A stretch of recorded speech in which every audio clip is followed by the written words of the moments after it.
moment. In crimson splendor. Even something so crude can be graced with a splatter of beauty.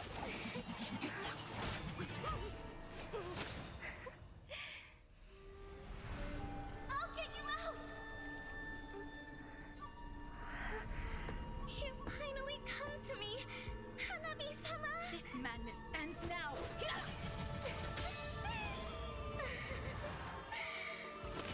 At last, I'm shivering with excitement!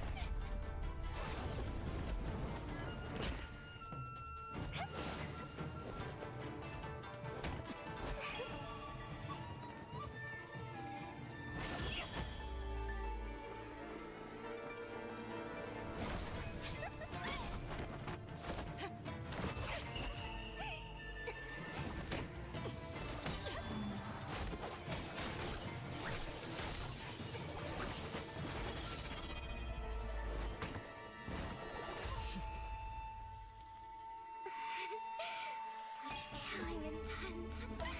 Does this mean Hanabi-sama finally understands Kirara?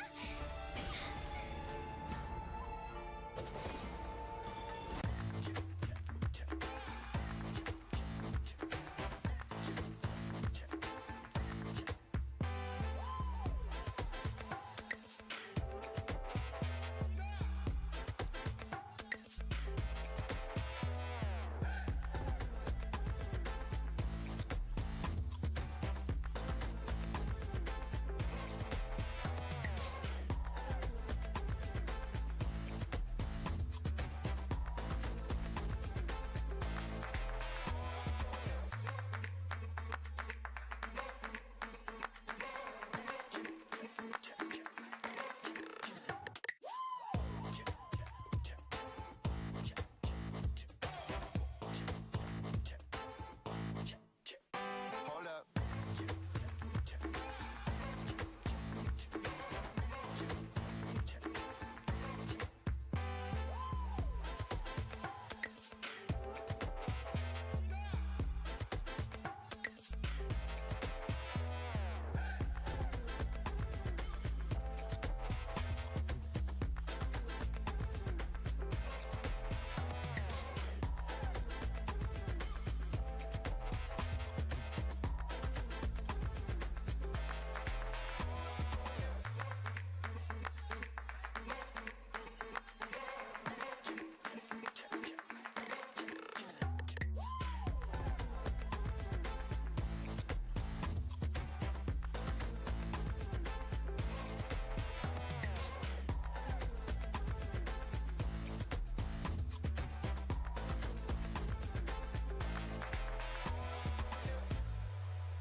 All right, ladies and gentlemen, welcome to the 2026 Asian Games Esports events, MLBB, or rather Mobile Legends Bang Bang Qualifiers. Today marks a historic chapter in both esports and Mobile Legends history. As Mobile Legends Bang Bang celebrates its 10th year anniversary, the title reaches yet another incredible milestone, taking its place as an official medal event at the Asian Games, one of the most prestigious sporting competitions in the world. What began as a game enjoyed by millions across Asia has evolved into a global phenomenon and now stands alongside traditional sports on the contingent's biggest stage. But this tournament is far more than competition. Across the regions, the finest players have answered the call to represent their home. They arrive here carrying out only their own ambitions, but also the hopes and expectations of their nations. For these athletes, the journey takes on a whole new meaning. Yeah, they are no longer competing solely for their organizations, their teammates, or for personal accolades. They're competing for the opportunity to wear their national colors and stand amongst Asia's elites at the Nagoya 2026 Asian Games. At this point, Every draft matters. Every objective matters. Every victory brings them one step closer to making history. Yet before the medals, before the opening ceremony, and before the world turns its eyes to Nagoya, the road begins here. The path to 2026 Asian Games starts with qualification. The participating nations have now been drawn into 4 groups where they will battle through a demanding series, very demanding in fact, of matches for the chance to advance. However, only the strongest team will continue their journey and keep their Asian Games dream alive. So, how does the road to Nagoya look? Let's take a closer look today as what it will take for these teams to earn their place on Asia's biggest esports stage. As I'm your caster Momad, joined with me is Abstract. As we head on to today's games, we have match 1. It's going to be Team Saudi Arabia versus Team Oman. Next up, we're going to have Team Iran versus Team Oman as well. And last up, for match number 3, Team Sri Lanka for Team Pakistan. But stay tuned, we have more. We have more. We have more. As now we have for match number 4, we have Team Kazakhstan versus Team Tajikistan. Match number 5 with Team Indonesia versus Team Laos. Yeah, these groups look extremely scary as we go on as well. We have the headliners for the day, Team Malaysia versus Team Philippines, and also Team Indonesia going up against Team Vietnam. The best of the best are gathered here in Resorts World Sentosa right now, and we're ready to watch a lot of good Mobile Legends bang bang. That is right. We have a total of 7 full best-of-3 games that will be drafted today, and that is what we mean by demanding series of matches. As such, we do have different teams that has been separated in different groupings. As such, take a look at Group A. These are the teams involved with Cambodia, Indonesia, Laos, Malaysia, Myanmar, Singapore, Vietnam, and Philippines. I know what you're thinking. This might seem like there's a lot of teams, but 5 of these teams will go through. Yep. And of course, for Group B, we have Team Iran, Team Saudi Arabia, Team Jordan, Team United Arab Emirates, and also Team Oman. So 2 of these teams will go through from the side of Group B. Now, looking at Group C, we are going to have Team Kazakhstan, Team Uzbekistan, Team Kyrgyzstan, and also Team Tajikistan. 2 of these teams, once again, will go through as well. Now, on the side of Group D, we do have got Team Nepal. Team Nepal, Team Sri Lanka. We got Team Hong Kong, China. We do have Team Mongolia as well as Team Pakistan, whereby the top 2 will qualify while the 3rd team goes into the last chance qualifiers. Good for you guys to know as well, when it comes down to Group B, the 3rd place also goes to last chance qualifiers. Yeah, that's right. So on the last day itself, once the standings are set, we get our top 3. The 3rd place of B and D will battle out for that final position. So we do have a bit of a last chance qualification as well. But of course, since we are here, we have to thank the people that have brought us here so far. And first of all, I would like to thank the Singapore Esports Association and also Zenway Productions for being our co-organizers here. Of course, in support of sports promotions, we do have Sports Singapore in part with us. Alongside our official integrated resorts partner, we've got Resorts World Sentosa, which is where we all are. Oh, hold on a second. There we go. All right. And of course, our official partner comes down to Moonton Games, My Republic, and Secret Lab. Yeah, thank you so much for having us here. And of course, thank you so much for watching, for all the audience that are watching right now, and all of you guys that are gathered here at the live arena.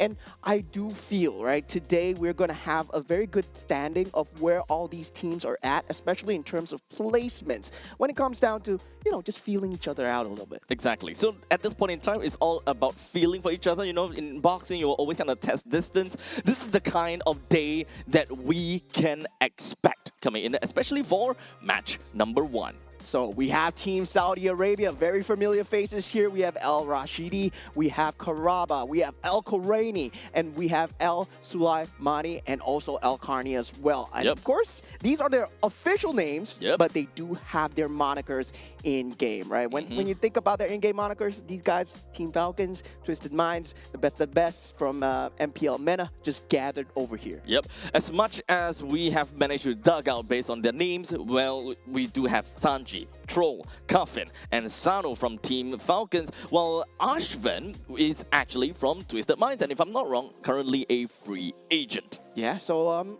not too sure of whether he's a free agent right now, but we know there might be talks. There might be talks. Might be talks. You know, of him, maybe going. Team Falcons Yeah, at this yeah. point in time. Looking like he's wearing green right now. Yeah, I mean, it might be the Falcons, might be the Hawks, might be, you know, some other birds out there in the nation. I don't know what's out there, but you guys pretty much get the idea. We have 4 out of 5 of these players that are from Team Falcons after all, so maybe there will be some developments.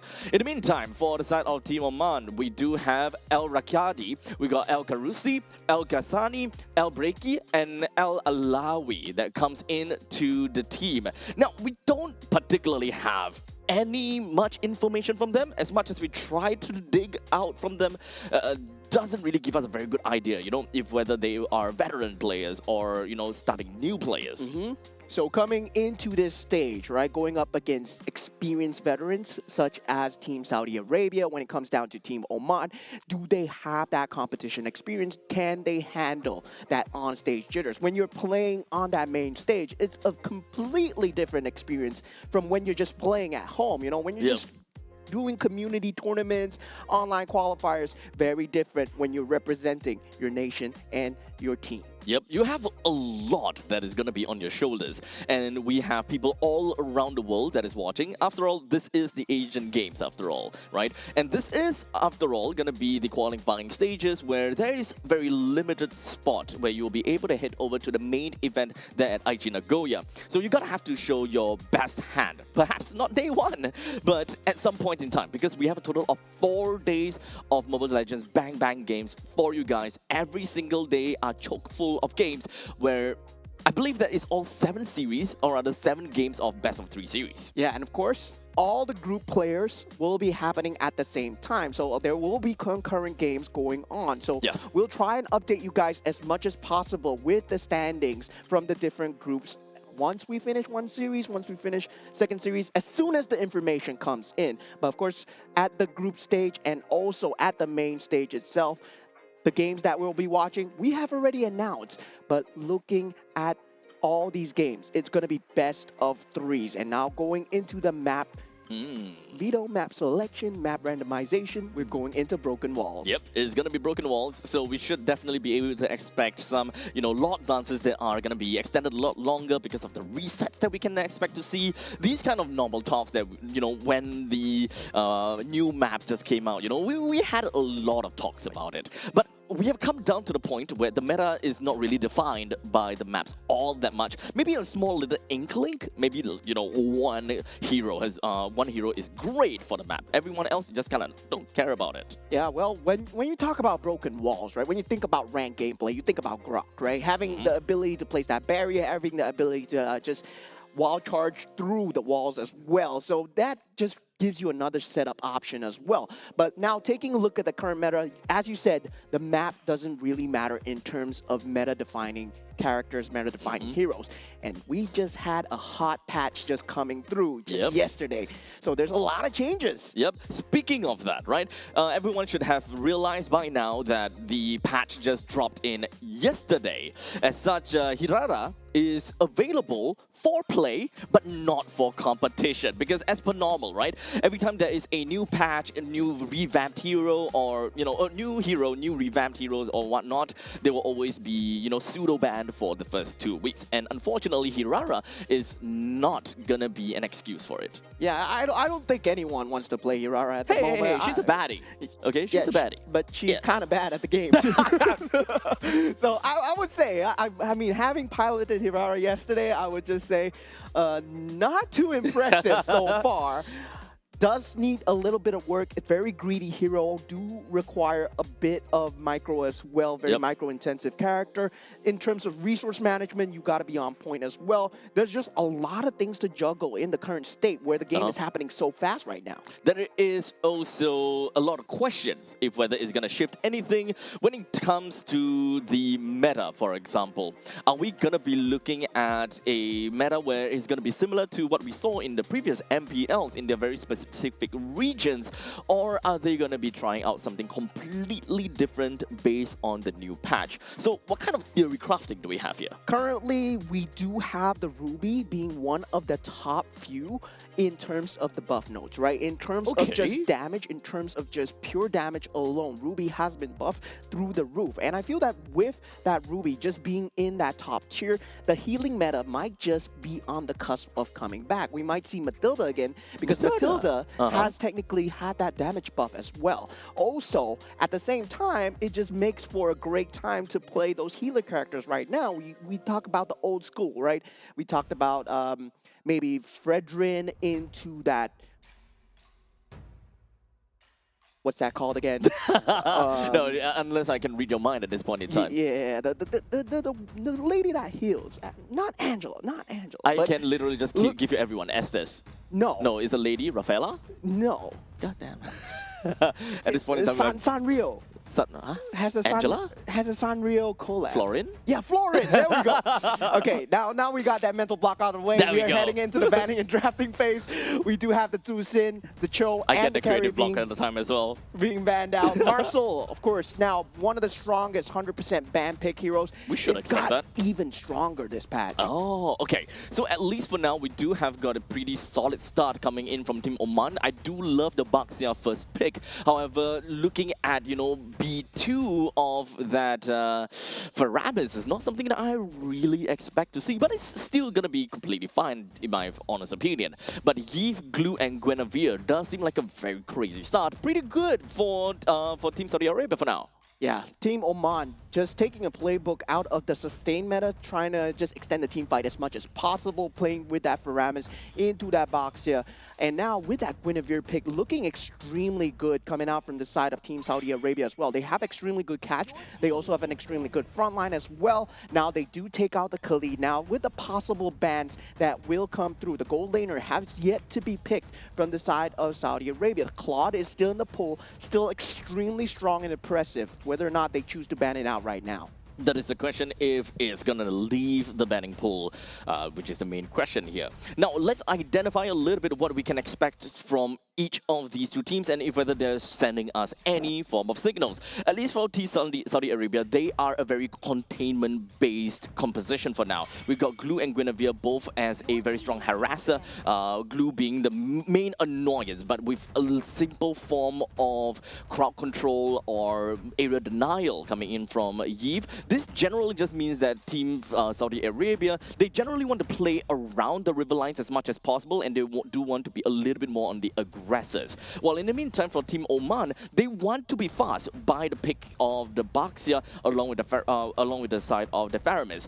However, we don't really quite have a very clear idea if whether they are actually going to play a Faramis roam, or because there is always a possibility of seeing a Faramis mid, which is quite unlikely, but we should never throw that out of the window. Yeah, so this ban from Saudi Arabia leaves the Kalea in the pool, right? The Kalea is extremely strong at dealing again with that Glue, having the ability to just isolate as well as the Guinevere and the Yves as well. Now, with the side of Team Oman still lacking that gold laner ban, Team Saudi Arabia, they have yet to pick up the gold laner. I'm not too sure whether they should let Claude out into the pool, especially against a Faramis and also Baxia. Yes, you do have that sustain available, but once that ultimate is down, that might be a great timing.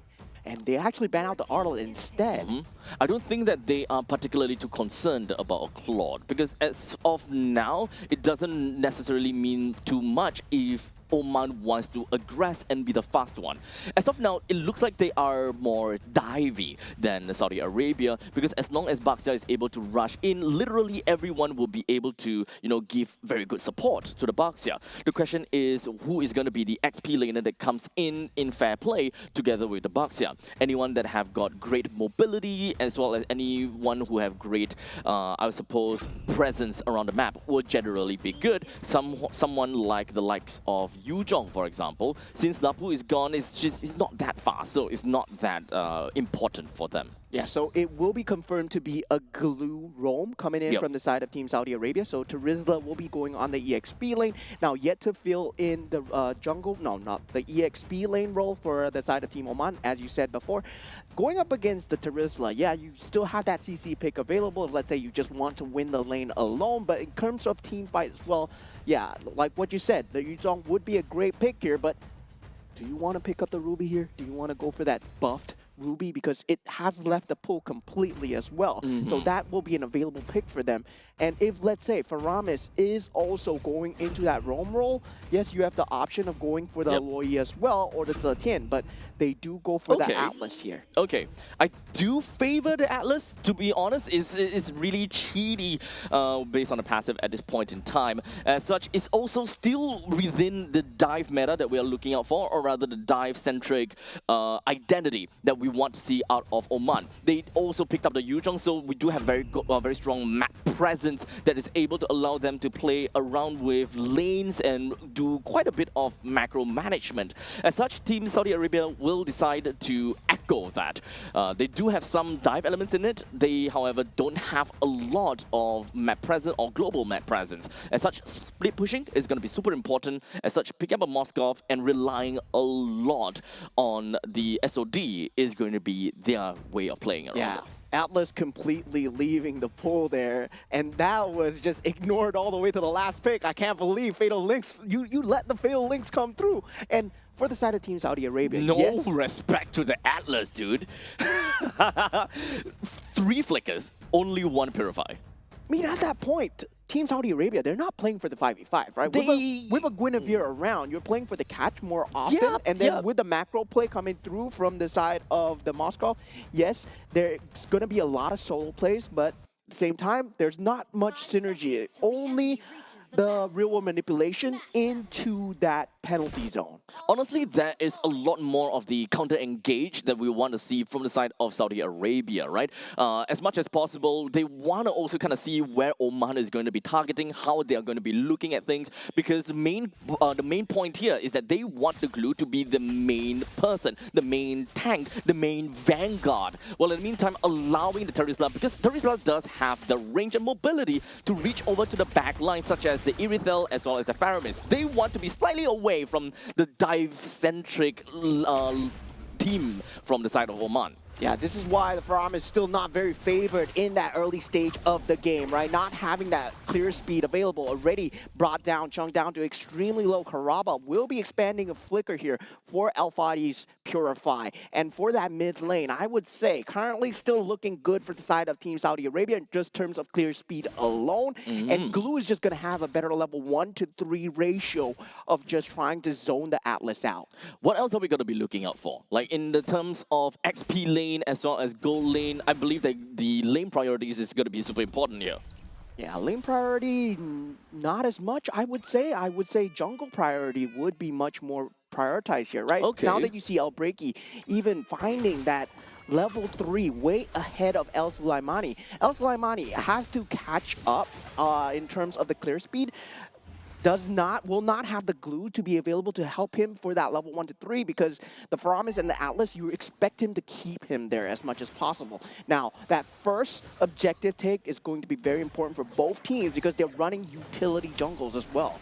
We do have El Alawi that managed to hit level 4 at this point in time. Well, Al-Khani is not quite there, so allowing the Yuzhong to actually leave lane a lot earlier than Tarizla is going to help a lot. They do have information at the very least that Team Oman, they have 4 members that's going to be cooped up down to the bottom lane. So they're going to be starting things out real quickly as the RWM is just going to be popping right out while Al Sulaimani picks up the kill onto the turtle. The dragon doesn't really seem to do too well when in the meantime penalty zone lands onto 3, jumping right on top of Al Alawi, brings him down right after the Violent Requiem.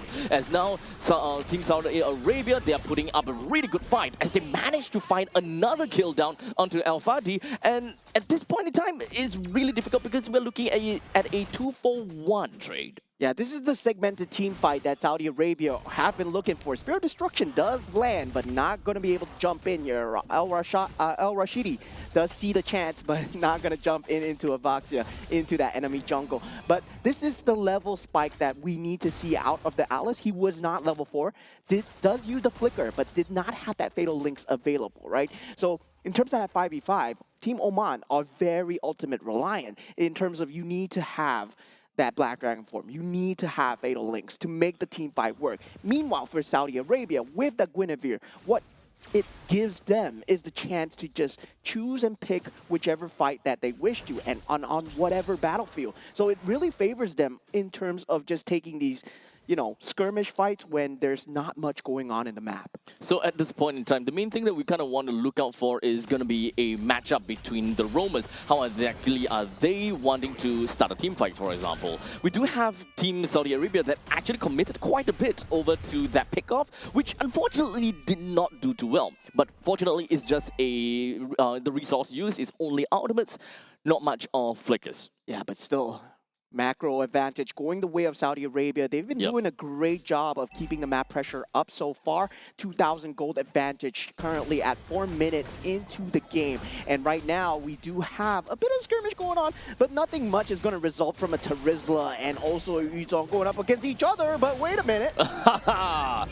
That's not great coming in from a Yuzong right there. But regardless, that is going to be Alkani that is close to level 8, and losing up the Yuzong right before the turtle is going to be detrimental to the macro management for the team of for the side of Team Oman. As such, Team Oman, they still kind of stuck around a little bit. As such, that is going to be a grand punish for them. They should already know that they are unable to win in that fight. So right now, Team Saudi Arabia, they will make full use of the very fact that the team from Team Oman is so close. They jump in, takes 2 men down, even dove down onto the top lane turret, now putting a lot of damage over to El Breaki and bringing down the jungle. In fact, for El Fadi, he still went in, and they are literally going 1 for 1 for 1, literally as solo heroes for their own team. Not looking good for the side of Team Oman. That was still 5 minutes into the game. That was a Petrify available on El Alawi, and he has not found a chance to use it in that first 5 minutes of the game. We saw that 1v1 skirmish versus Alkarni. That might have been his ego just talking to him. And now looking at the team fight as well, right? Just does not favor their positioning at all. They were caught behind the turret, and they could have easily just taken that dive. And for Team Saudi Arabia, with the farm that they have, they're going to take all the dives that they can from now on. It's really tough for Team Oman right now, especially since they are a dive comp. As much as possible, they want to jump over the back lines. However, they are just losing in quite a lot of aspects right now. They lost the top lane and the bottom lane T1 turret, which will eventually lead up to the T1 turret in the middle lane as well. So a lot of resources will definitely be pushed down to the middle lane. So Team Oman, they are just going to be pushing up all of their resources right here. But the question is, do they have got an advantage enough to block this out? Yeah, losing that mid-tier turret at that 6 minute mark is not going to be good news at all for Team Oman. They are falling behind. They can't give the space here as it is pop. But now, right now, that real-world manipulation coming through for the side of Team Saudi Arabia, still dominating the battlefield. 3 members already down for the side of Team Oman, and Saudi Arabia continue on that territory. They lose a member, but it does not matter. That Black Dragon form, no use at all. Yep, a little bit too late for the Black Dragon form, unfortunately. It would be great in the start of things, just so that you will be able to put up some of these shard residue stacks onto everyone, and that will ultimately create a bit of panic. But that doesn't seem too right. Unfortunately, now we go with another Violet Requiem. Yeah, the jump in coming through from the side of Guinevere. That is just the scary power of the Guinevere, right?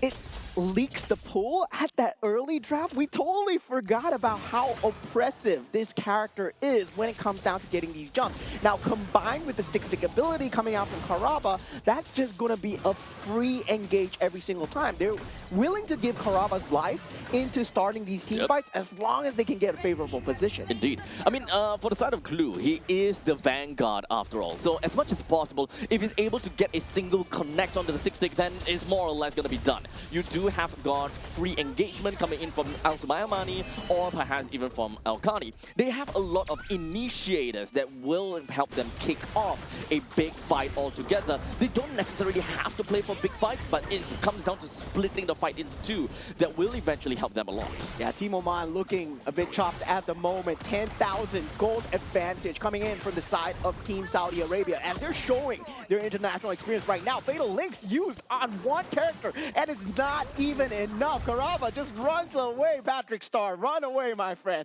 And now for Team Saudi Arabia, it's more about the map control, right? Securing the advantage, making sure they don't make mistakes here.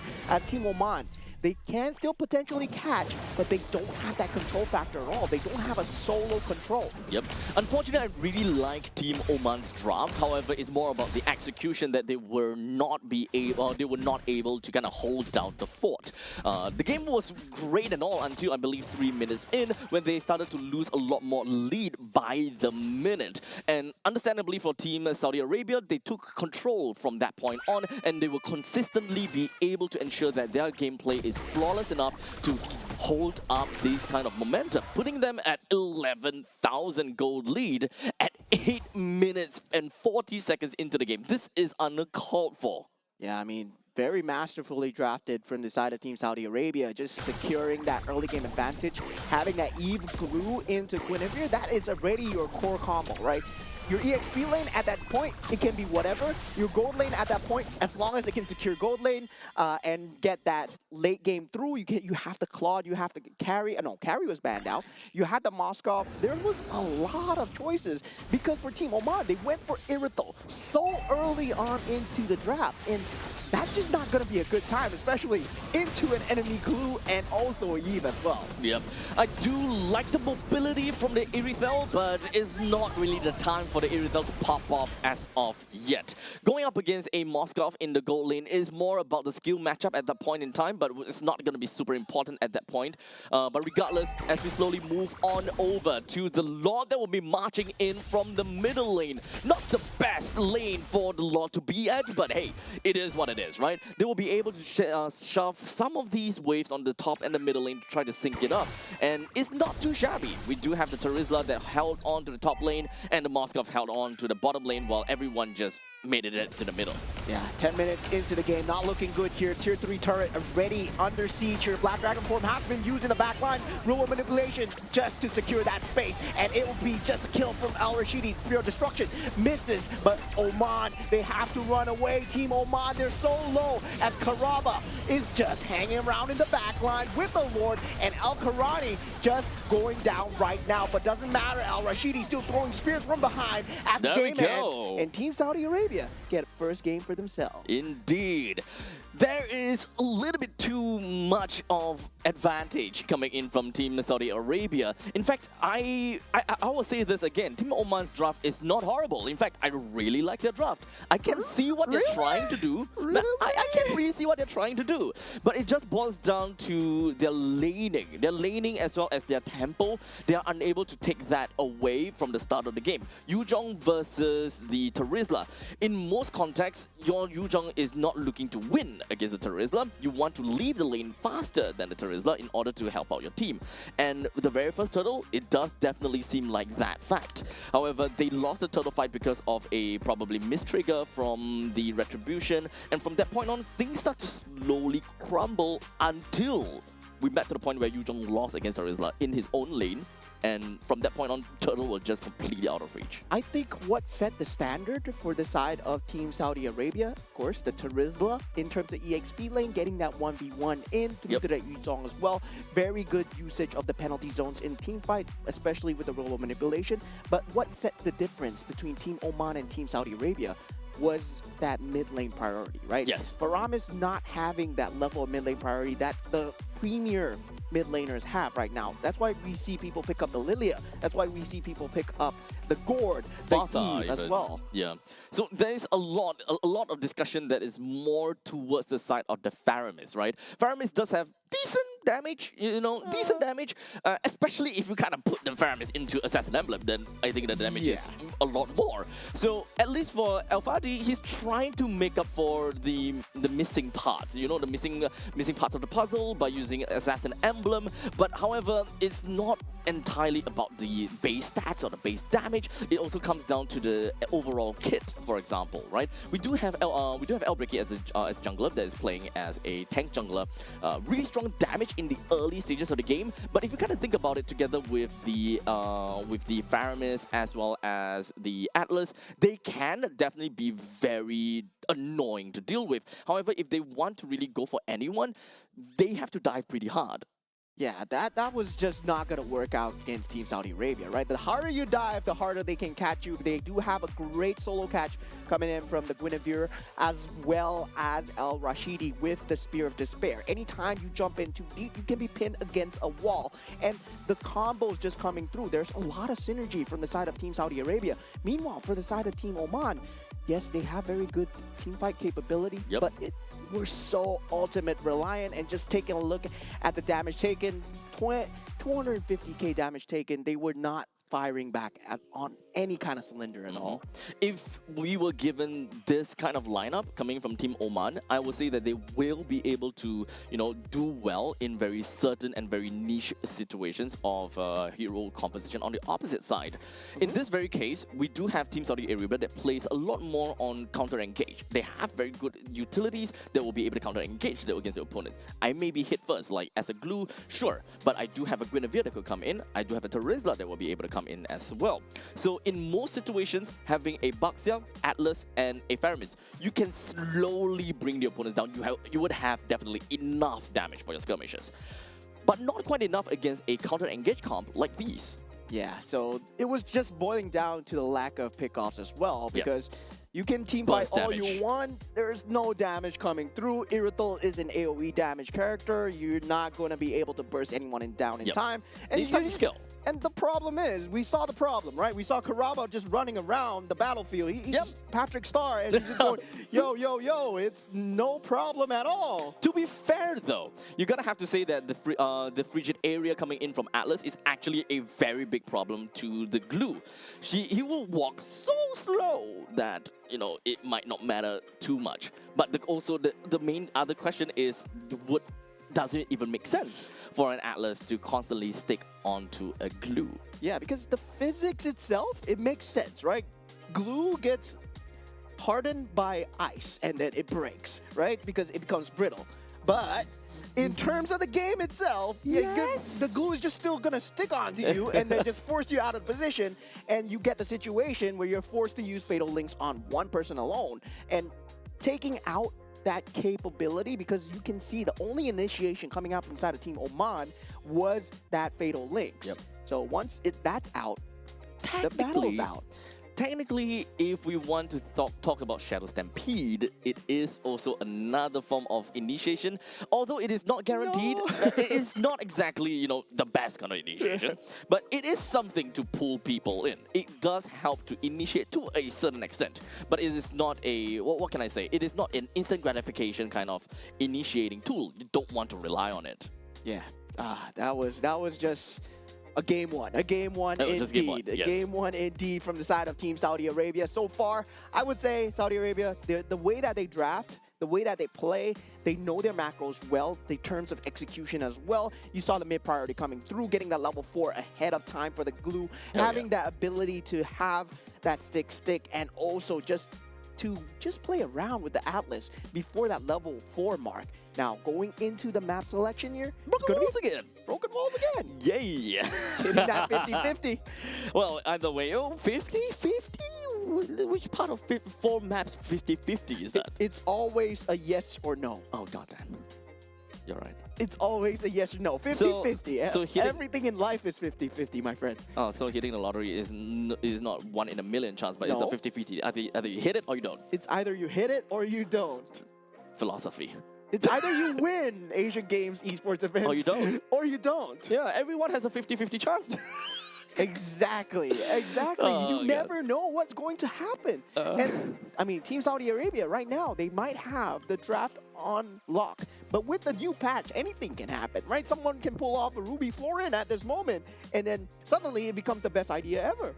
Well, at this point in time, it is and it could be meta-defining. Literally any part of these games would change the meta altogether. Anyone that find a great combination and play that combination will naturally, well, be picked up by the other teams. But also do note that at this point and at this conjuncture, we are mostly looking at, you know, shadow punches.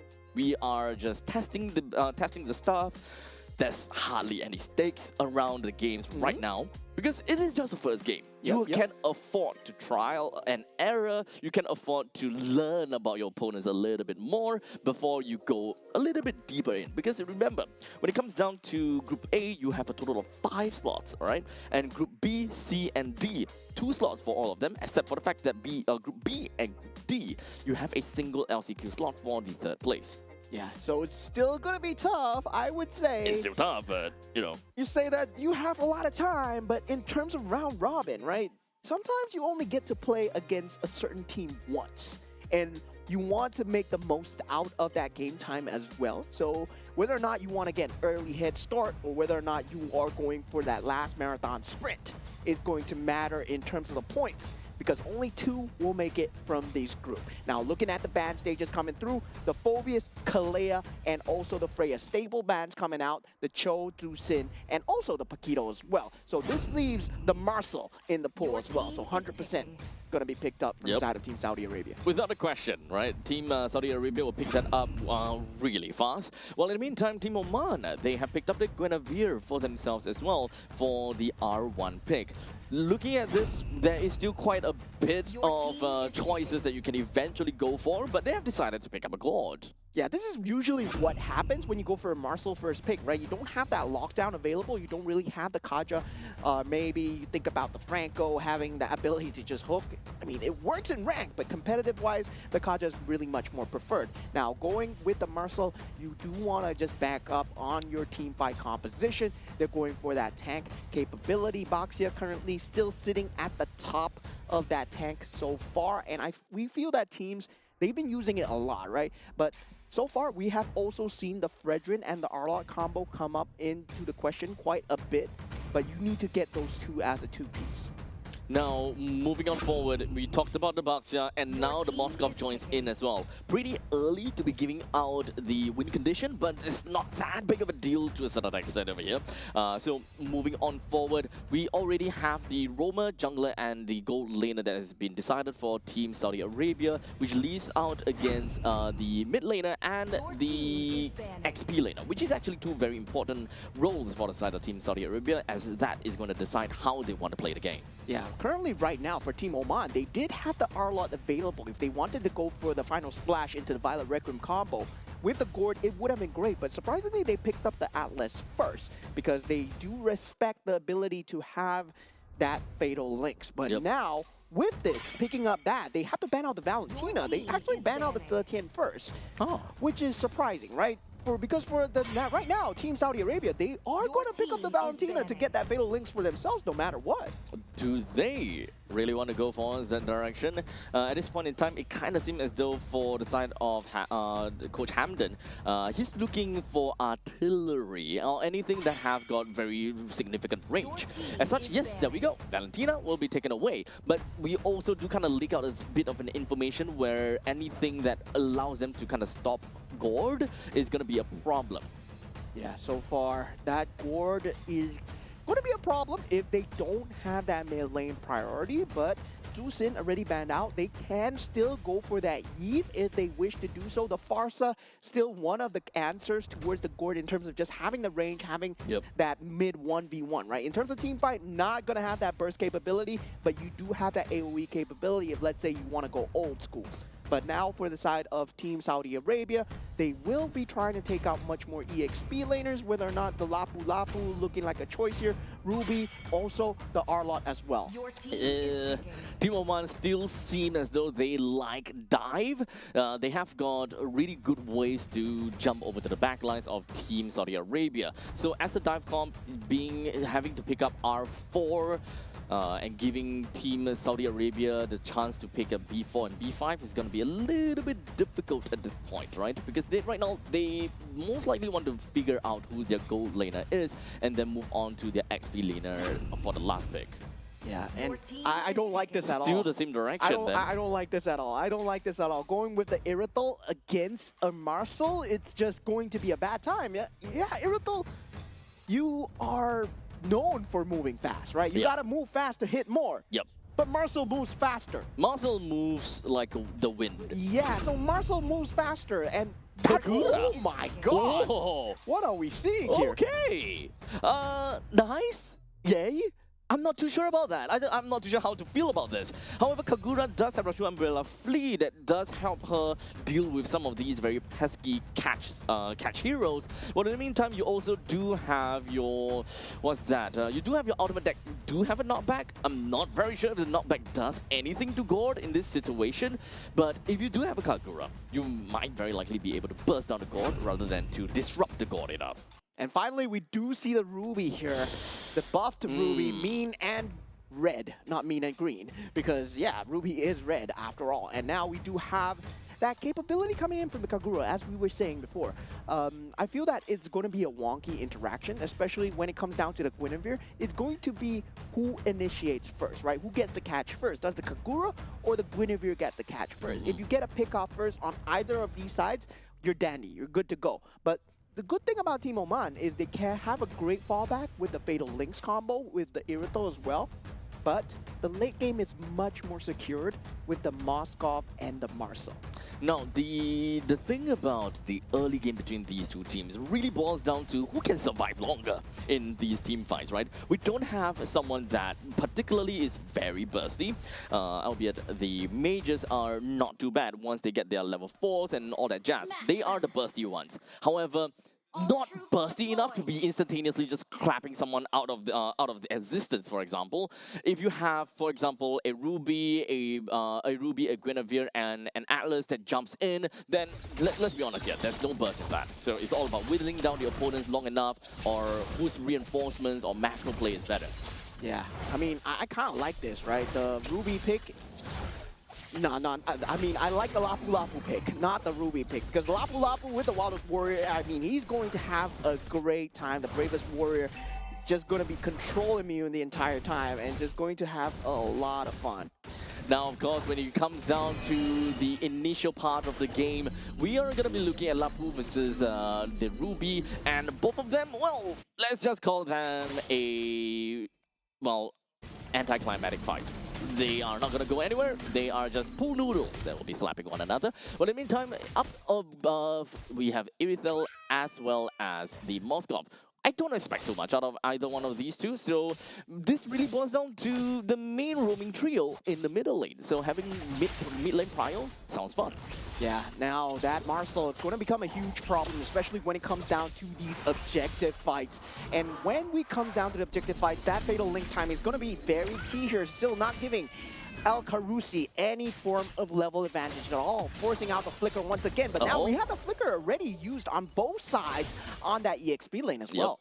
It's really unfortunate though, they weren't able to layer the crowd control for long enough to be able to really hold down onto Elkani. Because if they actually manages to bring down Lapu, that would be great because the turtle is about to come out and that will leave Elkani at level 3, unable to do too much. But now with the Bravest Warriors, pretty darn sure that Team Saudi Arabia, they do have got the power spike already from this point onwards. Yeah, right now Team Saudi Arabia having complete control of that turtle. And yeah, without the flickers available from El Alawi, there was no way from the I'm Offended to come through. And that might have been just greatest pull of the trigger from the side of El Carni so far. And this gives them control into that orange buff as well. So Saudi Arabia right now, in terms of just resource management, in terms of just invasions, in terms of just map control, they're just starting to ramp up already. And we can see how strong the Marcel is in terms of that vision game as well. Just look at him. Karava is a problem in game 1 and game 2 as well. Literally just riding the wind as he's just going to be walking past the two heroes from the side of Team Oman. They take the opportunity and they will be racking down all of these damage onto El Carusi, bringing him down very effectively without any one of the members from Team Saudi Arabia to suffer much consequences at all. Yeah, so far, very good golden hour, and now we do see El Fadi in a lot of trouble here. Yep, doesn't seem like he's going to get away, but hey, take a look at that. We do have the SOD that will manage to land, but I don't think that that is going to mean too much for the Moskov. He's not going to jump right in. Now, you also need to remember that at this point in time, El Carusi, he does not have got his Fatal Links as of yet. He's still stuck at level 3, one full level behind El Karaba, and this is generally gonna make a very big problem because there is no power spike from Team Oman. Even for the XP laners, there was no power spike. No power spike at all for Team Oman, while in the meantime, Team Saudi Arabia, they can be so oppressive with that Baxia plus Marcel. Let's be honest here, the jungle does not belong to Team Oman at all. Yeah, early game priority still very good for the side of Team Saudi Arabia in terms of just mid-management into that EXP lane management, getting that level 4 just way ahead of time. But now we do have a flicker. Fatal Links only onto one though. But it's okay because the rest of the members coming from the side of Team Saudi Arabia, they wanted to go in as a counter and engage from all of that. In the end of the day, quite a lot of them has been dealt quite a bit of damage, but no one has went down yet from the side of Team Saudi Arabia. In fact, it is the other way around. It is Team Oman that suffered 3 losses. Yeah, in terms of Team Oman's pickoff comp, if let's say they don't go first, they're doomed. But they don't go last, they're doomed as well. So it's damned if you do, damned if you don't. It's a bad situation, and they had to split up the fight with the Guinevere and El Carusi, but the Fatal Links going first was not something to be expected there for the side of Team Oman. Yep. Now, this kind of boils down to the question that whoever have got the advantage would generally be a lot better because we don't have that power spike from the side of Team Oman. They don't have that burst damage that we could see. In retrospect, technically speaking, you can say that a Lapu Lapu does have a certain level of burst in his Ultimate Warriors, or rather Bravest Warrior, the moment that he has got the lead. So you gotta have to really look out for that. In the meantime, a simple clapback from the side of Team Oman. Very good catch coming out from the side of Team Oman. They need to win battles like this, right? Take out the Moskov, take out the Kagura as much as possible, but now, El Rakati, well, what were you doing still in the lane as an Irithel, my friend? I mean, you should have saw that from a mile away. You might be fast, but Marcel is faster. Yep, literally. To a certain extent, could even say that he's riding in the speed of sound at this point in time. He's fast, but you know, not a lot that can compete against him. But right now we do have El Kani that just went straight in for the Bravest Warrior, but he suffered a lot of damage coming in from the Mystic Gush. He stood there for an extended period of time. Small little mistakes from the side of Saudi Arabia, which does help Team Oman quite a bit. Yeah, this is huge coming in from the side of Team Oman. This might be the game-defining moment here because El Fadi, with those 2 kills, just essentially brought them back into the game because that factor, that burst factor that we were talking about that Team Oman lacked, this was going to be their comeback in, but still, right? Kagura has been a problem. El Koraini, I don't know how he's doing it, but he's currently 5-0-2. This means that both teams, they have a very obvious, okay, maybe not for both teams, but for Team Oman, they have a very obvious target board onto Team Saudi Arabia, and that is mostly going to be onto El Koraini, because a very fed and a very snowbally Kagura is not going to be great at all, and is very difficult to handle at this point in time. Yeah, we start to see the damage coming through from the side of El Rakati as well on the Irithel. So definitely picking up that Haas Claws is still missing out on that crit build, I think. Yes, he will be going for either the Berserker's Fury at this point, but right now the Holy Trinity is very close from the side of Al Rashidi, and once he pops that up, it's going to be that power spike coming through from the side of Team Saudi Arabia. They're still keeping the macro up at 4,000. 4,800 gold lead is the more approximate amount that we're looking out for the side of Team Saudi Arabia at 7 minutes. I would say is a lot of a improvement for the side of Team Oman, because in the previous game, by this point in time, we are roughly looking at 9,000 goal lead already. So definitely, we are looking at some improvements that would help Team Oman a tad a little bit. But we'll see how. Wait, was that a flicker coming from El Breaki? Because okay, no, that's weird. But regardless, there we go. It is gonna be a golden moment. It is exactly down onto El Breaki, but he don't have enough support from anyone to bring him down. In the end of the day, it is just gonna be a simple 1-for-1 trade between between two members, and the entirety of Team Saudi Arabia, they're going to be focusing down in the middle lane. Not quite enough to bring down the T2 though. Yeah, Golden Hour just not able to catch, but still very good zoning coming out from the side of Team Saudi Arabia as they manage to cycle out all the flickers. The ultimate from the Gord is gone. Now they can take the team fight as they wish. Immediately, El Badi is going to go down. That is going to be one of the main damage dealers from the side of Team Oman. Losing them is going to be a very big problem. Purified coming in from El Rashidi, ensured that he gets himself away from the Violet Requiem, but did not proc at all. Yeah, and this is just a taste of what is to come, right? When there's no objectives on the map, they are still able to fight skirmishes like this. We did see one mistake out of Karaba, but that's it. Once bitten, twice shy, and now he just wastes the enemy utility, make sure that the flicker is not up, and consistently cycling out that flicker, making sure that El Fadi does not have the ability to escape. Well, that's just going to be a great team fight for the side of Saudi Arabia, because no repositioning. With the Lord now spawning down in the bottom lane. The entirety of Team Saudi Arabia will focus down and literally focus fire down this Lord. And there is nothing that Team Oman could do at this point. They do not have got the control of their own jungle, nor do they have got the fighting ability in order to reclaim this jungle. So, with the Lord going down for Team Saudi Arabia, the Lord pushes down to the bottom lane, the only lane that still has a... Oh, not only lane, sorry. The only lane that does not have a T2 turret. Yeah, so far, Team Saudi Arabia doing a great job of asserting that map control and definitely just keeping Team Oman in check. Right now, Team Oman, they're hoping for a mistake from the side of Team Saudi Arabia, similar to the dive that Karaba pulled in that mid lane. That's their only chances of the game, and now here we go. Immediately jumping over to the back lines. It does seem like El Breaky is not going to survive from all of that, but he's going to be fine, actually. But it is just going to be the entire pandemonium that's just going to be happening right underneath of the T3 turret. El Khani all the way deep in, but unfortunately not quite enough to be able to take down anyone at that point in time. He's going to sacrifice himself in the form of greed, while they have already taken down El Breaky as well as El Karusi, pushing down in the middle lane, losing out the holy defense, and so will the bottom lane as the Lord pushes his trusty trident down, bringing both of these two turrets down to lower than 50%. In fact, El Rashidi takes down the T3 in the middle lane. This is a great fight, and this is a great tempo for the side of Team Saudi Arabia. Did you see that? The golden hour into the complete meltdown from the side of El Khorani. Man, this man is just insane. Look at that. In a split of a second, everybody's HP bars just trickled down. Boom. As Saudi Arabia with the Spear of Destruction and also El Khorani to just follow up. There's just a lot of AoE damage coming out from the side of Team Saudi Arabia. You don't want to get caught in that golden hour at all. That new Marcel is just going to be just one hell of a creature. It's really difficult for Team Oman to not get caught by the Golden Hour, considering that their entire game plan is to play together. But what is that? He just so single-handedly jump over to the backlines, managed to deal quite a lot over to the side of El Rakini, but unfortunately he still go down.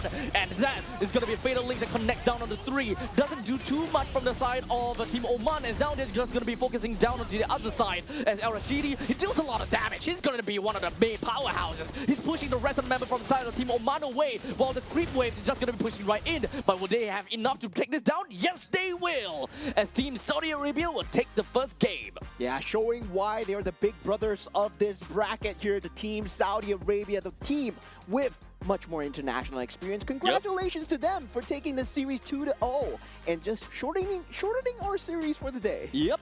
So do note that this is, of course, a best-of-3 series. In the very event that Team Oman were to win, then we will look at a total of 3 games. But that's not going to be the case, as we did manage to see a flawless victory from the side of Team Saudi Arabia. Once again, is made up of 4 members from Team Falcons and a single member from Twisted Mind, quote-unquote free agent. Not too sure about that. Yeah. But still, congratulations over to Team Saudi Arabia. That's a fabulous display.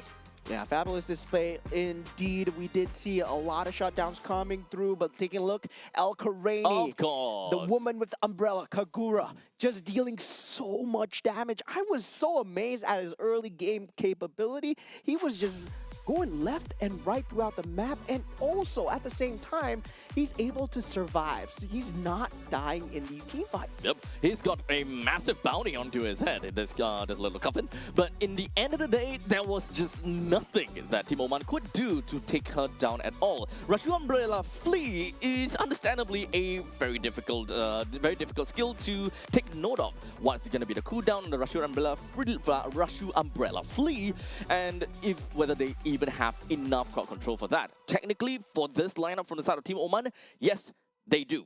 But they need time in order to get there. They do have got initiators from El Alawi, from El Breaki, El Fadi himself can even initiate, and El Karusi mostly goes down as the Vanguard sacrifice, where he goes in, fatal links, and you should expect that the Mystic Gush just rolls right in. Yeah, you see the movement speed emblems coming out from the side of Karaba as well into El Rakadi, right? El Rakadi on that Irithel, I would say, yeah, not really a very good pick coming out from the side of Team Oman, especially going into it so late as well, especially against a Moskov. We saw Game 1, Game 2, they were going for that Irithel strategies, and yeah, currently I would say just not favored in the meta as well, because you're forced to take Sprint as much as possible. So if you take Sprint, well, you don't have Purify, you don't have Flicker. Well, as an Irithel, you have to take Sprint. Yep. You kind of feel like Irithel without a Sprint kind of feels like you are lacking a leg, or you're missing a leg. So you already have 4, but I mean, not your 4 legs. If you're driving the motorcycle, okay, Ducati skin, then technically you have 2 legs. No, 2 wheels. No, wait, never mind. But you guys pretty much get where we're coming from. But Sprint, definitely important for Irithel. So if you were to pick something along the lines of a Flicker, that's kind of weird. But of course, Purify is nonetheless going to be one of the other best pickup. But in this current matchup, he believed, okay, you know what?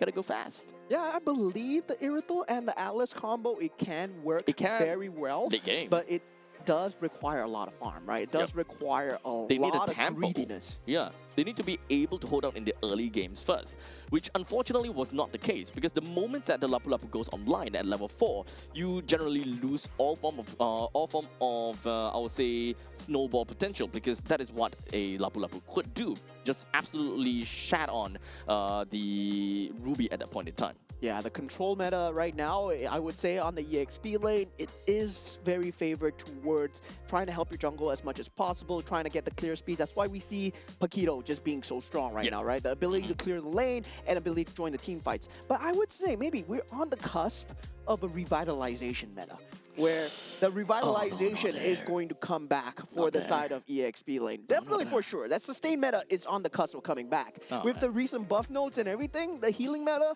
revitalization meta, I'm calling it, guys. It's going to come back soon. I sure hope not, because the games are generally a lot longer than that. Yeah, they're going to get longer. Yay! No, because the damage numbers are up. Yep. So with the damage numbers being up as well. So you need to survive. Yeah, you need to survive. So it might not mean longer games. It might mean bigger numbers in terms of just trying to heal and just trying to fight. Yeah. So ultimately, we gotta have to see how the meta is gonna shift, if whether the meta is even going to be shifting at all. Because at least for the very first series that we've seen today, I don't think that anything that is too meta-defining or anything that is too wow, boom kind of situation. Yeah. The only thing that kind of, I guess, kind of took us away is the fact that a Kagura is picked. A little bit of throw back in the past, something like that. Yeah, the Marcel pick though, that was not supposed to have come through, because currently I feel that Marcel is just very strong. You don't want to give it as a 1 or 1-2. I don't think there's a way to deal with it, but so far here at AGQ, we're going to find out how they deal with the Marcel, right? Because now it's going to be the new Marcel, and yeah, now teams are going to have to deal with him again. Well, it's all once again back over to the drawing board. If they do have an idea what are they looking for, or there could always be the situation that we just throw Marcel into a never-ending ban. Just ban him and never see him again. If you can't deal with him, that is. I would say so. Just ban out Marcel, man. Ban out Marcel. In our ranked games as well, you should ban out Hirara as well, because make sure that your own teammates don't play him, because that's so sad, dude. That is not a good hero to be playing right now. Is this really a situation where it's kind of like don't blame the game? Don't blame the player. Blame the hero. No, blame the player. No, blame the game. No, don't blame the game. Blame the player. No, I'm not the only one saying it's bad. Okay. I wanted to kind of like cuss you out a little bit. I'm not the only one saying it's bad, man. I'm not the only one. Take responsibility. Who's the one that said that? Who else? Who else? There's a lot of research being put Oh. into it. There's a lot of research being put into it. I mean, nothing I can do about that. Maybe it's really that bad, but you know, we need a little bit more information or a little bit more time before we'll be able to do that. But you know, speaking about time, this current MSC 2026 and MWI 2026 group draw results will be announced today, and that's the time for you guys to tune in. 18th June. I don't think any of you guys are time travelers. Well, in the meantime, stay tuned to the MLBB Esports social media channel for all the latest updates. The road to Paris is about to begin with the MSC 2026 wildcard kicking off on the 1st of July. Oh, that's really soon. Followed by MSC 2026 and MWI 2026 at EWC. And also remember to follow our social media pages, especially if you want to stay updated on the latest MWI 2026 news, teams, and players, and also exclusive content as you want to follow our queens on the MWI social media pages and be part of the journey as the world's best MLBB female players compete on the international stage. I'm sure that Churros is super stoked for this. Yeah, he's always very stoked for MWI. He loves MWI. He loves MWI. Hint, hint. A bit too much. Yeah, we're kind of helping him. We're kind of helping him as much as we can. But regardless, I hope that you guys enjoyed the very first series of the day. We still got 6 more series to go. A lot of games. We are still in a wee early in the morning. We'll see you all the way to the evening. So, well, you've got the entire day to listen to us, to watch the game, and have some very enjoyable Mobile Legends Bang Bang content. We'll be back in a jiffy. Don't go anywhere too far. We'll be right back.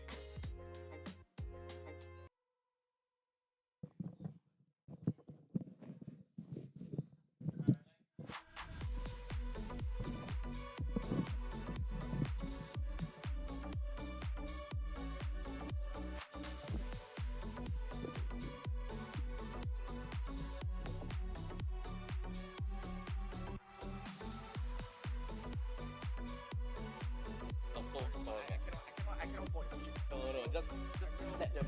They are kind of like, I mean, you can tell that they're kind of, I don't know whether it's like kind of or very. They're not new at all. I think it's more the fact that they don't have a way to reach over and at the later stages. It's just like they're gonna jump right in and like and.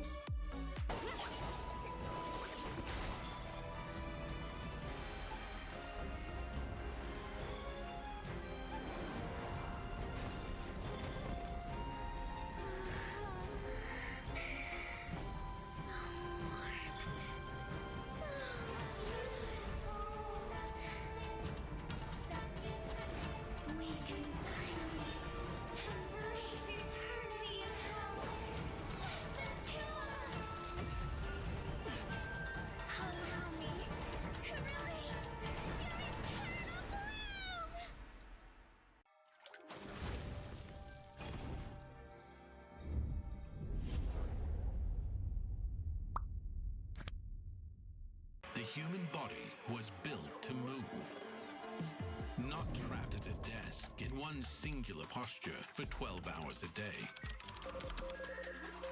It's time your chair evolved. This is Secret Lab Titan Evo. Ergonomically engineered for you, gamers, hybrid workers, artists, backing your every move.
my intent.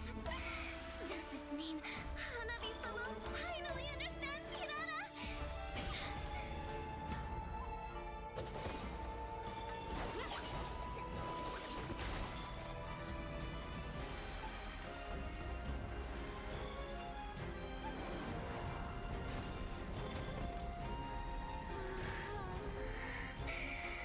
So warm.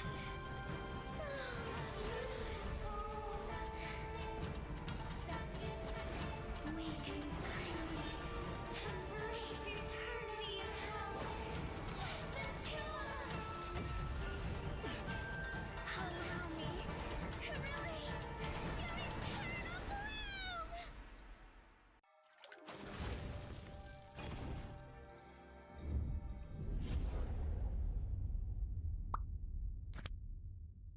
The human body was built to move.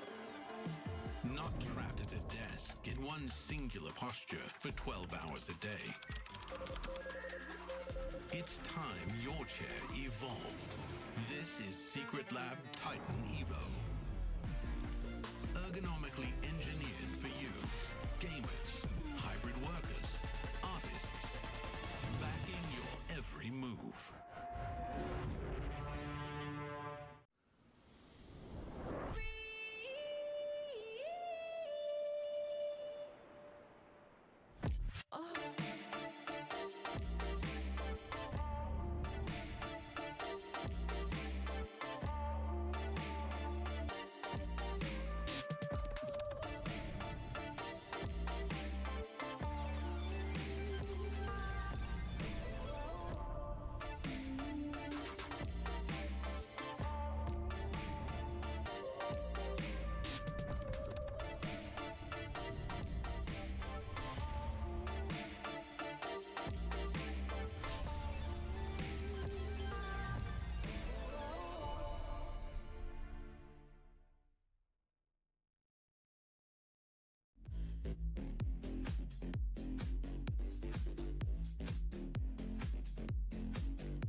something so crude can be graced with a splatter of beauty.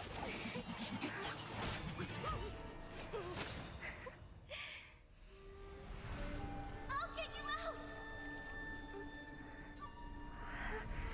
You finally come to me, Hanabi-sama! This madness ends now!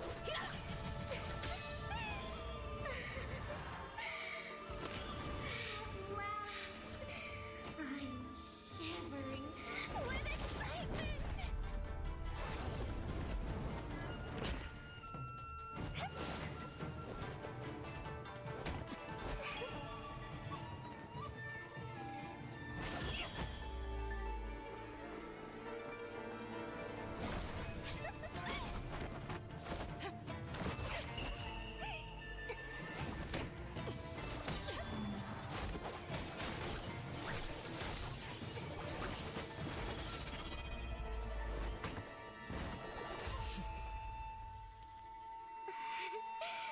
Such killing intent.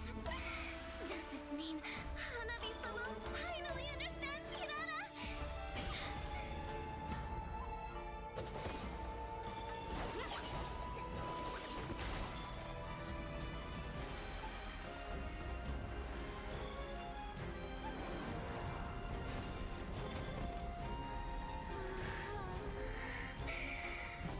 So warm. So beautiful. We can finally embrace eternity in hell. Just the two of us. Allow me to release your eternal bloom.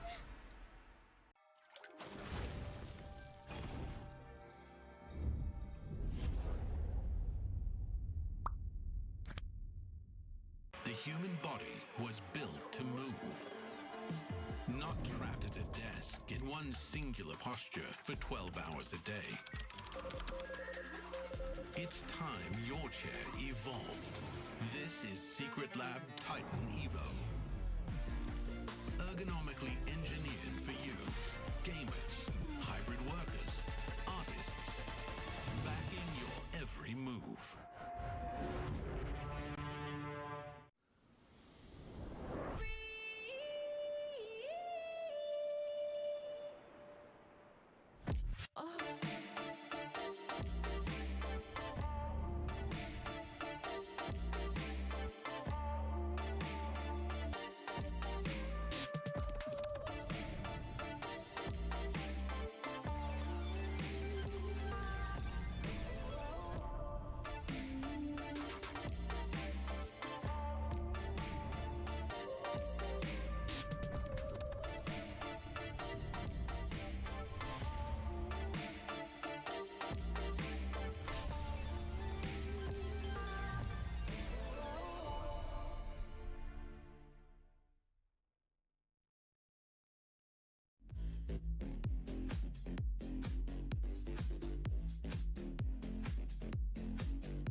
Something so crude can be graced with a splatter of beauty.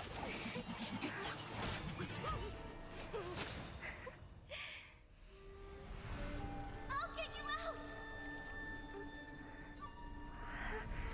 You finally come to me, Hanabi-sama! This madness ends now!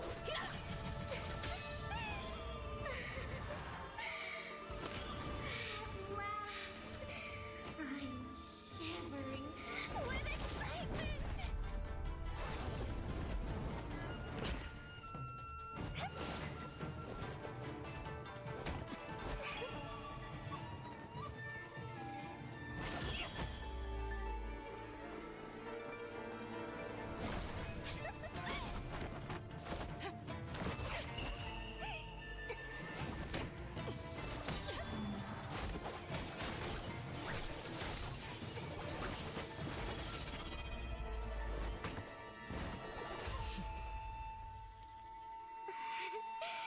Such killing intent.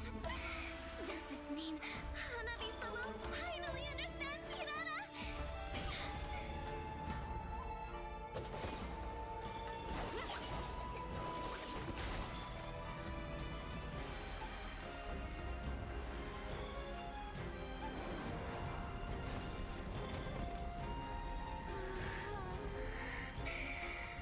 So warm. So beautiful. We can finally embrace eternity in hell. Just the two of us. Allow me to release your eternal bloom.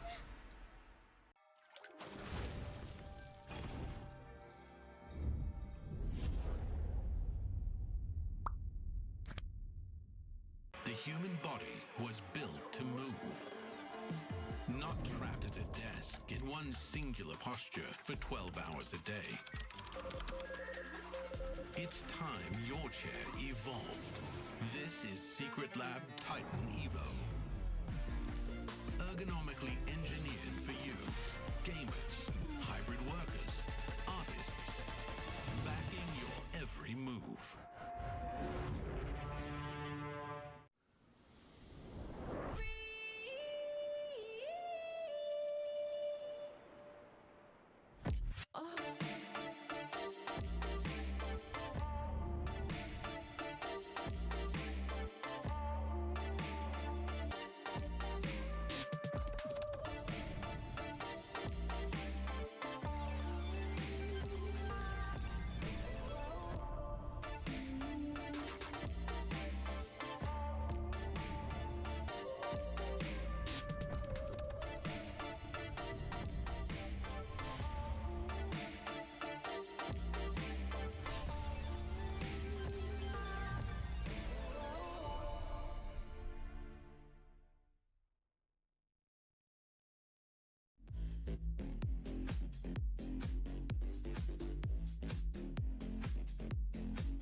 moment. In crimson splendor! Even something so crude can be graced with a splatter of beauty.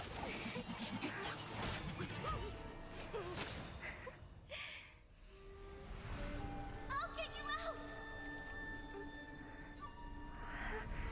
You finally come to me, Hanabi-sama! This madness ends now. At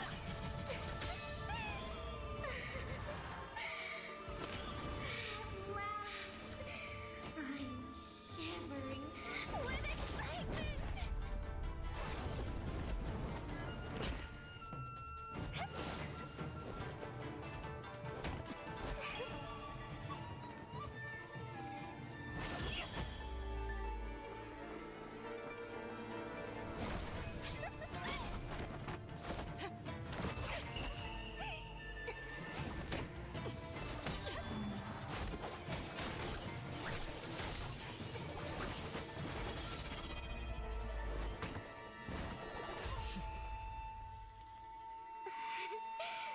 Such killing intent.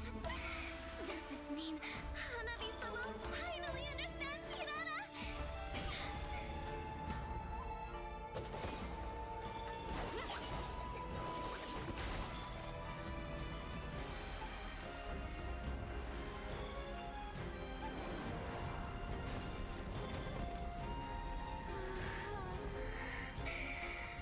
So warm.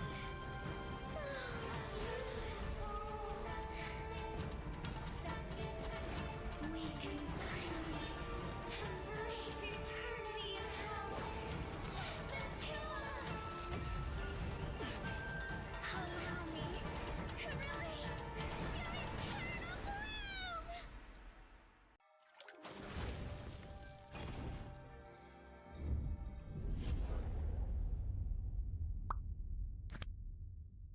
The human body was built to move.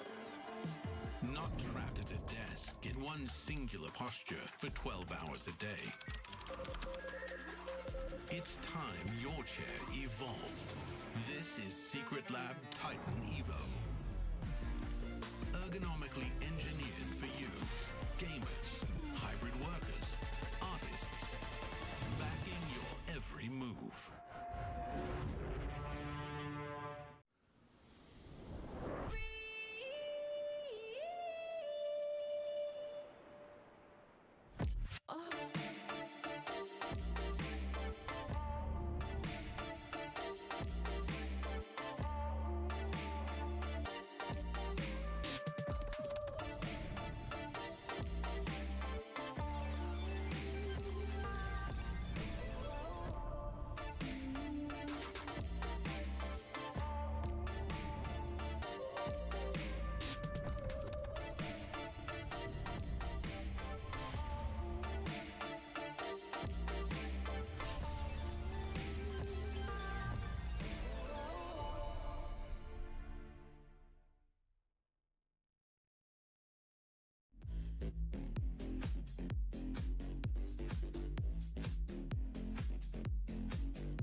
All right, ladies and gentlemen, welcome back once again. Once again, we've got the 2026 Asian Games, and of course, is the esports for Mobile Legends Bang Bang today for the qualifier stage. We have a total of 7 full series that we are going to be covering for the entirety of today, and it's going to be a great fun. My name's Abstract. With me here is Moman. The both of us going to be a caster for today here on the English broadcast. Yeah, so far we had a crazy first series already. Team Saudi Arabia takes the cake, right? Yeah. They did get a 2-0 lead head start in terms of the bracket placement, but now we're going to see Team Iran go up against Team Oman. So Team Oman, we did see them early on in that series number 1. Yep. Now, how will they fare in series number 2? When we talk about Team Iran, maybe we don't have much information when it comes to them as well. So same as Team Oman as well. In terms of Team Saudi Arabia, I would say now the slate is safe. Yep. So it's really unfortunate we couldn't dig out anything at this point in time, but hopefully along the next few days, perhaps we'll be able to get a little bit more information as to how they play, a little bit more insights onto their whole team composition or chemistry going up against with some of the other teams in the same bracket. Without a doubt, some of these teams are definitely going to be on the stronger half onto the score leaderboards, and the others, they might suffer a little bit. Yeah, but so far we do have that group available, right? Yep. Where we talk about Group A, there's a lot of strong teams in Group A. That's why we have 5 teams that will go through in Group A. But meanwhile, for Group B, C, and D, only 2 of these teams will make it from each group as well. But Group B and D, they will have that third placement match at the end of the AGQ. So Asian Games qualifiers, we will have the end of that third place of Group B versus third place of Group D to decide that final slot. Indeed. So definitely there are going to be some competition between B and D. A little bit of overlap per se. Not exactly a full-on overlap, but you guys pretty much get the idea. And of course, aside from that, you guys also do need to know that every single one of the teams here, they are playing for qualifications, and they will be chosen to play at the 2026 Asian Games in Nagoya, Japan in September, which literally is pride, prestige, and qualifications all at stake.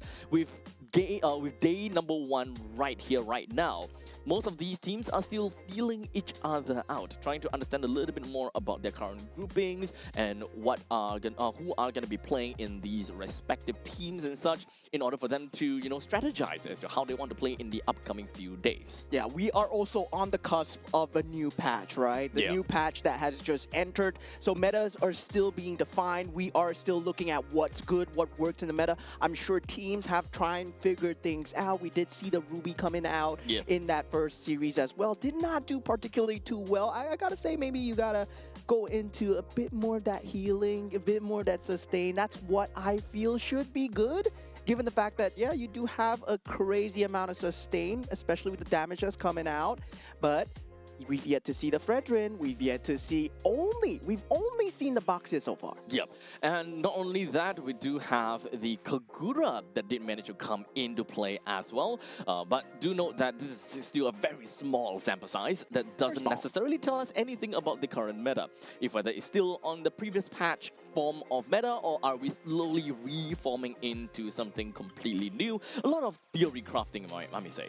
Yeah, and of course, the games are happening concurrently as well. So definitely in the main stage, you will see certain games play out, but we'll be trying to update you guys the standings as we go throughout the rest of the day to see if your favorite teams, they do make it throughout the end of the journey as well. And I believe right now, are you a sprinter or are you a marathon runner? That kind of placement, that kind of pacing will come through here, because there's going to be 4 days of MLBB here. Indeed. Now, I do want to address to the audience real quickly, because we might be able to see a vast difference in terms of the audience. We might have hardcore Mobile Legends Bang Bang fans, while in the meantime, we also might have the general sports audience. So for those people that are on the latter side, welcome to the stream after all. You might be kind of wondering what the esports stage is really all about, and we're going to break it down to you real quickly, where in the Land of Dawn here in Mobile Legends Bang Bang, it is essentially a 5 versus 5 format where we have 5 members from each team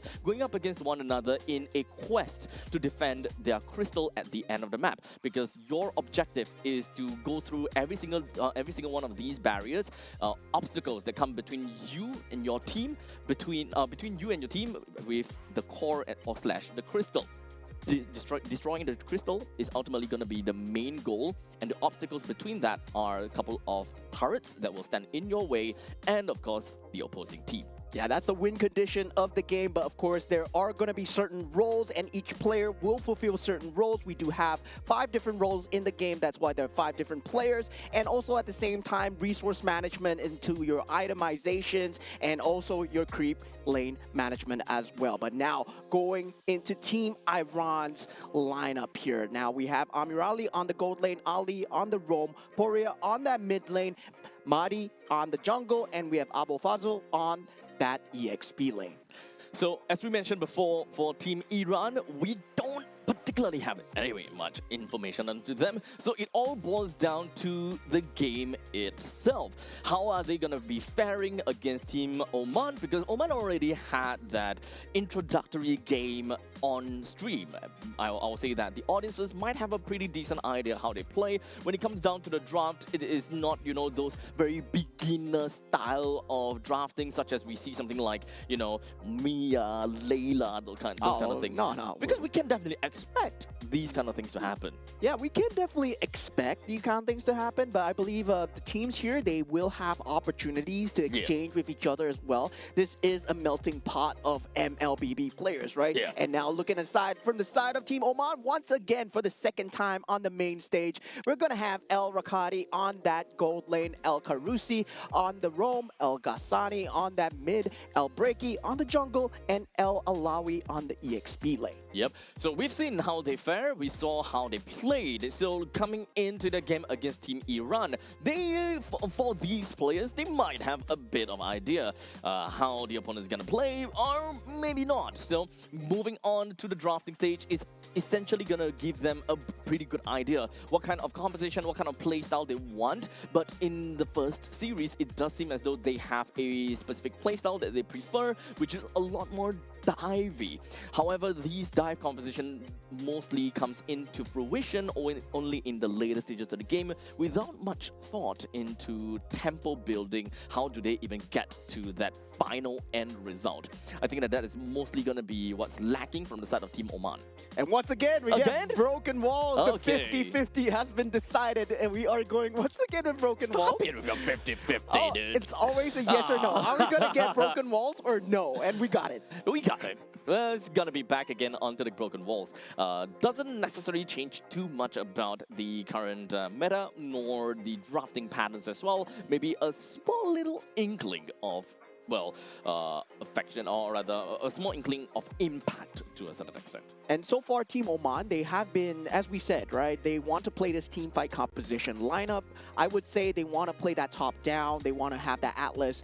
We saw it both times in the games where they picked out the Atlas, trying to get that Fatal Links combo, especially with the Irithel, that AoE damage that does come out from the Irithel as well. But so far, they have not been able to make it work, especially against Team Saudi Arabia, because they see it coming, right? Even me, I see it coming, because the only way that you are going to initiate is that Fatal Links. They have not found that secondary combination to actually force out the initiation. Usually, you have maybe something like a Lapu Lapu, a glue, to force out these fights before the Fatal Links is used. It comes out as a countermeasure, and that's when we saw the Belleric meta, where the Belleric was used as a counter initiation meta, and the Fatal Links has to be used in that same direction as well. So kind of like a foolproof way where instead of you jumping into the enemies, you force the opponents to come into you and just kind of force them to react, you know? Yeah. Force them to react or give them a very decision to make. Number one, do I want to let this Lapu Lapu just chip us off, or do we want to go and challenge against the Lapu Lapu? Do we have enough information that the opponents have a decent counter engage to come in? Do we have the resources to get ourselves out of that kind of situation, for example?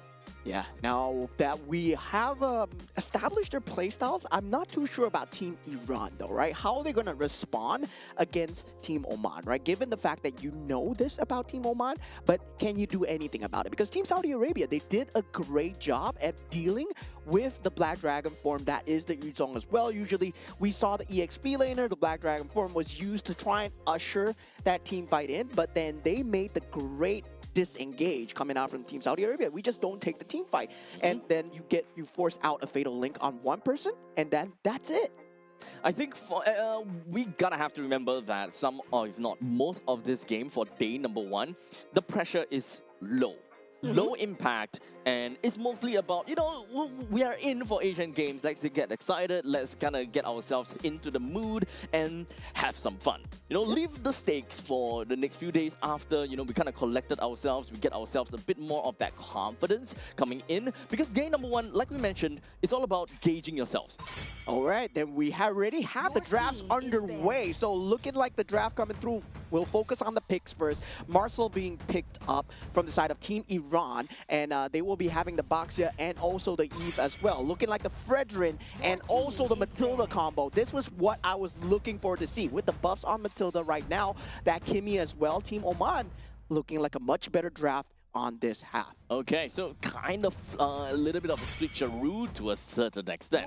For the side of Team Iran, with the Marcel, Baxia, and Yves, they do have pretty good control in large areas with the RWM as well as the Golden Hour, while Baxia is a little bit more, you know, more onto the tempo style. So we still don't really have a very good idea what Team Iran is trying to go for as of yet.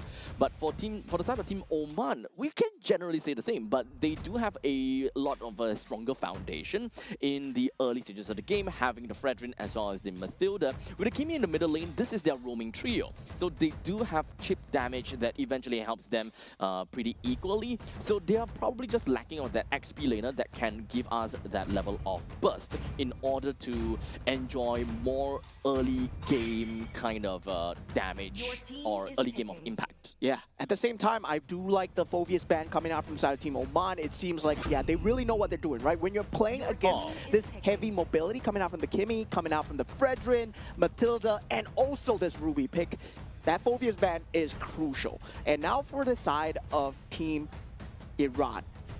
Right now, will they want to go for that kind of glue pickup? No, they don't. They go for the Lapu into the Granger as well. Okay, so at this point in time, this is probably one of the only moments that I'll say, okay, Oman, I think picking up the Irithel is going to be great. But in this case, it's going to be completely different. Okay, wait, hold on a second. Wait, are we looking at a Ruby gold lane? Yeah, it might be. Might be a Ruby gold lane, yeah. This is a Ruby gold lane. Yeah, because Ruby is so good in the gold lane right now.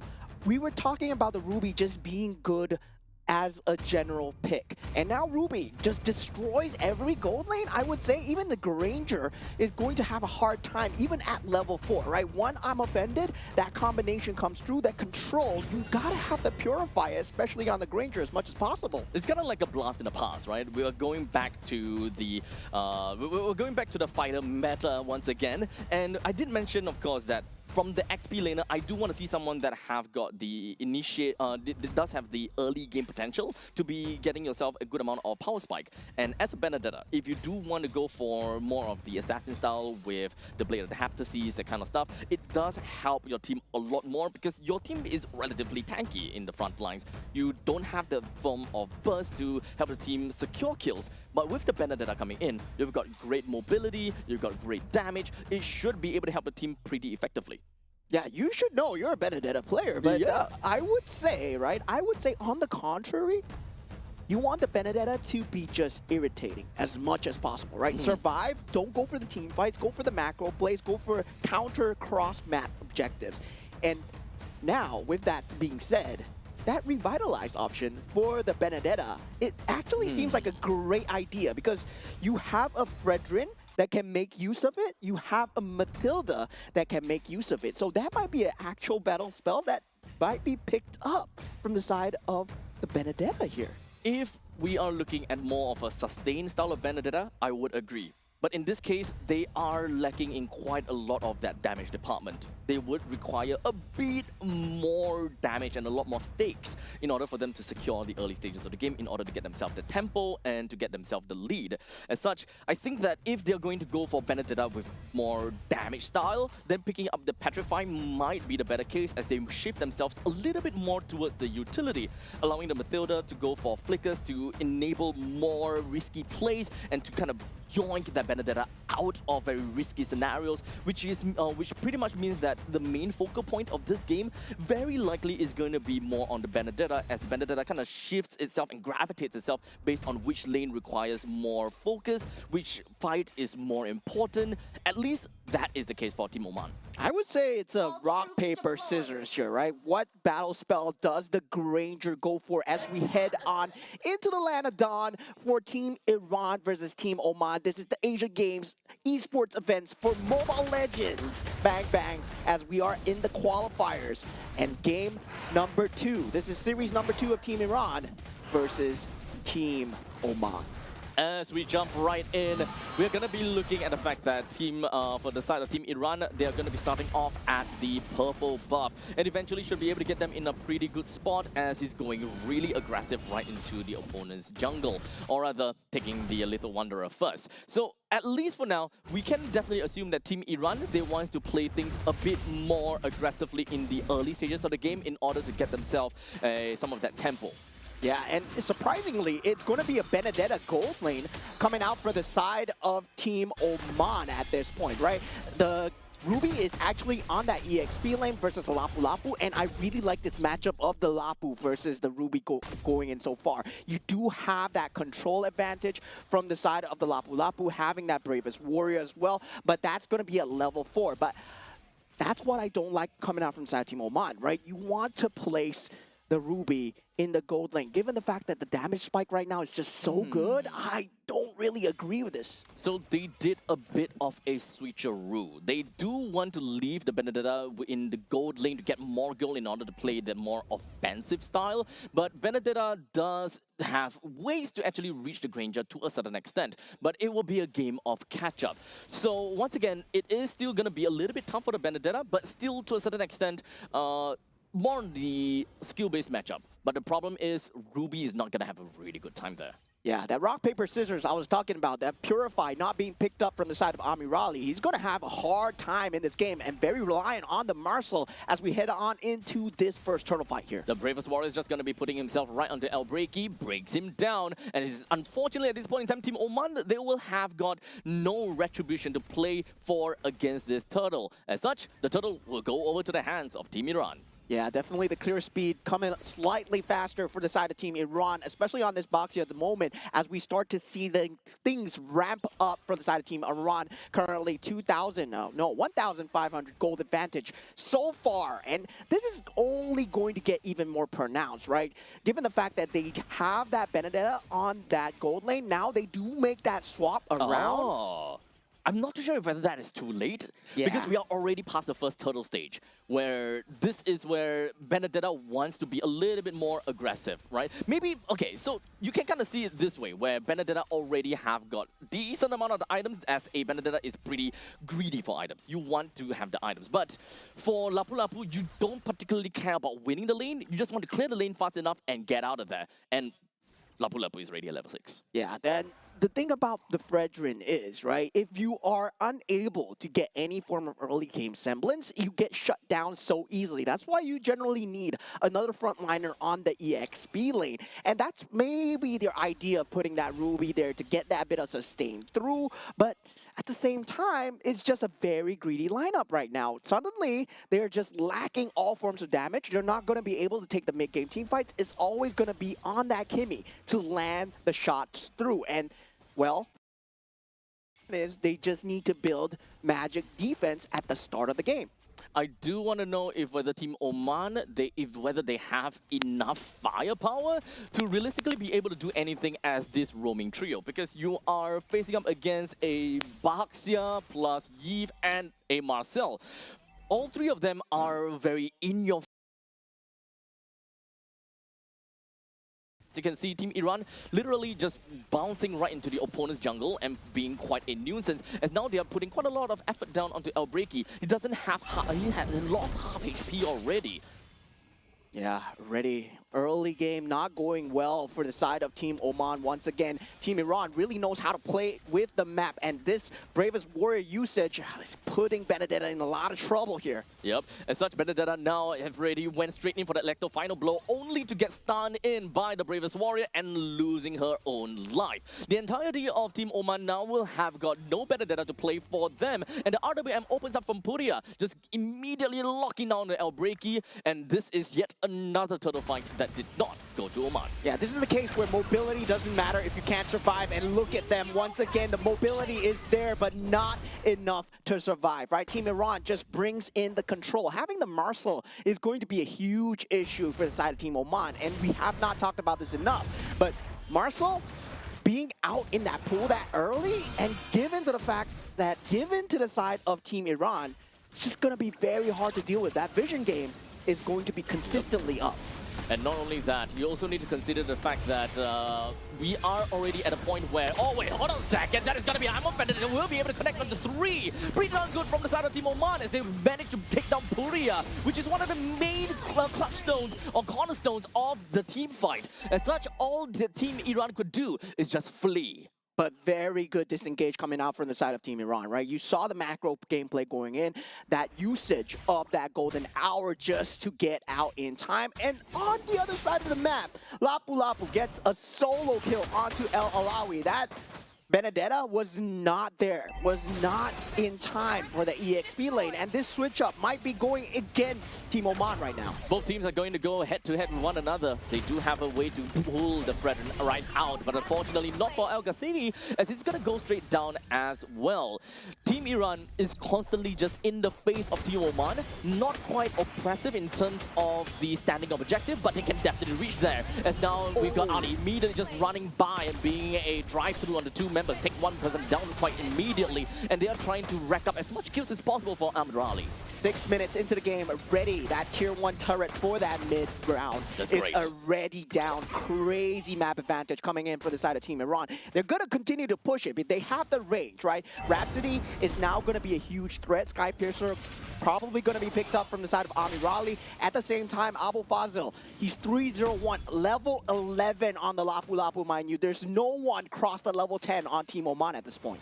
It's really difficult for Oman to do anything at this point in time due to the levels, as you mentioned. So trying to fight for the turtles is definitely not quite there. As you can see, Elbreaky is currently at level 8, which is actually the same as Ali. But hold on a second, we do have the golden hour just gonna be popped while the Baxia just gonna be hoping himself, just gonna be in the proxy position. Manages to get a pretty good stun down on the Elbreaky and followed by a kill down onto El Karusi. This is a complete shutdown over to the side of Team Oman, and they have got no control of their own jungle. Yeah, damage should come naturally for Team Oman at the late game, but at the early game, they need to survive, and this is the survivability that they don't have. They don't have the ability to withdraw the time. They don't have any borrowed time, as currently right now, they're doing what they can on the macro factor. El Alawi on that cross map play. That's going to be the only silver lining here, as you're down 8,000 already at 8 minutes into the game. At this point in time, what a Benedetta would want to do is just to play for cross map plays and being able to proxy as much as possible. The more turrets down for tier 1, the better it is. However, the only tier 1 turret that's down is at the bottom lane. So there still need a lot more time from Team Oman to be able to open up these maps to allow the Benedetta to go a little bit more crazy. But looking at that fact, I don't think that Al Alawi have got a lot of items to back himself up to be more damaging. As a matter of fact, I'm not too sure what items that he has. Yeah, damage is going to be tough. Oh, only the Blade of Heptases. So only the Blade of Heptases is actually going to be really difficult to deal with because the Lapu Lapu is so far ahead. But we take a look at this fight. This is going to be Elbreaky that is not able to survive. While, of course, the Bravest Warrior lands on 2, allowing Abu Fazil to just go absolutely ham and crazy, allowing Amirali to pick up a mania for himself. Do remember that this guy has got Sky Piercer. 6-0-0. This guy, no assists so far, able to secure all the kills for himself, and Team Iran they are running away with this game for sure here, right? Barring a huge mistake coming out from the side of Team Iran. If you take a look at the team fight, that real manipulation, just using time, Bravest Warrior into the back, Team Amirali untouched, even flickers forward to get that Maniac. Yep. So at that point in time, they are just so far ahead that the flicker is used aggressively in order to get himself a lot more of that snowball control over to the side of Team Oman, leading them to a 10,000 goal lead by 9 minutes and 45 seconds, which is a crazy amount once again. Yeah, fast forward pickup coming in, the photo coming through, but we will have that tri-lane push being set up from the side of Team Iran. Barring that, they will have that mid lane as well, but it's not going to be coming in at the same time. They got to deal with the tier 2 turret at the bottom lane at first, and they choose to forsake that. Unfortunately for the side of Team Oman, they don't have a composition that is too great when it comes down to wave clear and wave control. So when it comes down to clearing up these waves, they will take a lot longer of time. And despite the fact that this is only the first Lord, they very likely will lose the T3. As now the members coming from the side of Team Iran, they're just going to be putting themselves right in the face of Team Oman. And RWM into the golden hour, locked 2-person out of the fight, leaving El Rakadi to just put himself right in the front of the battles. He will lose his life on top of all of that, but that will open up a very good avenue for the rest of the members from Team Oman to push the rest of Team Iran away, or rather Team Iran away. But there is still gonna be another point in time where they can just jump in onto the T3 turret in the middle lane and effectively even the bottom. Yeah, Team Iran right now, they had 3 members on a sliver of HP, and Team Oman could do nothing about it. They were just flaccid as they could only watch because they don't have a marksman. They had a Kimmy, yes, but Kimmy does not have that range. 11 minutes in the game, 14,000 gold behind. It's a very tough spot from Team Oman to get out of. In fact, losing all 3 of the T3 turret at this stage of the game, and the fact that this lineup does not allow them a proper wave clear, it kind of puts them on a really difficult spot. And in fact, I think that they're just surrounded by walls where they couldn't get out of it. Yeah, they did have the game plan coming through for the side of Team Oman, but it might just be falling apart right now. Team Iran are going for it. The golden hour is just going to be popping onto 2. They're just going to be doing everything that they can onto Currency and brings him down pretty effectively. All 5 members from the side of Iran will do what they can as they have a Maniac and of course even a Savage collected by Amirali as the head from the side of Oman rolls. And there we go, the first Savage of the Asian Games Esports events. Mobile Legends Bang Bang qualifiers from the side of Team Iran. Coming out from the Granger, man, that is Amirali. That he picks up the Savage. Maniac then Savage, wow. Yep. Literally, we've got Amirali that conducted a symphony of death, doing what he can to play all the way from the start to the end. The moment that he picked up the Sky Piercer, he realized, you know, this is my time. With the Benedetta completely out of the game, with only a Blader they had to seize, there really is no threat going to the side of the Granger at all. Yeah, there was no threat indeed. You saw the systematic control that Team Iran had over the side of Team Oman, right? At the start of the game, yes, their game plan should have been to put that Ruby in that gold lane to get that kind of a bit of a lead towards that Granger, right? Yep. Threaten the Granger a bit. And that's something that the Benedetta couldn't do that. Level 1, level 2, you're not going to have the range. There's not going to have that control available. And I was looking forward to see whether or not they put that Ruby in the gold lane. Didn't happen. Switch came in too late, and it was just too far gone. Indeed. You want to have the early game advantage as a Ruby who have pretty innate healing factor coming in from her passive.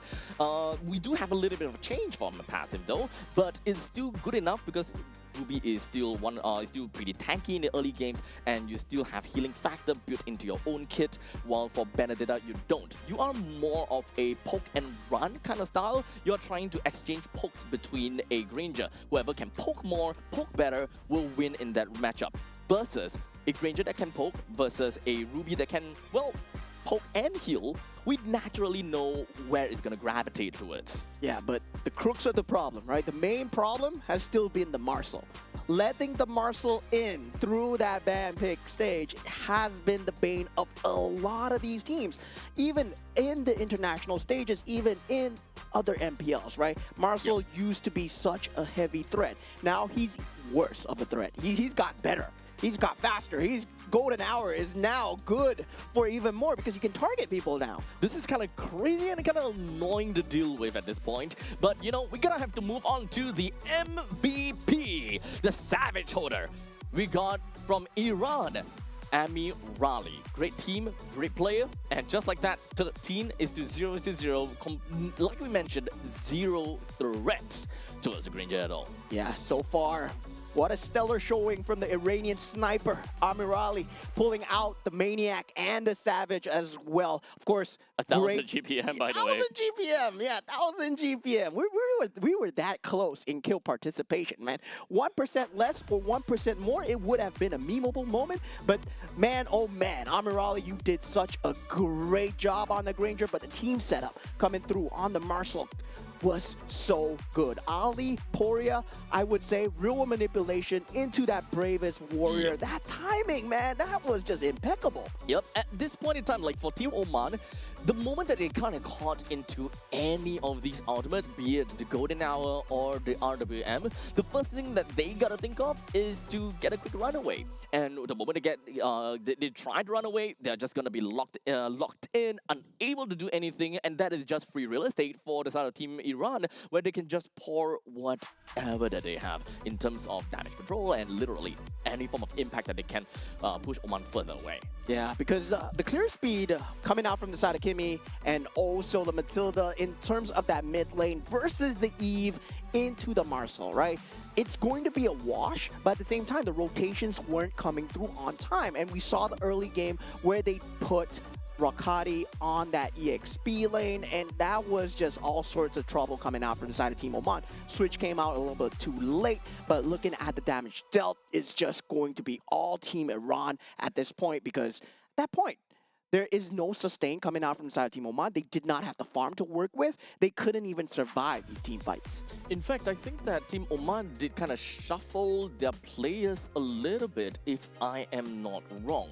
They might have shuffled themselves in terms of their roles because of how because they wanted to play dynamically, right? Maybe some of these players, they are not very sure how to play a very specific hero in their own lane. Like for example, we wanted Ruby in the gold lane. However, the gold laner might not be very good in Ruby. So what happens is that they do an internal swap. A certain player the player that plays XP lane will go over to the gold lane instead. So that is what we saw in the previous time, and shuffling will be required. Yeah. So maybe because of that, the team chemistry and the way that they play got changed dynamically.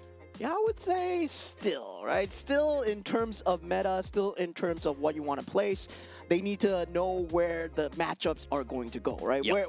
Why do you pick the Ruby? They have to know their win conditions very clear from the start. And, well, the game starts at minute 0. So sadly for Team Oman, the game didn't feel like it started from minute 0. They only felt like they were playing from minute 2 onwards, Yep. and that's just 2 minutes of lost time where Team Iran was just, well. Yeah, that's the point where you could have gotten the lead.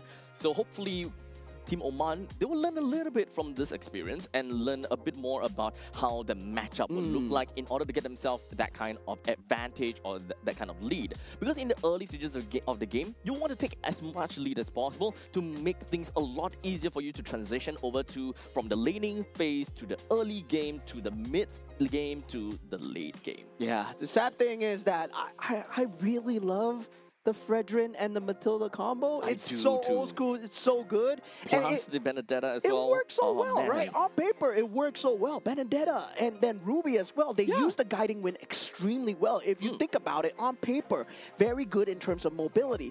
But mobility at a cost of survivability. That it was the problem for Team Oman, because they could move, but they couldn't survive. Marcel moves faster. Yeah, so it is ultimately gonna set up into a very chaotic team fight. If you can set things up, you need to be able to control the key team fight. And we just all said and done, we are gonna go off and take a look at what game number 2 is gonna be like after this very short break. So make sure you guys don't go anywhere too far though, because game number 2 between Team Iran versus Team Oman will come back to you guys very, very quickly. And of course, this is the 2026 Asian Games Qualifiers. You guys are watching the MLBB version. We've got more for you guys. Don't go anywhere too far. We'll be right back with you.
This madness ends now. At last.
And we are back once again with you guys. And of course, we'd like to give a huge thank you to everyone for your very kind patience. And we apologize for the very long technical pause in between of game number 1 to game number 2 between Team Iran versus Team Oman.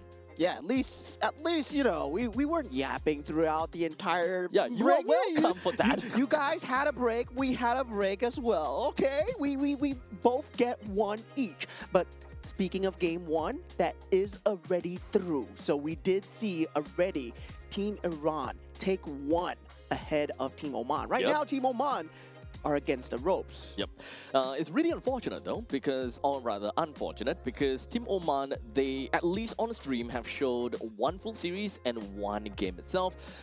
Doesn't really look too good when it comes down to the execution. We can definitely have a slight idea as to what they're trying to do when it comes down to the draft itself, but when it comes down to actually executing the game plan, they don't seem to get a hold of the tempo itself, or maybe it's just about the laning phase. They are not mechanically good enough to be able to get themselves the advantage over the opponents, as much as we see that, you know, the draft or the heroes that they pick should have given them some form of impact. Yeah, definitely. In terms of execution alone, I feel that we have broken walls again. Huh? We're broken walls again. This 50-50 is going very strong. You know, This is not a 50-50 at this point in time. it's just 100% broken walls throughout the entire time. So yeah, I think it's time to break down these walls. Oh man. Oh man. Well, I'm holding myself back so badly when you say these walls, but you guys, yeah. These walls. Yeah, these walls. But you know what? We're gonna move past that as we're gonna be waiting to see how game number 2 is gonna be like. And of course, Team Iran, they have definitely showed promise, especially when it comes down to drafting. For Team Oman, for sure, they need to start banning out Marcel, because I think that the past 3 games that they have lost is lost to Marcel's. Yeah. Right? Marcel is just so strong in the meta right now. It just feels bad. They that have to stop. They made the golden hour better, and in this patch, it's gonna be a crazy menace. And the fact is, you can just. Yeah, finally they ban it. They okay. But it's Team Iran that's that Team banned it. Iran that But banned it. of course, Team Oman is on that side that picks first. So Yes. yeah, definitely. So yeah, they want to ban it out, and surprisingly for Team Oman, choosing to ban out the Yuzong extremely early. So triple EXP lane ban coming out from the side of Team Oman. Oh, that's quite a bit of respect, if you ask me, for the side of Abul Fazil, if I'm not wrong. But here we go. First pick onto the Juicin. No qualms about that. I think the first pick Juicin is ultimately really good for first picks, because Juicin just fits into any composition like a glove. Yeah, so far, of course, we will be most likely seeing the counter pick Eve, but not at this juncture. Right now, they can still think about what gold lane they want, and they do pick up the Harif for themselves. Right now, if they want to pick up a strong roam as well, they can also pick up the Cho if they wish to do so together with the Harif. So that is still available. In terms of just picking up the Kalea itself together the Harif, that combination is also there.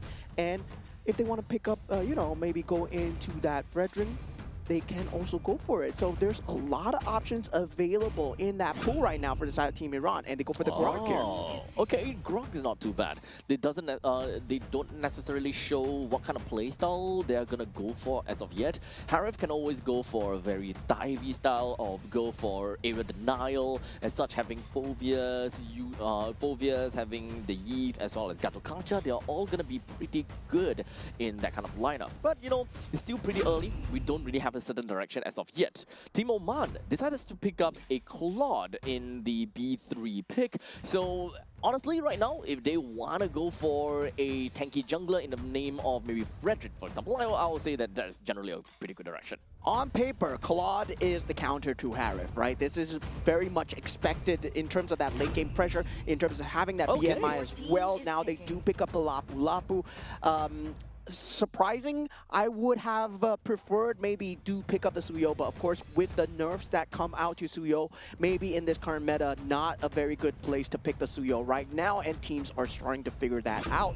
And now for the side of Team Iran, the Eve will eventually come through. It has to come through. The Doosin and the Yeve goes hand in hand. Now, right now, they still have that jungle pick available on both sides. Do they want to ban out the options here? The Brethren is still there. There's still the ability to pick up the Hanzo that we have not talked about, which has been buffed in this patch as well. Oh, but is it a meme pick? That's the question. Is it really meme, or is it actually like legitimate strategy? We did see people use it at MPLSG. Let's not talk about that. But we do have the Hilda and the Sora that will join into the banning pool. At this point in time, having a Gatokacha is still going to be a pretty good pick for either one of these two sides. For Team Iran, picking up a Gatokacha pretty much means that you are playing full-on area denial, and of course, making sure that Team Oman does not pick up one of the answers over to Yi. Yeah, so now both sides, they will have the jungle pick of their choice here. I mean, with the Boxia gone, there is still the ability, if let's say you want to go for the Harley right now, it was very strong in the previous meta, whether or not you want to go into that burst meta for the side of Team Iran here. Of course, I think they do need a utility jungle, so they do pick up the Alice with the EXP lane first, possibly, and for Team Oman, I told you, man, I told you! Okay. Okay, so you got that right. They have also picked up the Cho, so right now they are going for a slightly more of a pick-off kind of game, right? With the Cho for themselves, Hanzo can make full use of the Cho's way of the dragon after all, and aside from that, they picked up a Lancelot from the side of Team Iran for more of that tempo-based game. Yeah, but Lancelot would be a very greedy pick coming out from the side of Team Iran. Of course, they have to secure that early game pressure. That Grok rotation together with the Eve, very strong in terms of that lane pressure, right? Yep. And Alice, Harif, just independent on their own, they will do extremely well. Now, it boils down to that Hanzo rotations in that early game. If they can shut down Hanzo as much as possible with the Lancelot, they secure that mid game, that objective take does not become a problem for them at all. Well, understandably, when you are playing as a Hanzo, you don't particularly have too much that is at stake. You're not too afraid in engaging and all that jazz. But it's more about the chemistry. If whether you are trying to force out a team fight, whenever you are in your ultimate state, those kind of situations definitely happen. And it is also very telegraphic for your opponents. The moment they know that, okay, there is a shadow around here, or rather the shadow has appeared, that means that, do we want to take up a fight? Are we ready? Do we have the resources for all of that? Yeah, that timing becomes very crucial. Clear speed will be slightly favored towards that Hanzo. Of course, that level 4 will be in the hands of Hanzo. One of the fastest clear speeds right now in the entirety of jungle as we head on into Lanadon for Team Oman versus Team Iran. This is game number 2 of series number 2 of the day. Currently 1-0 ahead for the side of Team Iran.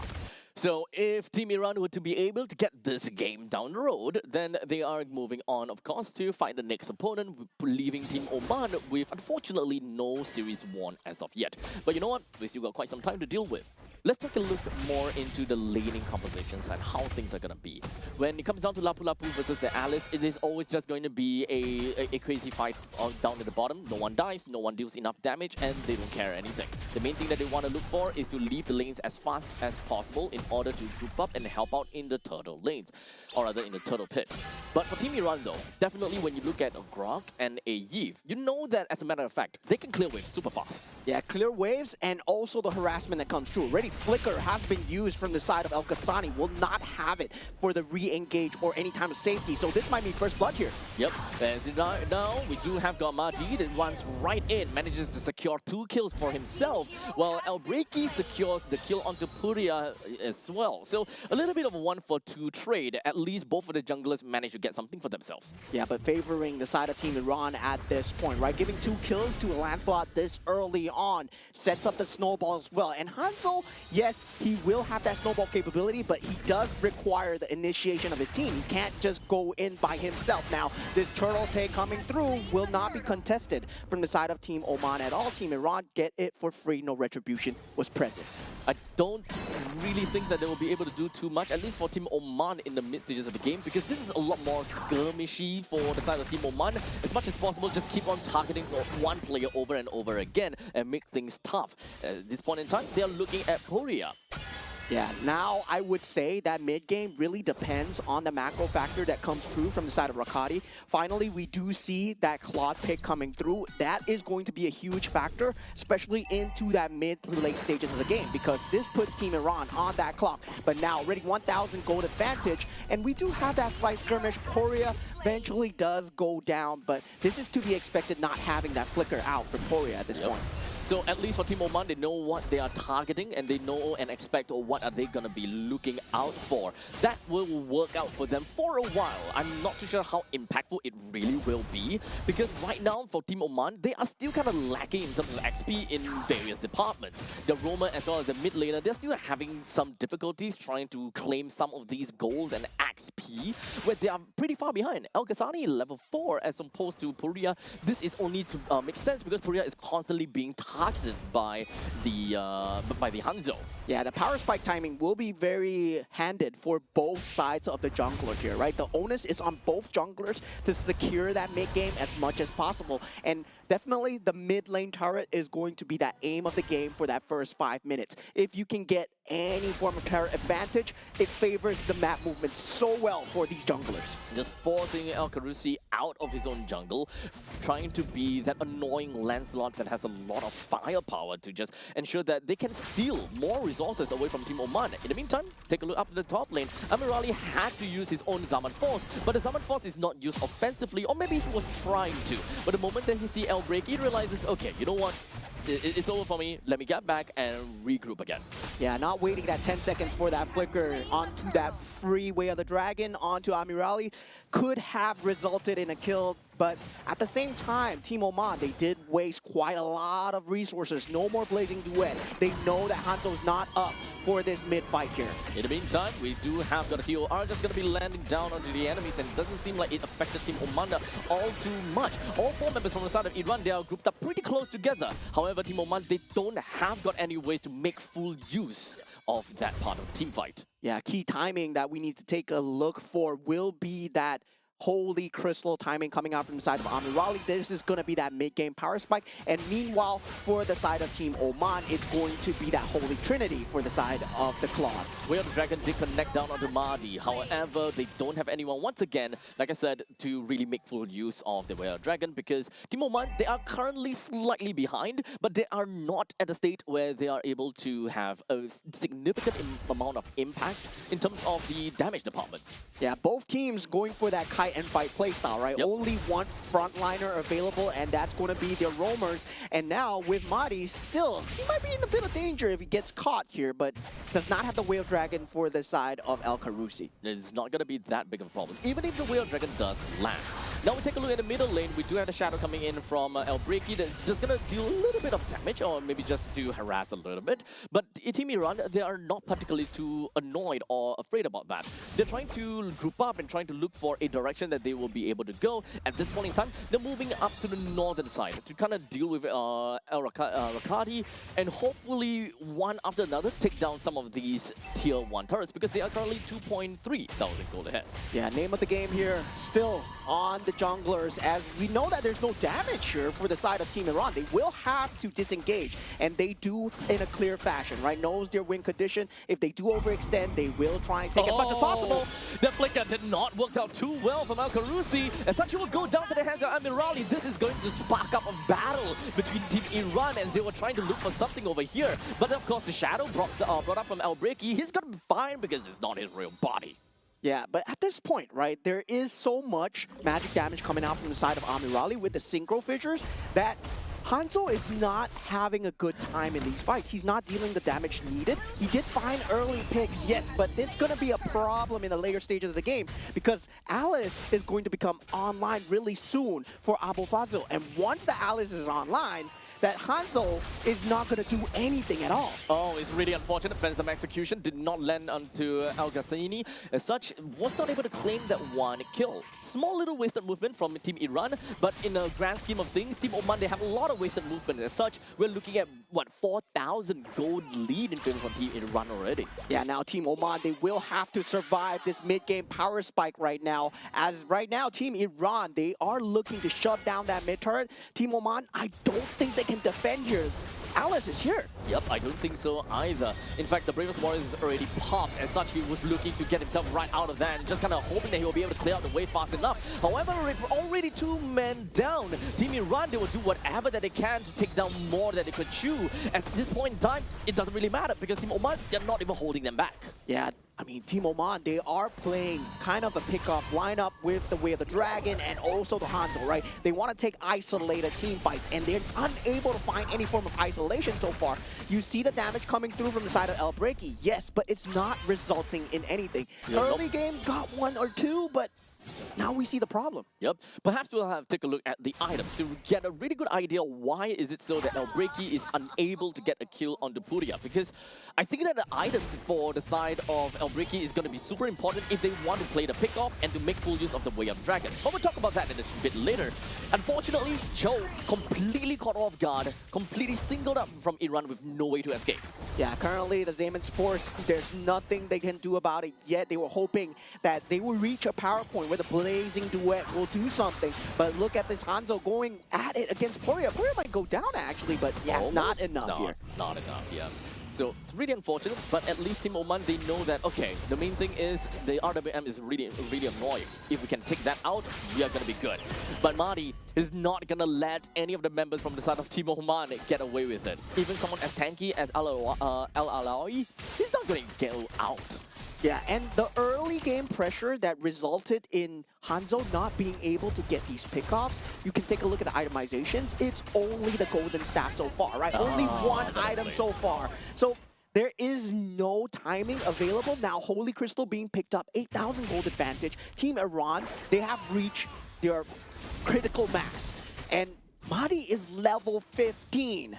So yeah, he's going to deal a lot of damage. Not only that, there is no way for Team Oman to strategically be able to fight for any of the neutral objectives at all until El Breaky eventually hits level 15. That is the only point in time where there could be any point of contest or challenge for the Turtle or the Lord by this point in time.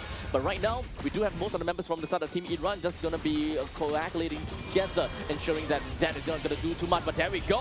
When it comes down to tectonic charge and the flicker from, of course, the side of Ali, it did enough. Brought 2 men down with the help of his teammates. And of course, let's not forget about the Lord. They'll be marching down the middle lane with his trusty trident, taking out every single one of these creep waves. Team Iran, they will do whatever they can to take out one of these tier 3 turrets. What a disgusting flicker coming out from the side of Ali, but Amirali still in the thick of things with the Xayman Force still untouched, right? That shield value unable to be just taken away because Blazing Duet at this point, 10 minutes into the game, Claude is not at critical mass. 10,000 gold lead ahead. Once again, look at that. That was a beautiful clash coming through for the side of Team Iran as we had that Waltz charge into that real-world manipulation. Beautiful layering coming in from the side of Team Oman, but unfortunately was not quite enough to be able to take Bardi down. RWM pops up, locks right in onto the Lapu Lapu. El Alawi, unfortunately, will find himself taken down as well. It is going to be 3 versus 5, with the mid lane marching right in. Team Iran will take no chances at all, and rather, they will want to end this as much as possible. The Shadow coming in from El Breaky, moves right in, doesn't have a lot of HP to work with, goes back to the fountain, and Team Iran, they will split themselves up a tad little bit, take down the T3 turret down in the bottom lane, will secure them a better fight into the core. While in the meantime, now El Karusi buys a bit of time with the Wave Dragon onto Marty, but other than that, that is just a valiant sacrifice for him that will allow El Alawi to come back into the fight and try to clear the waves as much as possible. Yeah, this is still doable for the side of Team Oman. They do have that late game lineup, especially with the Hanzo and also the Claude. So Team Iran, they know that they're on the clock. They're forcing the issue as much as possible, but they gotta avoid mistakes here. One move wrong by Madi could result in Team Oman flipping the script. That is all 3 of the key 3 turrets that have been taken down already. And unfortunately for Team Oman, they are very much behind in terms of the economical factor with 14,000 gold deficit. They don't have what it takes to clear the way fast enough. They don't have what it takes to realistically push Team Iran away. And at this point in time, Team Iran is only going back because of the spawn of the Lord.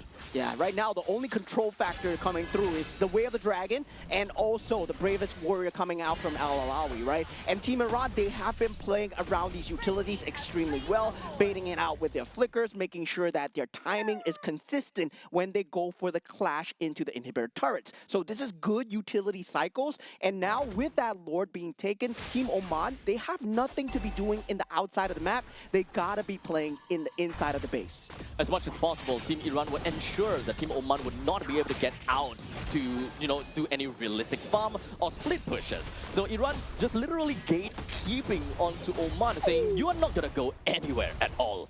At this point in time, the Lord marches down in the middle lane, ready to pillage, while the RWM pops right out, while El Breaky forces himself right into the face of Puria. Not quite enough to do anything. While in the meantime, El Carusi all the way at the backside was hoping they will be able to do a decent amount of damage, but unfortunately he wasn't able to do for any form of control. I mean, Raleigh will take a triple and they will end the game just like that. 2-0 for the side of Team Iran as they show complete dominance over Team Oman.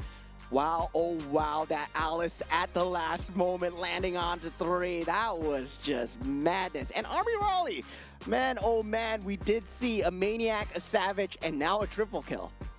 It's really unfortunate that the members of Team Oman, they're unable to really play a game of catch-up, right? And when it comes down to their own laning composition as well, I think that they had a lot of, I would say, wasted movements.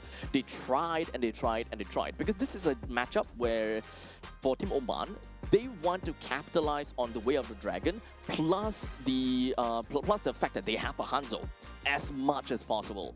However, what Hanzo has been doing is constantly just going in over and over and over again. Whenever he has the ultimate, go straight in for the Yve without a sliver of assistance from any of the teammates.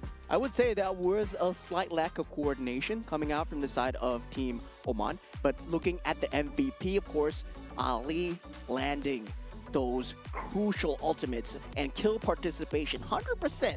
When there's a team fight, Ali is there. And 4-0 and 13, this man just decimating the entire battlefield. Broken walls doesn't matter. He makes his own walls. Indeed. So congratulations over to Team Iran, and of course, great plays coming in from Ali, which as a roamer, with no death at all. I think that is I think that is a reflection of what that game is for Team Oman, because all Oman or Team Oman, El Breaky is trying to do is constantly forcing the issue onto Puria. You see that whenever he's ultimate, right, he goes for Puria.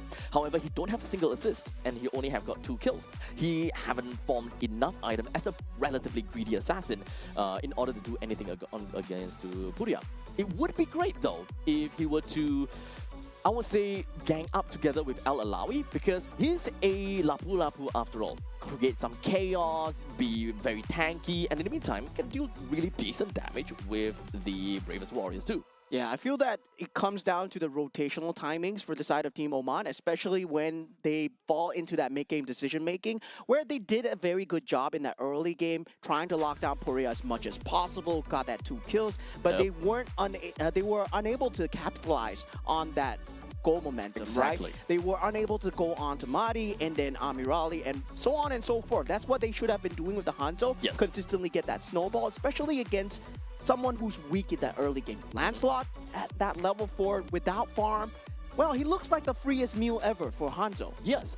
So I think that what Team Oman is essentially looking for is that they want to go for single member pickoff, not necessarily trying to get enough snowball to be able to, go from one chain to the other. So in some sense, they are looking at things in a very narrow kind of playstyle. Whenever I have ultimate, I just go. Not exactly the form of, I want to go for a team fight, I want to make full use of the Hanzo with its innate mobility, as well as the fact that he can do very risky plays, dive all the way to kind of the backlines kind of thing. In fact, they're lacking in team fights overall. Yeah. So it feels like, like you said, very telegraphed, right? One target, one play coming out from side Team Oman. It's never a secondary layered play on top where, I'm a Hanzo, I'm going to jump behind, but you're going to do this at the front with the Way of Dragon while I'm making the space. There was no level 2, no level of contingency behind that. And I believe that's the kind of layeredness, the kind of meticulousness a team needs to kind of make it here at the Asian Games here. Honestly, if you ask me, if I'm trading between my ultimate as a mage versus the jungler's ultimate, I'll take the trade anytime. Yeah. If I'm able to keep my own team, such as the goal laner, active and safe, so be it. Me as a Yves, without real manipulation, I'm pretty sure my team will still do just fine. Yeah, there was a lot of moments where I felt that they should have gotten the upper hand, especially on the Hanzo. You saw that Poria was extremely low. I believe his death could have been in a double-digit count. To be honest, if yeah. They just stacked their coordination just slightly better. And yeah, that was just such a missed opportunity, but doesn't matter. Still day one, we need to reset and we need to go on into that next games as well. We still got 3 more days of MLBB here. Yep, a lot of days, a lot of games. We are currently down at 1:13 p.m. right now, and we have covered 2 series. We've got all the way, I think we have 5 more series to go. So if you guys have any, Mobile Legends Bang Bang craze or itch, this is the place that you want to go, as you will be able to watch so many teams going up against one another. And of course, different regions, different meta, different plays, and I'm pretty sure when it comes down to some of these teams, you guys might already heard of who they are, who is playing, and of course, what team that they are technically from. And currently the standings for Group B, as we see so far, Team Saudi Arabia at the top with 2-0, 100% win rate with 4 points. And also Team Iran following next as 1-0 with 2 points because they only played 1 best of 3 so far. Team Jordan 1-1. And now for Team United Arab Emirates 0-1. And lastly, I believe that was Team Jordan, right? No, Team Oman. Team Oman, 0-2. So technically speaking, we're not too surprised about the fact that Team Saudi Arabia is all the way at the top of that list because, I mean, after all, they are names that we could just Google search, right? And like, oh, right, oh, Team Falcons, okay. Oh, Twisted Minds, okay. The kind of thing, right? Well, for the rest of the teams out there, it's a little bit more difficult for us to kind of get a hands on. Although I gotta have to say, Team Iran, we have seen one game from them. They do look pretty darn good though, so they might be a pretty good rivals to Team Saudi Arabia. Yeah, definitely. Only 2 teams will make it from Group B. Of course, that 3rd place, they will have only 1 slot, so they will have to fight it out with Group D eventually in that last day, where that 3rd place, well, it might look good now, but as we head on into these Asian games, into the group stages as well, you're going to see much more desperateness coming out from these teams. Now, of course, we do have got games that is running concurrently, right? From Group A, B, C to D. Eventually, at a certain point in time, whenever we have the standings, we will, of course, show it to you guys and tell you guys, let you know how it's faring so far throughout the entire table. But of course, before that, we're going to go off for a short little break. And once we're back, we'll give you guys 3rd series of the day.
human body was built to move. Not trapped at a desk in one singular posture for 12 hours a day. It's time your chair evolved. This is Secret Lab Titan Evo. Ergonomically engineered for you, gamers, hybrid workers, artists, backing your every move.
If all that bloom are faded to wither,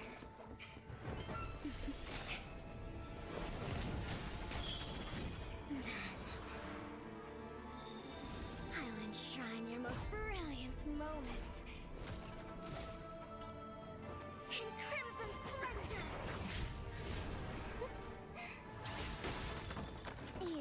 something so crude can be graced with a splatter of beauty.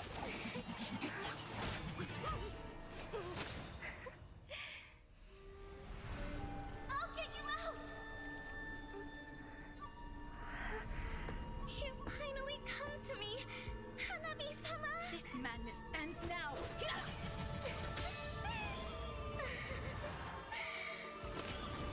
At last, I'm shivering with excitement!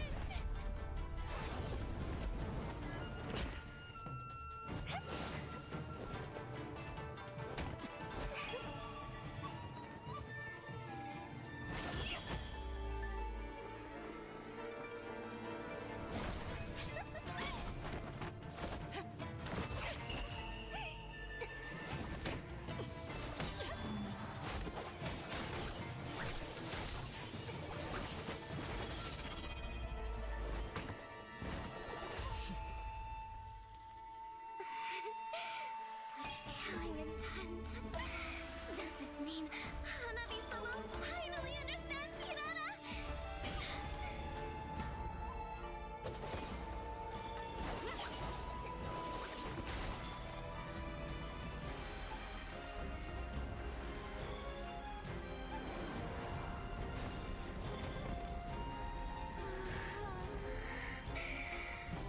So warm. So beautiful. We can finally embrace eternity in hell. Just the two of us. Allow me to release your eternal bloom.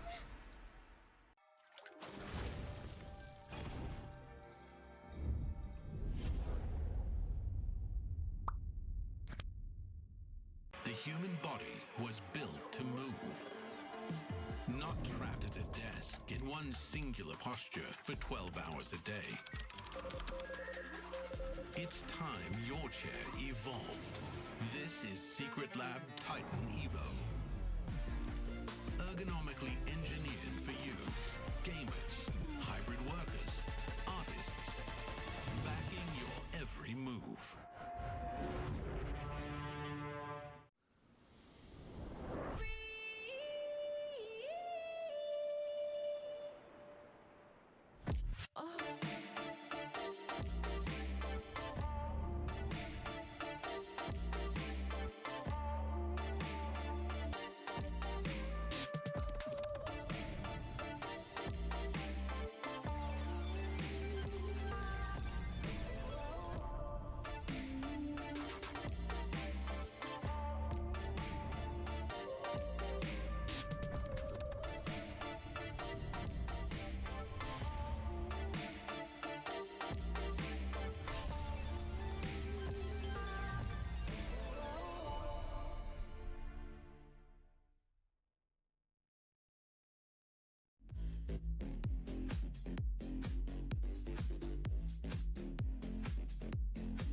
All right, ladies and gentlemen, welcome back once again. We are here once again for the 2026 Asian Games, and right now we're going to be watching match number 3. Okay, match number 3. So this is going to be fun between Team Sri Lanka versus Team Pakistan. Yeah, it's gonna be very interesting, right? In terms of just esports prowess alone, we Yep. have no idea where these teams stand. So I went to the online chat. I went to ask. Oh, everybody's hyped about Team Pakistan. Everybody's hyped Oh. about Team Sri Lanka. So we got supporters from both sides. Okay. But when I went to search it up for myself, I can't find anything on the internet, man. Okay, so it's likely a lot more localized then. So they're probably known in their own local scene, but not necessarily somewhere that they manage to go to the internationals or something along those lines. So it's relatively fair to assume that they do have a vast knowledge of the game. They should be able to give us a pretty good game as well. But if whether they will be able to touch the tip of the iceberg is mostly going to be the question. Yeah, so finally we are taking a first look at a group other than Group B. We're going into Group D at the moment, right? yeah. So it's going to be Team Sri Lanka versus Team Pakistan. At the same time, we're still at day number 1 of the Yep. Asian Game qualifiers here. So a lot of power levels have yet to be set. We don't know who's going to make it yet. Maybe we'll find out after today, but right now, still setting the precedent for a lot of these MLBB games. Yep, especially for the fact that we haven't watched a single game from Group A, which I think that is something that everyone is looking forward to, right? We're looking for like Malaysia, Philippines, Indonesia, and the likes. But we're gonna hold on for a tad a little bit, and we talk about the group standings for Group B. As of now, we have watched 1 game from Team Saudi Arabia, and even off stream, they managed to get 2 games for themselves, or rather 2 games in 1 series. So total point, 4 points.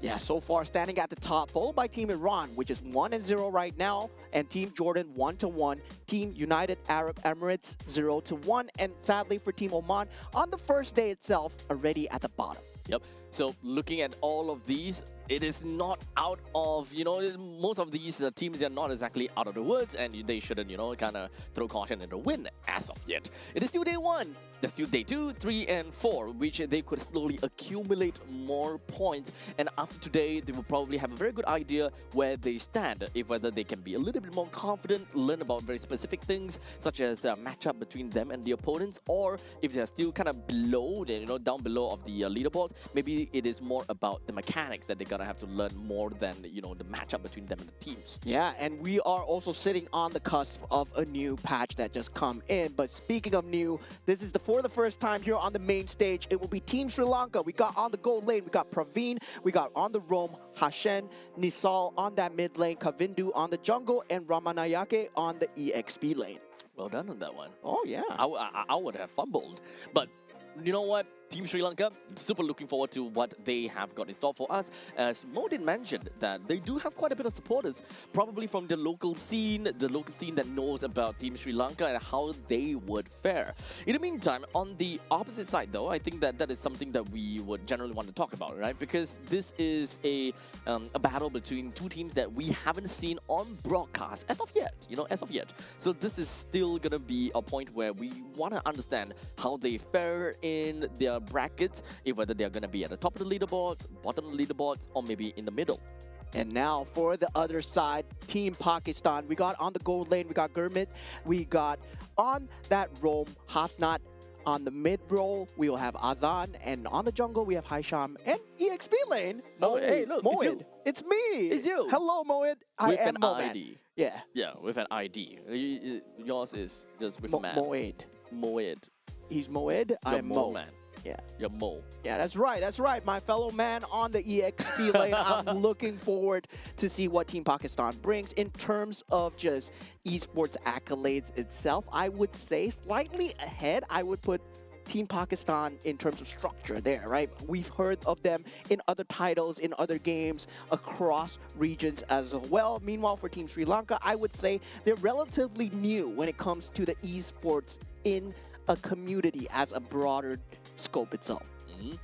Of course, now with the 3rd game on the road, we are mostly gonna have have an idea about the current patch as well. We talked about a patch, right? Maybe we're gonna have to remember this as well. Different regions does have different meta. If whether they have played enough to get a close idea as to how the meta is gonna shape up to be. Maybe there is a flavor hero that comes into this patch, or maybe in the previous patch. That is a lot of questions that we generally want to talk about. However, though, I think that it is universal that we talk about. Oh my God, not again!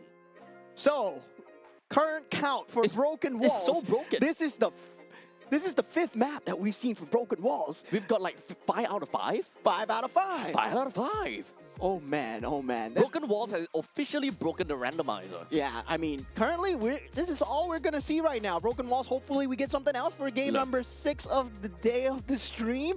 But for now, we're gonna have Broken Walls. We'll be jumping into the drafts really soon. But we're talking about the patch, right? We're talking about the meta, and Marcel has been that menace of this meta so far, and luckily it's banned out so far from the side of Team Sri Lanka.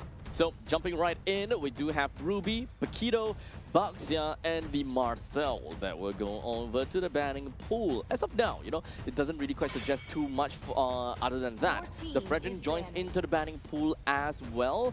But you know what? From this point onwards, I kind of want to see new heroes that kind of surfaces. Like, what are the other more prominent heroes that we could be expecting in this current patch?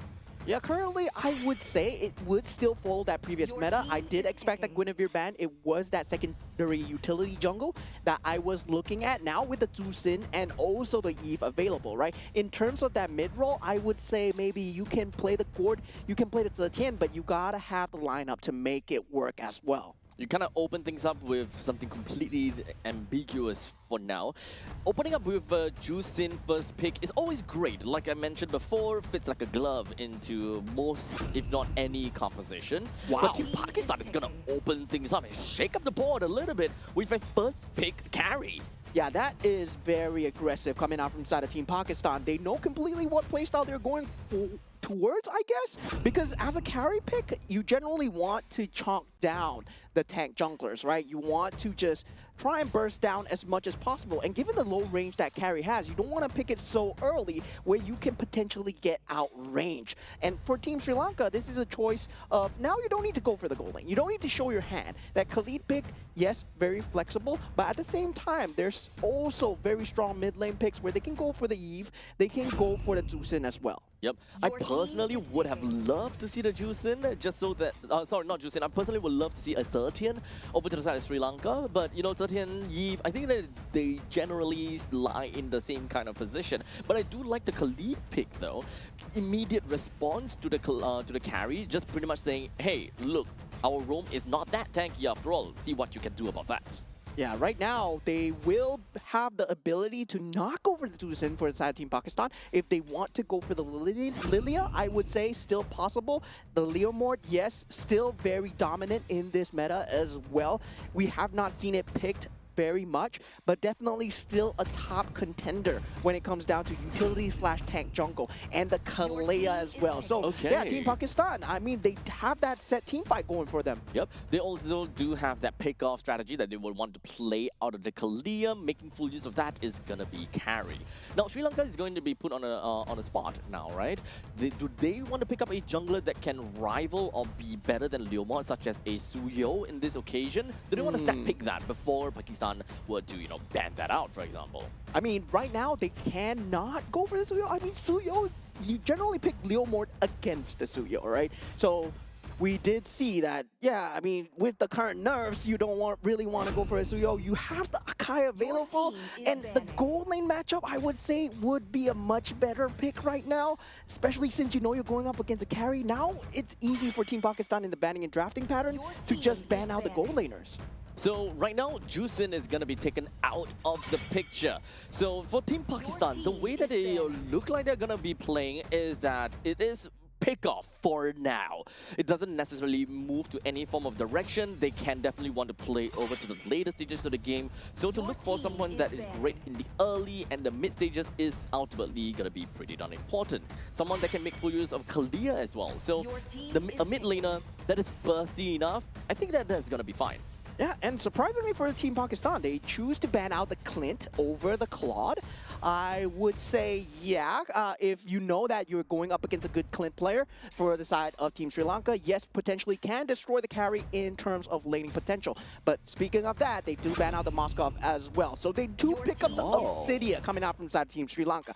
And I don't like this at all one bit. I believe that Obsidia has its place, but currently not in the meta so far. The time taken to farm up the bone shards, you're just stuck in the lane for so long, and you don't really have a way to join the early team fights. You really need to just ramp up the bone shards for that late game damage as well. Yeah, it kind of seems like they are looking at Obsidia as a form of insurance, where if Suyo is not doing well enough, I suppose they can lean over to Obsidia in the later stages or some sort of things. Since Obsidia, yes, Obsidia is very reliant on items, but more reliant than your bone shards than anything else. If you don't have your bone shards, then even your items is not going to do anything for you.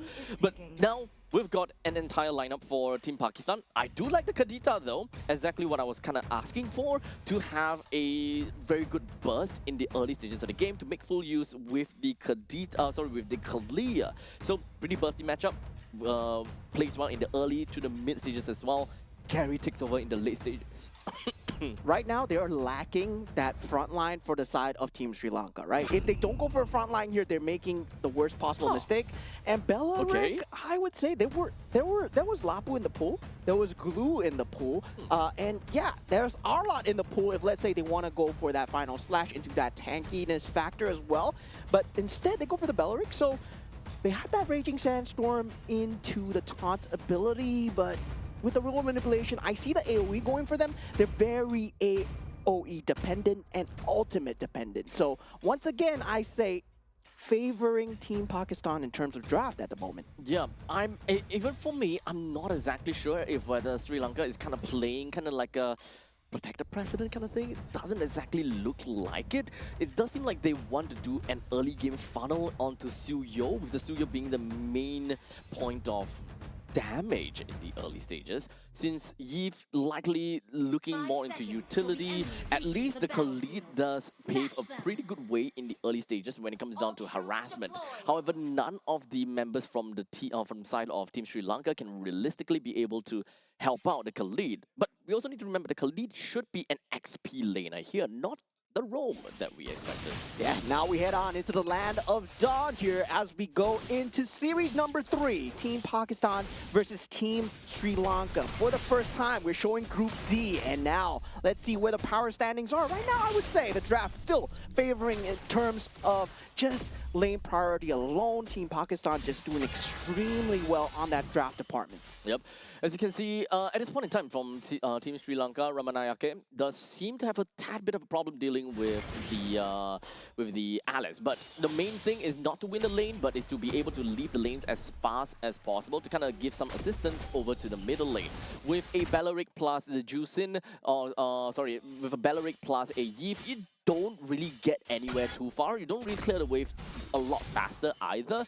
But if you kind of look at it on the opposite side, Hasnat and Azan, not that great too. Yeah, and I don't like this coming in from the side of that mid laner, especially when you're playing a Yves, right? You have that range ahead of the Kadita, and you clear out the creep wave so fast, but there is no objective rotation. You could have held the EXP slightly longer and denied it away from Azan. So now Azan, he gets that level 3 close to level 4 for free, and does not even burn out the Petrify, does not even burn out the Flicker. So when it goes down to that level 4, that burst potential from the rough waves is going to be rougher. At this point in time even for the Sandaraka Vindu, he rotated himself all the way to the top lane preparing for the upcoming total fight. However, I'm not exactly sure whether they can do this or not. It is going to be a 4v3 though, so that is going to be... Wait, no, never mind. We do have a stack down onto the Pixel Brush, and that is where Hashin moves right in. We do have, of course, Barbil that will be summoned right in together with Nisal, opening up the RWM right onto Haisham, but didn't go to anywhere. In the meantime, Team Sri Lanka manages to pick up a total for themselves. Yeah, not able to get the positioning, but a lot of battle spells used, right? That Nisal does not have that flicker anymore. Revitalization not available for Hashin, so there is that slight timing, despite the first turtle being taken. But at the same time, Team Pakistan didn't get any kind of macro advantage when the turtle was being taken. So Team Sri Lanka, well, right now they got basically the turtle for free, and they might have a reset on that flicker if Team Pakistan does not push the issue here. Honestly, at this point in time, it doesn't seem like any team fight from here is going to benefit anyone. This is more or less a game about the junglers right now. But Praveen somehow manages to pick up a kill for himself onto Azan. What was Azan doing all the way there? That's the question. Yeah, he was there, and I believe he was just looking at the minimap, and he got caught out by Hashen's ultimate. And he had the ability to go out, he had the Petrify, he had the Rough Waves, he had his entire kit available, but he was just caught lacking. Yeah, it's really unfortunate, especially since that kill went over to Praveen, which is going to be the insurance policy for the side of Sri Lanka. The more that they kind of give it over to Praveen, then a lot more accelerated is going to be the growth for the side of Praveen, which is something that you don't want. In the meantime, you also kind of don't want to give it to Kavindu. He is the assassin after all, so giving that assassination over to him is not going to be great. In the meantime, that is going to be a title strike followed by a slam down, allowing for Pakistan to pick up two very easy kill right down in the middle lane, and perhaps even wanting to get a little bit more out of the greed. Yeah, we see the initiation capability coming out from the side of Hasnan and Azan. The Rough Waves, Tsunami Slam combination, that is going to be the staple for that pickoff, right? And Team Sri Lanka, they have to learn how to not get caught by it. And jumping onto Nisal, that's the prime target that they're looking for. Nisal not having that Purify, going for that Flicker might have been a crazy, crazy move. That's a lot of ego on his part. Hashen needs to find a way to eventually make his way into the midst of the team fight in order to last out a good Rapid Dryad. However, it's not as easy as you may think. Right now, we do have a Barbil farming right out, and of course, RWM just gonna pop right out as well. Hashen locks everyone down with the Rapid Dryad, but unfortunately not too great. Hasna not a lot of HP to work with, hiding right behind of the walls, while Hasham looking for the opportunity with, of course, momentum and a retribution. Steals it right away from the noses of Sri Lanka. Great timing coming out from the side of Team Pakistan, popping that light wheel Gurmeet, starting to deal damage in these team fights, and Praveen was nowhere near the scene. So very good usage of man rotation coming out from the side of Team Pakistan. And that's a problem, right? With Obsidia, where you are forced to stay in the lane for quite a long period of time. Yes, Praveen does eventually come through with the ultimate, but Hasnat has a very good disengage tool. You can just go away. You don't even need the flicker available. So currently 5 minutes into the game, and Pakistan is only at under 1,000 gold lead. So it is still pretty even Stevens at this point in time. It could go to anyone, and it could be anyone's game. With Gurmeet with 1 kill, Praveen also at 1 kill, they are relatively equal. In fact, the entire game is equal, so I would love to see how this is going to transpire into. Yeah, currently, right now, Molwid going down was not part of the plan, but Tsunami Slam coming through right now. Together with the ultimate, that's not going to be enough for the side of Team Sri Lanka. Team Pakistan, that initiation combo, just very strong. And Team Sri Lanka, they have not been able to answer that. Now they will get that mid-turret for free. This Suyo should not be staying here as he goes for a 1v4. Not something that you want to do, especially where you're talking about that 1v4. As a Suyo, you can't really defend that at all. At that point in time, it's much better to just give it all away. At least for me, you know, I can understand that a Suyo is very slippery. You can skill 1, 2, and 3 right out of it really quickly. However, this is also a team that has got pretty good crowd control. Yeah, decent lockdown. Yeah, so you're kind of balancing, or you're kind of gambling for a fact that, you know, you're just hoping that they don't lock you down. Yeah, currently right now, Team Pakistan, they're running away with all forms of map advantage here. Praveen, he has no business standing near this turret. He's actually in a very dangerous position here. Does manage to disengage, though now the shoe is on the other foot. Team Pakistan, now they have a semblance of momentum, right? 3,000 gold advantage, 7 minutes into the game. And this is where things start to become slightly harder for the side of Team Sri Lanka, because they have no way in, barring the Raging Sandstorm. That's the only initiation capability. Yes, you can argue that Bellaric, you can initiate, but he doesn't have a flicker. He's on a Revitalize. Yep. So at this point in time, right, we kind of saw that, we were kind of seeing for the first 5 minutes, the pressure cooking is just kind of brewing until eventually Pakistan just released all of those pressure and just went straight to town. It was under 1,000 goal lead, and now they have managed to float themselves up to 3,000, or rather 3,700 goal lead. This is all gonna get higher and higher because the whole time for the first 5 minutes, Haisham has only been building survivability items. In fact, his first item was an immortality. Yeah, right now Tsunami Slam does go through. Revitalize not enough to save. Real world manipulation is there, but there's no damage coming through from the side of Team Sri Lanka. And now Hasnan eventually goes down, but he's just a roamer. The EXP lane for the roam, he will take that trade any day for the side of Team Pakistan. But unfortunately, that's not going to be over as of yet. Moit now puts himself right in the face of Kavindu, and of course just going to be brushing his face, ensuring that Sri Lanka needs to run away. But here we go, Haisham, just a sliver, just a single tick of damage away to be able to get a kill down.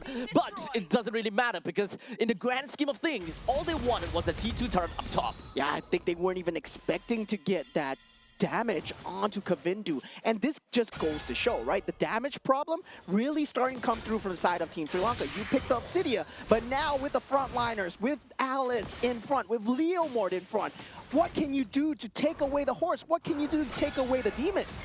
There's not a lot of choices that Sri Lanka is posed with. In fact, for the side of Team Pakistan, they have constantly been giving Team Sri Lanka very difficult choices to make. Do they go in or do they run out? Because at this point of this conjuncture, Sri Lanka don't have got the answer or what it means to be able to, kind of fight back accordingly.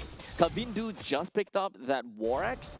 Not a big fan, but regardless, I mean, currently 9 minutes into the game, not a big fan on the routes that he's on right now. But hey, regardless, that is going to be a simple slam dunk onto Kavindu, takes him down before he is able to react over to the Lord. The rest of the members from Pakistan now moves himself forward to the side of Sri Lanka. Misses a TOR, but not that big of a deal. Main thing is, they managed to get the Lord and try to get a push down. Yeah, Raging Sandstorm used to disengage together with that Flicker. And we've been seeing, right? They've been trying to initiate very much with the Belleric, trying to ulti in as much as possible. Hashen, yes, at the start it did work because you found Azan in No Man's Land. But when a standard top-down team fight is going on, there's no positioning where you're going to get Gurmeet, you're going to get the gold lane, you're going to get that mid lane. The main damage dealers will never be in that front position for your Belleric to ulti. And Team Pakistan, you're completely exploiting that fact.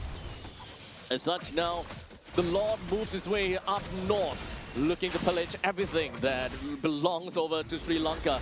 As he spins his trident, lands a hit, Hasnan just immediately running with a title strike, landing on a 3-person. Well, this all from the back opens up the RWM, hoping that he will be able to cage up the rest of the members from the side of Pakistan. However, Sri Lanka, trapped in their own cage, like a butt cage they are in. They were unable to do anything as Pakistan rolled over them.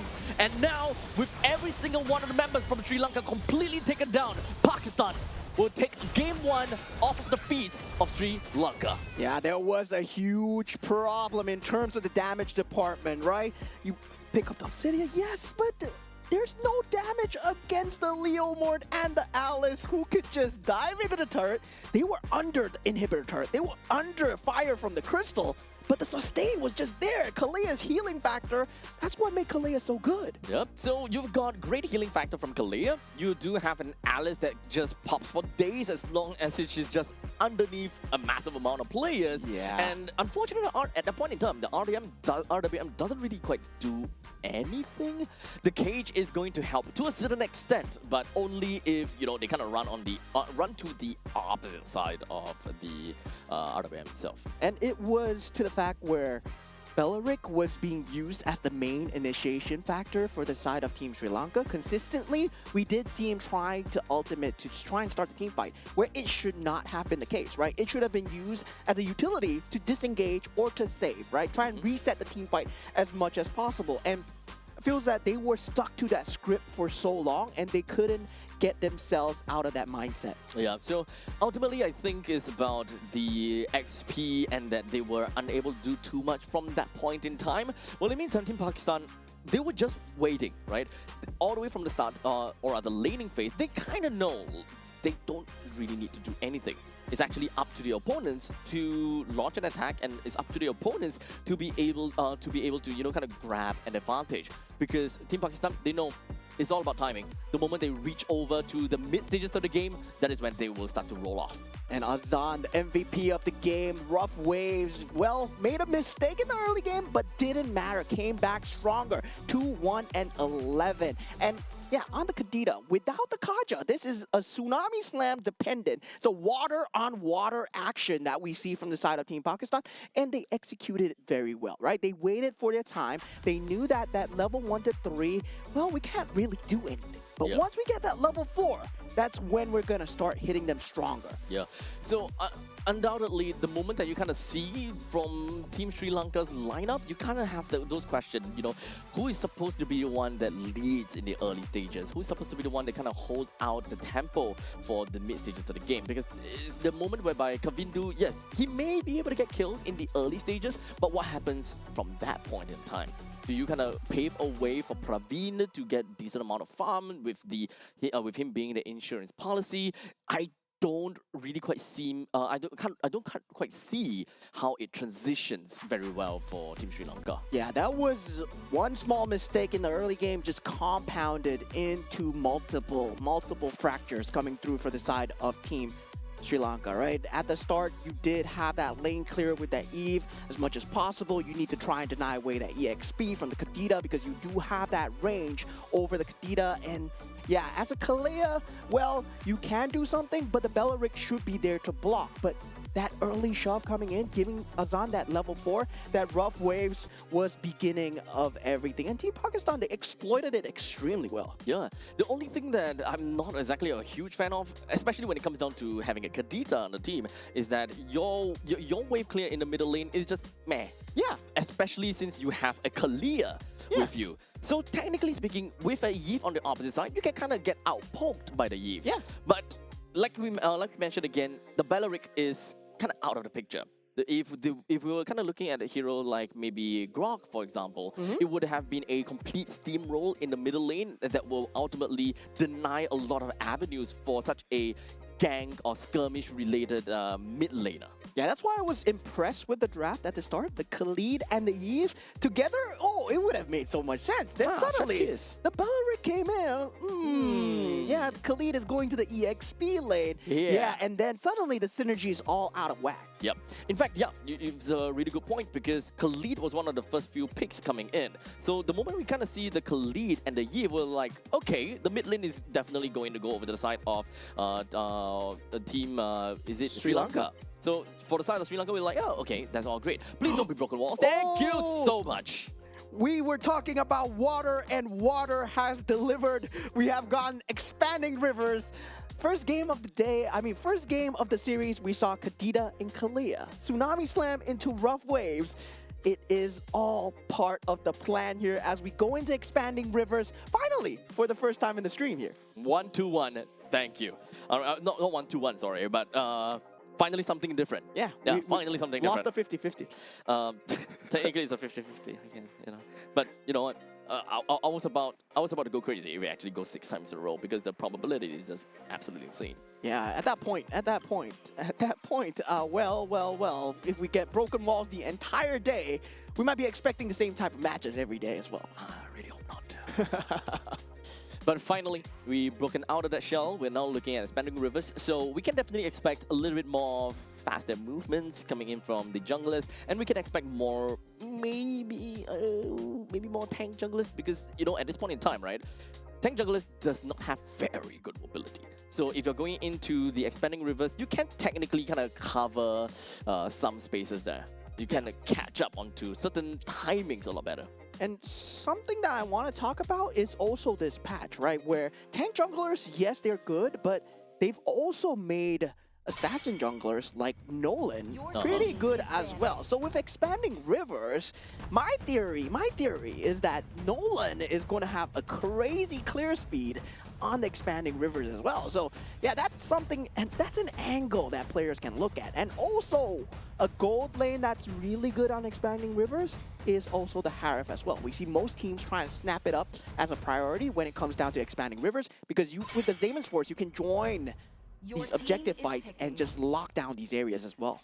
So with all of the bans that is done and dusted, we once again have got a plethora of mid laners that is currently available for the picking. It could be a Eve, it could be a Juicin, there's quite a lot, right? But right now, we're going to be looking at first pick Archive from the side of Sri Lanka. When there's a Guinevere in the pool, I mean, at this point, Akai, it might be too early, right? But it is a flex pick after all. You can go EXP, you can go roam, you can go jungle, I guess. I guess. Yeah, the Harif definitely staple, very good on expanding rivers. At the same time, will they pick up the Eve? No, the Phoveus is there. Yeah, the Phoveus in the pool. Oh, yeah, right. For the first time, Phoveus is leaked. However, though, I'm not exactly a massive fan into picking a Harif when there's an Akai on the opposite side. Akai will be able to do his job very effectively in trying to kite, or rather just kind of pushing the Harif away. As such, it comes down to a very important role for the rest of the team from the side of Team Pakistan to be able to zone the Akai out of the Zaman Force, for example. So with the Phoveus in play already, having a Yif part of their lineup is ultimately going to be great. Yeah, extremely early Kadita pick coming out from the side of Team Sri Lanka here. Well, I do expect good things from this Kadita pick if you're going to pick it this early, and also a Clint as well. Yeah, I mean, we did see Team Pakistan ban out that Clint early on in that game 1. So Team Sri Lanka, maybe they have a very good Clint player, and right now they are trying to show whatever they have on the main stage here. And now we have that Hylos pick. Expected, as we did see that Zaman's Force control together with the Glorious Pathway just being a menace to deal with, especially when Harif was super in the meta. Right now, he's still pretty much king. And now Hylos together with the expanding rivers, the map, the rotations are going to be so much more easier. Now with the bans coming through, we will have the roaming bans coming out from the side of Team Pakistan. They can also choose to ban out jungle if they believe that the Akai is going on that roam role. So moving on forward, so Hylos being part of that. Okay, so moving on to that, Team Sri Lanka, they have already selected their gold laner being Clint. So if they are looking for someone that is able to kind of deal true damage, it will no longer be onto the gold laner. It would still possible to see on the jungler, but is that really the direction that we want to see? That is the question. Yeah, currently with the Baxia and also the Fredrin being out of the pool, right? Guinevere is still pretty much in this. Okay. Yeah, so there is a possibility for both sides, and most likely Team Pakistan to go for the Guinevere here, given the fact that they have the Phoveus. That Infernal Pursuit together with the Violet Requiem is going to wreak havoc, especially with the ability of having that Glorious Pathway and also the Zaman's Force. I can see it happening. The main thing I want to look out for is going to be the mid lane control, right? If whether the Akai is actually going to go to the jungle, which kind of makes things a little bit difficult for Pakistan to go for this pick of theirs. They are indeed going to go for a Lilia and kind of wait it out, because right now they're just lacking of a single jungler for the side of Team Pakistan. The jungler is ultimately going to make or break the early to the mid stages of the game, with the Leomord being picked by Sri Lanka. So Akai is undoubtedly going to go into the roam position together with the Kadita.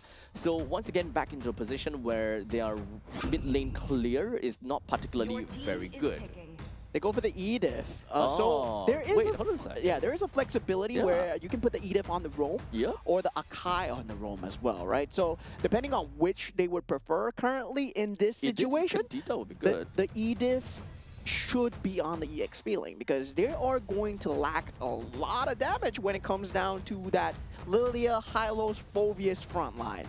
Yeah, but the thing is, for me, I'm looking at Akai in a way whereby Akai will want to get out of lanes as much as possible and just kind of assist from level 4 onwards. So Akai being stuck in the XP lane is not that big of a problem, especially since you are going up against a Phoveus.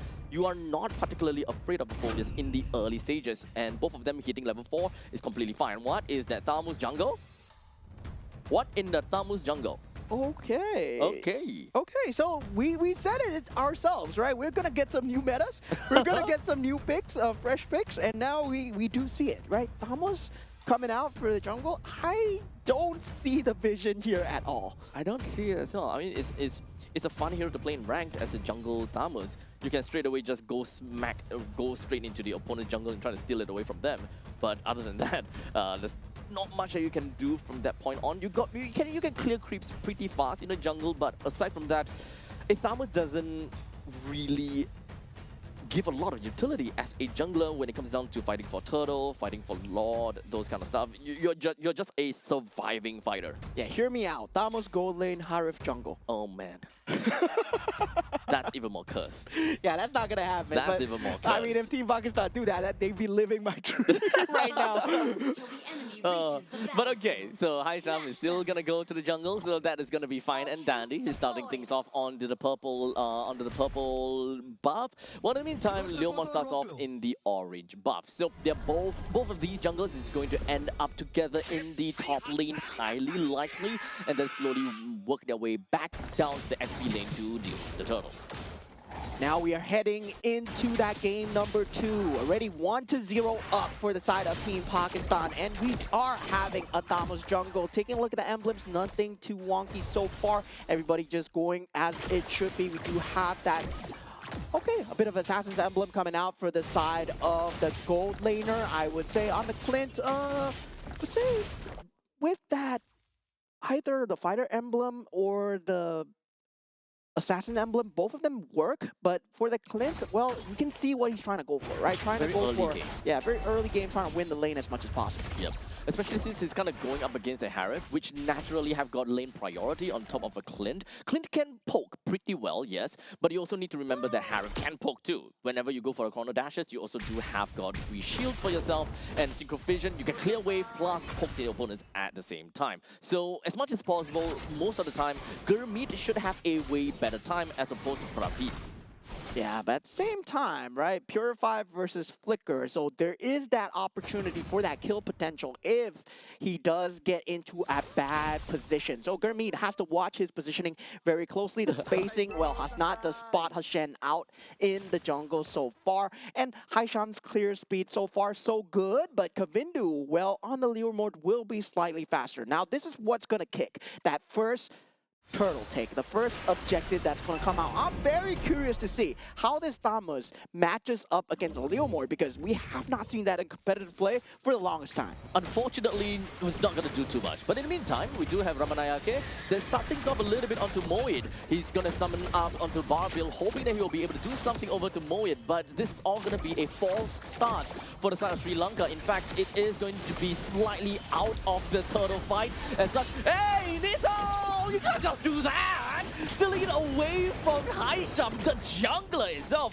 This makes things look even more worse for a Thamos jungle. Yeah, I mean, at the same time, you saw Team Pakistan just sitting on top and the rough waves just coming through inside. What a game we're having here, ladies and gentlemen. As the orange buff will be the consolation prize, but Team Sri Lanka comes in for the defense here. This extended team fight is going all sorts of places, as this shouldn't be happening. But definitely for the side of Team Pakistan, they will take the L, they will take the retreat so far. But in terms of macro, still very much even. Just Kavindu ahead in terms of having that level advantage combined with that turtle advantage as well. Well, in the meantime, currently, it doesn't really quite shift to any direction as of yet, but of course, it's going to be shifting over to the side of Sri Lanka in the early stages a lot more. You've got the burst potential from Nisal, and Praveen generally can join in team fights very early in the fight, especially if turtles were to bump themselves over to the gold lane, for example. But unfortunately, the turtle is going to be back onto the bottom side, and this is not the point in time where a Clint will be able to join in. Usually, by the third turtle, that is where Clint can come in. Yeah, we do see the Zamon's Force being popped up on that top lane as well. Now, the problem is, how are they going to catch Gurmeet, right? And he is going to have that Purify available, so a lot of it is going to be on Nisal, right? The catch is, everything is on Nisal so far, and Team Pakistan, once they realize that there's only one telegraph catch for the main damage dealer, Azan and Gurmeet, they can play around with Nisal's rough waves if it does not take out any one of them. Honestly, at this point, the question is who in the Sal is actually going to go for. Yeah. Because the thing is, you know that for a matter of fact that his job to deal with Gurmeet is not high priority. But in the meantime, take a look down at the bottom lane. Rough Wave has already been used and just going to be trying to melt down Moed as fast as possible. Hasnam is going to be the next one onto the chopping block. And Hasram, he wants to be around. And he's taking a little bit of hits, but he is, of course, in ultimate form after all. So every hit is going to give him a lot more HP or heal a lot more HP. Yeah, it was a situation where, yes, the heavy spin was so good, right? But Gurmeet, what are you doing in the enemy jungle, taking out Praveen at this point? And that should have been a kill that should not be possible for side Team Pakistan. That was slight recovery for the side Team Pakistan. I agree. Yeah, Team Sri Lanka still wanting to punish Gurmeet as much as possible, but Gurmeet's going to become a problem, especially in the mid game. Well, we'll see about that, because like I mentioned, Nisal, it is not exactly Nisal's job to really deal with Gurmeet. In fact, Hashin is one of the only members, or rather one of the members that is a direct counter over to the side of Gurmeet. Gurmeet would be forced to use the Purify. However, once the Purify is used, it's naturally going to be the green light for Nisal to go in and burst Gurmeet down. However, I still believe that going to burst Azan down might still be top priority, at least in the 5 to 10 minutes mark. Yeah, and that was the one case where the heavy spin landed onto Moed at a worse opportune time, but now going at it in the back line with the Damage Force just collapsing onto Praveen. Flicker use doesn't matter, takes him out instantly. We'll see how that is going to work out, as now Sri Lanka hopes to be able to load out and ensure that they keep the top lane secure. Hashin pops up into the heavy spin. That's going to be pushing Azan right underneath the turret, but I don't think that is not going to go anywhere too far. A good amount of burst damage onto Haisham, as a matter of fact, with the rough waves, but he's putting himself right in the face of Azan. But Kavindu joins into the fray, looks to get a kill on the Gurmeet. However, the Zaman Force activates and gets him running out of the way away from Kavindu. Yeah, very good disengage coming out from side of Gurmeet. Looking so bad in no man's land right there, but now slight macro advantage coming back to the side of Moed, as well as he does manage to get his farm back into place. Now, currently, with all things being said and done, right, we are back at a consistent wash. Only 1,000 gold advantage for side Team Sri Lanka. I gotta say, Team Pakistan on the macro factor looking extremely good, looking like it's anyone's game again at this current point. However, we also need to remember, going over to the late stages of the game, Team Sri Lanka might have a lot of problems dealing with the sheer willpower of Pakistan. We'll see how that goes. Ramanayake is just going to be jumping himself right into the opponent's side with onwards and now popping himself right out of his armor. He's going to do quite a lot of damage, but unfortunately, Haisham will go down. Next one is going to be Moyen. This is going to be absolute pandemonium, as even when it comes down to the Zaman Force, it's not quite enough to stop the onslaught of Ramanayake. Yeah, a bit of an early call coming out from side of Team Pakistan. They were going up against a very heavy sustained lineup, and in this choke point here, right? Infernal Pursuit is there, but it's not enough damage. There wasn't enough time bought. And right now, Gurmeet still doesn't have the items to just burst everyone down. Yes, great positioning, but at the same time, Praveen, he's also at a great positioning. Yep.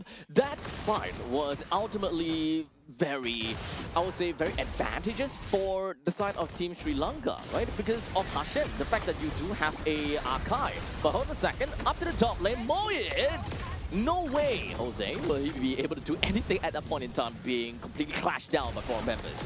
Yeah, slowly building up the momentum once again is Team Sri Lanka, just based off that mistake, right? One mistake in the jungle that put Gurmeet on top 2-0. Now, he will be a problem later in that later stages, but Haisham has not been finding any value on this Thamus so far, and once again he's falling extremely low. We'll have to watch out for his HP because, yeah, this all will be on the chase here. It's gonna be fine for now, but this guy is supposed to have a lot of healing and a lot of HP in the later stages of the game. The entirety of Team Pakistan is that they are really tanky. So the only one that comes in the later stages of the game that can really put the, these tanky heroes down is really gonna be Edith, because Edith especially if Edith were to build the Stallium Scythe, that will go crazy if Ramanayake were to continue to, kind of build more tanky items on top of the Stallium Scythe. Yeah, that EXP lane, well, just going well so far for the side of Team Sri Lanka. They're looking very good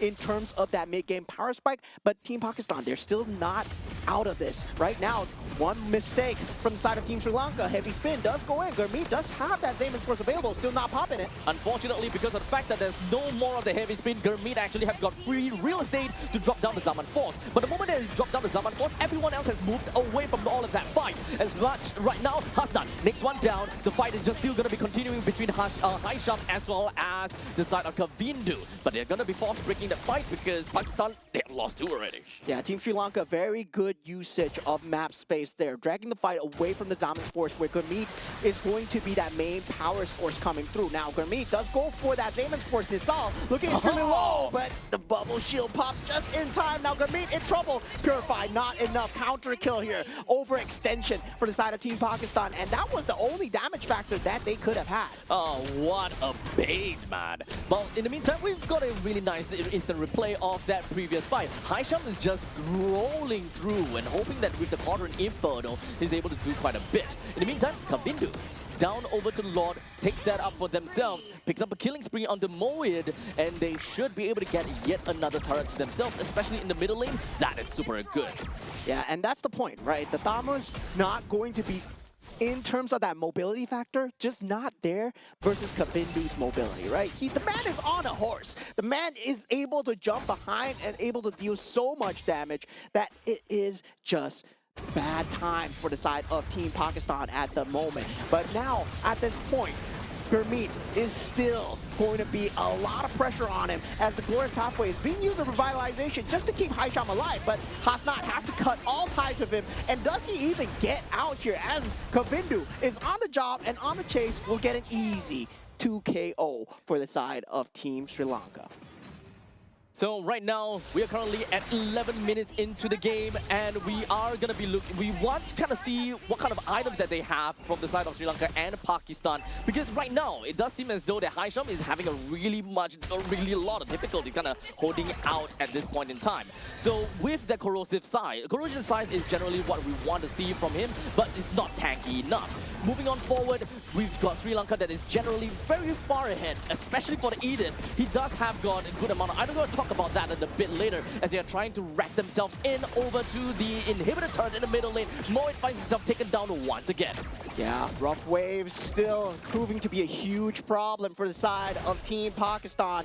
Now 8,500 gold advantage for the side of Team Sri Lanka. 12 minutes in the game. Team Pakistan, I would say they're still okay. They have a Lilia, so we know what Lilia can stand for, right? You can hold down that high ground, you can hold down that inhibitor turret till the next game. And eventually, he's 1-0-1 right now, still not able to be found. So it's good news for Team Pakistan if they can hold on slightly longer. I think that they can, because once they get to the later stages of the game, it's going to be really difficult. The only one that can realistically be able to do anything to them is Ramanayake if he picks up the Stallium side.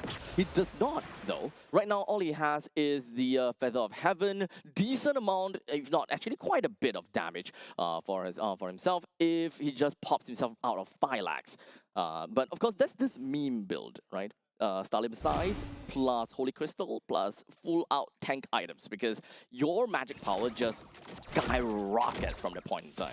Yeah, but I think at this point, right, Underbelt is gonna be a complete must for the side of Edith because of the fact that, yeah, you do have that you want slowback. skilling. Yeah, for especially against Haisham, right? And you want to have that kite positioning fighting as well, given the fact that you are going against these lower range heroes as well. So right now, I would say a lot of attention needs to be placed on Moed. If you can keep Moed down, if you can consistently make sure that he's out of the fight before he gets to drag it on with the Infernal Pursuit, Team Sri Lanka, well, good for you. You're going to win the fight. But Team Pakistan, they're going to reach that power point really soon. It's still 10,000 gold advantage, though. Still far away. This is the problem about having a, well, a Thamus being in the jungle. Jungle currently level 15, currently constantly just gonna be smacked up to the wall. Hasnat did not receive much damage at all, but in the meantime, the Glorious Pathway is just gonna be popped right out from the side of Sri Lanka, or rather for the side of Pakistan. He wants to get himself running away. All 5 members from the side of Pakistan is still gonna be fine and dandy. They can clear the wave extremely fast, so Pakistan they're not too afraid. Haisham can also deal a mean damage over to the Lord the moment he kind of crash in. But you also need to remember the current T3 turret is already down to a low amount of HP. As Kavindu launches himself forward with momentum as well, comes down to the bar build. That is going to be the launch that's going to be knocking down onto the walls on the side of the core. Every single one of the members from the side of Pakistan, they goes right in with a heavy spin. Coming from Hashan, pushes the rest away. Zaman Force drops down and brings down the Lord effectively, ensuring that Sri Lanka is unable to break in even more. Yeah, Team Pakistan hold for now. Gold advantage kept for the side of Team Sri Lanka so far. 11,000 going the players' way. And now for the side of Team Pakistan, right? They need to think that it is a very easy to build against Team Pakistan because they're so magic damage based. And meanwhile, for the side of Team Sri Lanka, they just need to make sure that they're building the Athena shields, they're building the Radiant armor, and make sure that Kavindu and Hashan are not perishing in these team fights. And Kavindu so far left unpunished, unable to punish anyone at all because they don't have a semblance of control coming out from the side of Team Pakistan. But a well-placed stun from Hassan might change everything here. With a total of 37,000 gold over to the side of Pakistan, their items should be more or less there, especially for Haisham and Azan, maybe just lacking of one full item. But hold on a second, look at that. It's going to be a complete two-way roleplay coming from the side of Sri Lanka as they evolve themselves round to Hassan. And right now, his HP went all the way down, but Gurmeet, he goes all the way to the back line. He does have the Zaman Force that he used all the way to the back, but unfortunately taken down by Praveen. Pakistan loses 3, while Sri Lanka only lost 1. Yeah, they will try to hold on to the inhibitor turret for now. Black Shoe still available. Azan still alive. But Praveen is going to be a crazy factor, dealing so much damage in the backline. Heavy spin being used. Black Shoes being popped as well. This Crystal is under threat as their final creep wave does come through. But it looks like Team Pakistan, they're holding the wave for now. Haisham is hoping that he'll be able to stay alive a little bit longer. But there's way too much crowd control for him to be able to consistently deal all these damage. And that has allowed for Sri Lanka to pick up game number 2. Yeah, 1-1 will be the score line here. I gotta say, right, draft-wise, just not in the favor of Team Pakistan at all, giving Team Sri Lanka a very clear-cut victory, given the fact that they ran away with so much momentum at the start and they weren't able to hold on with the Lily at all. I gotta say, that's just the Thamos problem, man. That's the Thamos problem. That's the Thamos problem. You lost a lot of advantages that you could have gotten in the early stages of the game. Sorry, not early. Throughout the game. Because you've got no way to contest against a Leo mod in terms of these neutral objectives. No way at all. You are a fighter that can hold down the fort pretty darn well. If you have endless battle, great. You can melt down some of these tanks. But aside from that, he is just a brawling machine. Not a jungle material. Yeah, and we saw the plays coming out from the side of Kavindu, our MVP of the game as well. 5-0 and 11, 89%. He's able to join these team fights consistently. I mean, he did have a marksman emblem, so I'm not too sure whether that is correct or not. But yeah, he did have a marksman emblem for the... I think he does, yeah. Yeah, he does have it. He did have it, right? So, but he built the Athena shield, right? At the end, I was expecting a Radiant Armor Athena shield coming out. Kavindu would have been untouchable. But going for that brute force breastplate into that endless battle, still very good build coming out from side of Kavindu, identifying the fact that he needed to go for that magic defense. Yep. So understandably, throughout the entire game, we've got a total of, more than 11,000 gold lead in favor for Sri Lanka as they kind of led their way in the early all the way to the later stages of the game. We have to give enough and quite a lot of respect over to I would say a hidden MVP, and that is gonna be the Edith. Most members just kind of look at Edith and like, is a tanky guy, or rather, she's a tanky girl. Quite a lot of crowd control from Onwards and Earth Shatter, but the moment that she's out of Phylax, boy oh boy, does she deal some mean damage. Yeah, and definitely for the side of Praveen as well, right? Able to just have the damage through. Getting that Malefic Gun first item just to have that spacing on these fights. And generally, you see Clint building towards that endless battle first. But he identifies the fact that, yeah, against Haisham, he needs to get the spacing no matter what. And just not having that ability to jump into him as Adamos, well, that just proved to be the killing factor for the side of Team Pakistan there. Yeah, so as much as we would have hoped that Pakistan will be able to win against the opponents in a war of attrition, is not much that they could do in holding out in some of these fights, because in terms of the damage department, okay, not bad. They do have the Harith, but unfortunately, aside from that, that is pretty much over, and the Harith has always constantly needs to be on the lookout for, number one, the heavy spin from the Cho, and from the Akai, heavy spin from the Akai, and number two is definitely going to be the rough waves coming in as well. Yeah, there is a lot of death factors that you need to watch out for coming in from the side of Team Sri Lanka. There was a lot of threats as well consistently presented on the map. I would say just don't draft Adamos jungle next time. Maybe that would work, right? There were a lot of picks available. I mean, Guinevere was there. Suyo was available if you wanted to go for him. Yeah, I mean, if you do want to play a Thamus, you need to snowball really hard. Like really hard. Like right from the get-go. Once you reach this level 4, you start dive turrets. Dive turrets together with your team in order to grow exponentially. So even if you kind of lose out in terms of abilities to the opponent's Leomord, because Leomord does have momentum plus retribution, helps them to kind of climb back out of fights a lot easier.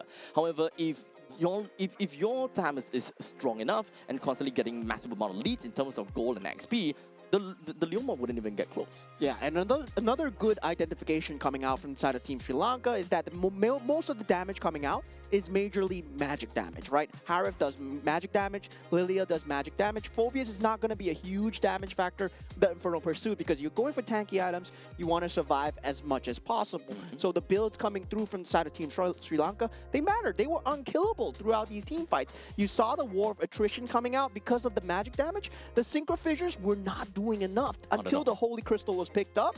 The last part, yes, Gurmeet had a chance, but he was the only one. It was too far deep as well, right? By the time that he's finished killing one or two members, he realized that most of his members are all dead. Yeah. Because the war attrition is just not quite there. Your own team has, good tanky HP, but your own damage is not as good because of the fact that everyone is stacked onto magical damage in this case.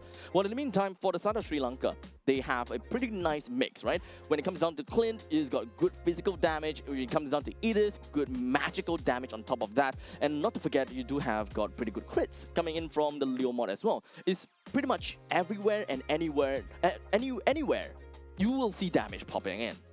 Finally, another different map that we are seeing here. Now we are going to have Dangerous Grass as we head into the first game 3 of today. Finally, we have a best of 3 here, right? First 2 series have been 2-0. Nice. Right now, we're finally having that game 3. Hopefully, we do get to see a bit of a better drafts, I would say.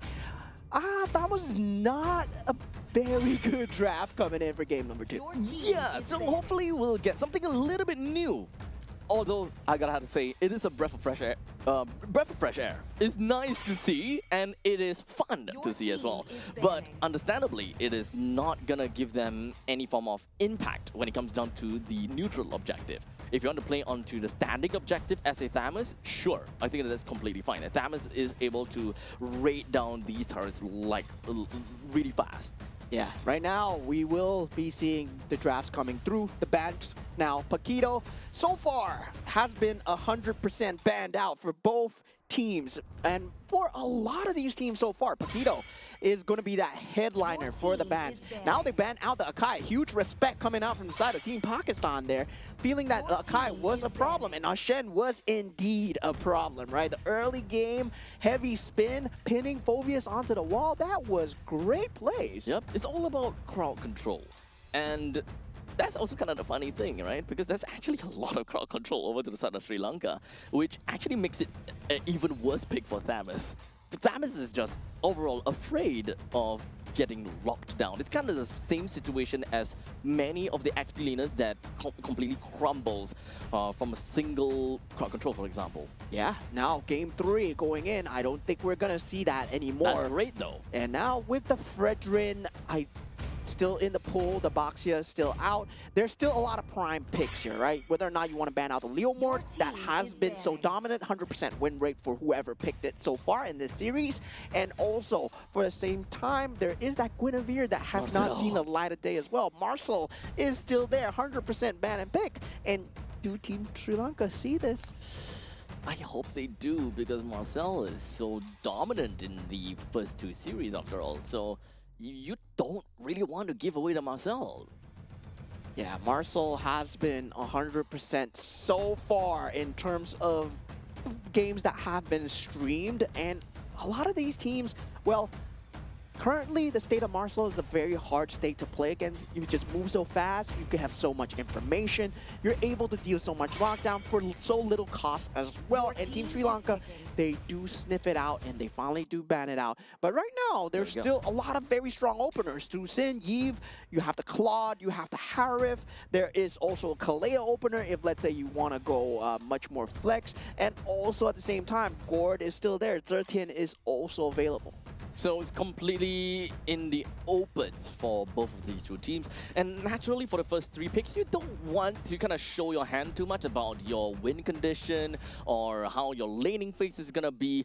Generally, you can kind of look down onto how your mid laner as well as your roamer will want to be if you want to play on a more aggressive stance. Yeah, so the Fredrin has been picked up for the side of Team Pakistan, right? So that means the Arlot combo is also available, right? The final slash into that taunt is going to be huge coming out. But we've seen both teams just thrive with Kadita so far. It feels like, yeah, we're watching water on water action. Whoever has the Kadita will secure the win so far. Yep. So understandably, having a Kadita over to the side of Sri Lanka will be nice. And they have picked up then Edith once again. So they really value some of these magic damage as well as these crowd control that would come out, and this doesn't really show us anything at all, aside from the fact that Edith is either Roma or XP.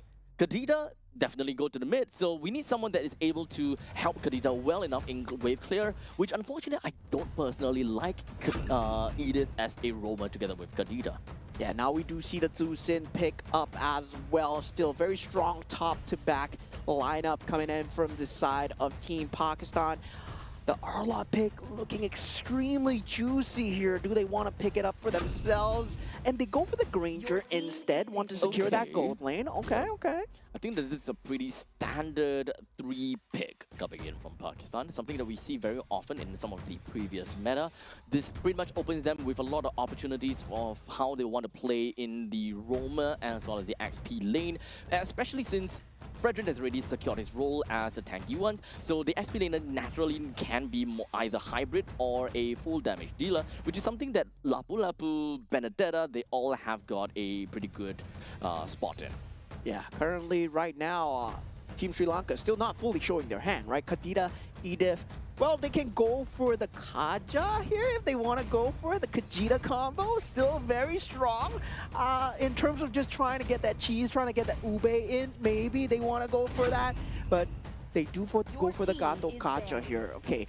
In terms of roam, Gato Kacha does have that clear speed, does have that ability to frontline for the Kadita. With the AOG, will have that AoE presence and also a global presence as well. So I can see it going their way, but there were quite a lot of strong roam picks in that pool as well.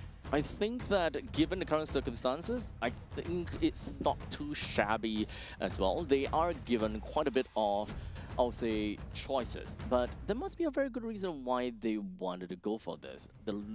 It's either about the global presence or it's about the taunt mechanic that they are seeing here. Is banning.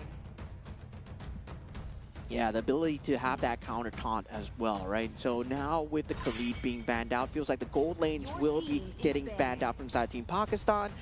And in terms of that Granger matchup, I would say you don't really need to ban out the Clint, but there's a respect coming out from side of Team Pakistan. They were shown Praveen's Clint in that previous game, and also the Akai from Hashen. So we do have a lot of respect coming out from side of Team Pakistan at the moment. Now Team Sri Lanka will be trying to take out as much of the roam advantage as possible. There is still the ability to go for the Matilda.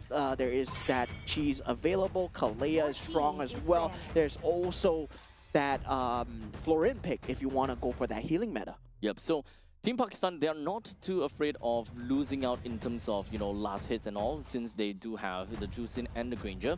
There are definitely points in time where we could see the Sky Piercer being picked up by Juicin. Just, of course, the question is whether you want to or not, because you have a Granger that wants to play with the Sky Piercer and, kind of steamroll from there. Yeah, right now, late game capabilities being taken out, Moskov, as well as the Clint. So right now, what would Praveen want to handle on the gold lane? Doesn't have to exactly show it now. They've yet to pick up their jungler as well, right? So what matches up against the Fredrin, the Akai jungle? Yes, you can actually heavy spin the Fredrin out of existence and also zone out the Zusin as well. But the Akai is already banned out. So same time, the Guinevere is still there. They want to go for that pickoff lineup with the Kadita especially. With Edith kind of being the hybrid, they can kind of go for a jungle on the final pick. So going for the gold lane first. Oh, Lucas jungle. Ooh. We haven't seen Lucas jungle in a long time, but I think he's still fine. But going up against Team Pakistan, I'm not too sure if whether the Lucas in the beast form is able to do relatively enough of a job, especially since now Atlas comes in. Even kind of makes it even worse. Yeah, team fight looking extremely strong from the side of Team Pakistan in terms of the just front to back alone. Taunt Fatal Links into Juicin, just trying to protect everyone, trying to keep the umbrella, trying to keep that lantern over everyone as much as possible. Now, for the side of Team Sri Lanka, they will have that Lucas, yes, but gold lane, where is the damage coming from, right? Kadita right now with the rough waves, is that going to be enough? Edith, yes, Mostly definitely in the late game. I would say the damage mostly comes from Lucas in the early stages. If you do have Snowball, sometimes you don't even need the Snowball per se. Once you hit level 4, when you're in the Beast form, you naturally kind of have elevated stats, and that should generally be enough for you for the first turtle. So if you don't manage to kind of get a good control from that point on, I think that Lucas will be having a really tough time. Yeah, definitely. You do need to get a semblance of a snowball going, like you said, with Lucas as well. So, yeah, in terms of the draft, still looking kind of enigmatic coming out from the side of Team Sri Lanka. I still don't see much of the synergy coming through because Kadita, yes, you're playing by yourself with the rough waves, you have the Edith. There's not really anything that ties the team together for the side of Team Sri Lanka, right? It feels like everyone's going their own individual routes, especially for the side of having that Gato Kacha, yes, having the Edith. I don't see the clear initiation for the side of Team Sri Lanka. I guess what is left... Okay, so technically they still need a gold laner, right? Yeah. If they really... Ruby? I was kind of thinking about that, but with this composition, that doesn't necessarily mean that they are super good in the gold lane. They're not going to be super good in early game, because if you want to go for double fighter, or rather triple fighter in this case, they need to be able to really steamroll and they need to really snowball. Technically speaking, Edith can kind of work as their marksman in the later stages of the game, so that is fine as well. Putting an Edith over to the gold lane is actually pretty okay. Wait a minute. Freya. Oh. Crap. Freya gold lane. Freya's completely slipped the pool. Oh yeah. You know what? If Sri Lanka actually goes for that Freya, it actually might work out very well. Yeah, it ties everything together. I would say Freya would be a crazy pick right now. Yeah, so at this point, Sri Lanka can play a very aggressive game. Like a hack and aggressive game, because number one, you've got Gato Kacha, which can pretty much initiate from at any will, at any point in time. While in the meantime, Kadita can kind of force difficult decisions onto the backliners with a single Ocean Oddity. You can just pop out literally anywhere. Yeah, so far I think there's a bit of a troubleshooting at the live stage here, so bear with us a little bit as we try and get things back to par here as we go into a little bit of a troubleshooting countdown. So you'll have to hear us yap for a little bit, right? So far we have seen bangers of games where game 1 and game 2 are already done. So far we are already on that game number 3, and this is a first look at Group D so far. We've seen Group B in the morning, and now we are at Group D. And these are the groups that only 2 of these teams will make it to the Aichi Nagoya Asian Games playoffs. So ultimately, how is this game gonna look like is mostly gonna be the question that I have, because we didn't see the final pick. I really want to see how the final pick looks out to be, but well, regardless, we will jump in when we actually get that game on. Yeah, so far I would say in terms of just hype alone, I'm waiting for Group A, right? Like waiting for Group A, really. Where Group A, there's going to be a lot of the powerhouses. A lot of the playoffs for Group A just ended. So a lot of these players, they're very warm here. And Group A, well, so far, most of the Southeast Asian contenders are there. Most of the teams that we know are there. Team Singapore is there. Now, of course, I kind of want to take this moment in time to welcome every single one of the viewers and all kinds of audiences that popped up onto the stream. You might be wondering, you know, what's going on or what exactly is this Asian Games. Because this is the 2026 Asian Games for the esports event for Mobile Legends Bang Bang. And for the uninitiated, Mobile Legends Bang Bang is a MOBA game, massively online battle arena where we have 5 players going up against 5 players with one objective, that is to clear out the opponent's crystal, and that is how you eventually win the game in a very TLDR form of view. And some of the some of our audiences could be from, you know, some what was that again, general sports audiences, that kind of stuff as well. So I mean, if you're taking a first look at esports, this is it. But now we have the picks coming through. It feels like, oh, it's going to be a Sora. It slipped the pool. Once again, Sora with the shifting skies.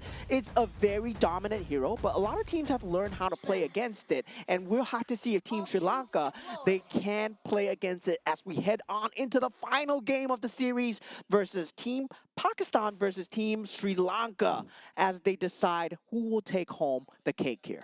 All right, so let's break it down a little bit. Kavindu is opening up onto the range median. Yeah, very curious. Different. Very, very different. But hey, I think that maybe he's onto something. Maybe he's onto something, but we'll see how that's gonna work out. But in the meantime, he is gonna be playing as a Lucas after all. And as a Lucas, you do have got a massive shift in stats the moment that you hit level 4. You should be able to do quite a number on your opponents, but only if the opponent doesn't have very good escape mechanism or any form of lockdown. Against the Juicin, I think that you should be able to lock down Juicin pretty well. Yeah, at the same time, I'm just worried for Ramanayake versus the Sora at the bottom lane here for the EXP lane, because, yeah, just 1v1 against the Sora, nobody generally has a good time. Maybe a CC, maybe sometimes a Yuzong, but it's a very hard lane to go up against, and a ready and very early skirmish coming in. And immediately picking him up and taking him down. Just like that, the first kill is going to be credited over to Pakistan, as Sri Lanka, they have a small little problem because this game, they kind of want to play for Snowball. Yeah, Team Sri Lanka actually going for the Natan picture at the final pick, right? Yeah. And yeah, this is going to be that same problem where Team Pakistan had with the Harif and the Lilia, right? This is all magic damage. Yeah, a lot of magic damage. The only one that doesn't have magic damage is Kavindu. Like, heck, even Hashin is a magical damage dealer. Yeah, so a lot of magic damage, and Team Pakistan, if they can identify it early, they just need to start building that magic defense as fast as possible. So Athena Shield, Radiant Armor, name of the game here, especially for the side of Hashan. Technically speaking, it is going to be a buff over to Kavindu, because you kind of force the members from Pakistan to respect the magic damage, but this opens up a way for Kavindu to come in with those physical damage, which can be really annoying to deal with. Yeah, and Turtle surprisingly not being contested for the side of Team Sri Lanka as Praveen does go down solo in that top lane against Gurmeet. And yeah, just slightly overextending his hand here, using that entropy just too aggressively. Yeah, Pakistan currently with 2 kills for themselves, or Sri Lanka not anything picked up for themselves as of yet. But Moed actually went into cloud form in the early stages. Most of the time going in with the storm form may actually be a lot better because you can deal so much more damage in the early stages. And your scaling with your health is not that great yet. Yeah, Shifting Skies just extremely good at dealing in these team fights. Well, I'm good. This is going to be a rougher time for Rough Waves, even in Dangerous Grass as well, where Nisal, I don't think that he's going to be able to catch anybody here. Gurmeet, if he plays this correctly, he's never going to be in a position where Nisal should be able to jump onto him. So definitely Team Pakistan, they need to keep their vision game up and make sure that consistently getting Nisal's information, right? Make sure that Kadita is never able to jump into your back lines there. Just like that, 3 minutes and 30 seconds into this game, Pakistan has already gotten themselves a 1,000 gold lead. With Hashem moving himself all the way up to the top lane to deal with Gurmeet, wanting to kind of slow down that growth a tad little bit. But understandably, between the two junglers, the two of them are still going to be in a relatively same state, both of them at level 7. But what we want to see from Kavindu is for him to be able to go completely ham. Well, the one that's going ham is the member from Pakistan, constantly just hitting down in the bottom lane, ensuring that they have got a hold of Ramanayake. Yeah, and there is a plethora of ways for them to initiate, right? Shifting Skies, you have Taunt ability, you have Azan's reposition, you also have that Flicker Fatal Links combo that you just saw. But meanwhile, I'm seeing a problem here for Team Sri Lanka, where how are they going to start the team fight? I mean, it's generally just factored on Pakistan jumping onto you. You don't want Kavindu to start off the team fight first, and unfortunately, even after he's in this beast form, he's unable to win in that battle of the turtle. Now he's going to be cropped up in between of the entire team fight. He's not someone that wants to play tanky at all. As Sachin goes down, Hasha the next one onto the chopping block. And Team Pakistan, though they may have lost the turtle. Wait, hold on a second, they won the turtle. Yeah, they won the turtle and they won the team fight. Yep, there was no contest at all coming in from side Team Sri Lanka, and this was the problem that I was talking about, right? Moed, he's going to be able to jump in with the Shifting Skies no matter what, and once that Shifting Skies is done, you gotta disengage. A lot of teams have been disengaging away from the Sora. Yes, you do take down the Sora in the early game, but that's only in that early game. This is only that second turtle of the game. In the later stages of the game, well, he's just gonna be even more of a menace to deal with. And that's the problem that I'm seeing with Team Sri Lanka, because Rough Waves, yes, is gonna be a burst, but that's only on one target, and you're not gonna get a situation where you petrify 5. Well, it's really difficult, but it's still slightly possible. If you want to petrify as many people as possible, you would not touch Gurmeet. So it's kind of like an either-or trade. Do you want to face, or do you want to catch as many people as you can, or do you want to catch the important one, is mostly going to be the question. But what I didn't like is the fact that Kavindu, he's not playing Snowball. He can't win in these kind of situations, and they're currently even losing control of their own jungle space, which is tough. Look at that, 3-man! Just doing so much damage over to the side from Praveen, Hashan as well as Nisal. The rest of the members from the side of Sri Lanka, they're not in a good spot at all. Ramanayake comes in, and at least they will be able to clear out the wave in the middle. Yeah, I would say that's a win from the side of Team Sri Lanka. They managed to hold on to that mid lane. They managed to stop Moed's snowball Good for enough. now, and only lost Hashen in the process. Yep, you can see that is quite an engage altogether. The members coming in from the side of Sri Lanka, they were hoping they will be able to hold on to the fight a little bit longer, but it just did not turn out the way that they wanted to. Yeah, but still, overall scheme of things, Team Pakistan still keeping that map control, gets the third turtle of the game, 6 minutes in, already 4,000 gold advantage. And this map control ceases to exist for the side of Team Sri Lanka. They're trying to fight for map space at this point, but the lack of damage is very apparent. And now, for the side of Team Sri Lanka, it's all about counter initiation. That AOG was perfect from Hashen, but can he do it again? Although I gotta have to say, The 2 kills going over to Hasnat, how big of a problem will that be in the end of the day? We'll see how that goes. The Atrophy coming for the side of Praveen, gets himself running away, ensuring that Moment is unable to touch him. But Kaveen do transform himself into a beast, but the damage is just not quite enough. He will be picked up and ragdolled to death. And now Team Sri Lanka completely shattered under the pressure that Pakistan brings to them.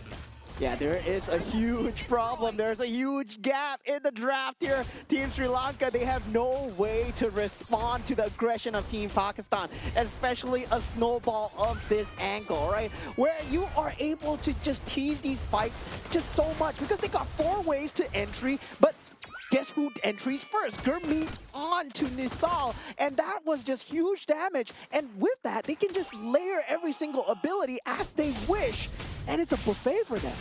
And at that point in time, Hasnat even picked up a 3-man Fatal Links, which kind of makes things even more difficult for Team Sri Lanka to deal with, while in the meantime, an icing on the cake for Pakistan themselves. With that great fight, Pakistan now has risen to 6,000 gold lead on top of Sri Lanka. And Sri Lanka being the team that wants to play for early game, being the team that wants to snowball, just so that they can buy enough time and space for Praveen to pick up on those farms, that is no longer going to be an option. Yeah, theory crafting coming in for the side of Team Sri Lanka, right? When you think on the side, if you're Team Sri Lanka's coach, what do you have to do to win? Because it's going to be so hard. Because at the same time, you need to land the perfect AOG, you need to land the perfect Petrify on Nisal, and Praveen's entropy has to be used for damage, not to escape. So there's so many factors that needs to go Team Sri Lanka's way, and the perfect Earth Shatter as well on Ramanayake to re-enter into these team fights. Now 7,000 gold advantage, Lord has been taken for Team Pakistan, and Praveen, well, he has to play cross map for now. That's the best thing that he can do to assist in the team or to be able to play or do any form of impact. Right now, we do have quite a bit of focus down on the Kavindu. Oh man, that energy bomb did absolutely nothing to Haisham. Yeah, at this point, Kavindu has to choose between survivability and also damage, right? And if you choose survivability, you're not going to have damage at all. And given the fact that Team Pakistan, they are so farmed up right now, they're just going to march into that middle lane. Well, there is still the Holy Defense that is currently available, so that will be able to be, that would do enough to deal with that Lord. That is only a 9-minute Lord, mind you, so for the side of Pakistan, as long as they're able to take down every single one of the outer turrets, that is good enough. You don't really need to be greedy or, you know, kind of do anything. While Haisham, that is a very greedy play, and no one capitalized on that is what boggles my mind. Well, Pakistan did manage to get themselves the middle lane T3 turret. While in the meantime, Gurmeet picks up a kill for himself as well. Picks up a double kill right now. Praveen with the Atrophy. He tries to go for a decent amount of damage, but unfortunately goes a little bit too far in front, allowing Gurmeet to pick up a triple kill. That is not supposed to happen. Sri Lanka should be able to defend well enough for this game, but they have lost 2 of these turrets. Yeah, there's no punish coming in from the side of Kavindu as he jumps 1v4 and gives up his life once again. It looks like it's set in stone for the side of Team Pakistan as they will take the victory here 2-1. A bit labored nonetheless, but finally doing it here at the Asian Games Esports events for MLBB. Oh, that's not supposed to happen. I'm gonna be honest. That end was not supposed to happen. They shouldn't be ended by 10 minutes and 45 seconds. I think they should have, because there was nothing that they could have done behind the turrets. Because if they were in a situation where if they jumped on the Fredrin, there was still so much behind, because there is the Fatal Links available. There is the Shifting Skies available. There is also the taunt that you need to watch out from the Fredrin. So there is so much initiation capability that I would say they were in a spot where it's a rock and a hard place, man. There's nowhere to go. The time between the 6,000 goal lead to the 8,000 goal lead was just a matter of 1 minute and 30 seconds. So that Lord advantage ultimately meant a lot to the side of Team Pakistan, and honestly that surprised me as well. Within 1 minute and 30 seconds they climbed like 2,000 gold. That is crazy. As such, it does make sense now. Even if the Fredrin were to go so deep in, there's really not much that Sri Lanka could do with the fact that they don't have enough damage. And the man of the match himself, it's gonna be Gurmeet here as MVP of the game. 9-0-3. GPM close to 1,000. here. Close. Yeah, very close, very close. But not the highest for now. Yeah, of Not the course. highest. We did already have that Savage, right? Yeah, From yeah. Team Iran. Yeah, so honestly, those are crazy. But still, we can't compare because right now, Gurmeet come in 9-0-3. Still performed very nicely and managed to technically a pseudo maniac because it was a triple kill plus 1. It's just kind of like a time over kind of thing. We'll give him the maniac. Yeah, I mean, at that point, I would say, well, it was a huge drafting issue. I believe going for the Kadita and the Edith at the start already set the fact that, yeah, you don't really have much initiation capability. I was expecting some setup to help out the Kadita to set up as much as possible. Going for the Gato Kacha pick, I didn't really like it at all because, well, I was expecting some form of setup, right? There's no setup available. Even Hylos would have helped. Technically speaking, if we put the Edith on the roam, that setup is more than enough because of onwards plus Earth Shatter. That crowd control chain actually lasts pretty darn long, which allows Nisal to actually land the Breath of the Ocean very, very consistently. Yeah, but that would require a flicker usage as well because most of these players, they know how to play with that spacing. So you get that once every 2 minutes, but the plethora of choices coming in from Team Pakistan, right? They have so many choices. Flicker into Fatal Links. The Lantern lift up from the side of the Tusin. The Taunt coming in from the Fredrin. Shifting Skies from Moed as well.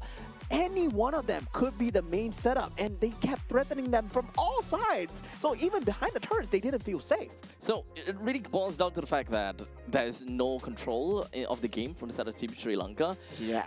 It would have been very different if Lucas had a good early game.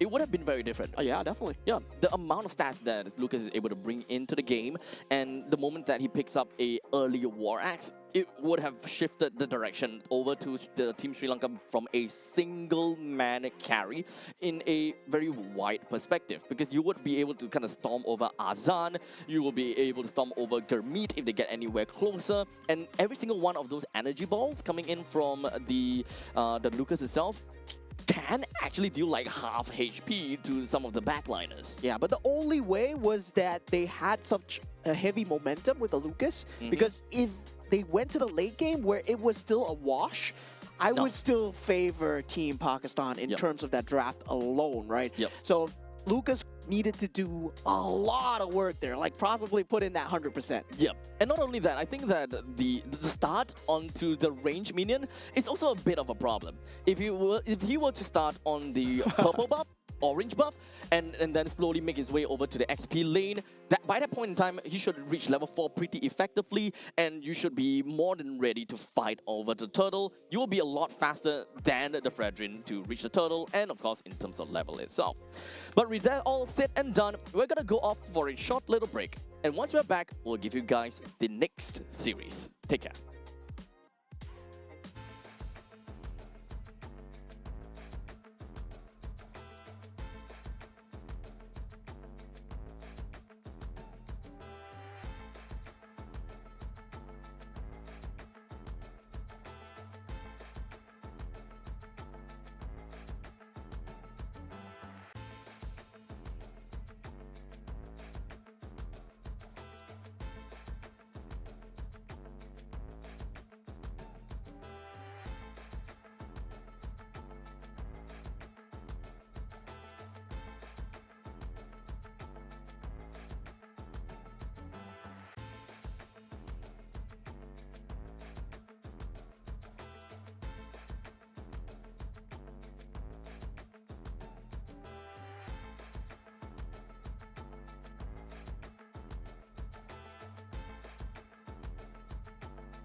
Something so crude can be graced with a splatter of beauty.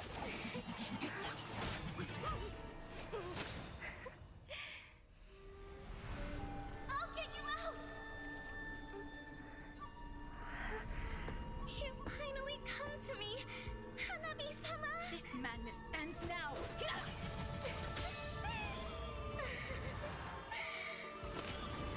At last, I'm shivering with excitement!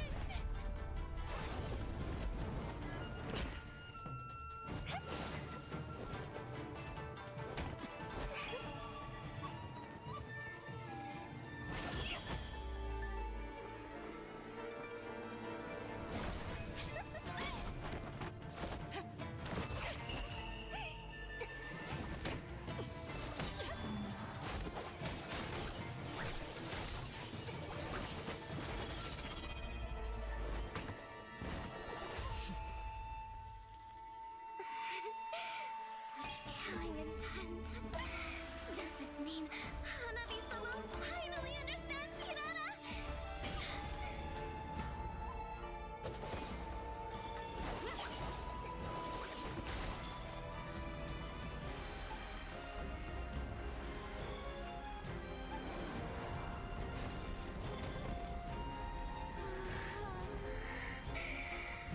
So warm. So beautiful. We can finally embrace eternity in hell. Just the two of us.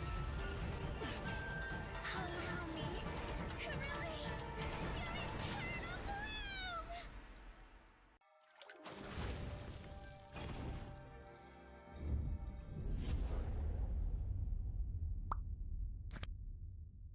The human body was built to move. Not trapped at a desk in one singular posture for 12 hours a day. It's time your chair evolved. This is Secret Lab Titan Evo. Ergonomically engineered for you, gamers, hybrid workers, artists, backing your every move.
Something so crude can be graced with a splatter of beauty.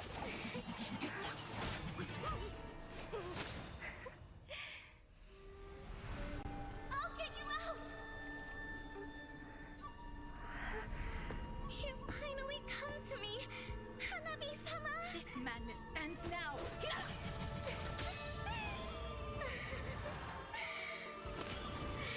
last, I'm shivering with excitement!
ladies and gentlemen, welcome back once again. We are here for the 2026 Asian Games Esports event for Mobile Legends Bang Bang Qualifiers. My name is Abstract. With me here is Moment. Once again, we are coming in to you guys with a game between Kazakhstan versus Tajikistan, which we haven't quite seen on stream just yet. Yeah, a lot of unfamiliar players, a lot of unfamiliar teams have graced the stage so far. And for Group B, we already went through, right? Yeah. Team Saudi Arabia on top. But now we did see a glimpse into Group D as well, where we did see, yeah, between Team Pakistan and also, I believe that was Team Sri Lanka. Yeah, Team Pakistan came out 2-1. Yep. Finally, best of three, where we had all three games. The only one that brings us all the way to the 3 games though, although we all can agree that Thamus, that game did not really count, let's be honest here.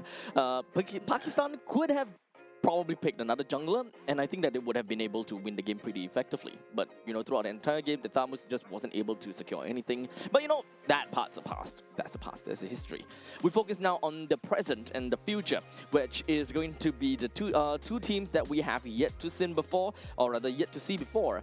This is generally going to give us a pretty good start, right? Because this is Group C, where there are only 4 teams in this group. We have Kazakhstan, we've got Kyrgyzstan, Tajikistan, and Uzbekistan. Right now, we're going to look at 2 of them. And of course, each of these teams, they only have to play against 3 different teams. Yeah, so there's going to be a lot of power level settings where we're not too sure yet, right? We have not seen the games being played out. This is the first time on the main stage ever that we're going to see Team Kazakhstan going against Team Tajikistan as well. So we don't know what kind of metas they've been brewing on down there. Because the last time I entered a different region to cast, and I was like, oh man, they're playing fighter in the mid lane. What is going on? Yeah, that was Mekong region back in the day, by the way. Yeah. Okay. So last time I did that, oh man, that was a breath of fresh air. But at the same time, you don't know you don't know what you're expecting. Martis mid does happen. Hey, that's fighter. Here in Singapore as well. Yeah, that's the whole point. But Martis is a fighter. He went to mid lane. We got Paquito mid as well at that time. Look, I think Paquito mid is completely fine because it's of the burst damage at level 4. I think we can't give that away. Okay. Yeah, some fighters will. But Martis mid and winning games, so that's a completely different question. Right. We see Fanny mids as well, so there's a lot of fresh takes when it comes down to Mobile Legends Bang Bang. But yeah, there are things that win and things that, doesn't really make sense. But looking aside at Team Kazakhstan here, we got Akambayev on that gold lane, Kusepov on that roam, Salamat on that mid lane, Sarik on the jungle, and Mamilen on the EXP lane. All right, so Team Kazakhstan is already looking good right here, and they are ready to duke it out against their opponents. If whether they will be able to do well or not, that is ultimately going to be the question. But of course, I do kind of like their jersey. Kind of reminds me of a very specific team. Yeah, it does. It does. It does look like a Sora. It does look like a Sora, right? Yeah. Pretty. I don't know how to go from that point. But never mind, we're gonna take a look at the second team over here, Tajikistan. We do have for the gold lane, Namazoda. For the Roman Talibov. For the mid lane, we would do. I don't know whether the 8 OBs are actually part of it or not. But we have Omurodov, Jungle Kabilov, and for the XP laner, Nurali Shozoda. I'm so sorry if I butchered that. Yeah, I mean, at this point, we're not too sure of these players. We don't know what they can bring to the table as well. And we don't know how good they are at Mobile Legends Bang Bang. They might be the next best region that we're trying to just nurture here, right? We don't know. From this Asian Games qualifiers, suddenly we might be breeding the next champions. Hey, you never know. Literally, they could just be living under a rock like Patrick Star, and one fine day they just decided, hey, you know what? Maybe it's time for us to come out of retirement and, show the world what we are entirely made of. Maybe they were ex-pros in some other titles coming in, and you're like, hey, you know what? Mobile Legends Bang Bang is easy. And then they just kind of storm everyone. It's not easy though. In case they are ex-pro players, maybe it's easy to them. Not for us. Not for us. Not for us. Yeah. Not for layman, right? Not for the layman. Not for layman. Not for mo-man. Not for apps man. Yeah, definitely. But it's definitely a hard game when it comes down to, of course, just having that 5v5, that Yeah. role switch, the resource control when it comes down to the map control, and also having that objectives available on the map. There's just so many things to look at. Yeah, honestly, Mobile Legends Bang Bang is not an easy game at all. Yeah, And how do you for- cast this game? I don't know. What are we doing here? Yeah, exactly. It's so hard to watch. Yeah. Just kidding, just kidding, Everyone guys. just throwing their ultimates. Everyone just throwing this and throwing that. Oh man, it's such a difficult thing to say. Like, what's really happening? Kaboom!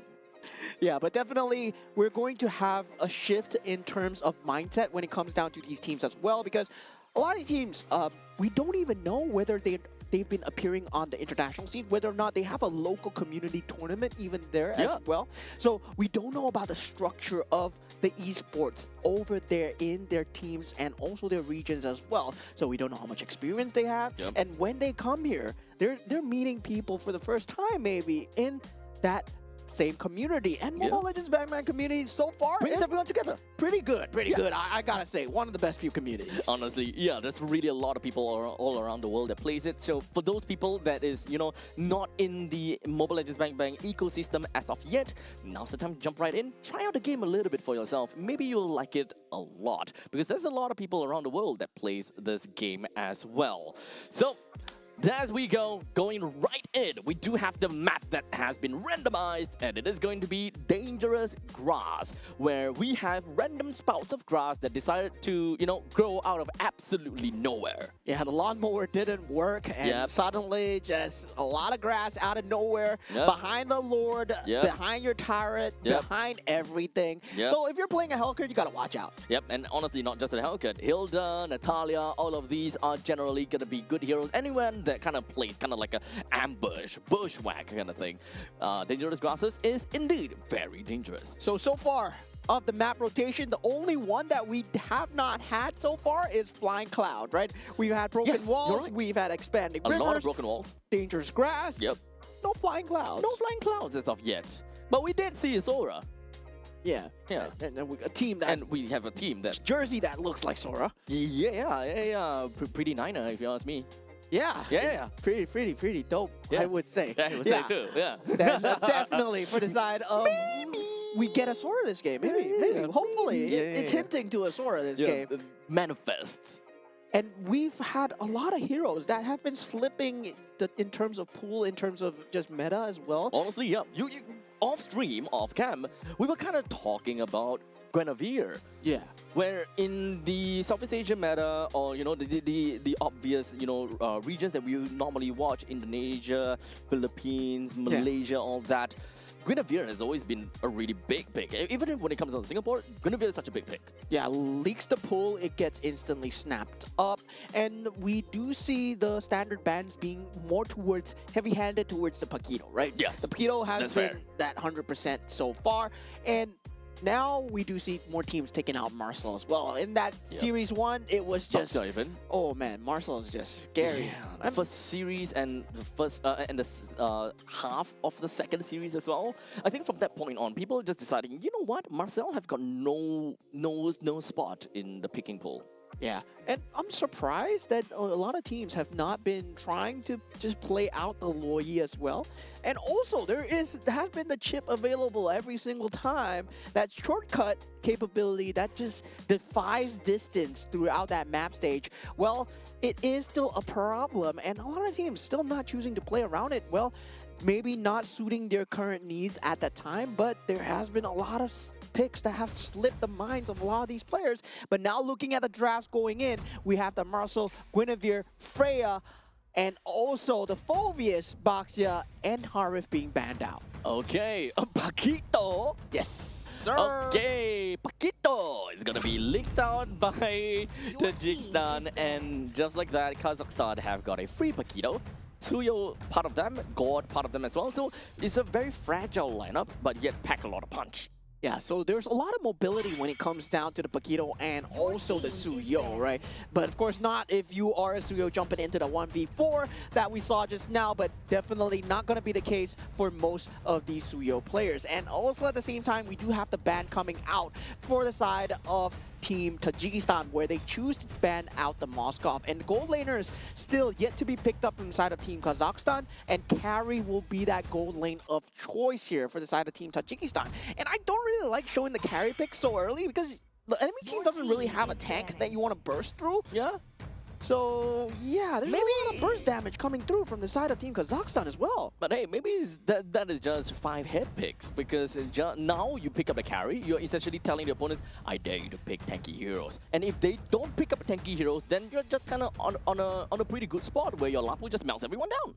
Yeah, Right? I guess Yes. that would be the case. 5 head. Okay, maybe that works. Maybe that works. Okay. I see the direction. I see the direction. Right. Now, meanwhile, for the side of Team Tajikistan, they will have to deal with that lane clear that the Gord has. So they do ban out the Zusin and also the Yves. So Kazakhstan really singling out that mage pick here. Now, for the side of Team Tajikistan, they will have the Zetian available, and it feels like Zetian has been somewhat overshadowed as of the late, and we do see Kimmy being the choice here. I'm actually not exactly a very big fan of that, considering the fact that we are technically looking at a Suyo and a Paquito. Both of them have got very good reach over to the back lines to really burst someone down. So both the Kimi and the carry, they're kind of in a pretty tough spot to a certain extent. Kimi doesn't have very good range, carry as well. In fact, I think that both of them will stand together if they're just hitting the same enemy. Yeah, right. That's going to be a huge problem, especially given the fact that you have a Belarik on the other side as well. Which right? is it, but was, yeah. Yeah, as a Kimi. Team Kazakhstan, I would say they know a little something. They've been picking, they've been watching, and they've been learning the metas. Right, the Gord into the Belarik. It's a very good combination for initiate into counter initiate, and they go for the Bruno here. Very long time that I've not seen this man. Yep, very early game, centric draft for the side of Kazakhstan. Well, for Tajikistan, they are trying to kind of go for all-rounder composition. Both the Kimi and the Lapu Lapu does have pretty strong presence in the early to the mid stages of the game, but of course, Kimi starts to kind of skill a lot more in the mid and the late. So most of the time in the early stages, you'll mostly just see Kimi trying to be there for some of these crowd control, especially when it comes down to her ultimate. Yeah, fist bumps all around as we head on into the land of dawn for Team Kazakhstan versus Team Tajikistan here. And I've got to say, right, that Bruno pick, there was a period of time, right? Remember M6 where Bruno was just a monster with the Malefic Gun meta, where the Malefic Gun just made Bruno just a disgusting lane bully. Indeed. And I would say it's still a lane bully right now, especially versus the lower range of a carry. Fair, yeah, that's pretty darn fair. And of course, Bruno is a very early game hero. As long as you kind of bring up in the early game, and especially depends on what is the first item that you go for as a Bruno, right? You can go for a more sustainable, safer way by going first item Heart's Claws, or you want to go completely out of town, first item Berserker's Fury, and you just go literally kill everyone that you see. Yeah, and now we do have that similar creep start coming in from the side of Team Tajikistan. I mean, generally this is done just so that the buffs do last a bit longer into that first objective take. And you will know that that means that level 4 objective take will be coming through from the side of Team Tajikistan no matter what. And they will have the Matilda for that early game rotation as well. But Serik already in opponent's jungle trying to deny away as much of the enemy resources as possible. So very good rotations coming out from Team Kazakhstan in that first half of the map so far. Yep, but however, do note that team for the side of Serik, he doesn't really quite do any. He wasn't really quite able to do anything. Perhaps it's just looking for information coming from their team. However, that is more of a Kusepov move, if you ask me. Roma want to kind of go around, take a look at which creep camp has been taken away, just so that they have an idea where the Fredrin's rotation is like. Yeah, so far, both will have very good lane clear on the side of the mid lane as well. But so far, I mean, I would favor Salamat when it comes down to that mid clear, but definitely with Murojan's rotations, right? He's been doing an extremely good job of cycling between the Kimi and also the Fredrin, so there's a lot of link pressure that's being applied. So I'm kind of liking this already. Both teams, they look like they know how to play the map. Well, in the meantime, down to the bottom lane, Mamaland seems like he's about to hit level 4, and this should be more than enough for them to kind of power through the first turtle, which Tajikistan might have a little bit of problem with, because they don't have that kind of power spike. Take a look at that. An initial ball from the side of Salamat lands onto both members and really took their HP down. Yeah, they were trying to contest for the turtle, but a straight ultimate coming out from the side of Salamat, forcing out the flicker. Now already a secondary extended fight coming through. Zarek unfortunately did not manage to land the second skill onto anyone at that point in time, but that is more than enough to kind of throw the rest of Tajikistan and tell them, hey, we have control. Yeah, so far control towards the side of Team Kazakhstan with that first turtle take. They will have that turtle buff to work with. They want to go for the invade as much as possible, but very good keep away mechanics being played on by Murojan. Very good use of this dangerous grass terrain so far. And so far, I would say both sides, they know how to play the map rotations correctly. The push and pull is going as it should. Now, that gold lane matchup, it's going to slightly favor that Bruno in that early stage of the game. But once you reach out level 4, that kill potential does come through for the side of the carry. Although I do want to say that the gold lane is getting a little bit too much off time. We're not really seeing too much movement or rotation coming in from the side of Team Kazakhstan, considering the fact that we are kind of looking at a Bruno that wants to snowball a little bit. But in the meantime, here we go. Rapid Dryad just going to be connecting down to the Kabalov, and the Mystic Gush more than enough breaks him down. Very good trap set by the Team Kazakhstan here as they were waiting for any member. And at this point, right, where Salamat is able to get uncontested farm in that mid lane, that ultimate is just a beam of death to anyone that walks through with the Wrath of the Dryad as well. So that combo already early game paying dividends as we see Team Kazakhstan. They want to try and force the invade even more, but so far Team Tajikistan, they have responded very well.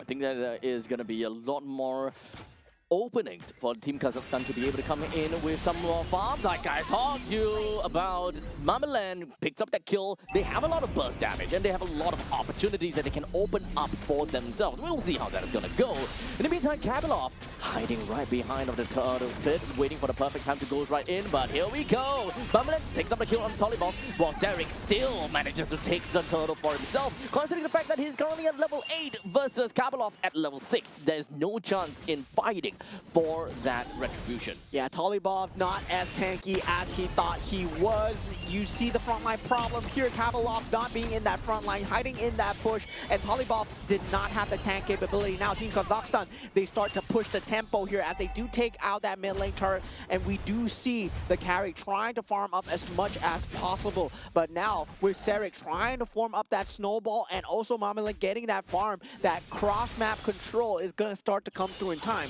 Zarek and also the Paquito on Mamaland, he's going to have a great time playing that top and bottom side. Honestly, that's an insane timing to be able to get the T1 turret in the middle lane.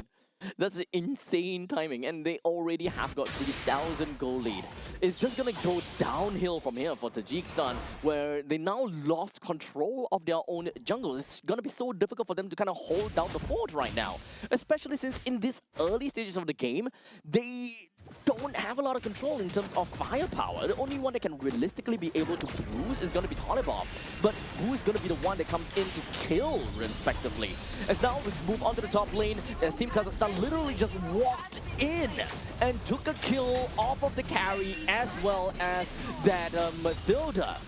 Yeah, great trap set by Altan Bayev, forcing that early game pressure onto him. He still even had the flicker to hold on. Now Suyo going in with the secondary as Mamaland is there for the backup. And these turrets are not going to be places where they can stand safely in for the side of Team Tajikistan, as Team Kazakhstan still tear through flawlessly. 6-0, 5,000 gold advantage so far. Very objective-minded coming in from Team Kazakhstan to destroy the holy defense by 6 minutes is kind of insane. But in the meantime, Mystic Gush is going to land on Tolibov, throws him all the way back home, having to recall right now. And the third turtle just came back out. If Kazakhstan wants to, they can actually ignore this turtle and wait for the spawn of the Lord so that it can come in a lot earlier and they can end the game a lot earlier too.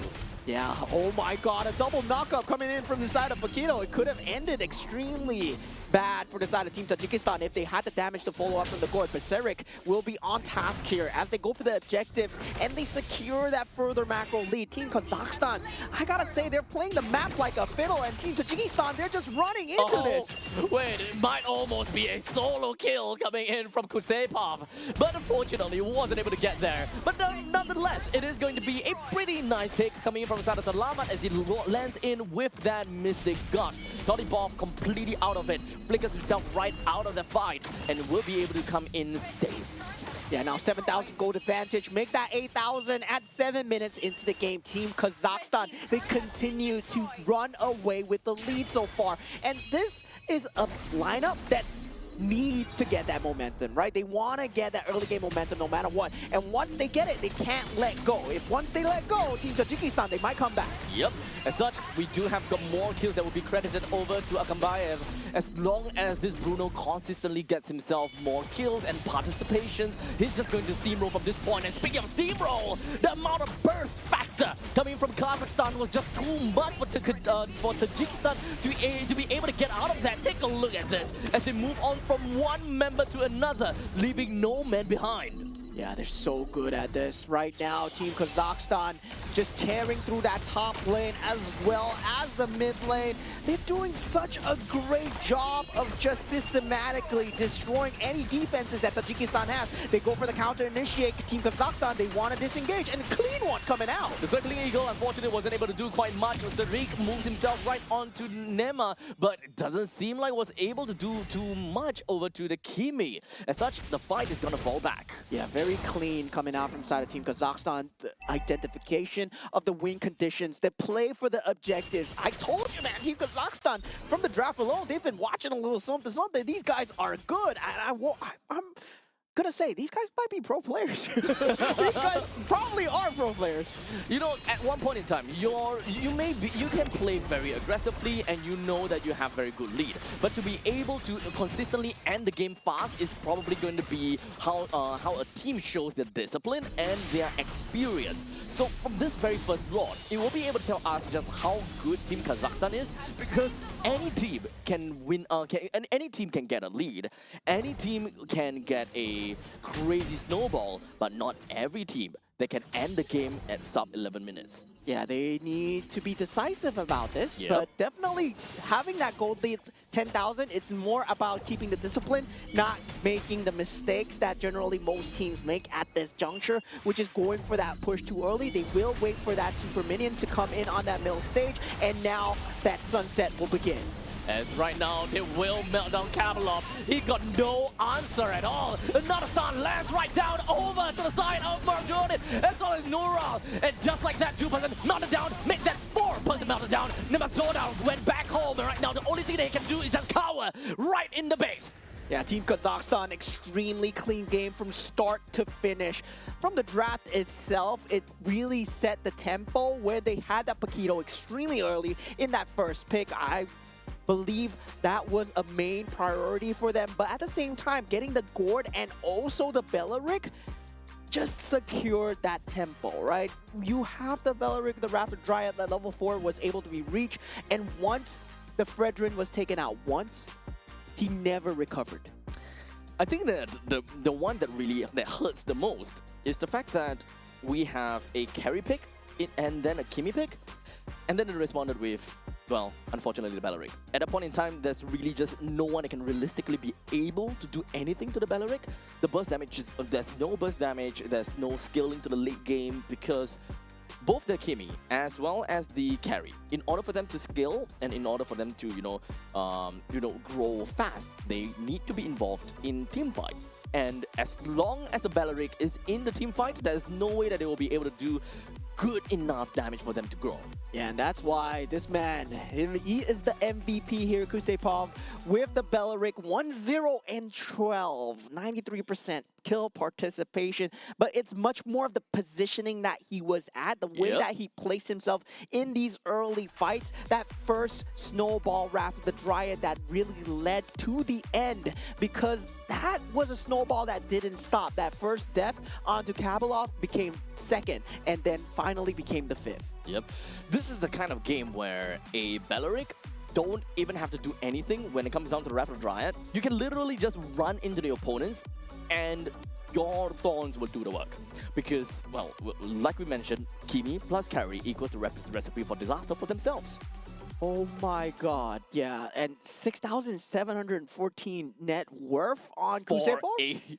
for a Belleric. 10 minutes in the game, those are gold laner stats. Those are gold laner stats at 10 minutes in the game. And yeah, Akambayev, the rest of the team, they were all at 7,000 to 8,000, and Kusepov just having that level of farm. You can see why Kapilov just melted in the face of the Suyo, in the face of Salamat as well. There was no way Even that... Mamelon. Yeah, there's no way that anyone can frontline because at the same time, Circling Eagle was used just plainly defensively. Yeah, so honestly, at a certain point in time, Tajikistan, they have got no answers. They don't really have got any ways to get out of that.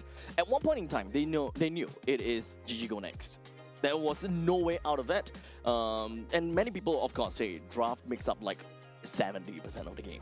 In this case, it kind of makes up like 90% of the game. Yeah. Yeah, you kind of went into the Land of Dawn knowing that you are in a heavy disadvantage because you are just counterpicked down to the ground. Yeah, this is where the draft really matters here because as we can see, there was really no answer. I mean, the only answer that was there, maybe the bravest warrior for Lapu Lapu. You had to find the perfect slam, but on to 5, but But well, who can come in to help? good luck finding Team Kazakhstan grouped up as 5 when they're playing a Belleric and a Gore. They don't have to play together. They don't have to. In fact, they will space themselves out so effectively that it's really going to be very tough to reach the Gord. And if you are in between of the Gord and the Belleric, you're kind of in a really tough spot because a taunt may come in, the Rapid Riot may come in, pulls you further away from God. Let's be honest here. At that point in time, the moment that you're locked in, unable to use any form of escape mechanism or any form of skill to burst someone down, you are going to get bursted first. Yeah, and a lot of the times I feel that it boils down to the choice, right? It boils down to having that choice of initiation. And it feels like Team Kazakhstan, they had multiple choices. Meanwhile, for Team Tajikistan, they did not have any singular choice at all. Yep. So with that all said and done, we've got game number 1 that pretty much is done and dusted. And I'm pretty sure that when it comes down to this part, this is such a difficult game for Tajikistan to play. And, you know, hats off to them. I hope that they will be able to come back a bit stronger for game number 2. Yeah, and of course, this is the internationals before the internationals, so we do have the MSC and NWI happening at ESC. So this is happening in Paris from 1st July to 1st August as the group draw results will be announced today on the 18th of June. So stay tuned to the MLBB Esports social media channels for all the latest updates. And the road to Paris is about to begin with the MSC 2026 wildcard kicking off on the 1st of July, followed by MSC 2026 and MWI 2026 at EWC. So many things to be happening during EWC itself. So you guys would want, you guys would want to follow MWI's social media pages if you guys want to stay in the known and of course updated when it comes down to the latest MWI 2026 news about teams, you know, players and, you know, exclusive content. Follow the official MWI social media pages and be part of the entire journey and this entire ecosystem as the world's best MLBB female players competes on national stage. Yeah, I mean, shout out to Churros, man. He loves MWI, so definitely you'll be seeing him cast on day 3 and day 4. You'll be hearing him talk a lot more about MWI. I love MWI. I love MWI, man. I don't know how to. This season is so good. This season is going to be good. I'm your #1 fan. Oh, yes, definitely. And for those guys, we're talking about internationals before the internationals, right? This is a great chance to get the power levels down, try to get a grasp of where your team stands when it comes down to these regional / national / global standings. Yep. So we have got quite a lot of days to go as a matter of fact and a lot of games to go as well. So to kind of take a look at the standings and to kind of take a look at about the prestigiousness of this entire event is something that, you know, everyone should be really happy about. Yeah, definitely. I'm just happy that, We're here at our 10th anniversary for MLBB as well, and it's finally an official medal event at the Asian Games. So definitely the playoffs. Group A, we have 5 teams that are going to make it to the playoffs. Yep. And for now, we're watching Group C. Only 2 teams are going to make it, but of course, only 4 teams in this group. So only 50% of them will make it. So the best of the best will be going through. Yep. Of course, before we talk a lot more about the games and of course following up with the games, a quick little update or not update, a quick little reminder that the 2026 Asian Games Esports events, Mobile Legends Bang Qualifiers are of course proudly co-organized by the Singapore Esports Association and Zenway Productions. In support of sports promotion, we have Sports Singapore, our official integrated resorts partner, Resorts World Sentosa, and of course our official partners, Moonton Games, My Republic, and Secret Lab. We thank all of our partners for helping make this journey to the 2026 Asian Games possible. Yeah, and with that said, we are going to move on to Game 2 really soon, right? We saw that Game 1, Team Kazakhstan just complete tear-through of Team Tajikistan. Man, they had no chance. But now, Team Tajikistan, they got to take a look at the draft. The draft was completely written in stone there. But now we got it! We got Flying Clouds, the last 50-50 condition. Yep, that is the true 50-50, you know? The first 2 series, no, it doesn't matter. Okay. Those were not part of the statistics. Those were a lie. Okay. No. Oh, 5? Really? 5 broken walls in a row? 5 broken walls in a row. And then now we have like 5 different maps in a row without any overlap. Yeah, I mean, I'm guessing Broken Walls was the name of the game for the first half right now. Yep. Now we have Flying Clouds, the ability to jump into the team fights is going to be much more objective based, right? It's really much the same as Expanding Rivers, but Flying Clouds, it does affect into that laning stage a little bit as well. Just a tad bit. Just a tad bit, but the recall timings will be slightly much more pronounced, right? Yep. Whoever recalls better will get the better macro, especially in the first 1 to 5 minutes into the game, where those tiny little adjustments, tiny little like macro modifications to your recall timing into that Flying Cloud back into the lane is going to matter, because that one little creep is going to matter the entire game.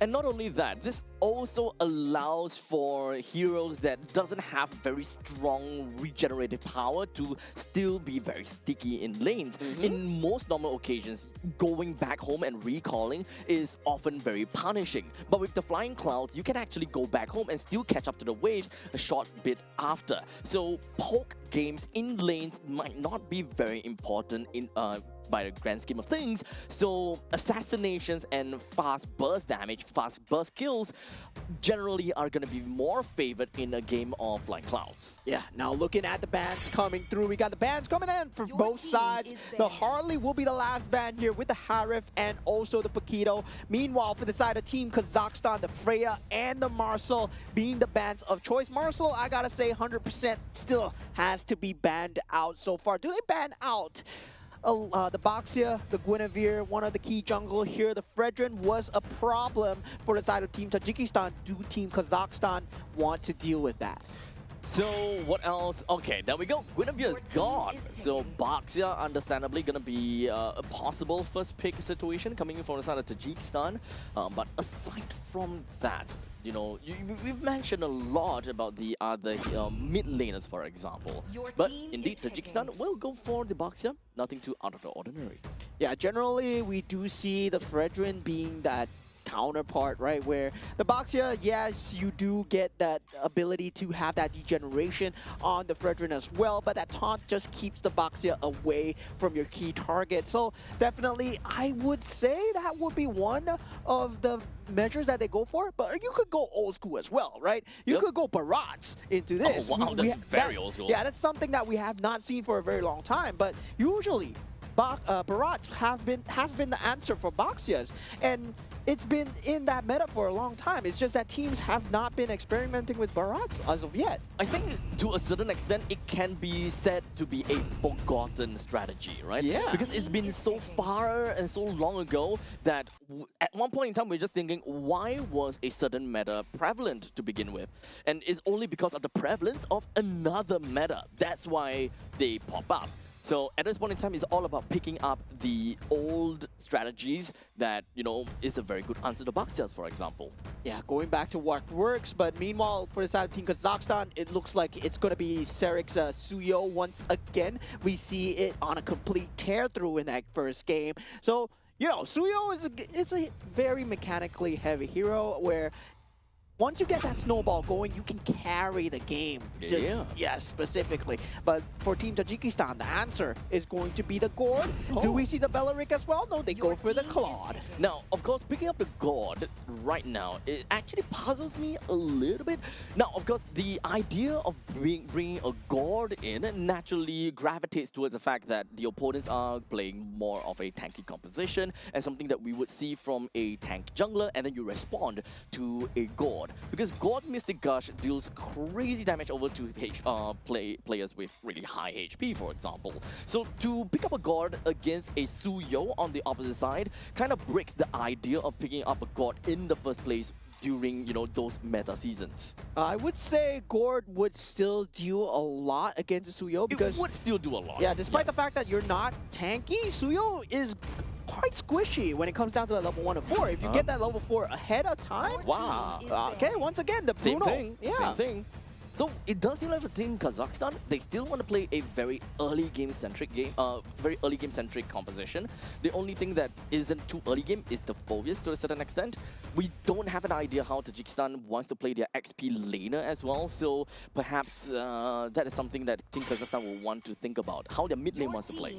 Yeah, the Alice, very good ban coming out for the side of Team Kazakhstan. And meanwhile, for the side of Team Tajikistan, they have yet to pick up their EXP laner as well as their jungler, right? So for the side of Team Kazakhstan, well, they can just try and ban out as much of these strong picks. And also, for the side of Team Kazakhstan, they've yet to pick up their mid laner. So yeah, the Tusin, the Eve, there is that possibility of the Lilia as well.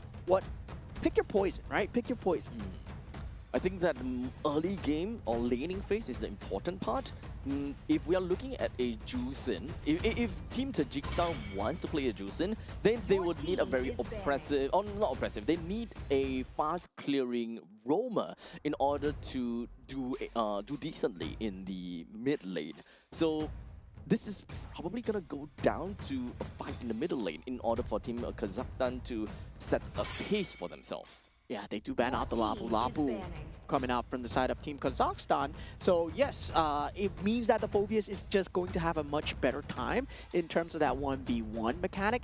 But for the side of Team Tajikistan, right, generally we did not see this much as of yet, but when Phobius was super into the meta, what came to rise against him was the glue in the EXP lane, and it might be the situation here where it might pop up. Yeah, where it might just pop up again. The glue with the Gord into the Mystic Gush, still a very good combination for the stick into forcing out that Mystic Gush into that burst damage down. Well, we'll see how that's gonna go, because right now we still don't have the XP laner being picked up from Tajikistan yet.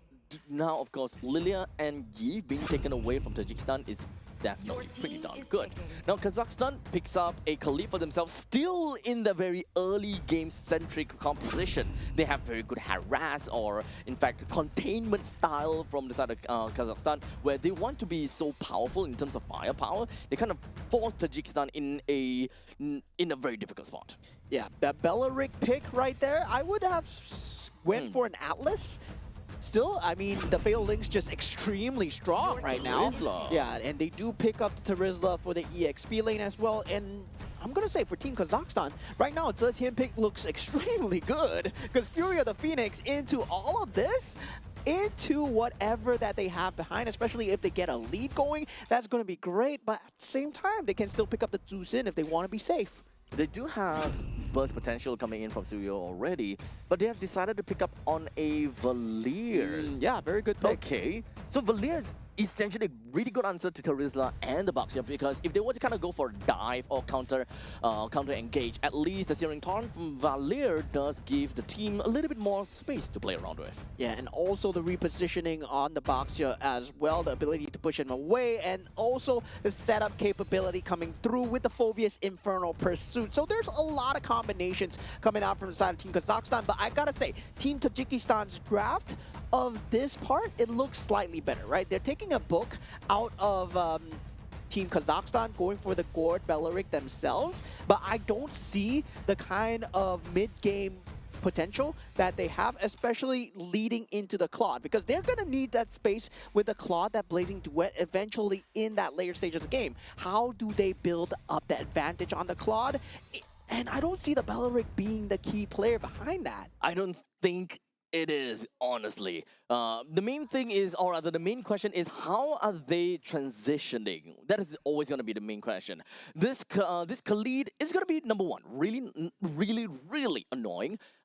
Especially since we do want, as a Baxia, to kind of roam a lot faster, right? You want to finish clearing out your own jungle and then move over to the opponent's jungle to kind of spy things a little bit. You want to move from lanes to lane a little bit, but you also require your own team to be fast moving, which unfortunately God as well as the Belleric does not really fit the bill all that well. Yeah, Phoveus is still doing extremely well against that Terizla on that 1v1 as well. Now we do have that 4-member already stacked up on that middle side. Sarek not landing the second skill so far, but still, he is behind them, and that's going to be a free first blood coming in for the side of Team Kazakhstan. Yep, totally understandable. With the amount of damage that they have in the laning phase, they can melt down quite a lot of these members. Even for the side of Morojon, he would just go down if Kazakhstan just didn't care about anything at all. Yeah, and that's going to be a huge problem because, yeah, at the same time, they have that late game with Claude, but it's always about just having that first capability, right? That first in. And that first in is looking like it's going to be a Boxia, it's going to be a penalty zone, and that's not going to be the best way to start a battle. Meanwhile, for the side of Team Kazakhstan, they have multiple ways to force it out, especially the Infernal Pursuit. Kusepov, of course, valued the kill over his own flicker, went straight underneath the turret's nose in order to secure the kill on over to the Claude. So that is going to slow him down by quite a bit. Yeah, elimination secured for the side of Team Kazakhstan. So far, they've been doing a stellar job of that first game. We see the skill difference coming in for the side of Team Kazakhstan. And really, gotta say, they've been handling these objectives extremely well. The timings on these objectives, they're just on point. And Team Tajikistan, they've been one step behind all the way. Yep. As such, we do have Kazakhstan just going to be pushing the agenda over to the side of Tajikistan. Mamilen doesn't have a lot of HP to work with. As such, he will go down, but it will be a 1-for-1 trade between the two XP laners. Kusepov immediately with the quick send guard. He's going to be safe and sound for now, but the most important thing is that their jungler is the one that managed to get a decent amount of assists from that, brought himself to level 5 as well. And with that early lead that Bruno has, right, the bullying has started. And once again, we forgot about Bruno. We forgot about Bruno being that kind of heavy dominant gold lane. You want to know why? Because we don't talk about Bruno. Yeah, we don't talk about Bruno. We don't talk about Bruno. But we were talking about Claude just coming up into the meta with, especially with the fighter emblem, having that having that ability to just have that lifesteal and sustain through, and it's not gonna be enough. Wait, that was so close. Well, that is the kind of thing that a Mr. Gush can really bring to the team, but so close, yet so far, Sarek almost laid waste to the hands of Nematsora. Yeah, and right now, it just feels like Team Kazakhstan, they're styling on Team Tajikistan at the moment. 2,000 gold advantage, 3 minutes into the game, slowly ramping up in terms of the map pressure as well. Now it's up to Kabalov to try and find something here. Well, perhaps they'll be able to get a kill. Indeed, they will. Down to the bottom lane, Claude finally managed to avenge for him, or rather, take revenge over to the side of Akambayev. And hopefully from this point onwards, he will be safer in the lanes, perhaps. Yeah, still, that was a great macro factor, but Mystic Gush coming through together with Rapid Riot takes out Kusepov. But at this stage of the game, using so much utility just for that roam kill, I would say.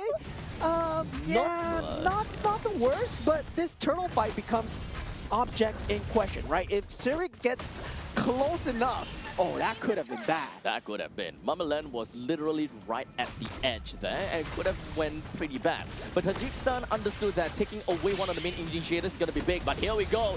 Of course, Raging Sandstorm that manages to land on 2-person, allowing them to pick up a kill. 2 kills, in fact, allowing Serik to pick up a double. Might be able to snowball from this point onwards. As right now, Akabayev, he's been taking all these free hits over to the opponents, allowing Serik to go for a triple kill. Yeah, the Mystic Gush not there in time for the side of Team Tajikistan and Team Kazakhstan. They've been doing such a great job of enabling Serik as much as possible. And you can see the synergy that comes through, right? You can see the setup. Serik just goes in, penalty zone, does get caught up. But at the same time, you see Salamat running in to try and set up that space away, pushes that Mystic Gush away with the help of the Valir as well, just to make sure that the damage does not fall through on his jungler.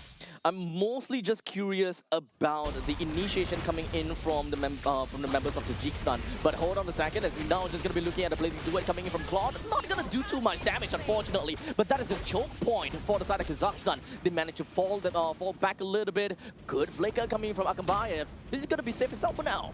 Yeah, still at this point, Team Kazakhstan consistently keeping up the map pressure, right? On the top side, Serik doing the macro work as they take out the tier 1. And this is the slow macro advantage that Team Kazakhstan was known for in that game number 1. Despite the fact that right now they are not having as flawless of a game, it's still looking good. It's still like winning on their side.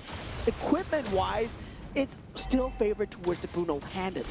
Yep, here we go. A quick crash down over to the side of Salamat, who wasn't able to get himself right out of there with his ultimate. But now it's going to be 2v4, as the amount of members from the side of Tajikistan is just going to be a little bit too overpowering. But hold on a second, take a look at this. Mamalan, he stayed alive for so long. Even when Kusepov and Serik, they made their way to the middle lane to try to take down the middle lane as much as possible. But all in all, Tajikistan, they still lost a lot more from the entire ordeal. Yeah, great identification of targets from Team Kazakhstan, right? Taking out the Gord first, and Nematzoda being out of the battlefield, no Mystic Gush, meaning that you can take the battle as you wish. Blazing Duet at this stage is not going to deal enough. They take the purple buff for the trouble, great invasion, great enemy resource juggle, and Team Kazakhstan. While this was happening, they took out Nematzoda, and knowing that the Blazing Duet is not enough, Mamala just jumps in, and the rest was wrote in history. It's really unfortunate, right? Mamalan single-handedly kind of held 4 people and contained them. Well, it was a very slow walk from Kusepov as well as Serik to eventually make their way into the actual team fight, for example. But the game has literally just started, as now Kazakhstan 5,000 gold lead. This is the point in time where Akambayev and Serik, they can go downtown with the amount of damage that they have to their own names. Yeah, and everybody has to watch out for the Suyo at this point, because he can play across the cross map and he deals so much pressure towards his Claude. But now the rest of the team, they want to force out this tier 2 turret here. And it does seem like taking down the T2 turret is going to be one of the great parts. But unfortunately, the Nematzoda, when it comes down to the Mystic Gush, was not able to touch on anyone. As such, they will lose one, and slowly losing 2, as the Valir is going to be a little bit annoying for them to deal with. Akambayev picks up the kill. That's 2 men down for the side of Tajikistan, forcing them to stay alone at home. And that was Kusepov reaching that critical mass, unable to be touched in this entire battlefield. Kabalov, he's not going to have a great time here as he does not find any initiation. Team Kazakhstan, they can initially stick as 4 and leave Serik to do the dirty work on the cross-map plays. With all of the T2 turrets already taken down before the Lord even appears, this is once again yet another one-sided game for the side of Kazakhstan. If whether they can even close out the game with these one-sidedness is ultimately going to be the question.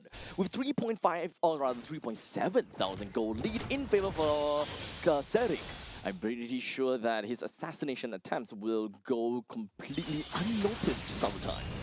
Yeah, I mean, the team has been playing so well, especially for the jungler. You can see that Salaman really does complement Serik extremely well in that early game phase to that mid game phase. Make sure that Mystic Gush is never used on the Serik. If Kusei Pop goes down, so be it. As long as it's not used on Serik, you're winning the game. You're winning the team fight no matter what. And Serik, he has been the bane of Team Tajikistan's existence since game 1. And now game 2, he's proving it even further. Yeah, it's really difficult for Tajikistan to get themselves kind of out of this ditch, right? They kind of found themselves in a very deep hole, and Kazakhstan is constantly just shoveling more dirt in their faces, and now they are grasping for air to breathe. Yeah, generally Kabalov would have been that first point of contact, but now with the damage coming through from the side of Team Kazakhstan, he can't even stand in the front line. And the Boxia in the back line, that's not something that you want for these team fights. As such, we'll see how this is gonna go. The Mystic Gush has already been expended onto Salamat, but not quite enough to deal any damage, or he's managed to bring him down to half HP, but that's about all. That's all that the Mystic Gush can do to another fellow mage. And now they don't have a way to really clear out the wave too well. They can try, but however, they have already lost the T3 turret up in the top lane, and Kazakhstan do have pushing waves down in the bottom lane even. As such, Kusepov doesn't seem like they're trying to go for anything, but Serik almost landed an assassination attempt. Yeah, and they gotta consistently juggle that because they have to get these inhibitor turrets now. They know that they're on a clock here. If they don't take out these inhibitor turrets into the next ward, gives Tajikistan a little bit of space here. Lands all the way to the back with the Raging Sandstorm, allowing them to pick up a total of 4 kills right now. The last member left, Serik crushes the rest of the members with a triple kill credited for himself. They don't even need to care about the middle lane T3. They will rush it right in and end Tajikistan. Team Kazakhstan with a very clean victory once again. A bit more scrappy, I would say, but still, they did it in their particular style, right? Go for the macro control, keep that momentum going, get a chokehold, and then don't let go.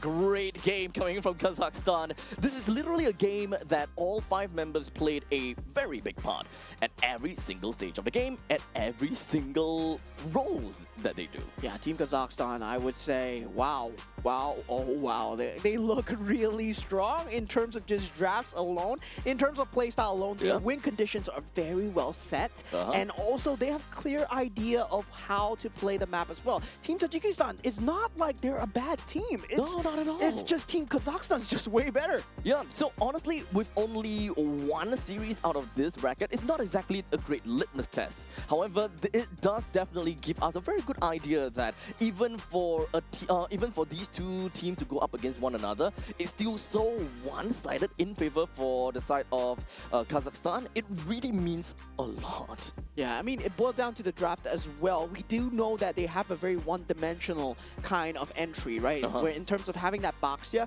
and also that Gore to follow up, yes, you can see it. The stun into the Mystic Gush. So that's going to be their main combination, and all they have to watch out for is the Wrath of the Dryad coming in from the Belarik. But given the fact that Team Kazakhstan played that similar lineup, but they just slightly tweaked the positioning, it was just magical to watch this man, Serik here. That pose though, Serik. Too bad this KDA is not 60. Okay, never mind. 8 is to 0 is to 4. This current KDA for himself with a great amount of GPM as well, 914 on top of that. Yeah, I mean, he kind of looks like the Suyo, no? In terms of the pose, yeah. Right, not bad. 804. Like, pretty much. He does look like the studio. He does have the colors going for him as well. Very nice pose coming out for the man Serik here, as he did an extremely stellar job of controlling game 1 and also controlling game 2 as well. Rest of the team, credit where credit is due. Indeed. Mamaland survived for an extremely long time. Now, that guy's a beast, dude. In fact, I actually don't know if whether he's a beast or the fact that Tajikistan just didn't know what to do when he's just constantly flying up into the air. Yeah, I mean, they knew what to do. They just couldn't do it because while Mamelan was flying up in the air, Sarek was taking out Nemazoda to the side, making sure that the Spirit Gush, the Mystic Gush is not available. Ah, so that was what they were on. Yeah. You know, at that point in time, we were just kind of thinking, wait, hold on a second. Sepov and Sarek, they were just slowly walking into the team fight from the middle lane. And surprisingly, they still managed to catch up and do significant amount of impact in that fight. It's kind of uncalled for, and I think that Tajikistan at that point in time probably just tunnel visioned. 4 men in that team fight with no impact, no damage dealt to Mamelan, because at that point in time, let's be honest, Mamelan should have died. Yeah, and the consistent juggling of that Mystic Gush, making sure that it does not come through, especially throughout the timings of the game where it mattered, especially in that mid stage of the game towards that later stage of the game. It's just a very hard time for Team Tajikistan at all because they had to buy the space with the Mystic Gush for eventually for the Claw to have enough damage with the Blazing Duet. But that could have come through in time because Team Kazakhstan, they had an urgency, right? The rush for timing was there and it was extremely well done. And with that all said and done, great game coming in from Kazakhstan once again. Game number 1 was flawless, right? Tajikistan didn't even pick out a single point or a single kill against Kazakhstan. Game number 2 is not as flawless as we have originally expected. However, it is still one-sided enough for them to get a 2-0 victory. Yeah, well done to Team Kazakhstan. I look forward to more of the games tomorrow, actually. Indeed. Yeah, hopefully we get to see more of the games. And yeah, what a pleasure it has been to watch some of the more lesser represented, I would say, especially in terms of esports. We get to see a peek into their power levels. I gotta say, it looks strong. Yeah, and this is an international stage after all. We don't really get that kind of opportunity to kind of, as you mentioned, peek into the other region's meta, or perhaps to even to take a look at some of these teams from outside of the region. So having a breath of fresh air into these is always going to be fun to see. Yeah, definitely. With that, Group C, we have seen Group C, and Team Kazakhstan feels extremely strong. Yeah. But I believe the next match, we are going to be looking at Group A. Oh, really? Well, I completely forgot which team is going to be, but you guys will be able to find out which team is going to go up against one another on the holding screen. That said, we're going to go off for a short break, and once we are back, we'll give you guys games from Group A. Take care.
Such killing intent. Does this mean Hanabi Solo finally understands Kirara? So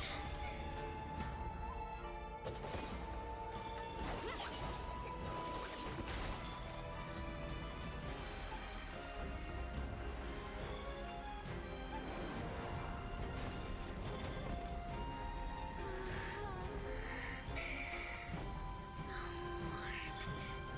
So beautiful. We can finally embrace eternity in hell. Just the two of us. Allow me to release your eternal bloom.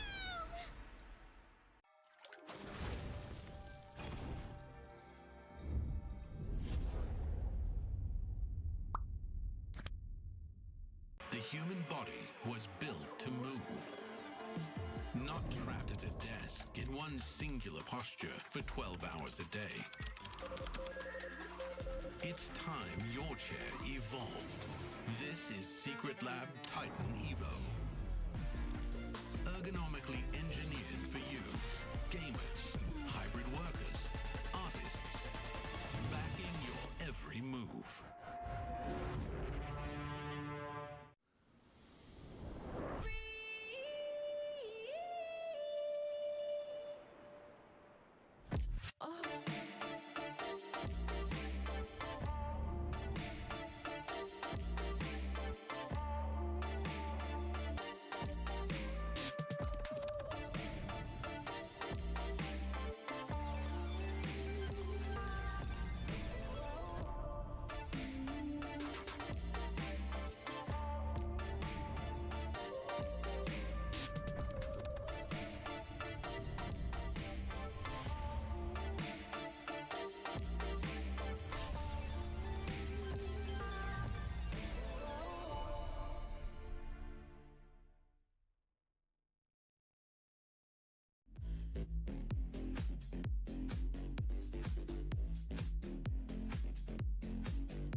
something so crude can be graced with a splatter of beauty.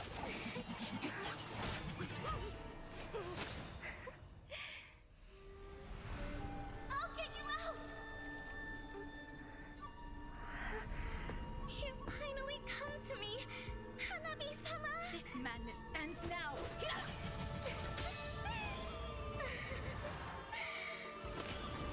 At last, I'm shivering with excitement!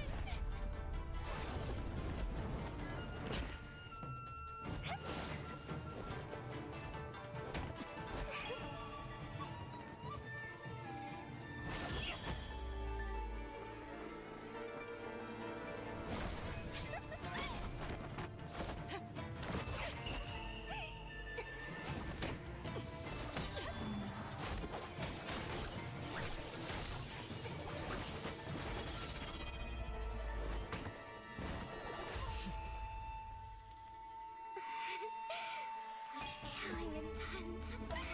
Does this mean Hanabi-sama finally understands Kirara?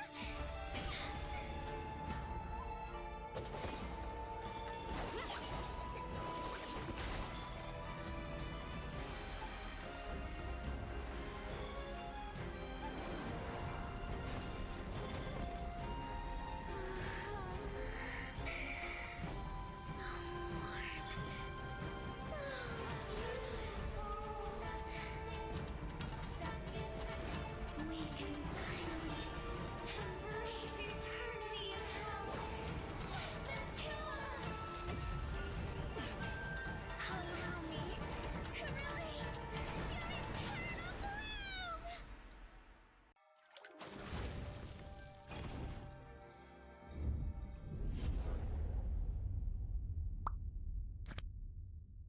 The human body was built to move. Not trapped at a desk in one singular posture for 12 hours a day. It's time your chair evolved. This is Secret Lab Titan Evo. Ergonomically engineered for you, gamers, hybrid workers, artists, backing your every move.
something so crude can be graced with a splatter of beauty.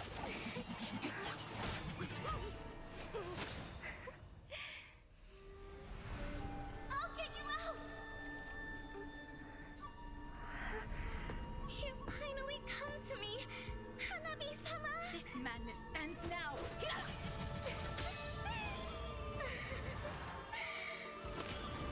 At last, I'm shivering with excitement!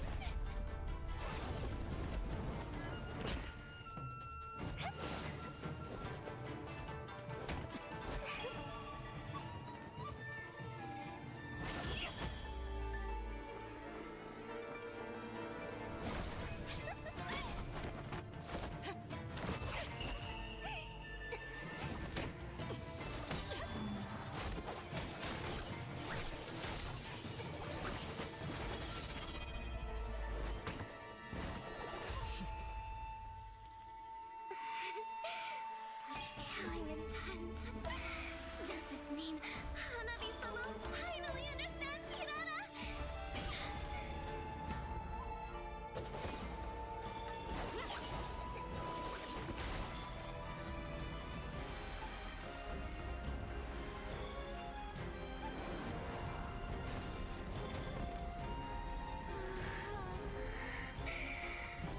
So warm. So beautiful. We can finally embrace eternity in hell. Just the two of us. Allow me to release your eternal bloom.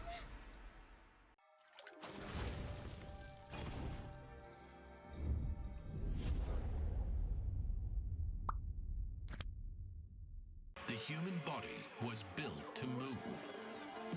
Not trapped at a desk in one singular posture for 12 hours a day.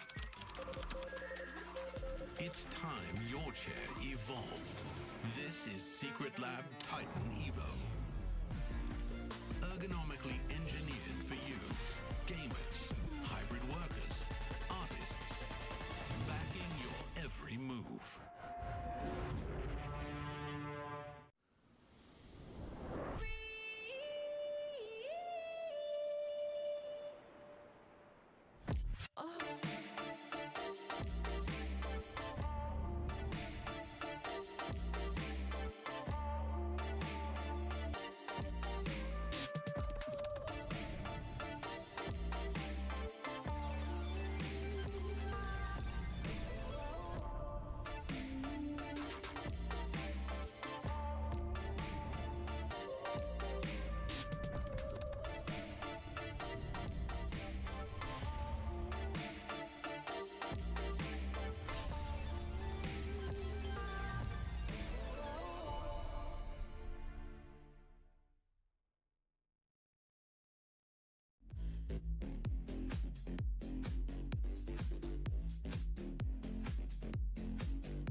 a splatter of beauty.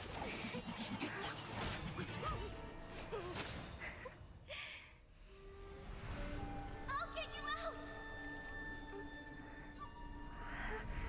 You finally come to me, Hanabi-sama! This madness ends now. At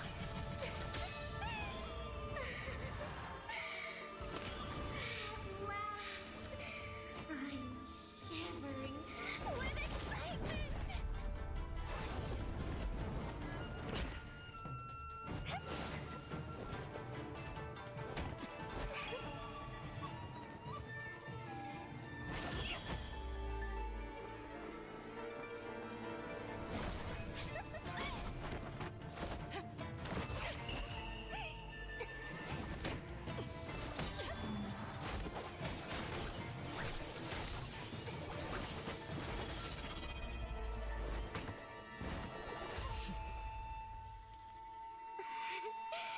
Such killing intent. Does this mean Hanabi-sama finally understands Kirara?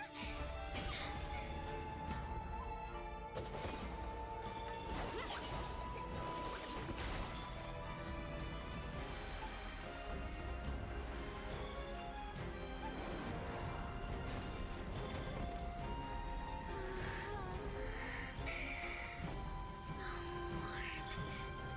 So beautiful. We can finally embrace eternity in hell. Just the two of us. Allow me to release your eternal bloom.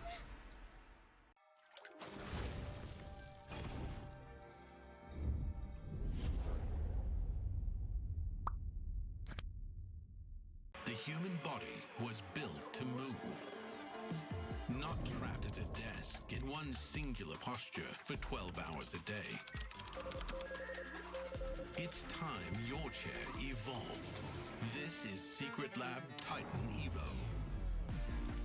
Ergonomically engineered for you, gamers, hybrid workers, artists, backing your every move.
something so crude can be graced with a splatter of beauty.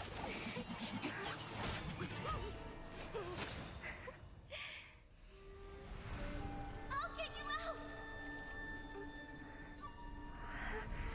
You finally come to me, Hanabi-sama! This madness ends now!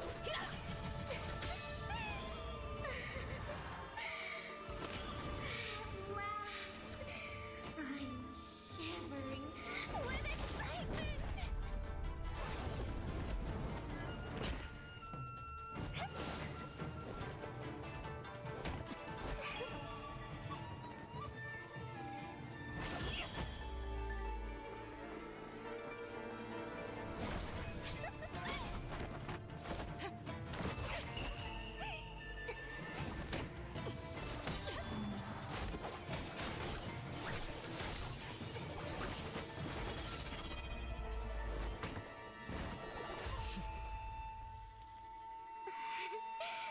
Such killing intent.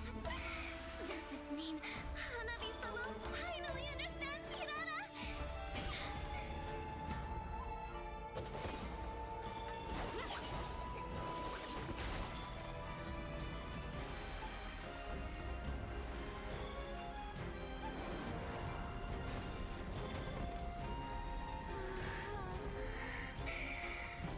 So warm.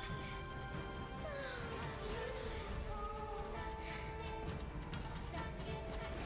We can finally embrace eternity in hell. Just the two of us. Allow me to release your eternal bloom.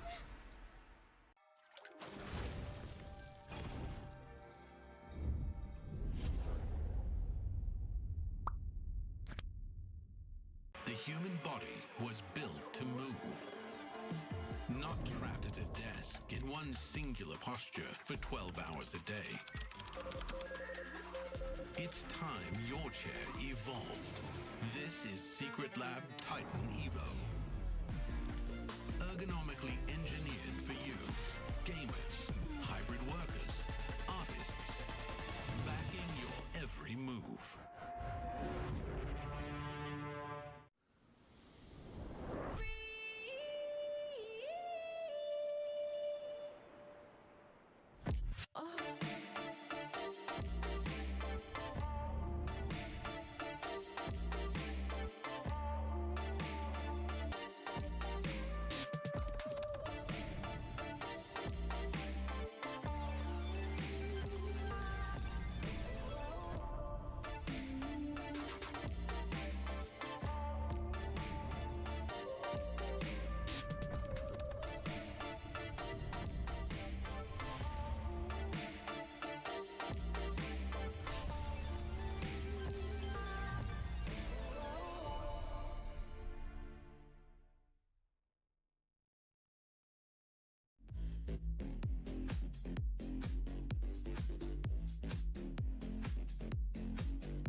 with a splatter of beauty.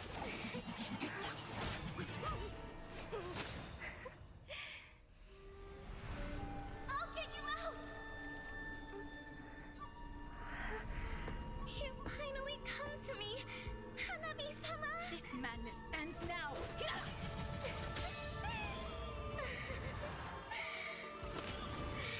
last, I'm shivering with excitement!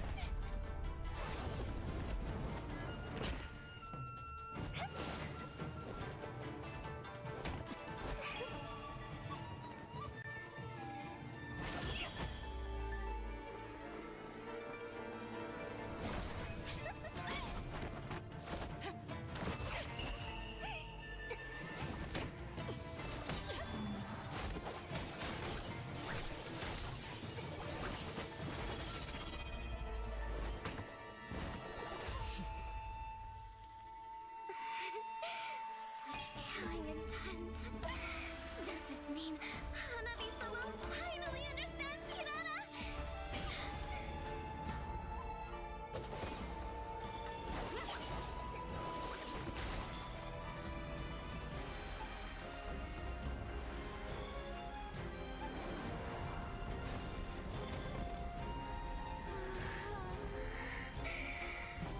So warm. So beautiful. We can finally embrace eternity in hell. Just the two of us. Allow me to release your eternal bloom.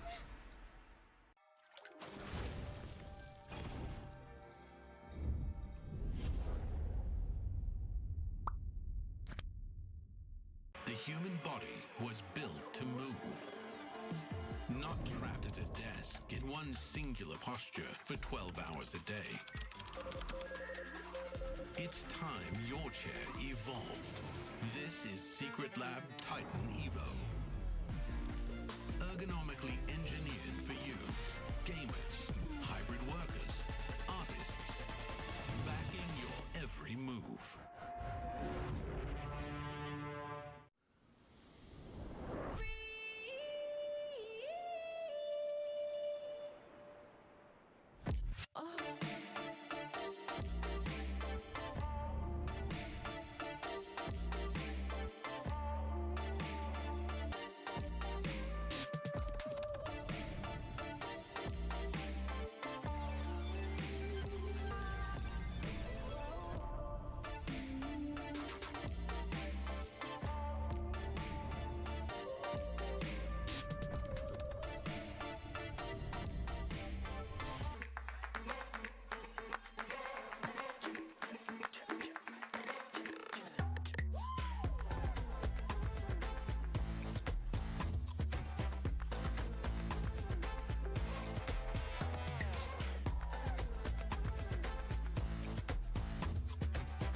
right, ladies and gentlemen, welcome back once again. We are back at it once again for a pretty amazing game that is going to be back for us. And we are finally going to be looking at Group A. For Abstract, yeah, A for Abstract, hey! And I'm your caster, Moman. Joined with me is Abstract. So together, we're here finally at Group A. This is what everybody has been waiting for. This is the Group of Death. And we have a lot of good teams here. Only 5 will make it, but very familiar teams, very familiar faces will be playing.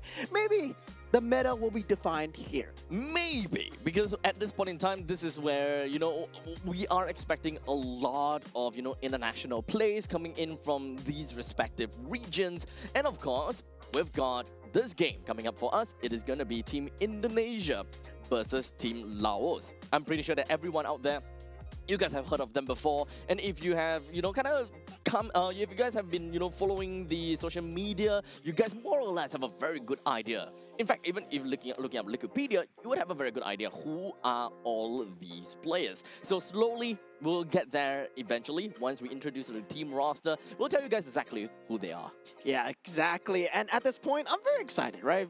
Team Laos, also familiar names when it comes in. I believe they are a very good organization as well. Both sides now not representing the organization, now wearing their team colors, coming in with their government-given names, no longer their monikers as we know them. So completely shedding that past identity. Now they're known as something else. So it's gonna be crazy in the land of Dawn where usually you're shouting something else, right? Yep. Now you're gonna be shouting their government-given names. Yep, so you guys might find that a little bit on a foreign territory to a certain extent. You'll be like thinking, who's that guy? But in actual fact, they are very well-known players, and this time you're just hearing them from their own given names. Yeah, so this is going to be a very cool match indeed. Of course, Team Indonesia, I would say one of the top few regions when it comes down to the game itself, right? Indeed.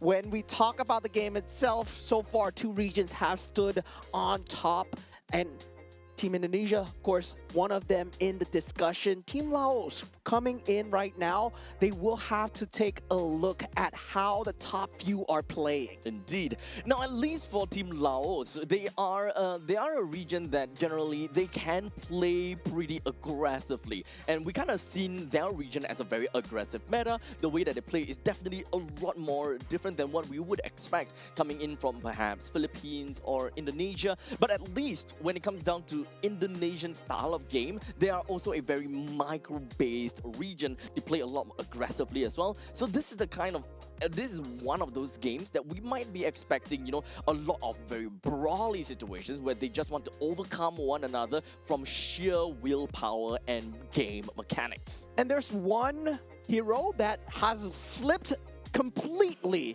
from our entire minds the entire time while we were here, while we were casting, while we were banning, drafting. Fanny has not been in the contention of that top pick at all. So when we talk about Fanny, right, you think about high-level micro plays. Yep. And yeah, I mean, we're coming down to the regions where these are important. Yeah, the names were made from the Fanny itself. So this is whatever that we have seen drafting from Group C or Group D. All of that is it's just throw it away. Yeah, just kind of throw away. We can still take Keep it in the back of your heads. inklings of those. Understandably, Marcel ban, Paquito bans. Those are completely understandable. But we gotta have to leave some space for some of these high micro heroes that could make very good. As long as you make really good decisions, they will be able to come up on top of many other heroes on top. Yeah, definitely. I'm very excited for this one. We get to see twice of Team Indonesia today, I believe, in this game, and also at the end of the day as well. I believe we have Team Indonesia versus Team Vietnam as well. Oh, okay. So we are gonna have some fair share of, meta meta-defining games from this point onwards, I suppose. So we definitely do want to keep our eyes very much peeled in order to find out, if whether, Indonesian players, they are going to change things up or not. Oh man, these guys look super familiar. Very Oh familiar. man, on the gold lane we have Mr. Dingarai, aka Arfi, and we have Alexander on the roam, and he's known as Alec by his moniker. We got Delvin, aka Hijume, on that mid lane, Afan, that jungle, Mr. Yazuke himself, and Nino, Mr. Shauki on the EXP lane. So Indonesia is completely stacked, and we pretty much expect that they are gonna go pretty darn crazy. And of course, for the uninitiated, they are the ones, of course, that represents the team Alter Ego. So without a doubt, you guys definitely will heard of them. If you don't hear their names before, you heard of their team names. Yeah, and for the side of Team Laos, also very familiar names. We got Hansana on that gold lane. He is coming from Nightmare Esports. Phone Savat on the roam as well. He is Jasmine, and Latana on that mid lane as well. I believe he is Soso. And for Sin Bandit on that jungle, he is Too Easy for Lexi, and for Pasomse, which is Juviana on that EXP lane. So these guys, they've been playing together as a professional organization for a very long time. And as we said, right, you were talking about Alter Ego organization, and this is their alter ego. This is their alter ego right now. This is their actual names. Yeah, actually showing us what a nightmare they can be. Well, understandably, Nightmare Esports coming in. So we kind of strip away the team names for now, because all we need to know is where are they from and who they are representing. So in the end of the day, we strip all of their, their monikers, we strip all of their in-game names and their team names. Right now, coming in is gonna be Team Indonesia versus Team Laos. Yeah, and just to give those uninitiated, those people that are new to the world of MLBB, a little bit of a context here. Alter Ego recently in the M7 World Championship, they were the runner-up. So they are currently, I would say, most recently, the second place. And the entire world. So Team Laos right here, they have a huge task ahead of them. And yeah, today we're going to see quite a lot of history being made right here. Yep, so there's of course a lot of things that could potentially happen, and how the game will eventually work out to be is generally going to be the main question that we always want to find out. When it comes down to their local MPLs as well, we watch them. A lot of you guys definitely watch them. You guys know about how the game eventually transpires and all that kind of stuff. So those people that is out there and you guys know a lot, make sure you guys make full use of the chat box and kind of help one another for those people that are watching, to give them some information too. Yeah, you got to give the audience some hype, right? And you as the audience got to hype it up yourself, as we are going into expanding rivers for that first map selection, aka randomization as well. So far so good, but definitely I'm looking forward to see, Coach Zephyr, I believe his full name is Kenny Dio, and also Satafon Kayavong as the coach coming in for the side of Team Laos as well. Now, with the bans coming through, we were talking about it, that not being picked up. Now we see the ban is there. The Fanny finally being banned out, together with the Freya, the Paquito, and also Phobia. So finally in familiar territory here. Yeah, so this is something that we expect to see when it comes down to the ban picks. Now, Marcel and Baxia currently is still not banned out just yet. Obviously, at least for the side of Marcel, I would want to see that being banned out. While in the meantime, for Baxia, it's kind of like there or not. It definitely increases, or rather, it defines a team as to how they want to play. But, some teams, they don't really quite see that as being prior. Yeah, this is going to be a one for the road here, as now the Marcel is still in the pool for the side of Team Laos. Whether or not they choose to ban it out and give it to the side of Team Indonesia here. And yeah, definitely for both sides here, I feel that Baxia does have that place in the meta right now, but I don't feel that it's going to be that top tier, right? I really believe that Freya, Paquito, yes, up there. Fanny should be up there as well, especially since most good teams, they would have a good Fanny. Now, Marcel is going to be that top tier pick coming out for the side of Team Indonesia.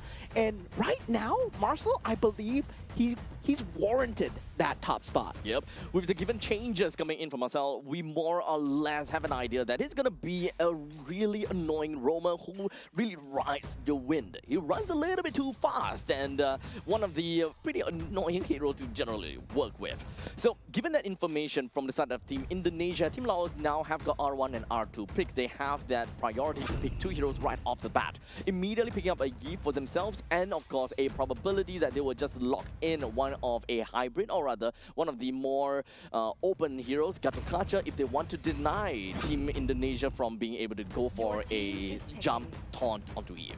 Yeah, and generally we do see the Claude being a very early priority for a lot of the teams here. Claude, I have to say, it's still one of the top tier gold laners, and I not seen it being given enough respect. But now, right now, we see where it's at. Currently, it's going to be in that top tier right now. And for Team Indonesia, right now, they can answer back with a Moskov of their own, probably, if they want to do so. Harley. That Harley is going to be one scary factor as well, and Jusin, that will be their pick here. Now, for Team Laos, she was on the other foot.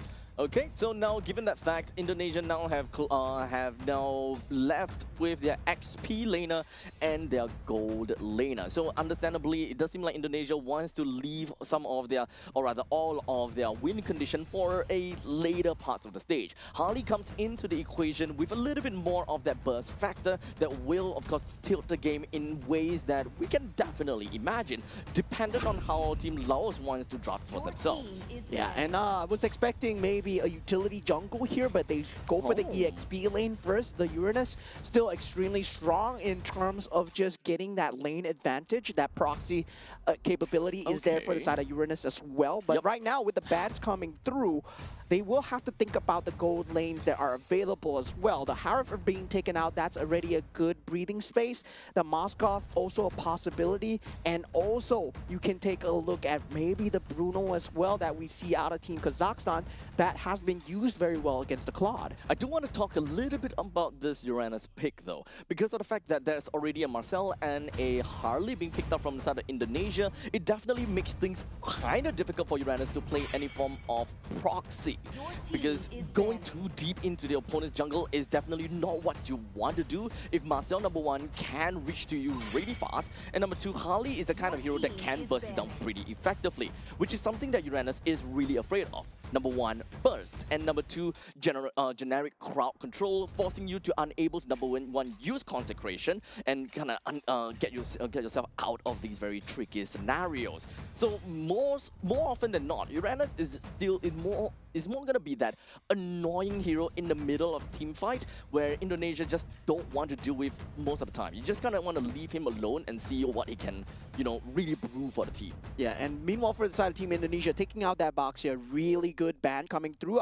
There is still that Fredrin in that pool as well, so definitely looking forward to ban that out as well. Sora being taken out, that would be a huge initiation factor coming out from the side of Team Indonesia. Right now, they will have their pick available of the EXP lane. They can go for the glue, the Lapu Lapu still available as well. With the Bravest Warrior, I still think it's a very good initiation tool, especially against the Claude, right? You want to have some semblance of control, some semblance of lockdown, especially before he can BMI away. So with the Yuzhong and the Sora being taken away from the side of Indonesia, they are trying their very best to disable any form of hybrid XP laners from the side of Indonesia. So this is a way whereby we are looking at main bruisers who deal very decent damage at level 4. They have their kind of power spikes while still being able to serve as a pseudo tank, or mostly as a tank in the later stages of the game.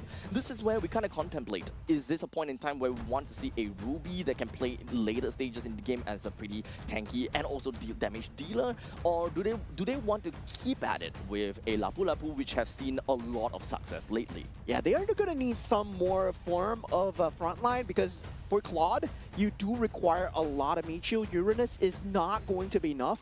And with that Matilda ban coming out from the side of Team Indonesia, they effectively kill two birds with one stone, right? You have that guiding wind for the Uranus and also the Fredrin that is still in the pool. So now Team Laos, they're unlikely to pick out the Fredrin, so they do pick out the Khalid for themselves. Still, with that last jungle pick not decided yet, they can go for the Akai if they want. That heavy spin does does a number of that crowd control if they want to go for that. And also for side team Indonesia, yet to pick up the gold lane, Moskov still available. We'll see how that goes. If the Harif is going to be picked up from the side of Indonesia, I think that the Archive would make very good sense. However, that will also mean that they don't have a lot of early game damage dealer. As such, Laos might want to go for more assassin-style jungler at this point in time.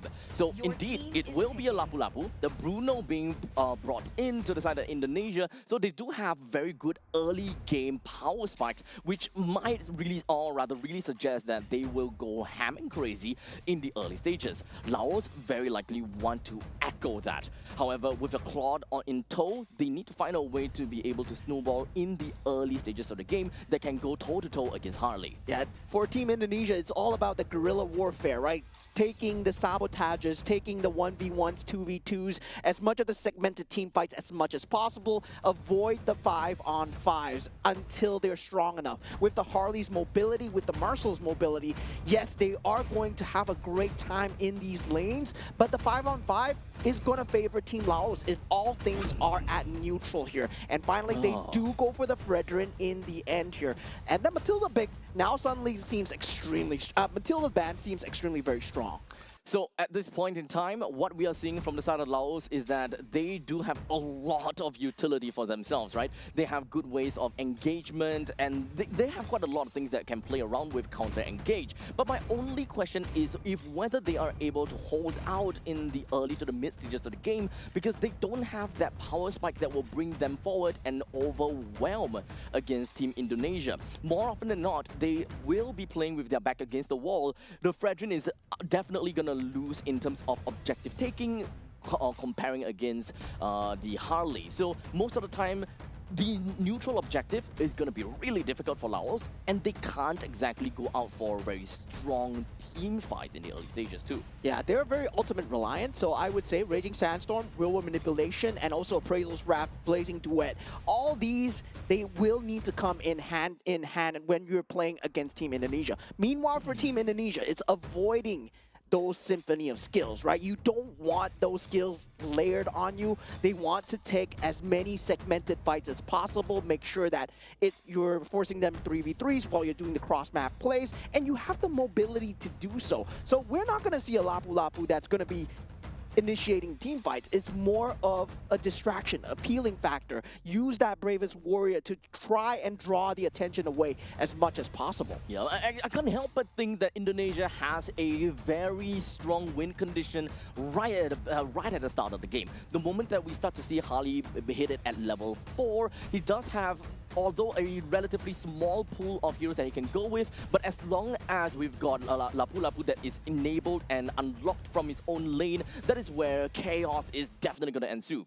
You have a bruiser on the side of Shoki, and as long as he goes in first, there is a lot of targets that the Harley can eventually go for in order to go for these executions. Yeah, definitely on the Rome versus Rome front, going to be very important as well. Alexander versus Fonsabat, Khalid versus Marcel. And we know what Marcel stands for, right? You let it in the pool, you gave them the first pick. There's going to be that vision, that ability to just go in, get the photograph, get out, and just be an extremely irritating tool, especially when it comes down to these objective fights as well.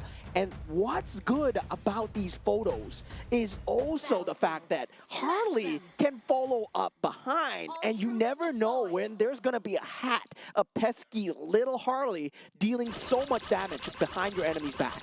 That's the kind of thing that Harley will be able to do, very sly kind of gameplay that you can generally expect.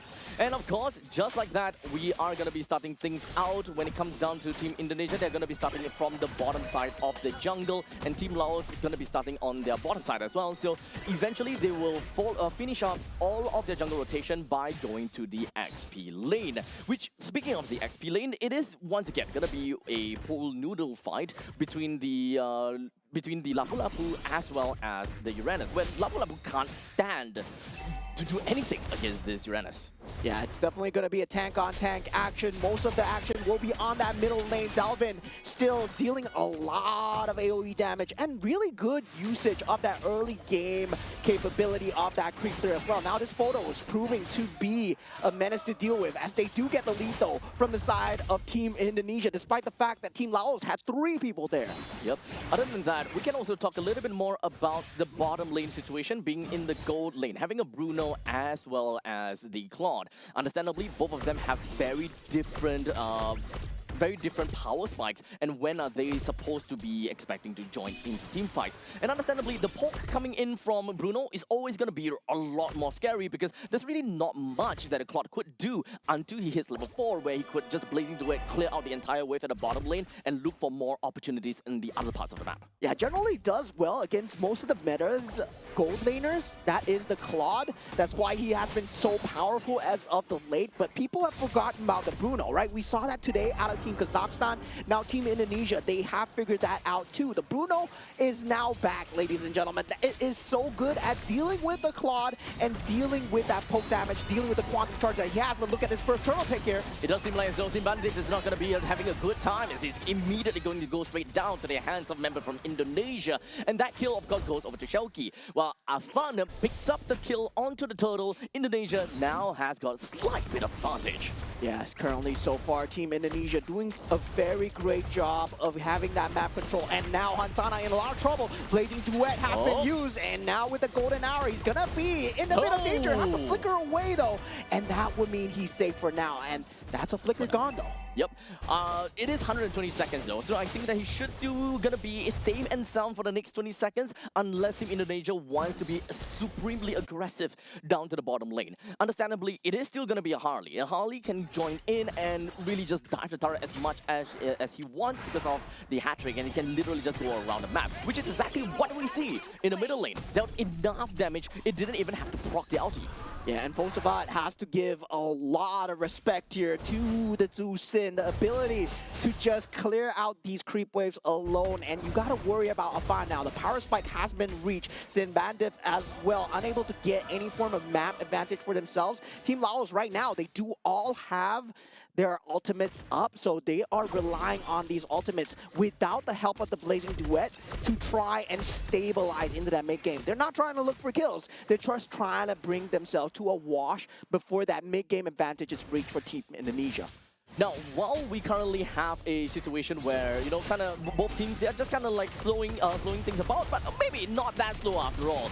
We do have Indonesia trying to be extremely aggressive down in the bottom lane, and unfortunately, when it comes down to the Raging Sandstorm, it doesn't seem to do too much coming from Putsavat. As such, Hansana brings himself down as there is going to be a big proxy push coming in from Indonesia. 2 men in, brings the Claude down. And that's why, ladies and gentlemen, the golden hour is a problem for the side of Team Marcel, right? When you saw the Marcel just popping that golden hour just to stop the fight, it's a complete free disengage and also time bought for Team Indonesia to come into the bottom lane. And look at this. Yeah, this is exactly what I'm talking about when it comes down to playing as a Uranus. You might have a little bit of difficulty trying to survive in all of this team fight due to the amount of crowd control as well as burst potential. But regardless, that is going to be the part of that fight. We do have a 2.6 thousand goal lead in favor for the side of Indonesia. While Putsavat goes in, Raging Sandstorm looking for a kill on the Dingarai. And of course, RWM pops right out, immobilized down onto him and trying to get himself a good decent amount of kill. But of course, replacing Duet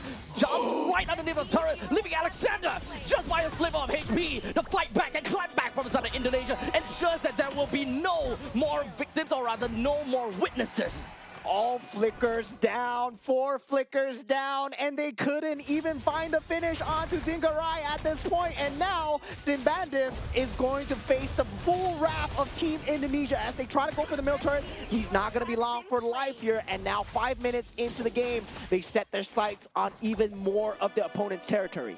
This is just heavy artillery from the side of Indonesia. They have got quite a lot of advantage onto themselves now. Of course, Indonesia, they piloted the entire team fight to absolute, precision, ensuring that they are constantly in control of the fight. Despite the fact that a couple of them were literally down to a sliver, they still managed to find a way to crawl back onwards and literally just avenge against Team Laos. But for now, We do have quite a lot that's just going to be dealt on over to the Uranus, but in the end of the day, still did not manage to bring him down. Yeah, for some say, not able to do anything on the Uranus so far. No macro play had to be had because they were expecting to play on cross-map advantages, but that solo skirmish, 1v1 potential into that 2v2s, very strong from the side of Team Indonesia. They are capable of setting up these team fights by themselves, and just Alexander having so much map advantage, just having so much information throughout this map without being punished.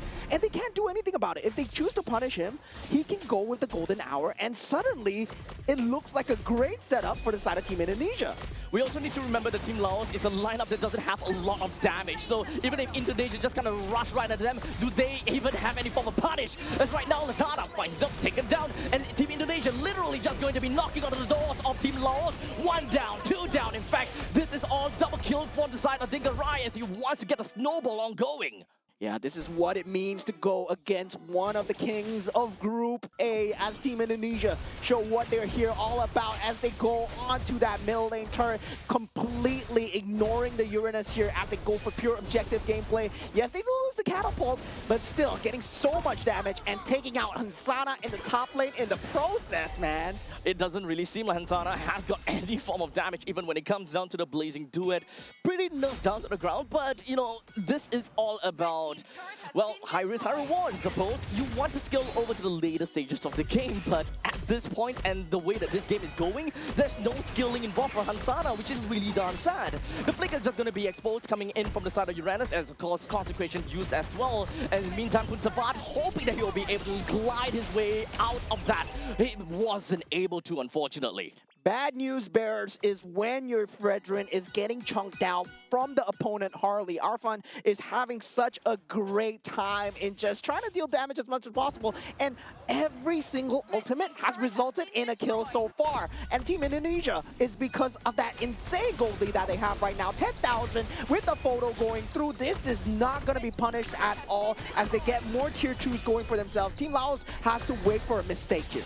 Unfortunately, we are kind of at a point where as a marksman from the side of Dingarai, he deals already so much damage per soccer balls. And unfortunately for Uranus, there's really nothing that he can do, right? He can heal bit by bit, but you can see it takes a large chunk of armor out of him. Yeah, and just nice, it's World Cup season, ladies and gentlemen, as Dingarai is showing what the soccer player is all about. And Alexander just still proving to be a huge menace as he just dominates an entire half of the map with the information by himself. This is going to be a free lord for the side of Team Indonesia. They are going to continue ramping up and choking away the space. Now, Team Laos, we have not seen any semblance of them trying to use any form of their ultimates at all. They have been the one responding, but it is always one man down. Yep. For Team Laos, they just trying to, you know, kind of split up the farm a little bit and try to funnel some of these gold. And I think that it is starting to realize that the scaling for Hansana comes in a little bit too late for them to respond to this current problem. It's not about the fact that they want to scale late, but right now they want to scale right now. What is going to be the answer in order for them to stop this onslaught from inside of Indonesia? Who is the one that can realistically give enough damage to force Indonesia away? Yeah, the sacrifices need to come through for the side of Team Laos, and it feels like your inhibitor turret is going to be the sacrifice here. And the photo has been used as well. Now Team Laos in danger. Hansana unfortunately has to get himself right out of that with a BMI, while Indonesia forces themselves right into the face of Team Laos. Dingarai literally did not have to care about anything at all. He's just poking right out onto heroes such as a Uranus, and he just can't do anything. While in the meantime, Lord pounces down to the bottom lane, takes a very easy chip off of that. That is 2 of the inhibitor turrets down. When in the meantime, Shelky jumps himself all the way to the back line, got out of it and just gonna pop right out. Latana unfortunately would not be able to do anything to that glorious amount of damage. The next one down, and there is 3 men down already. The entirety of Team Laos, they are unable to hold down, as now Afan picks up a double kill, and Indonesia will finish things off. Team Indonesia showing what they're all about here at the Asian Games Esports events. Mobile Legends Bang Bang Qualifiers as they take the first game of the series in a very, very calm fashion. It's really unfortunate, I will say, that for Team Laos, I think it's only during the execution they realize that they do have the survivability. However, even when they survive, no one is making full use of the time and the amount of space that has been bought. And having a Claude that skills over the later stages of the game and unable to make full use of those timings in the early stages, it just fell, or rather made the team fall to pieces. Yeah, they're completely outclassed at every single aspect of the game when it comes down to the lane control, when it comes down to the priority positioning of the creeps itself. Into the first objective fight, there was no semblance of control at all. They did know their win conditions, right? They had to group up as 5, they had to play it, but Team Indonesia, they're not giving them any breathing space at all. Yep. They know that once they group up as 5, there's gonna be that semblance of breathing space. And this man himself, he consistently denied away that breathing space, making sure that he's always on a target at every juncture of the game. And of course, congratulations over to Dalvin, also known as Hijime, with a total of 5 kills, 0 death, and a total of 13 assists. And even picking up that Sky Piercer by the end of the game, close to the end of the game. Yeah, I mean, at that point, he didn't know it was going to be the end of the game. Yeah, I didn't know the game was going to end that fast, right? and then suddenly, oh yeah, it ended already? It ended, yeah. Oh, okay. Then here we go. What a statement coming out from the side of Team Indonesia. I would say their draft really on point so far. And I would say Bruno is back, ladies and gentlemen. Bruno is back. Yeah, and it kind of feels as though the game, or rather the meta, is starting to get a lot faster. The moment that you kind of see a gold laner like Bruno coming back, it pretty much means that there is going to be an entire shift in the meta to from a more control-y style into a more aggro style. And even when it comes down to the rotations, we saw at the start of the game, even when it comes down to the previous series, we're starting to see some of these junglers actually starting off in a different part of the jungle space. They're no longer starting at the purple or the orange buff anymore.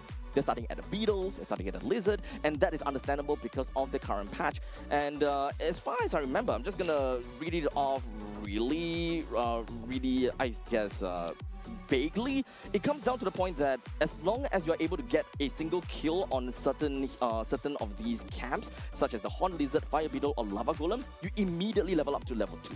Yeah, so there is that level of opportunity coming out for the jungle, so jungle rotations are slightly different. Yep. But whether or not you still want to prioritize the buffs going in for an easier time, especially since you never know when the invades are coming from the opponents as well. So whether or not that timing, that rock, paper, scissors, right? Do you want to go for the greedier route, or do you want to go for the buff route where it's completely much more safer? So it gives the jungler an illusion of choice, I would say. And it also kind of comes down to the point where having information is ultimately a massive key. Yep. If you have a very fast-moving roamer, such as, for example, a Marcel, as well as a Khalid, you ultimately will be able to see, oh, the opponent's jungle is starting at the Beetle, for example, because that is a lot more accessible than checking the purple buff or checking the orange buff. And that will eventually give your team a better idea how they want to rotate based on the opponent's jungling rotation. Yeah, and the ability to get away scot-free so early into the game for the Marcel as well, it's going to be a huge problem right now.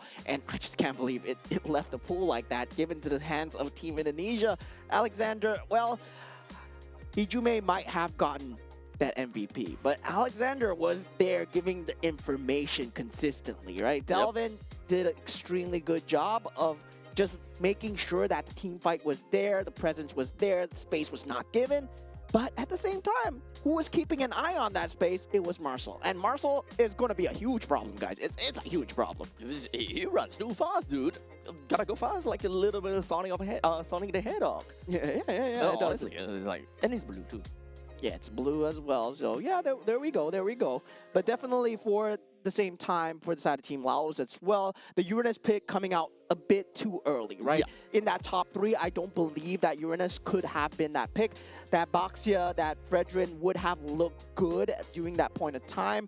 But eventually they did get the Fredrin through, but that Baxia would have served them much better. Yeah, this currently comes down to the point where the balance is kind of tilted in the wrong ways, right? We already found that the Uranus is definitely going to have a lot more issues trying to do what he's really good at, just forcing lanes out, proxying, and getting out completely unharmed because of the sheer amount of regenerated power that he has. However, because of number one, there's Marcel, and number two, there is a Harley, it's a lot easier for either one of these two, or both of them, to catch up to a Uranus. So Uranus's main strength, unfortunately, will not be able to be realized in this game. So that means that number one has got no lead in terms of XP or gold on top of the opponent's XP later.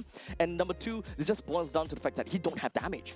And then you pick up a Fredrin, he has no damage. So the roaming trio, together with the Uranus, they ultimately is unable to do anything at all. Yeah, and for the longest time, the Claude has been a problem in the meta where it slowed things down, right? It put everybody on the clock.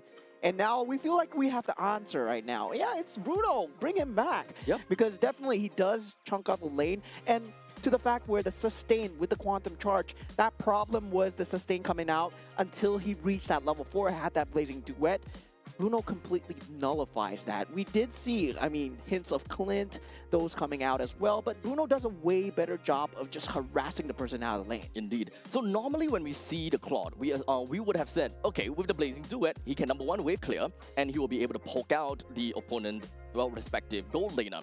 But in this current case, if the Bruno is already having a great time all the way from level 1 to level 4, he's that close to getting the Heart's Claws already, regardless. So getting a little bit of a pinch from the blazing duet, it's not going to do anything. He can just stand still, continue poking out the Claude, and he don't care about anything. He would eventually heal them all back. He may have lost his creep waves, but he can just do the same thing to Claude's wave, and Claude needs to recall back home. Yeah, the amount of damage that you deal just so much that you get the life steal back, you get the sustain back. Well, Claude doesn't have any of those. Yeah, Claude is just relying on that quantum charge, right? Making sure that he does get the hits through, and now finally we do see an answer. But now for that Marcel, right? I believe you gotta ban it out. If you're Team Laos, if you're Team Indonesia, you don't want to be playing against the Marcel. Yes, of course, you still want to ban out the Fanny. You still want to ban out the Freyas, the Phovius. But I believe Marcel takes a higher priority over all these. Honestly, at this point, we need to weed out some of these fast, number one, fast rotating heroes, and number two, very early game centric heroes in order to kind of shut down such aggression. Because we know, as a matter of fact, that Indonesia, they play very good aggressive gameplay. They are very, very aggro region altogether. So Marcel comes into such aggressive team comp very well. We take that away. As you mentioned, some of the other heroes such as the Fanny, very aggressive in the early stages as well, and even to a certain extent Guinevere, because Guinevere is one of those other heroes that we constantly talk about. Very non-committal kind of jump. You can jump in, you may whiff, but nothing's gonna happen to you realistically. Yeah, and I would say right now I gotta put Marcel as a problem that no team can deal with yet. Number one priority. Yes, number one priority in terms of ban or pick. If you let it through, Marcel's gonna come through no matter what.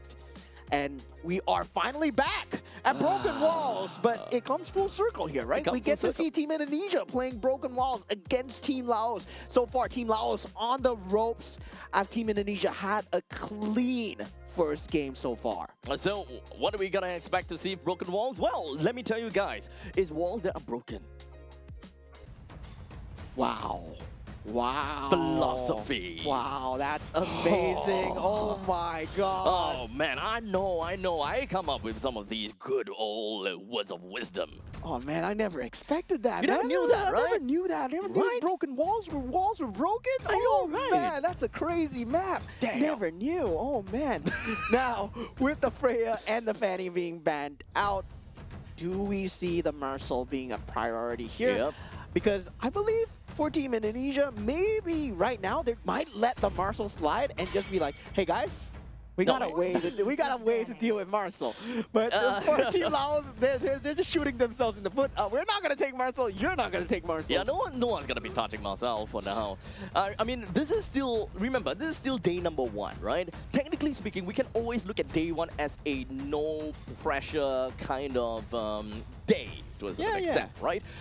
This is a place where you kind of figure yourself out and figure out where you are in the groupings itself. Are you the top half, bottom half, middle ground? And you will be able to prepare accordingly to your opponents moving on forward. However, going up against Team Indonesia, you can't help but feel the pressure. Yeah, the pressure, man. The pressure coming in from the side of Team Indonesia here as they do ban out the Kalea. And still, right now, with a lot of good bans, a lot of good picks in the pool, the Phovius being one of them, that is a very solid starter pick. Their Guinevere as well, still very strong in terms of that non-committal jump. There is also the Claude, no, it's not going to be that top priority ban. I But don't we think that did see the Claude. Harif being one of the Harif, yeah. top priority ban for I think, especially Team Laos. If you do have a team that can actually help to accelerate the growth of the Harif, I think that Harif is undeniably still a really good hero to play around with, because understandably, magical items are a lot easier, or rather a lot cheaper to max out. So Harif comes into play pretty effectively, and he can make full use of each individual magical items to the best of his ability. Yeah, and the Zhu Xin as well. We did see Afan playing the Delvin playing that Zhu Xin to a very good degree just now for the side of Team Indonesia.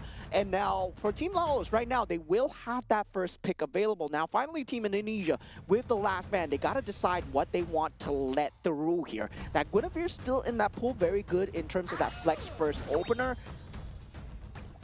But I believe, what's that sound? I'm not too sure if they banned that out.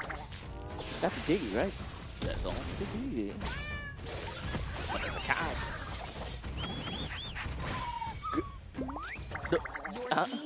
That sounds like that sounds like digging.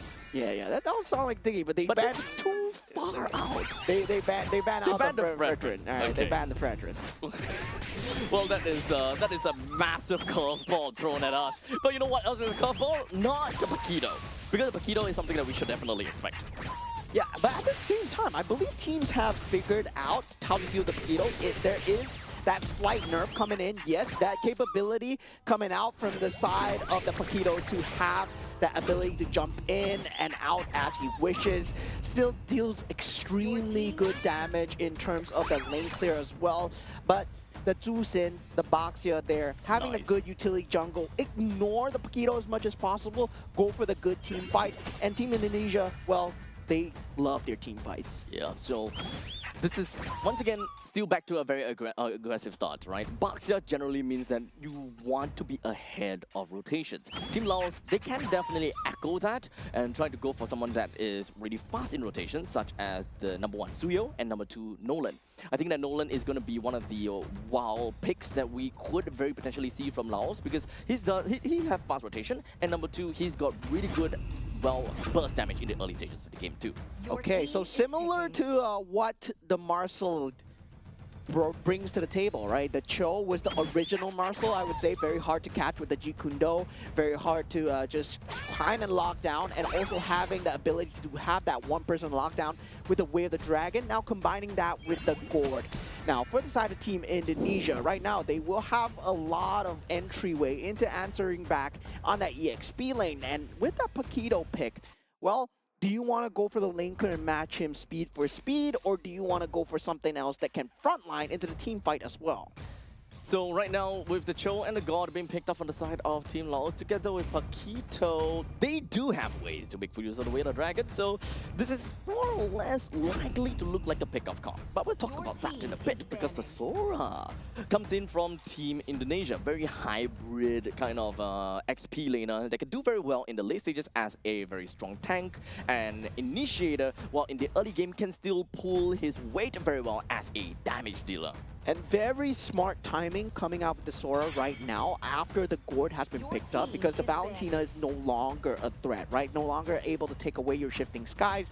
And yeah, you're not expecting an EXP lane Valentina. Well, we do see that in certain ranked games. Really, Valentina? You can still... Yeah, it's still possible. Yeah. It's still possible, because you take the shifting skies, you're definitely a Sora at that point. Hey, let's not forget about the possibility of Valentina jungle. No, that's not gonna happen. That's cap, man. That's cap. Well, we kind of did see that in, professional plays before, quite some time ago. Let's just put it as that, right? Very long time ago. And, we kind of have, Flash in the past. No, blast in the past rather. Blast in the past kind of situations that we've seen before, such as, yay, look, it's Bruno Your kind of team situation. is banning. And now we do have the Akai and also the Harif being taken out from the side of Team Indonesia here. And for the side of Team Laos, feels like they want to take out the possibility of the Fredrin being a thing. No, I mean, that Matilda is just for the Baxia alone. I don't feel that the Matilda would have been that huge of a problem. They had to think about the enemy gold lane as well. So they themselves have yet to pick up the gold lane and also the jungle. So that jungle pick coming in from the side of Team Laos. Right now, they have that Fredrin available. Are they shooting themselves in the foot here by not picking up that Matilda? I don't honestly think it might be a problem from Team Laos. They don't really quite need Your that team much is of picking. crowd control or rather escape coming in from a Matilda that can give them with the guiding wind. So ultimately, team I is think that what they need is a little bit more front line heavy kind of situation, right? Their jungler and their roamer, okay, roamer is chill, right? So their jungler gotta have to be someone to be tanky enough. Unfortunately, the Fredrin is currently unavailable, and looking at the fact that it's Atlas, Sora, honestly, Akai could definitely work. However, it kind of does seem as though is a bit conflicting to what God wants to do. I think for Team Oh Laos... wait, Akai's banned too, damn. I think for Team Laos right now, Guinevere would be a very strong pick. They can go for that solo, just playstyle alone, mobility. Same playstyle that Team Indonesia based off of, right? Macro playstyle, play off of the Paquito, play the macro, play the cross map as much as possible, chose uncatchable. Gord will be the only factor where it doesn't really synergize well with the playstyle.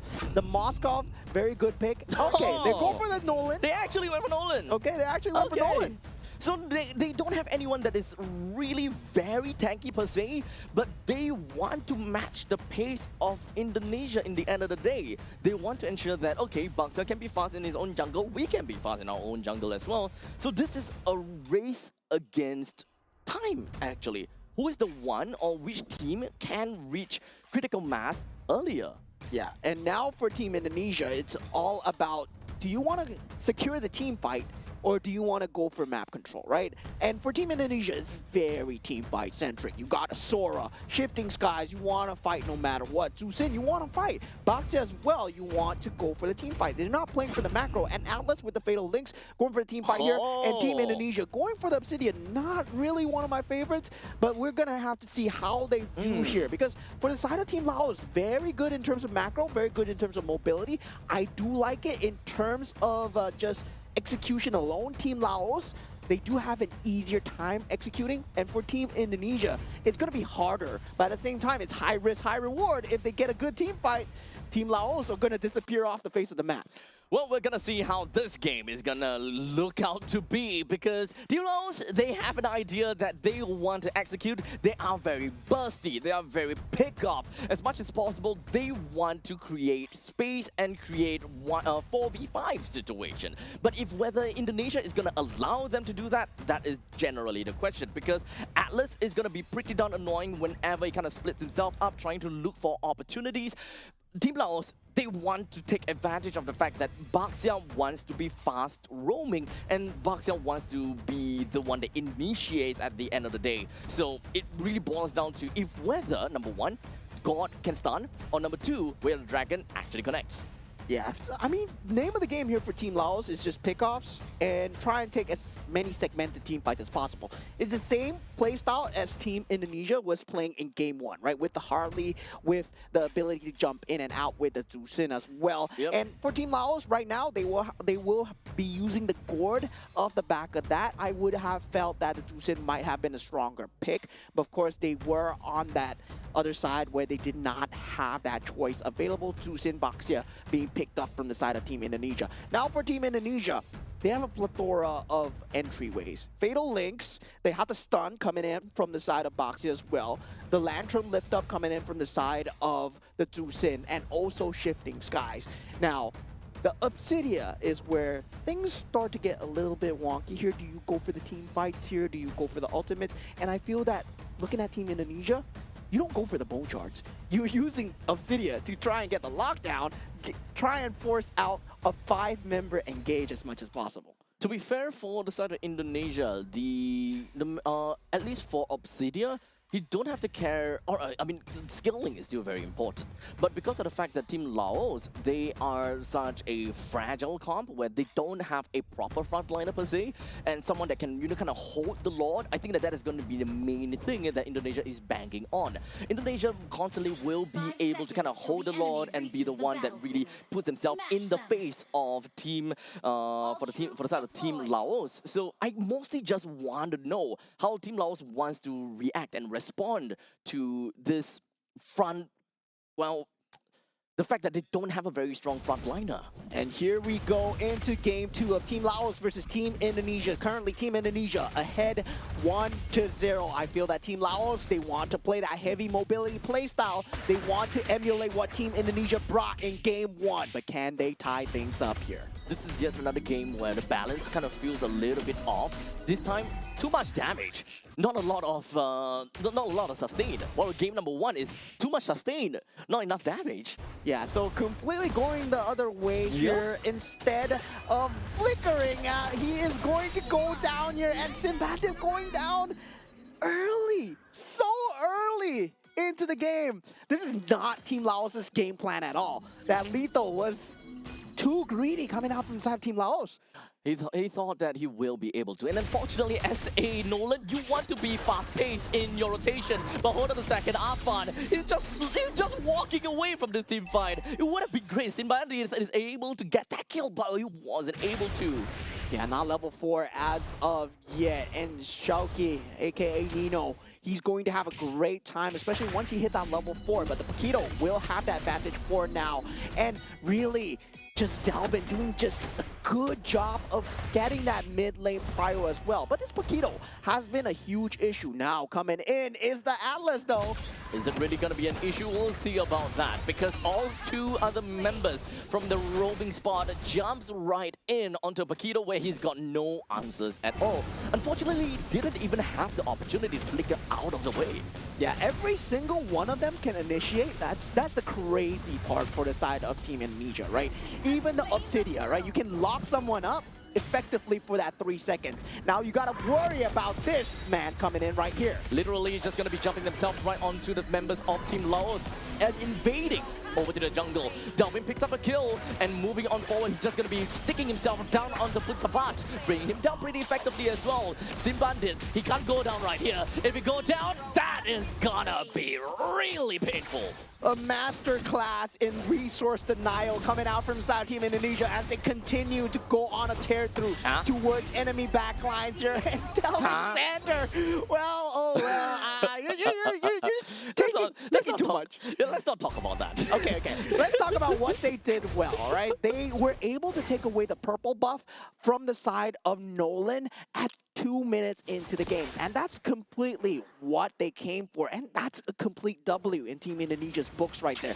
Because how do you beat someone who's trying to farm his own jungle then faster than you? You take away his jungle.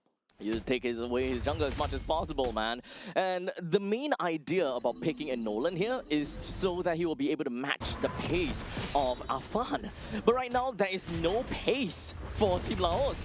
Taken down twice for an early game assassin is not great at all. And unfortunately, the trend is just gonna go completely bearish from here. Yeah, Nolan is all about mobility and damage, and you need to be ahead to get that mobility. You need to be ahead to get the damage. Because if you can't kill your opponents fast enough, you're just going to perish in these team fights. Now, looking at Team Indonesia, they want to go for something. Will they be able to lock down a Punsabat? No, it's not going to. However, this is where Team Indonesia manages to take a really good spot where they are just pushing the rest of Team Laos away, forcing them in a very uncomfortable spot where they will have a chance to take down the turtle. But unfortunately, Putsabat, he was a little bit too bold, trying to go a little bit of a Jit Kun Do, but it's in the end Jit Kun Don't.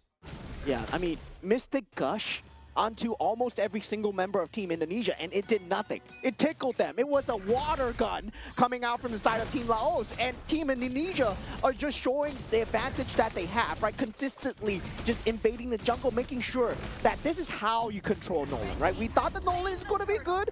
I didn't really like the idea of Nolan. I really would have preferred them having a Guinevere, having some semblance of control. At least they could have initiated. Now, a Nolan with no farm. What are you going to do for the side of Team Laos? Because you went lethal ignition, you expected to have the damage by now. Yeah, but unfortunately you don't. So right now, Team Indonesia, they will take whatever that Team Laos is gonna give over to them. Their creep, their wave, their turret, they will eventually take everything that Team Laos holds on dear. And it's currently 5 minutes into the game. Team Indonesia, they can just kind of get together and be a menace.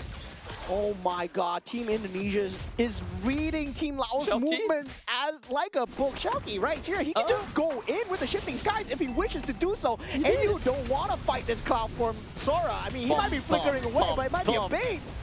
Oh, Shouki taking a little bit too much damage, and of course that flicker did not go too well either. But it's not that big of a deal, because in the end, they still managed to fight back. Shouki with a total of 3 kills to his name. Yeah, and Hansana did manage to get the better of Dingarai in that top lane as well. There is a bit of recovery coming in from the side of Sim Bandit, but Team Indonesia once again not giving any space to breathe, as this purple buff has been a hot zone for contest so far for the side of Team Indonesia. And this is their win condition, right? Consistently taking away the purple buff. Nolan with no purple buff is the same as Fanny with no purple buff, right? Yep. You don't get the rotations through, you don't get the cooldown reduction, you don't get the cooldown, the skill reduction as well. And you don't get extra bars, which is actually super important. But take a look at this. Finally, a Whale Dragon that connects down onto Alexander with the Mystic Gush eventually takes him down. But unfortunately, Dingarai just gonna be tattered down over to the side of the Paquito. Takes him down effectively. And this is the psychology behind that Obsidia pick, right? Usually Obsidia, we don't like it that much because you have to farm up the bone shards, but this is them saying, if you are going to initiate, we are going to keep you locked in, because every single one of us has a method to lock you down. Lantern lift, shifting skies, we have the Boxia stun, and once again, Shouki, he's just going ham on the Sora at the moment, and they have no response. Yep, that's the kind of power that you get as long as you're kind of in the storm form, right? Literally so much damage. But speaking of damage, down in the middle lane, that is what they want to do right now. And the two-man fatal lanes connect down, and this is nowhere for any of these two members to stay alive in. Yeah, that was the pile driver that could not be answered for from the side of Team Laos, as Team Indonesia right now, they have every single method. Everybody's dangerous, right? Yeah. Even Dingarai, he's 5-1-1 at this point. He's joining the team fights even, and this is a different look on Obsidia. Yep, Sim Bandit don't even have any place to farm. The lane is not for him. The jungle is not for him. There's nowhere that he can go, unfortunately. Yeah, currently, of course, for those of you that don't know, Team Indonesia are sitting in the top right now. And now with that, Fonse doesn't seem like he's able to do anything with the Mystic Gush. He's right in the middle of that fight. I believe Mystic Gush right now does not deal damage to the side of Team Indonesia at all. They're at this point, A little bit. It's enough to bring one person down. Dingarai, maybe the only one. It managed to bring down Alexander once. So I hope that they will be able to do a little bit more from this point on. But remember, this is even though we are looking at, the Mystic Gush is indeed a splash or AoE skill, but Team Laos is not a lineup that have any form of AoE crowd control. Yep. The only thing that they have is a single bouncing ball from the side of Fonse and a single kick coming from Putsavat. Yeah, that's what they're hoping for, right? Way of the Dragon, Mystic Gush, find that pick off, get that map control going, but the map control has been consistently denied for the side of Team Indonesia so far. And now with the next objective being spawning up on the map, 6,000 gold advantage, 10 seconds in towards that next Lord, and double flicker still available. So Fatal Links, something to watch out for. Pressures onto Punsavat, but he will be able to Jikundo himself right out of there. The Lord is just going to be spawned down in the bottom lane, and Shelky hoping that he will be able to also just kind of zone the rest of the members away. 1v1 between Hansana as well as Zingarai, but unfortunately a quick little proxy coming in from Delvin. Will be able to get a kill down on Hansana, but the rest of the members coming from the side of Indonesia, they're just going to be coming crashing in. 3% down already, and they're literally just going to be creating a storm right in the doors of Team Laos. And 5-man play could not be answered from the side of Team Laos. We saw the Paquito doing what he could, dealt the damage onto Alexander and Delvin, but almost is not enough. If they're a sliver of HP and you don't get the kill, you don't get the kill. And look at that going in. They were so close. That Fatal Links into that flicker out straight away, and every single one of them just collapsed. Honestly, the fact that Alexander still stayed alive throughout the entire team fight is essentially just them styling against Team Laos. Even if Alexander were to die, he actually didn't even need to use that flicker because they're just so far ahead. 8.9, in fact 9,000 goal lead as of now. Every single one of these players in their own respective role, they are pretty far ahead. And guys, this is not easy to do, especially against a team like Team Laos, Team Indonesia. They're playing out of their minds right now. They might be good, but they are just playing stellar gameplay today because the fact is, they have been consistently just punishing together as a team, and also they are very aligned when it comes down to these win objectives. Sure, you might go for the invade thinking that it's easy, but suddenly a one kill from the side of Team Laos, it sends you guys spiraling. But Team Indonesia, they've been making sure to cut their losses every single time and collapse on every single play that Team Laos can make. That's going to be a massive spine coming in from Delvin as he picks up himself a pretty big item right now. So as much as possible, Delvin will definitely put himself right in the face of the enemies as much as possible. He did manage to get a nice pick on the Punsavat. As such, he will be not going to escape from the grasp of Indonesia. The middle lane T3 turret will now be destroyed, and now the top lane is going to be destroyed as well. No way from Team Laos to even come back from this. None of the members from the side of Team Laos will be able to do anything. Shoki! That's what we want as it goes in and pulls 2% in. Even when it comes down to the Fatal Links, get another more. Team Laos unfortunately will not be able to get themselves out of the situation, and Team Indonesia styled onto Team Laos and get themselves 2 wins in a row. Very clean gameplay. Once again, methodical, surgical coming in from the side of Team Indonesia as they finish 2-0 against Team Laos. And Team Laos, by any means, they're not a bad team. But Team Indonesia, wow, they were playing out of their minds today. This is amazing gameplay coming in from Team Indonesia, and let's be honest here, there was only 1 or 2 proper kills coming in from the members of Team Laos, because I think 1 or 2 deaths, it was just, you know, Team Indonesia just kind of trolling around. And remember that Atlas in the top lane? No, let's not talk about that. But, but you know, there's only like 2 combos that we managed to see, right? Or rather 2 in a similar combo. We had a Dragon, Mystic Gush, boom, 2 kills. Yeah, that's all that they had, and there was the ability for Team Indonesia. How many combos did we see, right? We saw Fatal Links, we saw Shifting Skies being used, and also the Obsidian Ultimate every single time for that punish. Just disgusting. And once again, our MVP of the game, Mr. Hijume, Mr. Dalvin, as he is able to just be a monster on this 2-sin. Twice in a row.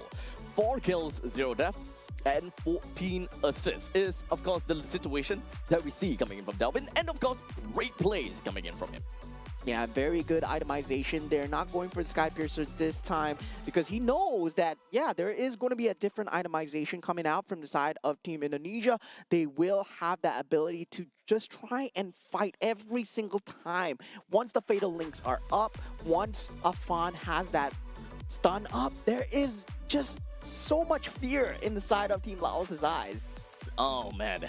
In the end of the day, it is currently, or rather, by the end of the day, right, Indonesia manages to get themselves, what, 12th 1,000 gold lead on top of Team Laos. And the draft coming in from Laos for game number 1 and game number 2 was just not balanced well. There's so much firepower coming from Team Laos, but we don't have a proper frontliner to enable some of these strong firepower mage or assassins to give them the space that they need. The previous game, they have too much space and they weren't able to do anything about it. Right now, they have no space to do anything at all. Yeah, I mean, the clock was ticking on the side of Team Indonesia, right? They had a date to go to. I'm not too sure what they have planned afterwards, but definitely we still have one more game out from them. So, Oh, yeah, we do. Yeah. So you saw that in the early stage of the game. Team Laos, your game plan is set, right? Try and get early lead on the Nolan as much as possible. Force out the macro gameplays. Go ahead, head-to-head with the Boxy as much as possible. But that's when Alexander is like, no, my friend, no. I am Mr. Atlas, and I am in your jungle. Protect your purple buff. If not, we take it. And then, yeah, we got a Boxy rolling in, takes the purple buff away, and they never got the purple buff again. Yep. At that point in time, it was just Indonesia constantly just saying, yep, here is option A and here's option B. Choose one or don't. They don't care because they will stomp through everything. What do you mean choose one? They took everything. Yeah, there was nothing to choose because at that point in time, it's either you make the choice to defend it or you don't at all. And most of the time, we did manage to see that, Punsabat, which is playing as a Cho, he tried to defend, but understandably, he's just kind of Jeet Kune Do-ing in the middle of the team fight, which is not what you want to do as a Cho. You kind of want to prep your Jeet Kune Do and then go for the final Jeet Kune Do, land on someone, kick them behind, but he was trying to deal as much damage as possible with each Jeet Kune Do dashes, which is actually something that he don't really need to. Yeah, and there was just a master class in space denial coming out from the side of Team Indonesia. This is why they're consistently one of the top few regions to watch, especially when it comes down to team fights, when it comes down to resource management. Man, oh man, there's so many things to break down here. Now, of course, we're going to go off for a short break, so make sure you guys don't go anywhere too far. We'll be right back with you guys for more MLBB action.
in crimson splendor. Even something so crude can be graced with a splatter of beauty.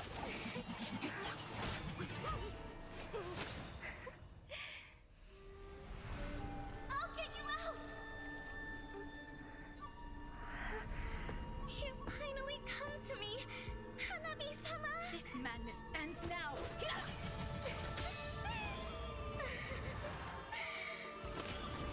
At last, I'm shivering with excitement!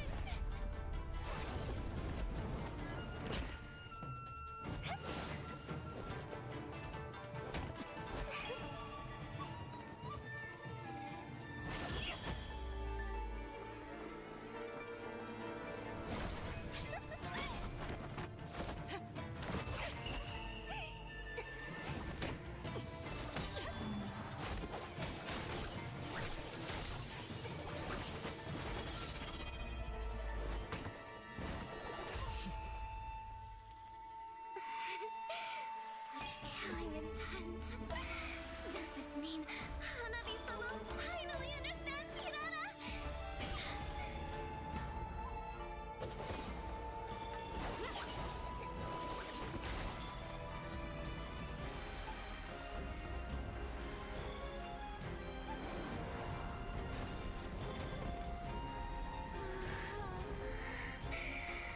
So warm. So beautiful. We can finally embrace eternity in hell. Just the two of us. Allow me to release your eternal bloom.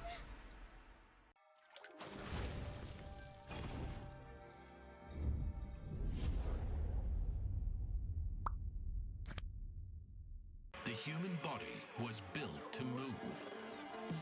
Not trapped at a desk in one singular posture for 12 hours a day. It's time your chair evolved. This is Secret Lab Titan Evo. Ergonomically engineered for you, gamers, hybrid workers, artists, backing your every move.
with a splatter of beauty.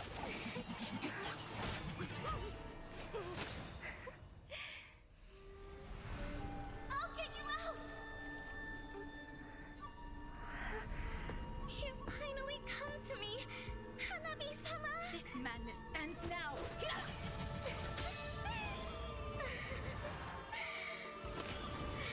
last, I'm shivering with excitement!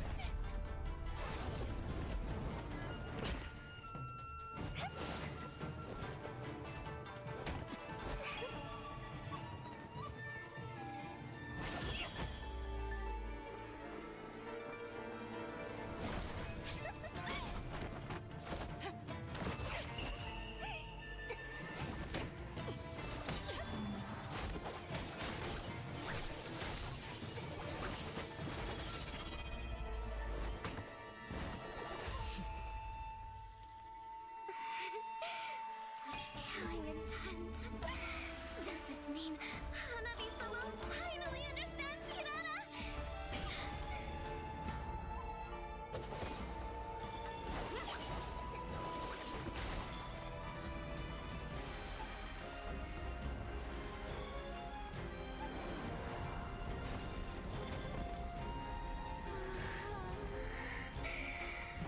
So warm. So beautiful. We can finally embrace eternity in hell. Just the two of us. Allow me to release your eternal bloom.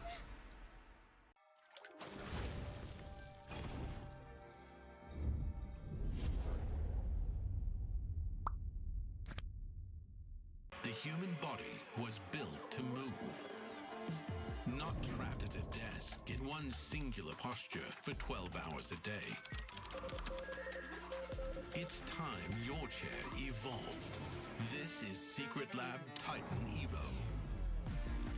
Ergonomically engineered for you, gamers, hybrid workers, artists, backing your every move.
with a splatter of beauty.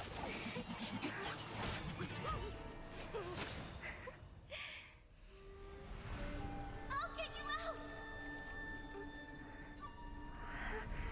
You finally come to me, Hanabi-sama! This madness ends now.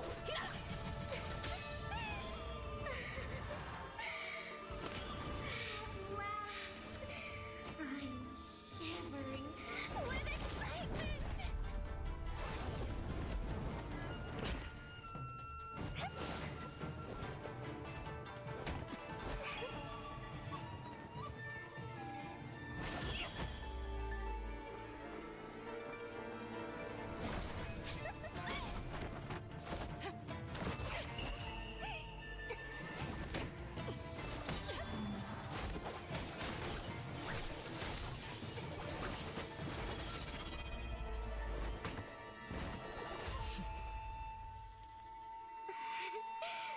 Such killing intent. Does this mean Hanabi-sama finally understands Kirara?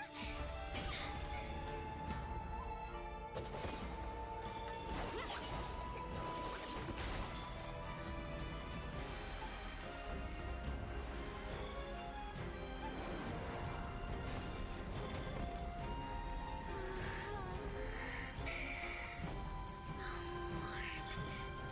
So beautiful.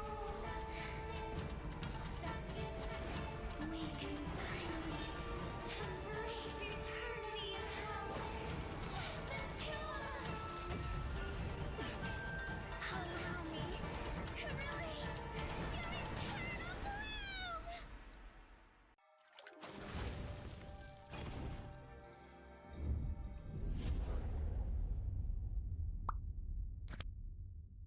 The human body was built to move.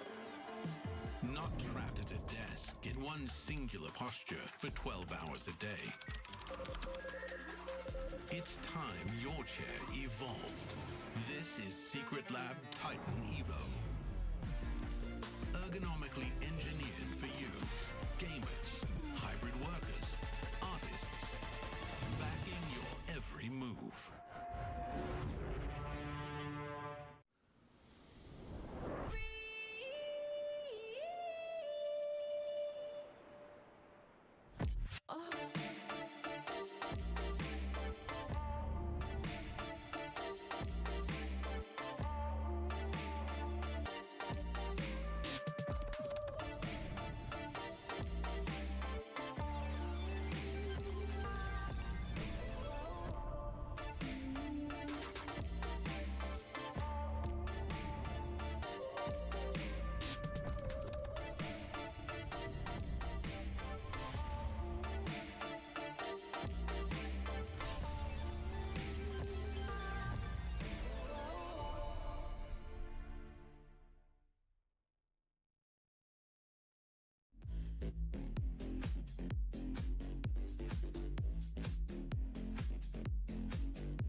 in crimson splendor. Even something so crude can be graced with a splatter of beauty.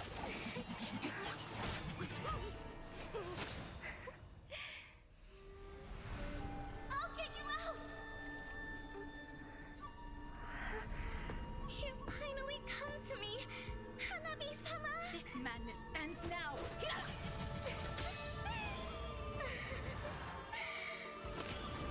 At last, I'm shivering with excitement!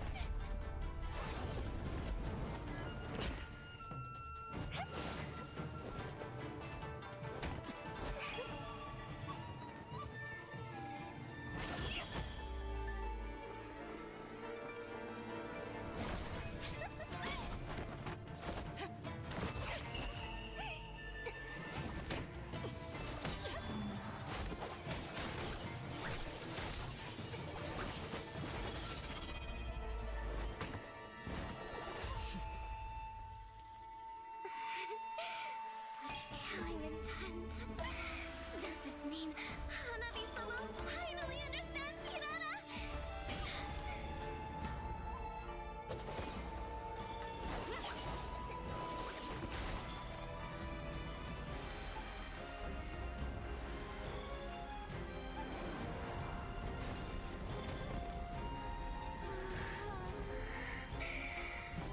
So warm.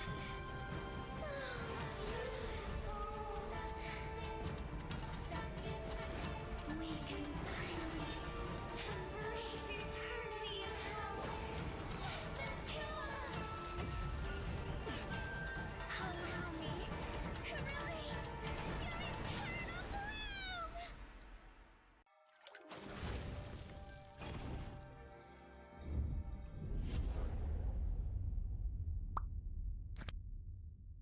The human body was built to move.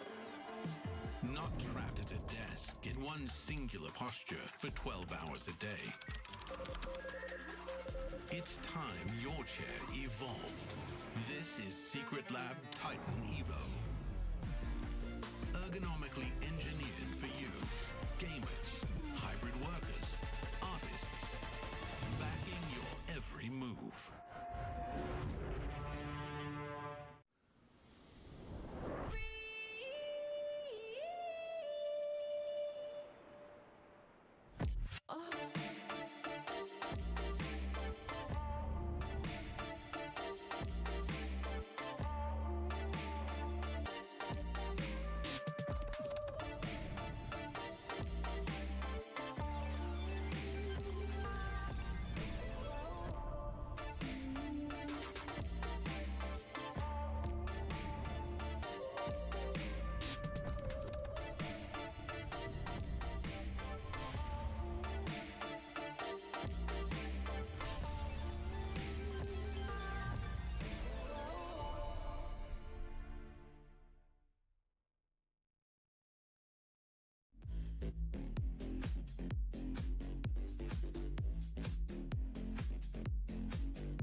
so crude can be graced with a splatter of beauty.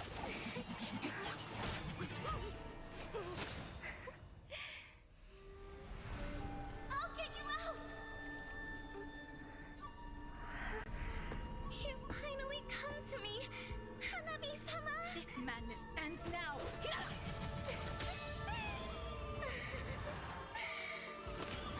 At last, I'm shivering with excitement!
right, ladies and gentlemen, welcome back in once again to the 2026 Asian Games Qualifiers, of course, for Mobile Legends Bang Bang. My name's Abstract, with me here is Bowman.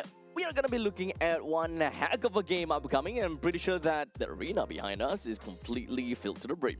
Yes, oh yes, we are going to have the headliner match for day number 1. It's going to be Team Malaysia versus Team Philippines. And yeah, familiar names across both teams so far. I would say not too famous, not people that you want to take photo with, not the GOATs, It's totally fine. Totally fine. Yeah, it's not like they're in Singapore or anything. I'm shaking, man. I'm literally shaking as I say this. Right now. Go on oh over. Man, I want to take a photo with them so bad, man.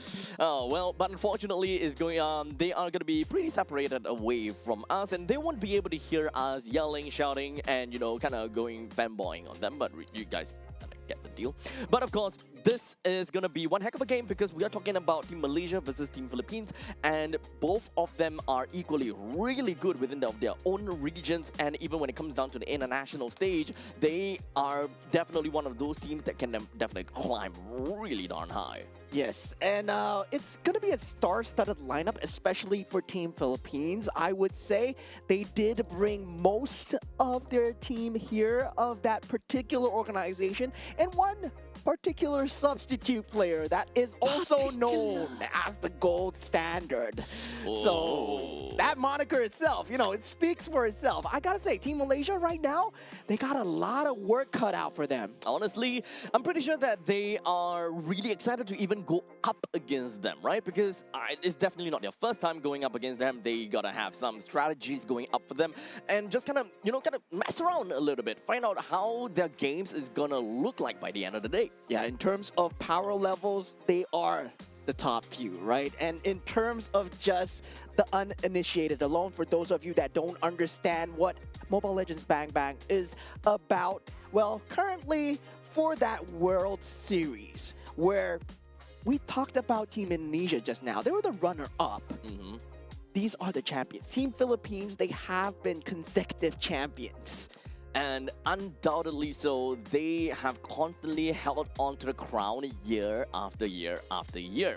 We're talking about the region itself, by the way, not particularly the teams, because the teams will always kind of be shuffled around. Different teams just kind of sat in onto the throne, and then they move on to the next. And now going up against this kind of pressure will be Team Malaysia. We have Ilton on that gold lane. I believe this is Lolia. We have Akif on that roam. I believe this is Zekif as well. We got Amar on that mid lane. I believe this is Martizi, and Nazan on that jungle. This is Chibi, and also Razif on that EXP lane. This is Sizka.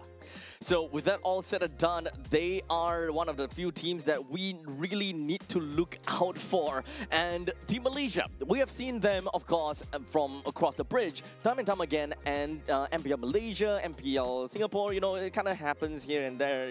We're close together. Even for some of these games, we are, sometimes we get some nice little screams with one another. And understandably, for the side of Team Malaysia, it is I would say a mixture, yeah, a pretty nice mixture of different teams that just kind of comes in together. Most notably, we've got 3 members from Team Ray. Yeah, and 1 from BTRMY, and also lastly Zekif, of course, from Monster Vicious. But looking at the boys that they're going up against, the boys in blue, Team Philippines, coming in the gold lane. This is the government-given name of Viana, which is Teddy Cutie, and we have De La Cruz, also known as JP, and Pabico, also known as Mr. Sanji, and Nepomuceno, also known as Mr. Carl, and Vinuya on the EXP lane, which is none other than Sanford. Wow, they have been headliners for, seasons after seasons, and of course, as you mentioned, extremely star-studded. And for many of the Singaporeans that is out there here in the Resorts World Sentosa that filled up the seats, they are definitely here to look out for some of these players on the Philippine side and even for the side of Team Malaysia.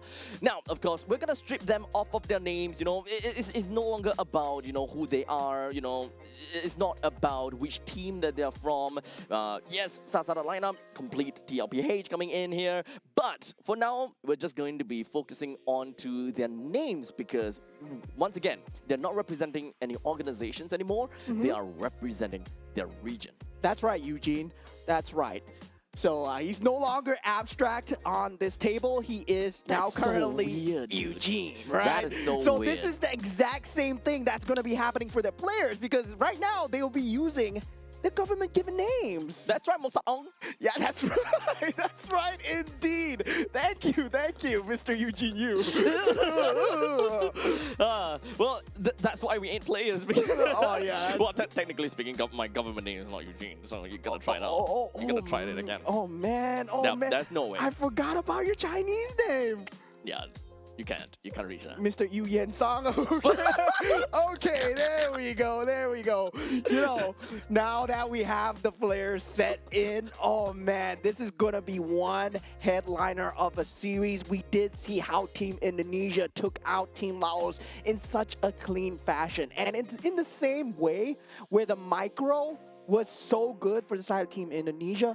Team Philippines, they have a very good mix of the micro and the macro. So if there is a team fight that does not suit them, they're not going to take it. No. They're going to take their time, but somehow you're going to feel like you're losing the game. That's kind of like the power of Team Philippines, right? And I always come down to talk about how different regions play a very different Mobile Legends Bang Bang, right? So notably, we have always been seeing in a very macro view or top-down approach is that, oh no, not again. But okay, we'll talk about this a bit.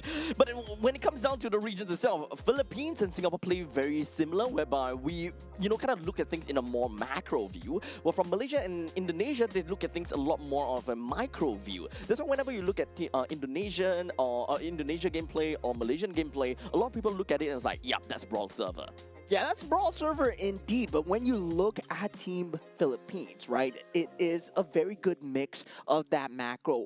The things that define what a MOBA is in that MOBA category, that resource control portion of controlling the lanes, controlling the resources, and the objectives in the map. And speaking of the map that's selected, once again, Broken Walls. Why am I just not surprised? At the start of the day, we saw 5 broken walls in a row, and we are back on that track. But you know what? We're gonna move that aside. We're gonna be taking a look at this very game for ourselves. We do have Chip, Guinevere, and Glue thrown into the batting pool from the side of Team Philippines, while for Team Malaysia, decided to take away the Juicin and the Freya. Yeah, so definitely a lot of stable bans there. The Marcel's still in the pool, and Team Malaysia right now, they need to decide whether or not they want to play with Marcel in that pool as well. So they actually let it go and they choose to ban out the Phobias instead. Now, this is a great move from side Team Philippines. Oh, they go for the Paquito instead, representing their country. Now, of course, getting a Paquito for themselves is undoubtedly a very powerful pick for themselves, right? They will be able to kind of play a lot more into the early stages of the game if they want to go for a more aggressive play and just kind of go into what Malaysia is very used to, and that is very early game aggro style, if they are going to that direction. Yeah, they can potentially go for the Marcel. The Zusin is no longer available, but the Eve is there, so they do go for the Atlas. But at the same time, the Marcel's still in the pool, right? You give that back, you give that control back to the side of Team Philippines in terms of the draft here. And now, if they want to go for the Marcel together, the Paquito does not really synergize well, but with the vision that you get from the Marcel, the Paquito can actually macro very well as well. So whether or not they want to have that in their playbook.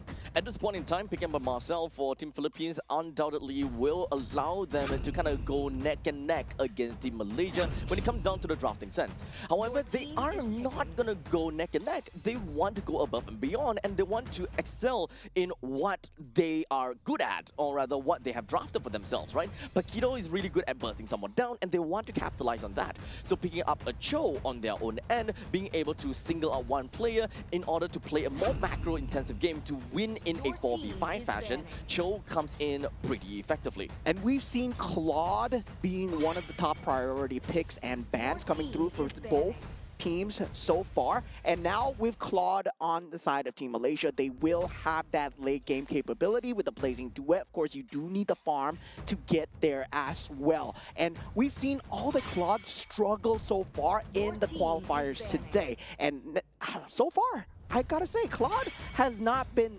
good on that statistics, but it's still a very strong pick in terms of that survivability alone. And versus the Harif, it's the standard counter. Still relatively early, but the second phase of the bans has been zooming us past, and these are the bans with the Leomod, Arlot, Lilia, and the Valentina. Very much expected to see Valentina being thrown into the banning pool due to the presence of Atlas as well as Yve. We throw the ball over to the side of Team Malaysia. At this point in time, they are playing for a lot of AoE crowd control and generally just looking for area denial. So what they're looking out for is an XP laner and a jungler. Very likely they want to leave the jungle for the final pick and kind of look at what they can play around with when it comes down to the EXP laner. Yeah, but the Boxers are still in the pool, though. They do pick up the Fredrin instead. This gives the opportunity for the side of Team Philippines to go for the Boxer if they wish to do so. Now, currently, Cho is going to be on that roam role, Paquito on that EXP, and this is going to be most likely an Akai jungle as well, right? Yep. Trying to zone away the Atlas as much as possible, just not getting the Fatal Links off. That would be a good avenue of gameplay as well. Now, going for the Gourd. Yep, Gourd is a very good answer considering that we are looking at a tank jungle this time, back onto Fredrin, melts down the Fredrin and the Atlas very effectively. As such, right now, they don't, for Team Malaysia, they don't have a very good, early game to mid-game kind of transition. So picking up a Sora does kind of double down for them in the late stage durability. And at least in the early stage, Sora will be able to come in with support with quite a lot of these damage. However, if we want to kind of look in a durability matchup, Team Malaysia has it. Well, in terms of damage department, Team Philippines definitely have it. Yeah, definitely for both sides, the drafts look extremely square here, right? 50-50 in terms of just having that late game presence with the Claude, but in terms of that team fight pickoffs, it's for Team Philippines, it's going to be looking better on winning the lanes. Yep. Meanwhile, for Team Malaysia, it's about winning the team fights. And you can see the signatures of each server coming in out, right? Rearing its ugly head here as we head on into game number 1 of this banger of a series, Team Philippines versus Team Malaysia. I'm so excited to see what is gonna come in for us. And we jump right into the land of Dawn.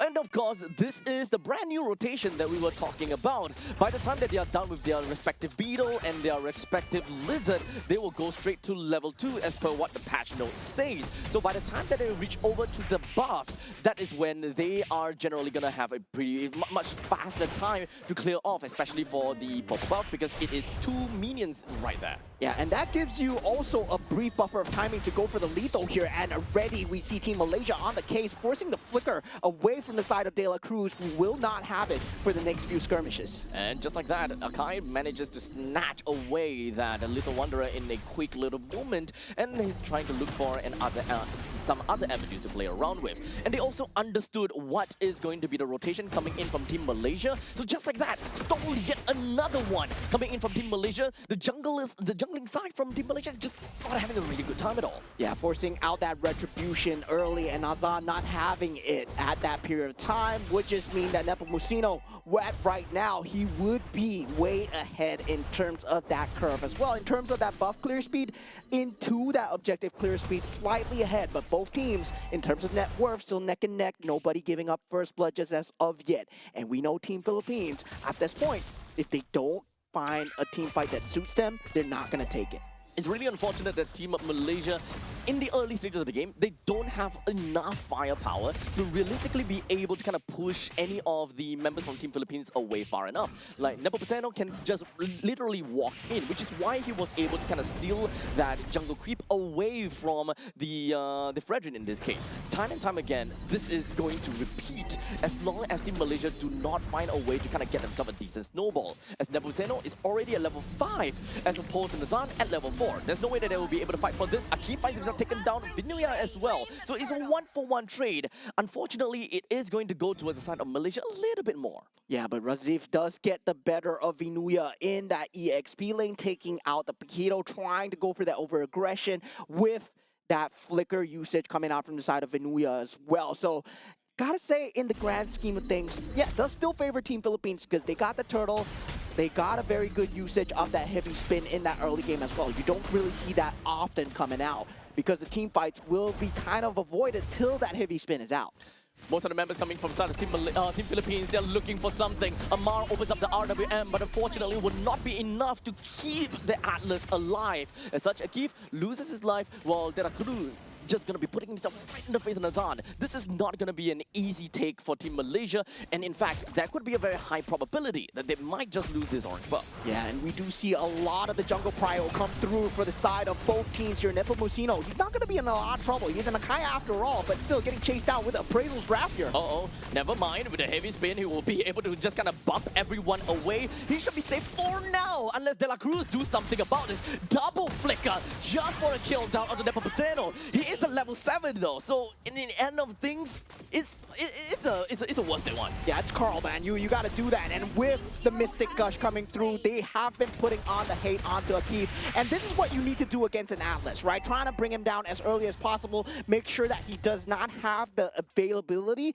of the space to make sure that you cannot get the Fatal Links off. And once you keep threatening his HP, Akif, he cannot go in freely. And that's why Atlas dropped off in popularity so far. And with Nazan unable to frontline for now, Team Philippines are playing it very perfectly when it comes down to the space control. Once again, at least in the early stages of the game, we really need the power of Amar to really just pop up as the Eve.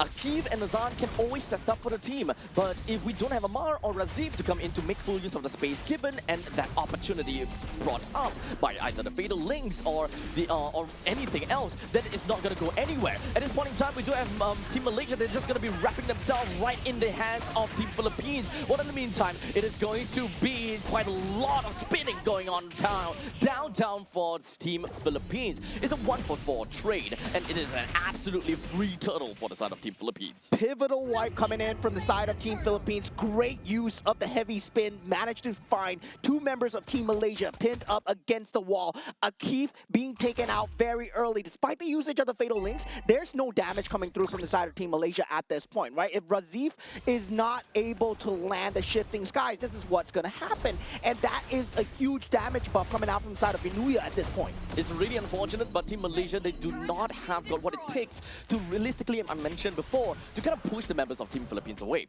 They are tanky, but Amar, I don't think that he's got much damage for himself. While in the meantime, his opposite side, Papico, he's got so much out of his Mystic Gush. He may have used it already, so Team Malaysia, they're not too afraid of re-engaging. Yeah, and the damage tools coming out from the side of Team Malaysia. In that early game, it's really one-sided onto that Sora alone, right? Amar, he's not going to have the damage. Ilton, he's not going to have the damage on the Claude as well. Blazing Duet with a Demon Hunter Sword. At this stage of the game, it's not enough. Meanwhile, that Paquito, he does have that level advantage on that EXP lane. He's able to deal that damage with just one item alone. Just like that, 6 minutes into this game, and we are already looking at a 5,000 gold lead in favor for Team Philippines. Team Malaysia, let's take a look at things, right? Or what exactly is going to allow them to get themselves out of this difficult spot? They need a great Shifting Sky from the side of Razif, right? And he's not able to get it because look at where Venuya is playing, right? Consistently making sure that Shifting Skies is wasted on him as a solo target.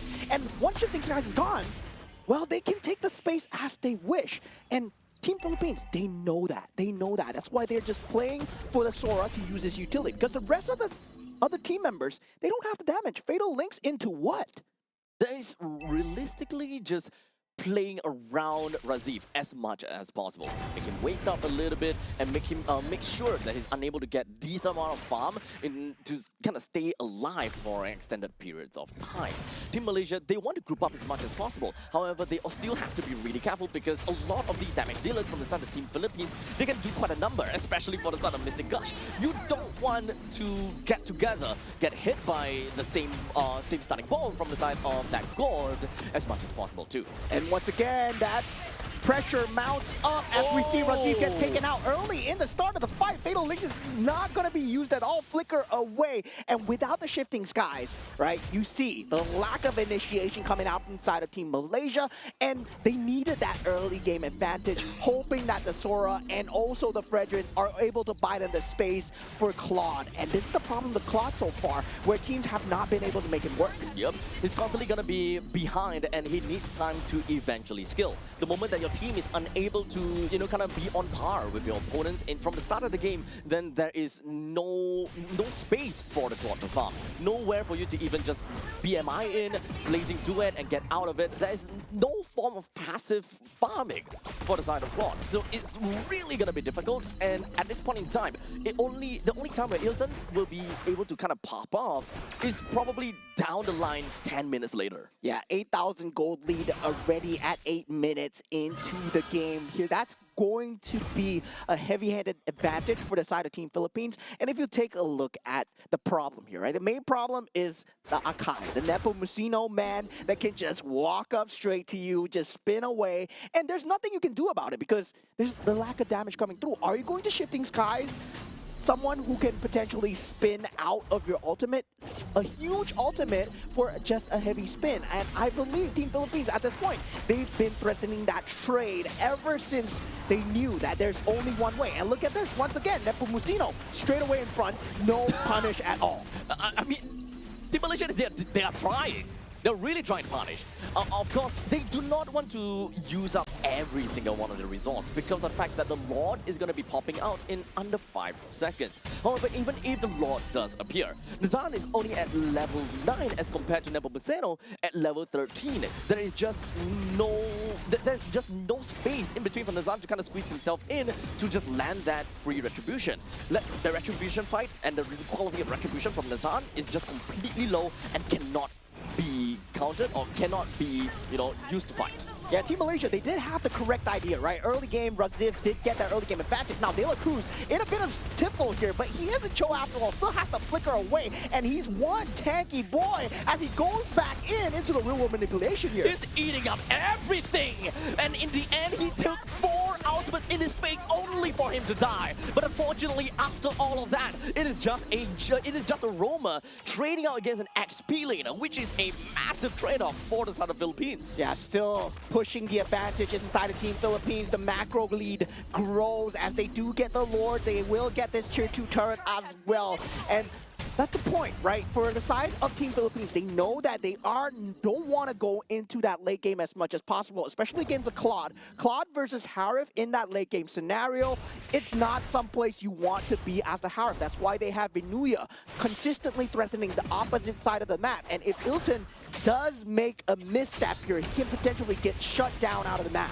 And the heavy spin is just going to be wreaking havoc onto Akif. He's stuck in the walls and unable to do anything. Well, De La Cruz is looking for an opportunity, trying to go for a king on the Razif, but unfortunately that doesn't seem like they will be able to do anything at this point in time, as now they're just going to wreaking havoc throughout the entire map. The Lord is still alive though. The entirety of Team Philippines, they will do what they can. Amar opens up the RWM only to get kicked and punched right in the face, and Team Philippines completely takes it all the way from downtown Malaysia. Unfortunately loses game number 1. A complete wipeout coming in from the side of Team Philippines as they secure a surgical first game for the side of Team Philippines. And Team Malaysia, gotta say, good try, but Team Philippines still stand on top. To be honest, they ended the game in sub 11 minutes. DLPH is undoubtedly doing whatever that they can in order to close out the game as soon as possible.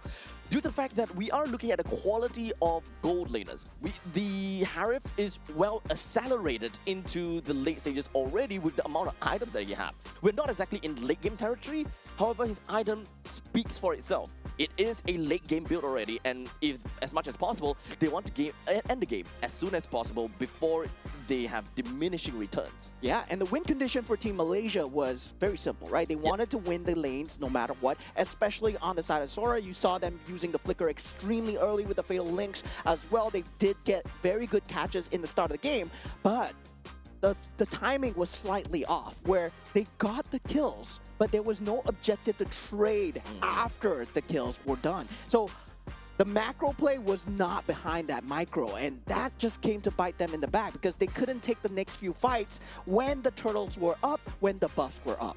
There's also a very telltale sign that you're able to see from the side of Team Malaysia that they know that they need to play a game of catch-up. We'll talk about that in a bit, because right now we need to crown our MVP of the game. Understandably, it's gonna be Pabiko with 3 kills, 0 death, 11 assists. Definitely something that we can expect to see from Sanji. Yeah, 93% kill participation as well, straight away going for the blood. What's that item again?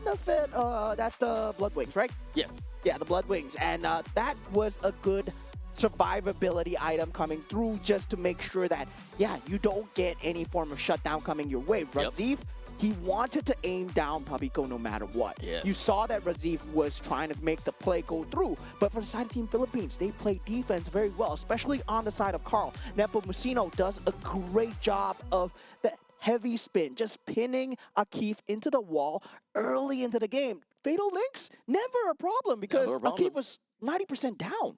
Speaking of Razif, right, he's actually the telltale sign that Team Malaysia isn't doing well in some of these team fights. If you know that you are ahead as a Sora, or you know that your team has got each other's backs, then understandably the Cloud Form is what you need in order to, number one, be a lot more utility, and you'll be able to set up for your team a lot better. The moment that you see that he's gonna go into Storm Form, you know that they are lacking in damage, and they need to find a way to make up for it. Amar, unfortunately, at one point in time, he wasn't able to keep up anymore with the amount of items that he has for himself. They realize they need more firepower. Yeah, and this is all in the hands of De La Cruz as well, right? In terms of having that roam advantage, just forcing out the rotations, you can see how aggressive Mr. De La Cruz was when it comes down to chasing down these kills. It does not matter if he gives up his own life in the process, but Way of the Dragon, the threat is always there. Even if he gives up his entire HP bar, he uses it well as a resource. Yep.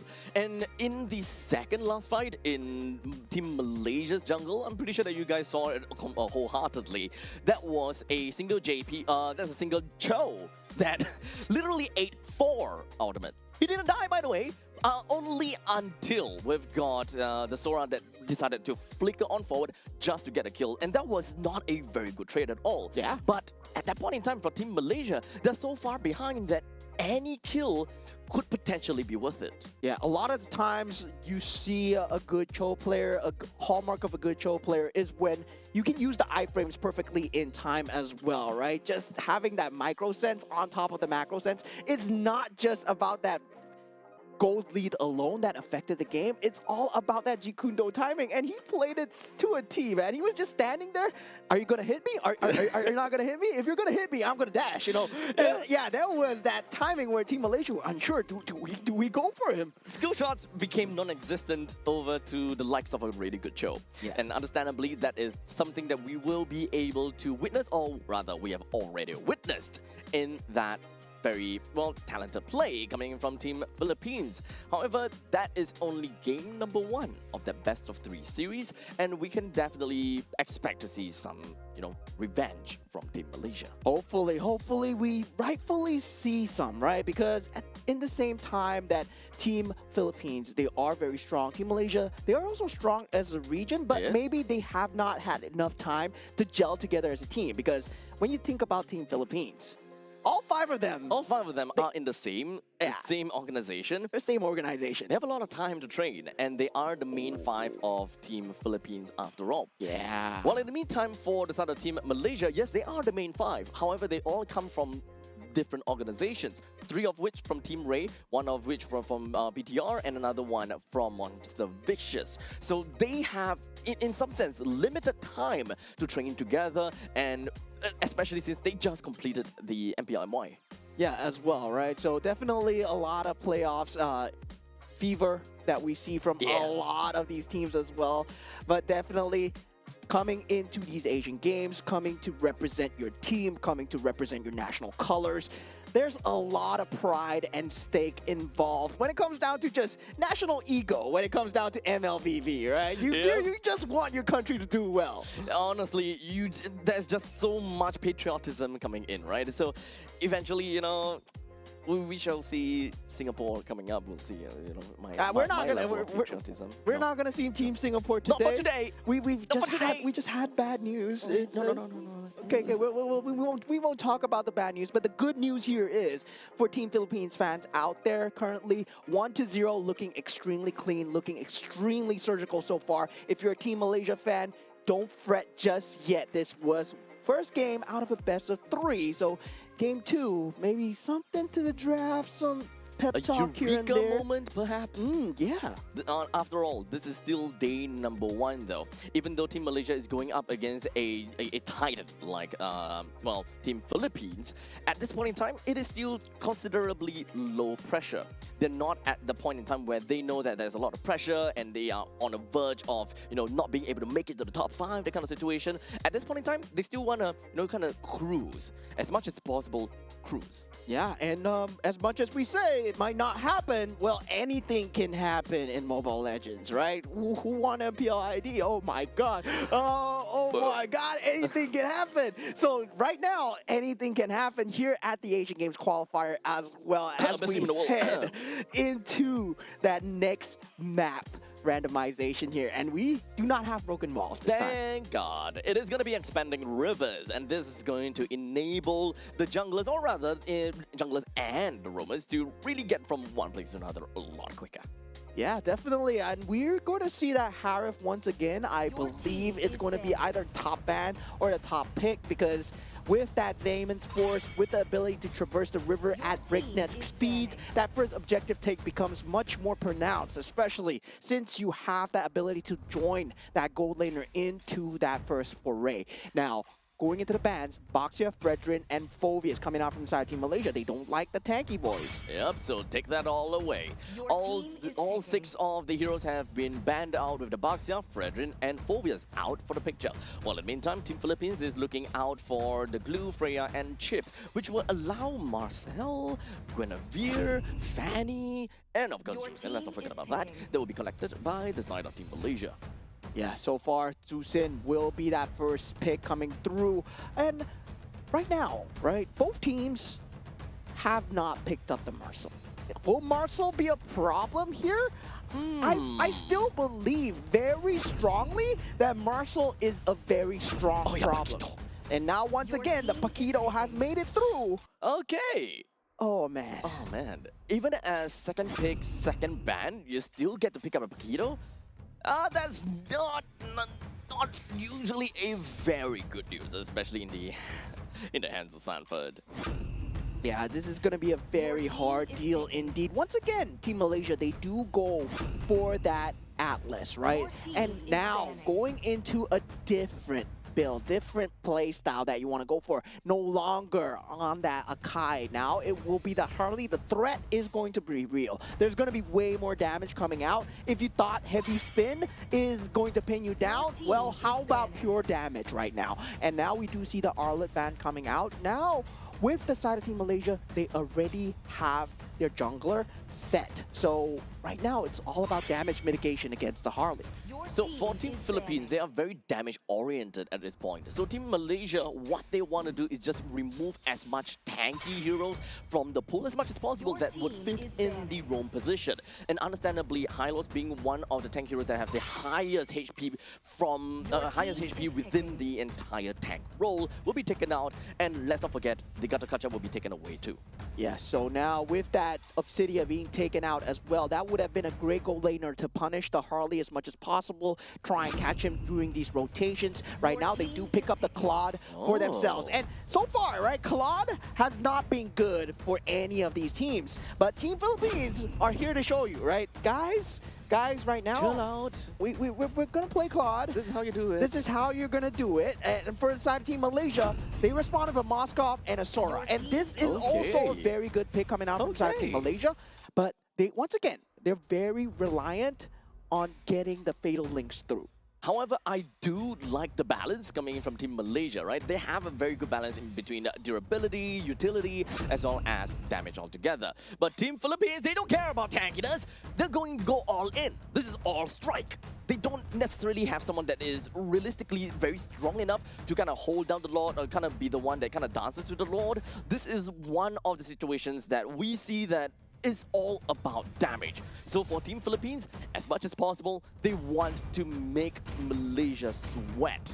Yeah, they're going to be playing cross map. They're going to try and make them rotate across the map as much as possible. Meanwhile, for Team Malaysia, they want to take the truest of true team fights, right? With the fail links, catch as many as possible. At the same time, land the Spear of Destruction and have an honest 5-5 team fight. But Team Philippines, they don't want that. They don't want an honest 5-5 team fight. Only if they have a 5,000 gold advantage, yes, they are going to jump in. But if they don't, then Team Philippines, well, rest assured, they're just going to play Claude one side, Paquito one side, and Harley is going to be threatening you from anywhere that could be a bush. If the game really goes well for Team Philippines in this case, Team Malaysia, the one that will suffer a lot is going to be Akif, as one of the main roamers, or rather the main tanky guy who wants to open up the map as much as possible to give information to the likes of Suyo. The moment that you kind of enters any of these brush, you might be expecting either going to be the Harley, or you could just potentially see the Paquito. And Team Philippines, they have so much damage in their midst where they're not afraid of throwing any of these skills onto a frontline heroes, because this is the situation where if Team Malaysia, they lose their tank, that means that they lose their utility, and it just became 5v4. It becomes so difficult for Team Malaysia to kind of hang on. Yeah, for Team Malaysia to win one of these team fights, it has to be an early burst, right? Within that first 3 seconds of the team fight, you got to burst down either the Harley, the Yeep, or the Claude, or the Paquito. Either one of them. Yep, very mechanic style, right? Yeah, very mechanic style. You got to get down that fatal links, you gotta get down that stun, Spear of Despair, into that lantern pickup, into that shifting skies as well. So you gotta lock down one person with all 5 of your utilities. And while that's happening, rest assured, Team Philippines, well, one member might go down, but everybody has the ability to farm here, and everybody has the ability to clear the lanes here. So I can see the macro gameplay just going slightly in the favor of Team Philippines here. I honestly just want to know how they're going to do this, because in the previous games, of course, I think in either Group C or Group D, we have a very similar kind of lineup coming in whereby they are just all strike, all damage. No one that can realistically be able to hold down the fort against a Lord, hold the Lord, and just take some of these blunt force damage. Team Philippines, they're here to kind of show us a masterclass. How do you run a composition like this? How do you play a fast game? Yeah, now we head on into game number 2 of Team Malaysia versus Team Philippines. Right now, Team Philippines 1-0 ahead with a very clean first game so far. Now, with a completely new look on their lineup, not having the Akai this time, instead picking up the Harley on Nepomuceno. Wonder how it's going to go as they're playing a very guerrilla warfare kind of playstyle. As we move on here, let's take a look more about the lading situations. It is going to be the Claude and the Moskov. So they are just going to be going back to back and neck and neck with one another. It's not going to side to anyone at this point in time. But looks like we're looking at something over here. Nazan hoping that he'll be able to open things up onto De La Cruz, but unfortunately, he does have the quicksand guard, so he should be a-okay. Nepomuceno flickers himself on forward, tries to get a kill onto Akif, and he will be able to successfully do that. Yeah, and that's a flicker usage coming out from the side of Akif. So we do see that early game just priority onto Akif, even onto game 1 as well, right? Just try and threaten the Atlas as much as possible. He might be a tanky boy in the later stages of the game, but right now, as of level 1 to level 2, there is no capability of him being able to soak up the damage. We do have the turtle that eventually spawn up in 10 seconds. And Team Philippines, at this point in time, they have the general control of the river line. And there's really not much that Team Malaysia could do, because once again, the main guy that opens up the map a little bit here is really just going to be the Atlas. No one else until Raziv can open the map with him. But right now, we just want to see him deal more damage rather than to really open up the map. Yeah, once again, Team Philippines, they will try and take these segmented team fights as much as possible. If they have the man advantage, they will try and rotate Viana over. Currently has that blazing duet in that mid stage, but now Akif not having that fatal links here. Nepomuceno takes the turtle though. Really fast pace, and in fact Razif finds himself taken down already. The rest of the members for the side of the team Philippines just gonna remove themselves onto the face of Amar, and he will go down. Yeah, just early rotation, right? This is the key play style of expanding rivers, where you're able to rotate your gold laner into that first turtle skirmish. And Viana on that BMI Claude using hero, where you're able to jump in and out of the fight as he pleases, the extra blazing duet just goes a long way. Already 3 kills credited to the side of Team Philippines. Understandably, the pilot really changes how these kind of composition plays out.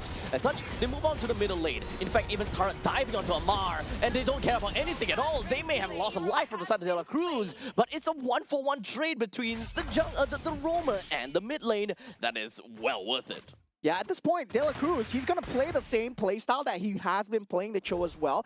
You're trying to open up the map as much as possible, right? And for now, we do see the Claude able to farm out the dual lane as well. He is farming up the top lane as well as the mid lane. And this is before that pre-5 minute into the map. This is going to accelerate the farm even more. And him joining the team fights, him having that ability to have that blazing duet, that's going to deal so much more damage if he has so much more farm. Unfortunately, we are already 4 minutes into the game, and Team Philippines have got a 2.3 thousand goal lead. So that means that the main idea of Team Philippines is already, or rather their main strategy is already on the way. They need to have that snowball, and they need to be able to be on top of Team Malaysia in order for their damage to not be, brushed off easily. Every single one of these hit points or every single one of these damage from Team Philippines will mean a lot. Yeah, if you take a look at the minimap, the creep priority has been fulfilled, right? Keeping Razif at the bottom of the lane, making sure that the Shifting Skies is not there. Vinuya taking the map space to proxy, knowing that Nepomuceno is able to assist and chasing Razif all the way because the vision on that mid lane is secured as well. Team Philippines!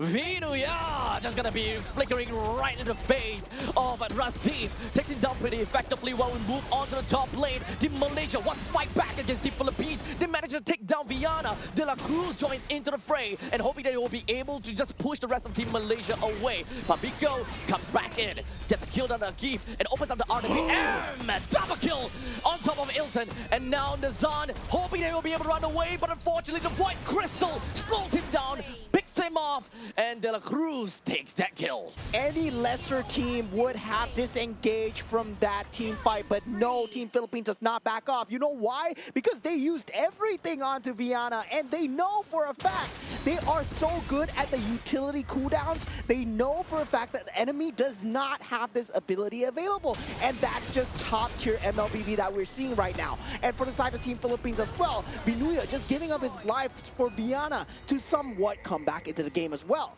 That's the lead that we want to see from Team Philippines in order for this lineup to eventually work out. And it did work out very well. With 1.5 thousand goal lead from the side of Nepomuceno, and now all the way down to the bottom lane, what can they do?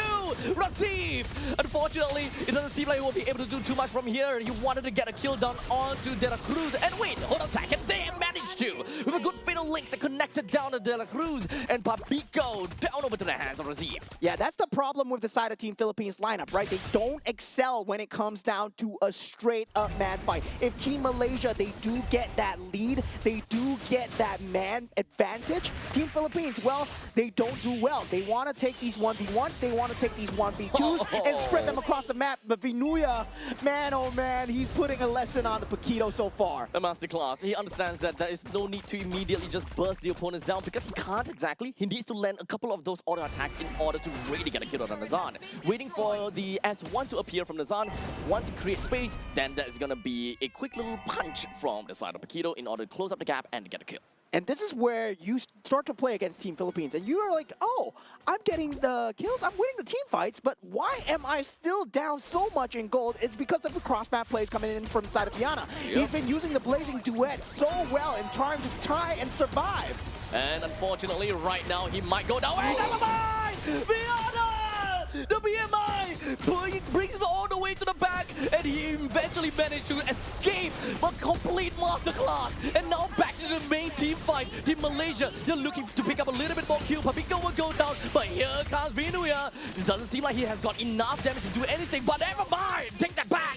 Immediately with a good flicker, he puts himself right in the face of Mar, takes him down, and Nabomuseno joins into the fray as well. Not quite enough to bring Razif down, but they do have a little bit more to continue to push it down. Yeah, completely exhausting every single flicker here. And that should be a situation where you use everything on Viana. You're expecting a kill, but no, the BMI coming out at the perfect timing. Yes, with the rest of the team members just committing all that utility on the Vienna, they had nothing else for the rest of the members.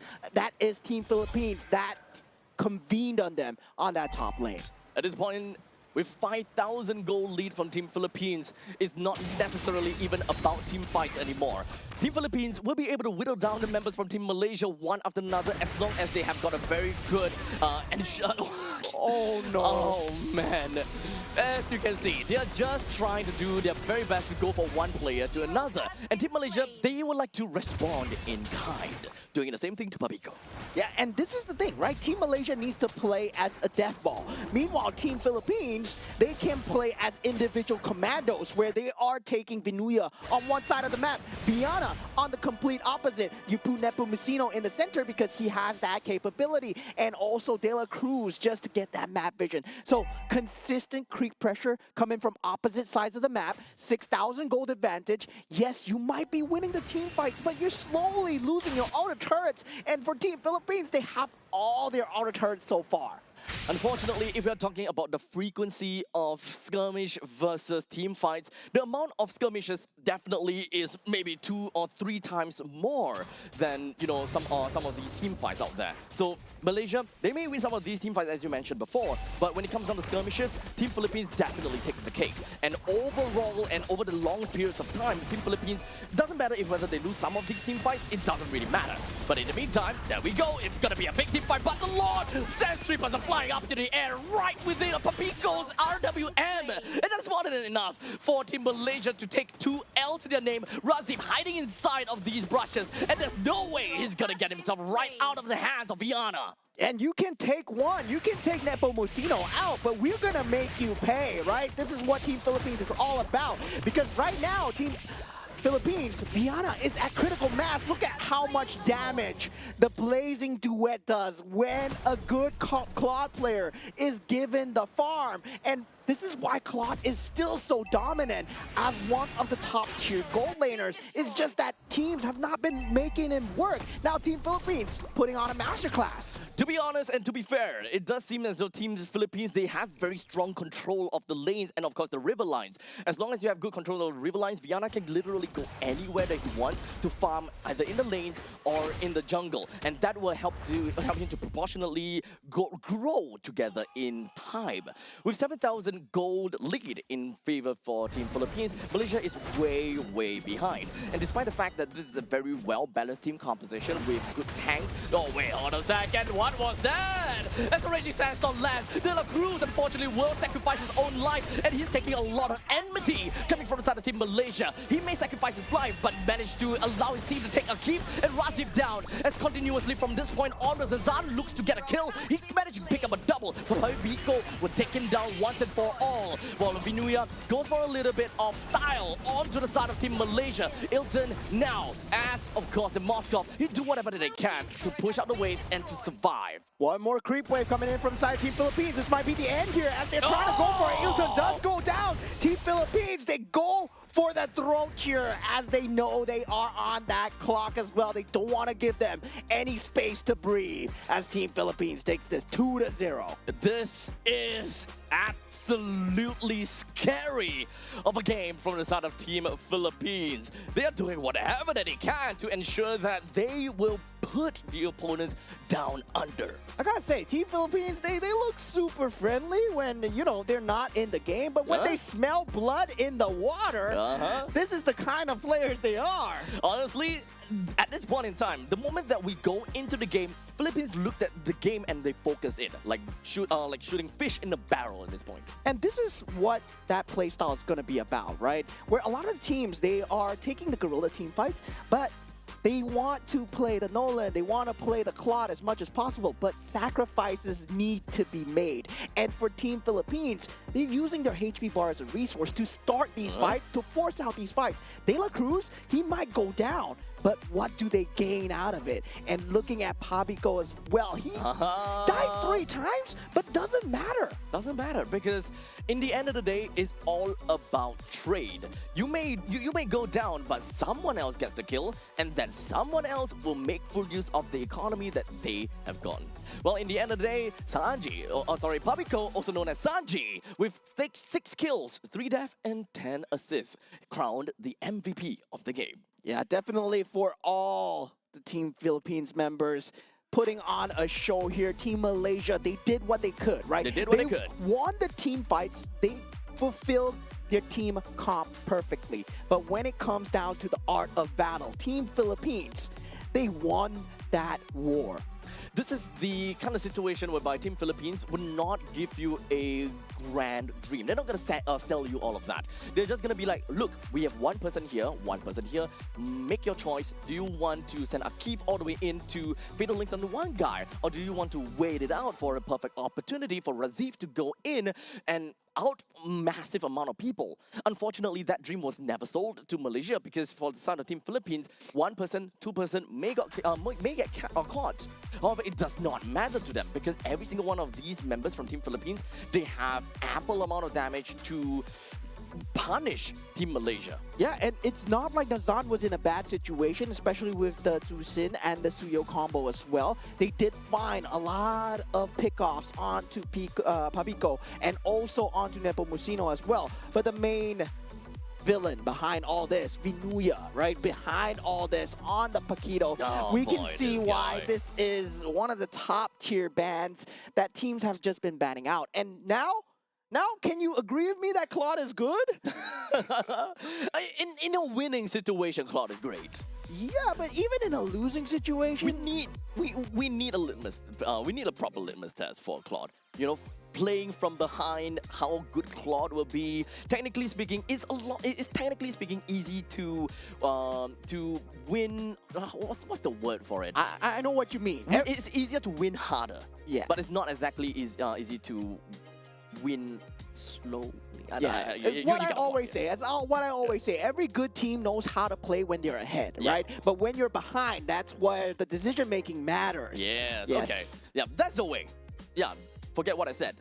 Yeah, just take what he said. Yeah, so congratulations to Team Philippines for taking a 2-0 victory here at day 1 of the Asian Games qualifiers so far. What a treat that we had so far. We saw Team Indonesia going up against Team Laos, Team Philippines going up against Team Malaysia. Well, still early days. There's a lot of time to reset here. As we said, Team Philippines, there are 5 members stacked that have been playing together for a very long time. Indeed. In fact, this is, in some sense, and to a lot of the fans out there, this would be an expected outcome. But of course, I guess the training arc happens, and this is where the training arc for Team Malaysia will eventually come in. This is only day number 1. Pressure is not that high as of yet, as we mentioned time and time again. Eventually, we might see Malaysia coming in as a powerhouse, and I'm definitely looking forward to that. Yeah, and for that next game, we're going to have Team Indonesia versus Team Vietnam. So that's something to look forward to, guys. That is going to be the last game of the day, so make sure you guys look forward to that. We're going to go off for a short break, and we'll see you guys in a jiffy. Take care.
human body was built to move. Not trapped at a desk in one singular posture for 12 hours a day. It's time your chair evolved. This is Secret Lab Titan Evo. Ergonomically engineered for you, gamers, hybrid workers, artists, backing your every move.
can be graced with a splatter of beauty.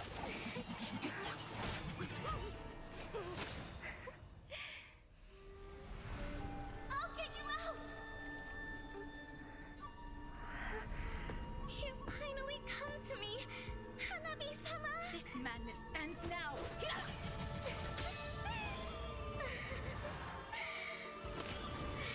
last, I'm shivering with excitement!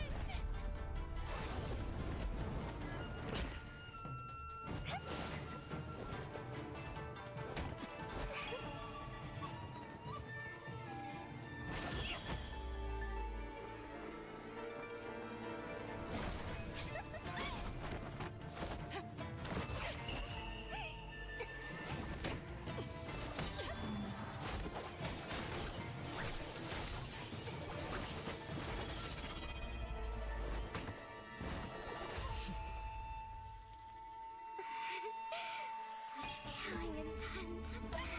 Does this mean Hanabi-sama finally understands Kirara?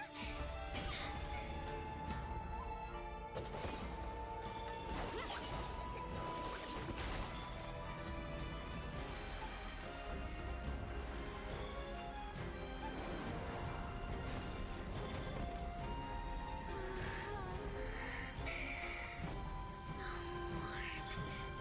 So beautiful. We can finally embrace eternity in hell. Just the two of us. Allow me to release your eternal bloom.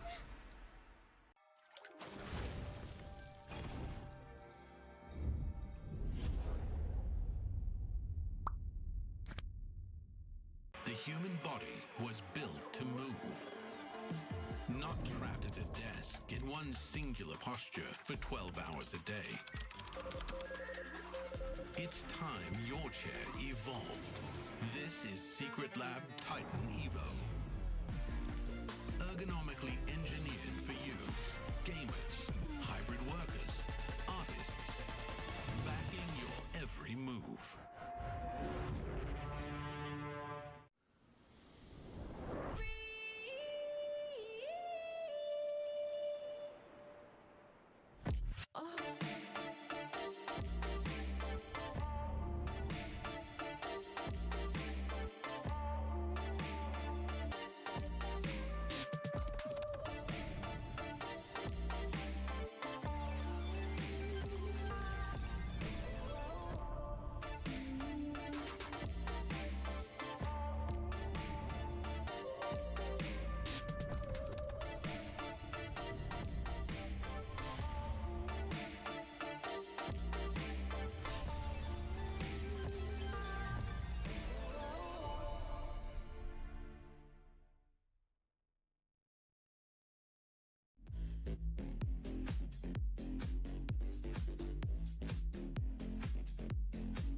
when something so crude can be graced with a splatter of beauty.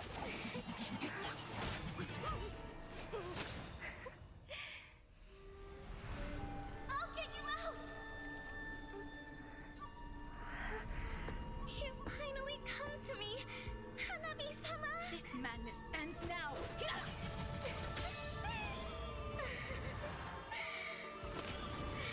last, I'm shivering with excitement!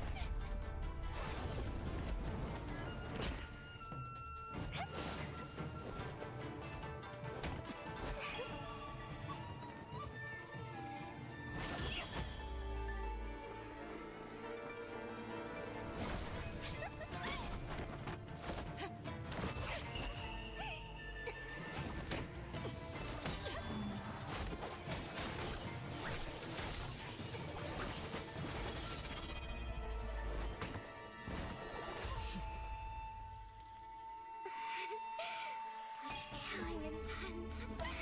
Does this mean Hanabi-sama finally understands Hinata?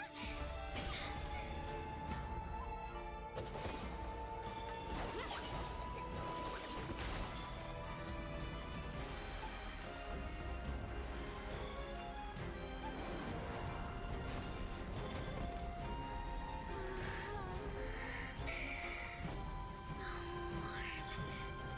So beautiful. We can finally embrace eternity in hell. Just the two of us. Allow me to release your eternal bloom.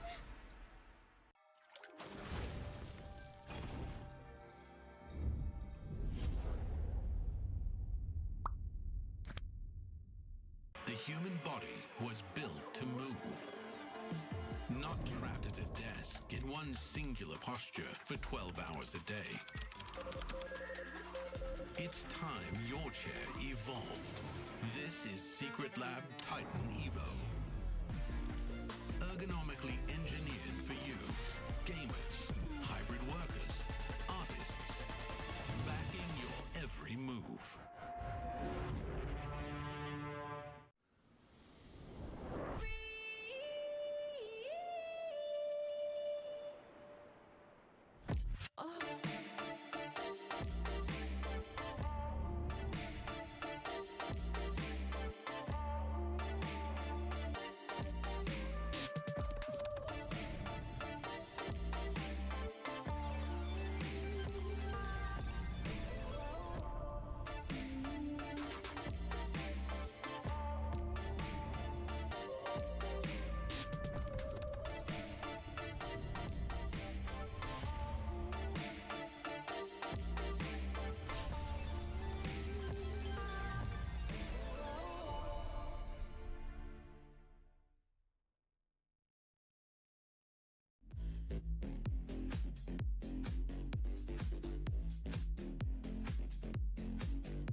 moment.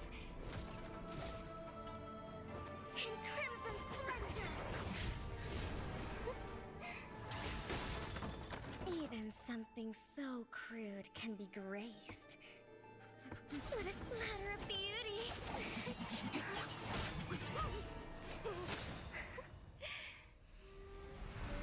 I'll get you out! You finally come to me, Hanabi-sama! This madness ends now! At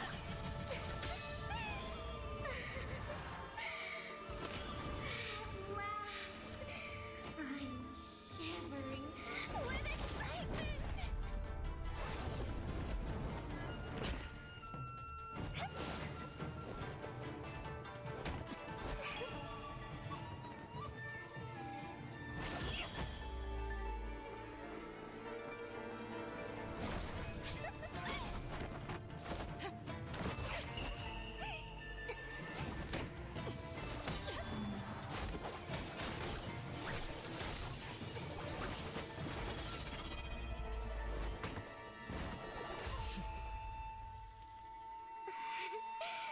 Such killing intent.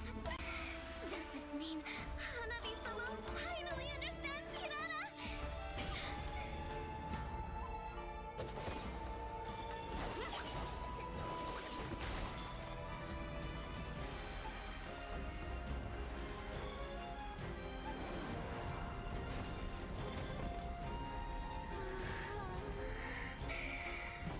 So warm. So beautiful. We can finally embrace eternity in hell.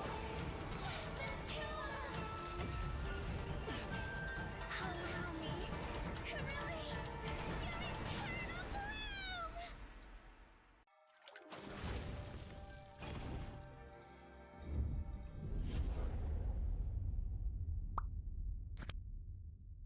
The human body was built to move. Not trapped at a desk in one singular posture for 12 hours a day. It's time your chair evolved. This is Secret Lab Titan Evo. Ergonomically engineered for you, gamers, hybrid workers, artists, backing your every move.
most brilliant moment. In crimson splendor! Even something so crude can be graced with a splatter of beauty.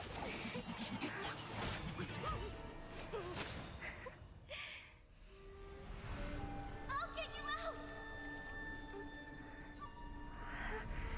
You finally come to me, Hanabi-sama! This madness ends now. At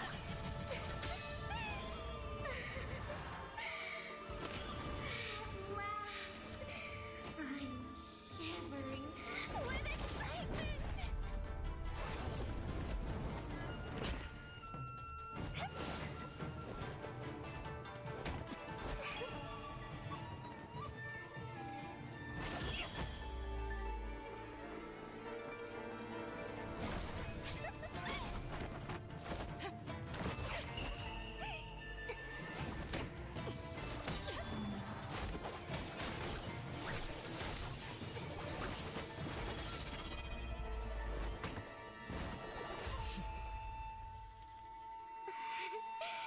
Such killing intent. Does this mean Hanabi-sama finally understands Kirara?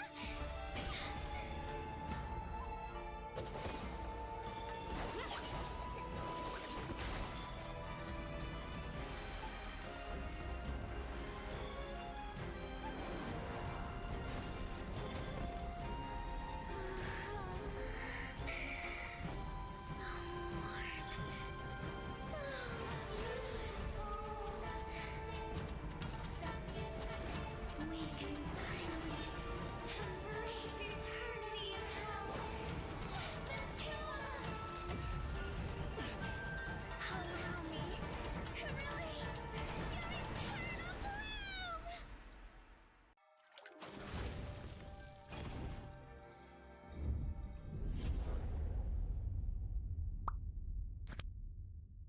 The human body was built to move. Not trapped at a desk in one singular posture for 12 hours a day. It's time your chair evolved. This is Secret Lab Titan Evo. Ergonomically engineered for you, gamers, hybrid workers, artists, backing your every move.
most brilliant moment.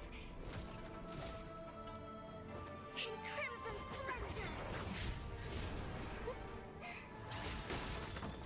Even something so crude can be graced with a splatter of beauty.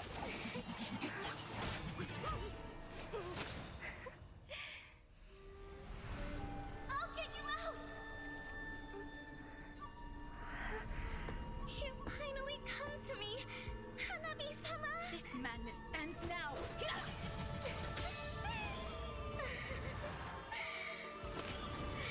last, I'm shivering with excitement!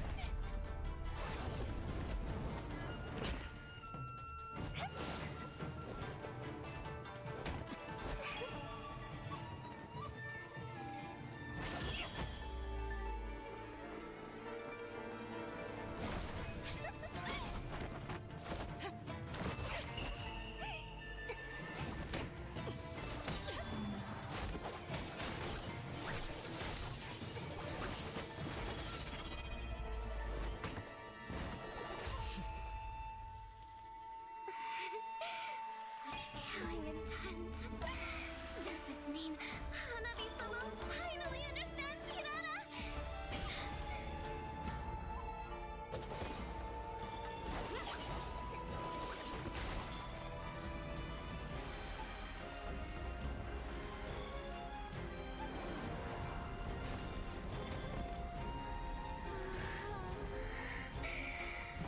So warm. So beautiful. We can finally embrace eternity in hell. Just the two of us. Allow me to release your eternal bloom.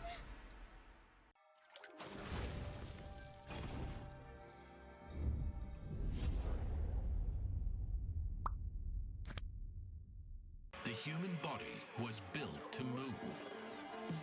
Not trapped at a desk in one singular posture for 12 hours a day. It's time your chair evolved. This is Secret Lab Titan Evo. Ergonomically engineered for you, gamers, hybrid workers, artists, backing your every move.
enshrine your most brilliant moment in crimson splendor. Even something so crude can be graced with a splatter of beauty.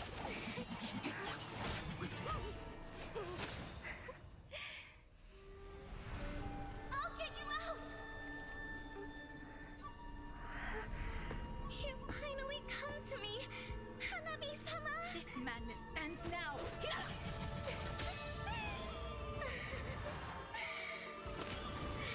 last, I'm shivering with excitement!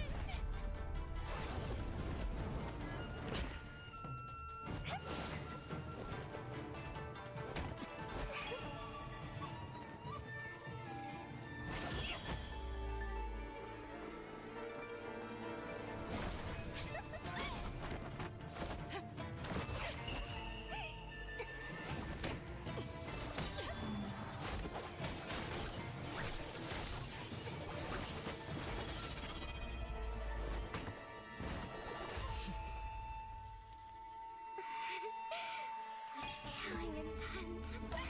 Does this mean Hanabi-sama finally understands Kirara?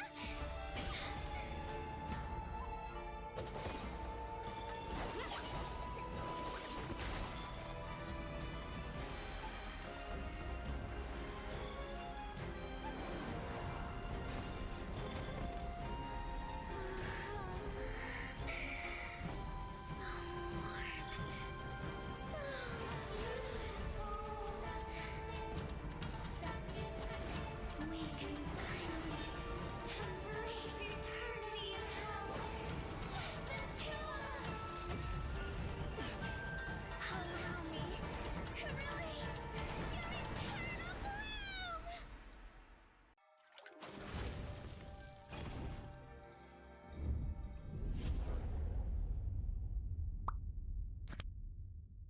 The human body was built to move, not trapped at a desk in one singular posture for 12 hours a day.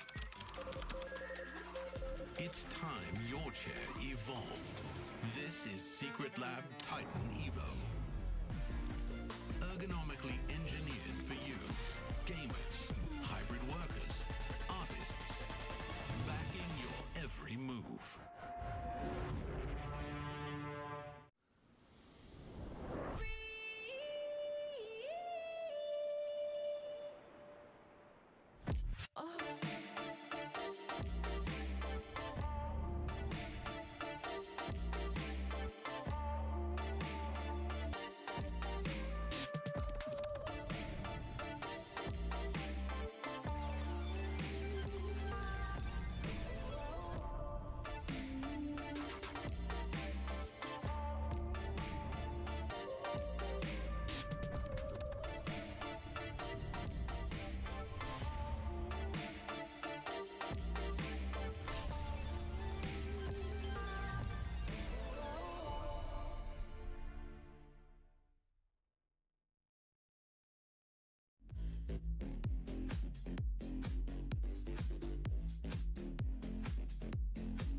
right, ladies and gentlemen, welcome back once again. And of course, we are now at the final game of the day. It is definitely going to be a big one, and we've been waiting for a long time until we finally reach this stage. Yes, definitely. We are on the cusp of the ending today, as we are going to have Team Indonesia grace the stage once again, but this time they're going up against Team Vietnam. And I've heard good things coming in from the side of Team Vietnam. They do have a bit of international experience here and there. There are going to be some familiar names. I believe Jauga is playing as well in that jungle role into that. They were actually from, I believe, Xeno Zenith. So Xeno Zenith, kind of an organization that we are familiar with. They have 3 players from Xeno Zenith that are currently in Saigon Phantom right now. So they will have a bit of, you know, MSC, M6, but not really at the playoffs level. They're mostly at the wildcard stages. Right. Now, we do have some time to talk a lot more about the teams and, of course, the players in a short little bit. But before we go down to the nitty-gritty, I would like to take this opportunity to thank every single one of you guys that is watching online, be it hardcore MLBB fans or general sports audience. We'll talk about that in a short little bit. Now, but of course, before we jump right in, I would like to take this opportunity to thank... oh, you know what? Let's talk about the standings first. Yeah, standings for Group A as we speak right now. Team Indonesia currently at the top 1-0 with Team Vietnam and Team Philippines following closely behind. Now, with the side of Team Cambodia and Team Myanmar also at 0-0. They have not played any matches so far. I believe Team Myanmar and Team Cambodia, they just finished the match. Now, Team Laos 0-1, Team Malaysia 0-1, and Team Singapore also 0-1. So they're at the risk of not making it. Only top 5 makes it through to Group A so far. But don't worry, it is just day number 1. Well, in the meantime, let's jump right in and take a look at Group B, where at this point in time, we got Team Saudi Arabia that's at the top of the list. Every single one of these teams have played at least once. Well, in the meantime, Team Iran 1-0. They have got 2 points for themselves. Well, in the meantime, Team Jordan, they are currently 0 points as they went 1-1. Yeah, and for Team United Emirates and also Team Oman, they are currently sitting at the bottom of Group B. And mind you, only 2 teams will make it, with the 3rd place having to play that last chance qualifier. Now, with that all said and done, I believe that we have groups standings for Group C as well. I really hope we get that. But of course, once it comes up, we'll... There we go! There we go! Okay, so for Team Kazakhstan, which we saw how strong they were in that game against Team Tajikistan, it is literally only them that has played thus far. So 2 points for Kazakhstan, -2 for Tajikistan, unfortunately. Uzbekistan as well as Kyrgyzstan have yet to play yet. Yeah, we'll find out more about them in the days to come as well. Definitely, I'm looking forward to see what Group C has in store for us. Team Kazakhstan played a very clean game, but I've heard good things from the side of Team Kyrgyzstan as well. So definitely looking forward to this group in general. And finally, we are going to take a look at Group D, if I'm not wrong. Well, eventually we'll get there. Yeah, eventually. There we go. All right, for right now, okay, Team Mongolia as well as Nepal, they are currently at the top of the leaderboards. However, Mongolia with 2 points for themselves and Nepal with 1. It does seem like they went. Oh, right, we watched that game. They went 1-1. You know, so. To a certain extent, you know, they get 1 point for themselves, and for Team Pakistan, they went 1-1 for themselves, get themselves 1 point as well because of the, you know, they won 1, they lost 1, but at least the game that they won, if I'm not wrong, is it a game one? Either one of the games that they won, they managed to get 1 point. Yeah, definitely. And Team Sri Lanka and Team Hong Kong, China, still not looking too good, but this is just day 1, right? Yeah, just There's day still 3 more days of group stages that they've yet to play out. And speaking of yet to play out, Team Indonesia, Team Vietnam, well, we're loading that up really soon. Now, of course, the 2026 Asian Games Esports events, Mobile Legends Bang Bang Qualifiers are, of course, proudly co-organized by the Singapore Esports Association and Zenway Productions in support of sports promotion by Sports Singapore, our official integrated resource partner, Resorts World Sentosa, and of course, our official partners, Bunton Games, My Republic, and Secret Lab. A huge shout out and thank you to every single one of them, of our partners, for helping to make this journey to 2026 Asian Games possible. And a huge shout out to the fans that came down live in the audience as well. Hope you guys had a great day so far. And we're going to have even more of a banger of a finish as we go into Team Indonesia versus Team Vietnam, and all those that are watching online as well. Hopefully you've enjoyed the days of MLBB so far, but we're going to have much more. This is only the beginning so far, and now power levels have been set, right? Yep, it is just the beginning, and at this point, anything could happen still. We don't really have very good litmus tests on every single one of these teams as of yet, even though we saw Indonesia already went up with one game. It was nice and dandy, but how are they gonna fare against this upcoming team here? Yeah, of course. Right now, for the side of the gold lane, we're going to have Dingarai, and we are on that roam. Alexander Delvin on that mid lane, Afan on that jungle role, and Shauki on that EXP. Of course, these guys are all from that similar organization. They will have the monikers, but they shed them away right now as they are representing Team Indonesia. So once again, I believe that we saw in the chat multiple times, a lot of the viewers were kind of puzzled as to why are they using different names. It's not different names. This is their name. Yeah, this is a real name. This is their real name. This is their actual name, guys. That's their government name. Well, in the meantime, the names that you all know them by, you know, Nino, Yazuke, Hijume, Arfi, and Alec, it is all their handle name, their in-game name, which unfortunately would not be used here because right now they are representing their region. And meanwhile, on the side of Team Vietnam, we are going to have Yeon, we're going to have Ngoc Trang on that on that roam lane, and on that mid lane, we're going to have Van Dat, and also on that jungle, we have Todo, and also Tan Lam on that EXP lane. Okay, so slightly not what I was expected when it comes down to the names, because let's be honest here, you know, our time in the Asian Games, at one point in time, it was just Yeah. There was like last names. Right? Yeah, there were a lot of last names, but for these guys, they have much more unique names. So definitely, there's a bit more diversity when it comes to just having that similar names alone. Yeah, so I'm glad, you know, it is a lot easier for us to be able to identify some of these players this way. So at least we've got that working for us. And to every single one of the audiences now watching, be it online or on site, I hope that you guys thoroughly enjoyed this upcoming game, being our last one. We still got more coming in tomorrow, the day after tomorrow, and even on Sunday, all of which are all gonna be group stage game that will be a lead up to the main event down at Japan, Nagoya. Yeah, and definitely for now, right? We do know that Team Indonesia is sitting at one of the top few seeds coming in at Group A. Now, coming in as a contender, Team Vietnam, I would say they are on that sunrise where they are a very strong region. I believe they took that victory over Team Singapore, and that's a very respectable victory because Team Singapore is quite strong. Yeah, I mean, for those of you which, you know, kind of tune in to Singaporean meta and Singaporean plays, you guys more or less have an idea some of these players that have, you know, kind of, you know, float in, float out kind of situation. One of the players, Team Lord Vanix, and of course, Diablo recently rose to fame from his, you know, recent appearances in the international stage and even in MPL MY. But unfortunately, Team Singapore did not do so well against Team Vietnam. So that was actually a pretty good litmus test coming in to understand how Vietnam would be able to come in to fare against Team Indonesia. Yeah, and very strong in terms of decisive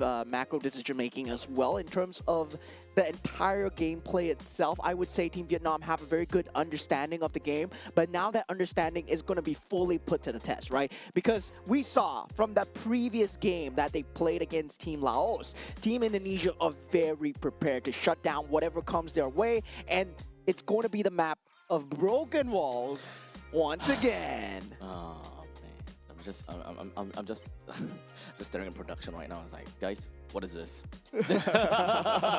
Just staring at them. Hey, you know, who's gonna do? Who did this? It is what it is right now, as it is a map randomization, and we rolled Broken Walls quite a lot of times in the mainstream here. And for the Broken Walls itself, definitely you will have a lot more capability to traverse into the crevices and also play around with terrain, a lot more choke spots as well. So definitely you're going to see heavy AoE coming out from both teams, but given how the meta has been playing so far, there are teams that favor that guerrilla playstyle over that team fight as well. As such, without further ado, we're going to be jumping right in over to the draft with Volvius.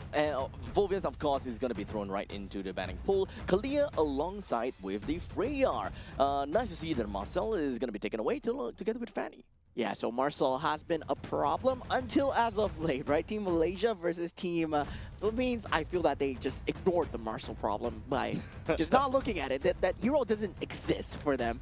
And right now, it's finally back in the server, and it feels like it's going to be banned out. Meanwhile, for the side of Team Indonesia, banning out the Paquito. Yeah, Paquito is a very huge pick here, but they do ban out the Fredrin. So for the side of Team Indonesia, they can actually pick up the Paquito for Shauki if they want to do so. Yeah, that's going to be a very strong opener, especially if they want to go into that macro playstyle. A punch for a punch, indeed. Paquito going into the hands of Indonesia, that just means that they have very strong early game presence right off the bat from the XP lead, all the way to the start to the end, right? Even once you hit level 2, that is where there are a plethora of ways that the members from Indonesia will be able to start up a team fight, or perhaps even to just slam dunk in the XP lane. Yeah, one of the dark horses coming through for the side of Group A, Team Vietnam. Now, with the banning and drafting pattern, I would say it's still pretty set in stone of what they want to do. I do believe they have a method to deal with the Paquito. That's why they let it through in the first place. They rather not deal with the Fredrin at the moment. Now they do pick up a Harif at this point, right? Now with the Atlas as well. And this is what we see teams usually do versus the Paquito, right?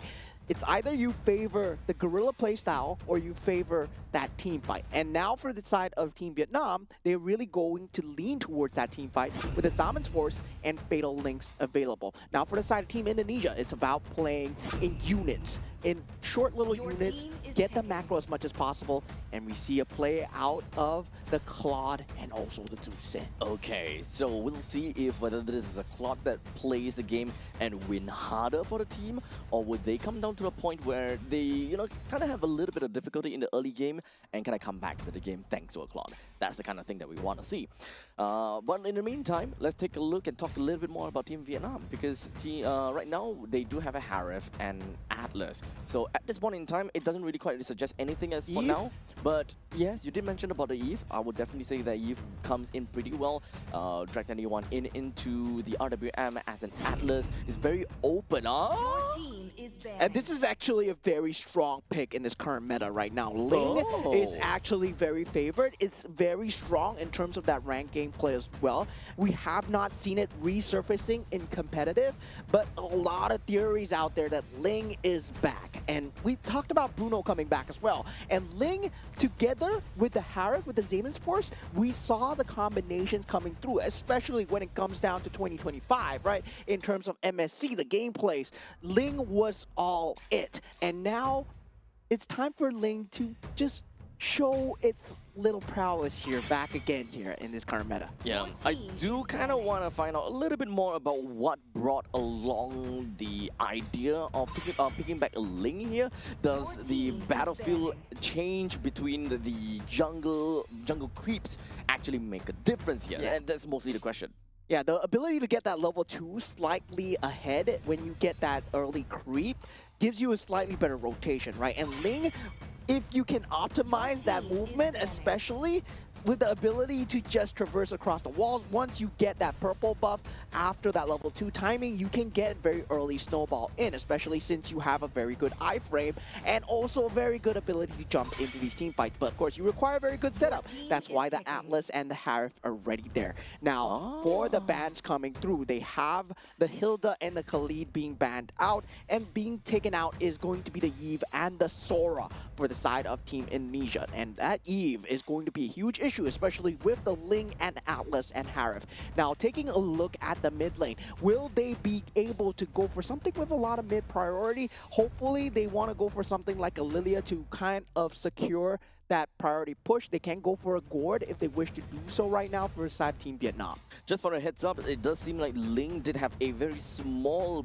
buff onto him with an increase of basic attack speed. The cooldown for skill 2 has been slightly reduced for the mid stages of the game, and the ultimate does have a nice little utility where it reveals the position of enemy heroes hit.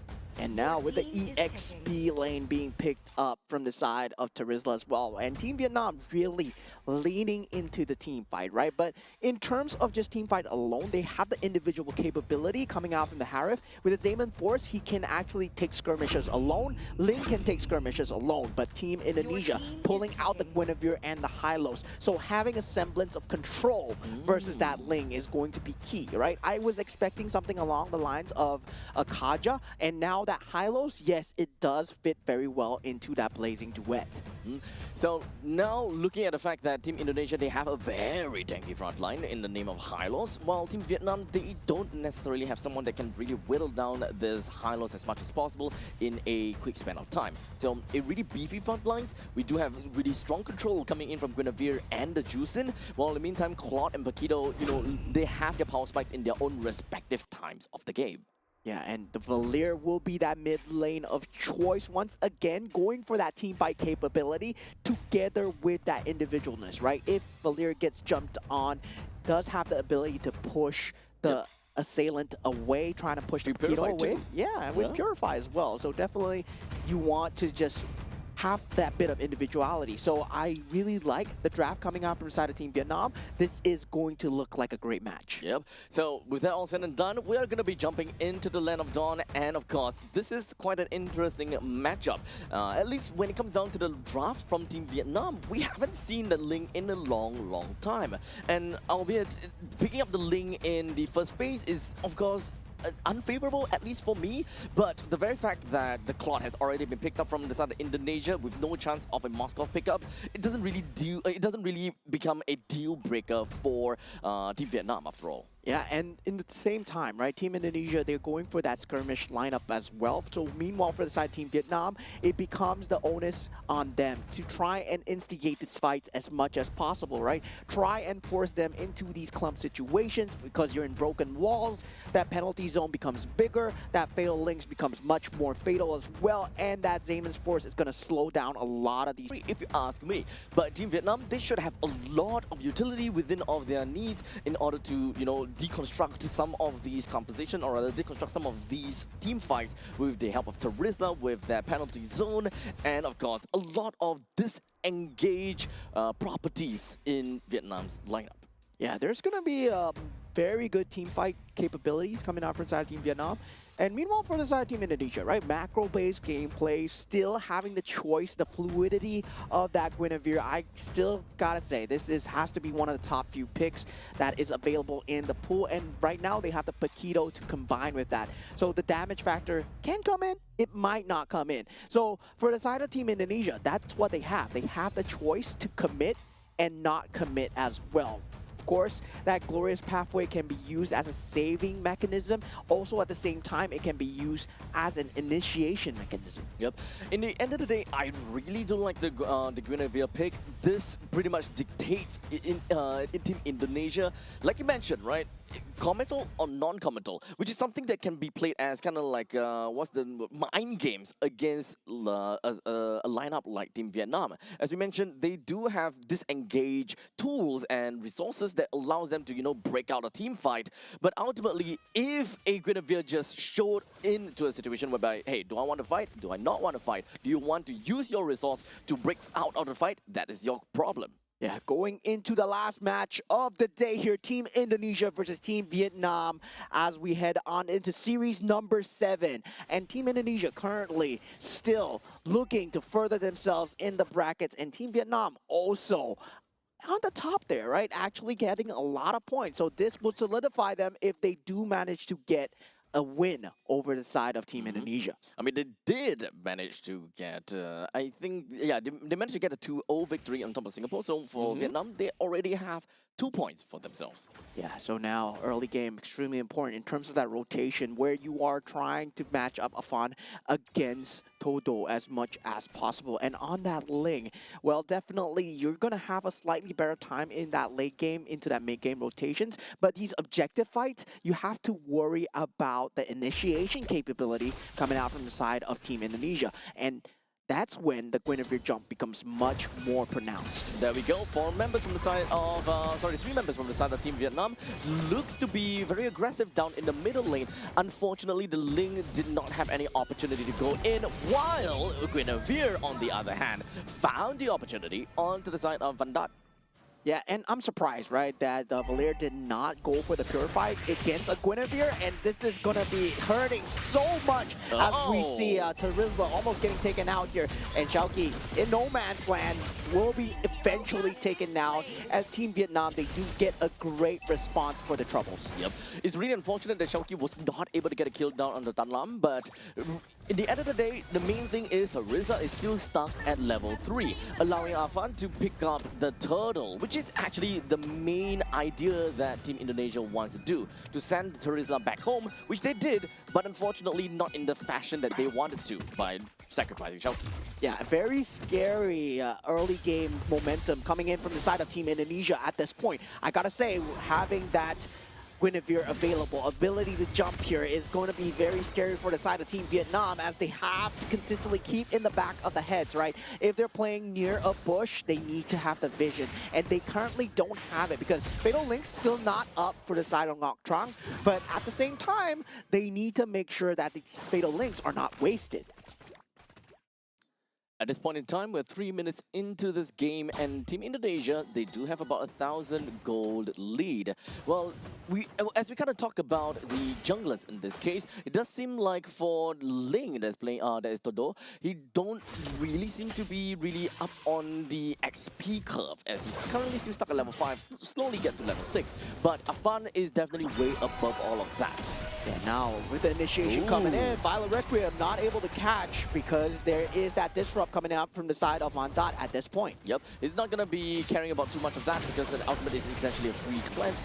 Now, right now, down to the bottom lane, Todo trying to get a kill down Afan, but unfortunately wasn't able to get a final hit in, and he went all in for that. The rest of the members coming from Team Vietnam wanted to come in to help things out. Unfortunately, now they're in a tough spot, and Tan Lam will go down together with Todo. Yeah, that would have been a great news for the side of Team Vietnam if they were able to take out Afan over there during that orange buff take. But now with him out of the picture for the side of Todo, it's going to be back to the drawing board here with no buffs into that next objective take. Now this second turtle currently still 3,000, close to 3,000 golds ahead for the side of Team Indonesia. Oh, that's a stun, and that is a Violet Requiem on the Toto. Once again, this is a game where Team Vietnam, they are unable to control their own jungle. This is the kind of situation that you would see if you don't really have very good lane priority in the middle lane to kind of hunker down your own jungle, where it is so easy for Alexander as well as Afan to just casually walk right in. Yeah, and now it becomes a question of whether or not they're going to keep that macro control, especially if they're able to play cross-map coming in from Satodo. But now with the Glorious Pathway, it's really tough for them to do anything at this point in time, as now another one sends up to the sky, and there's going to be Ngoc Trang. He fell down and fell hard indeed. Yeah, there's so much lockdown coming in from the side of Team Indonesia. They're just getting CC'd. They're just getting consistently stunned, knocked up, unable to fulfill any action, right? In that position, Ngoc Trang, he had that perfect timing for that Fatal Links, but you can't even press the button.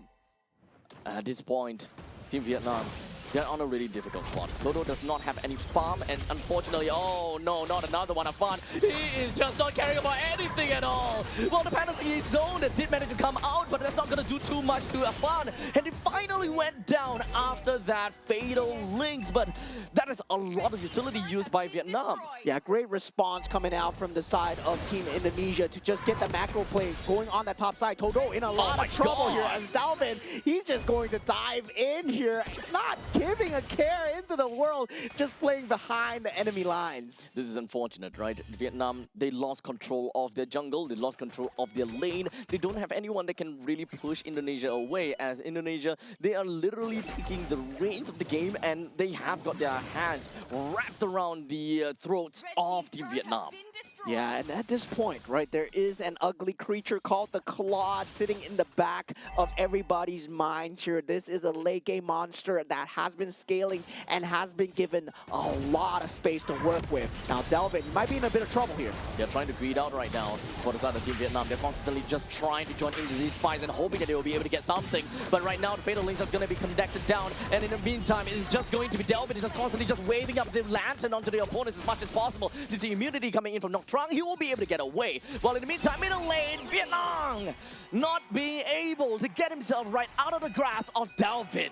And the thing is, the Harif did have that Purify for the initial initiation from Afan, but he underestimated the damage that could come out from the Guinevere that left him in a sliver of HP. And that's the side of Team Vietnam, just overestimating their current capabilities right now. Now, they don't have a lot of battle spells to work with. They're down 7,000 gold 7 minutes into the game. And that Fatal Links, well, the farm is too far gone for the side of Team Indonesia. And this is the critical mass coming through from the side of the Claude as well. He's going to start picking up his items. Blazing Duet is going to start hurting a lot more here.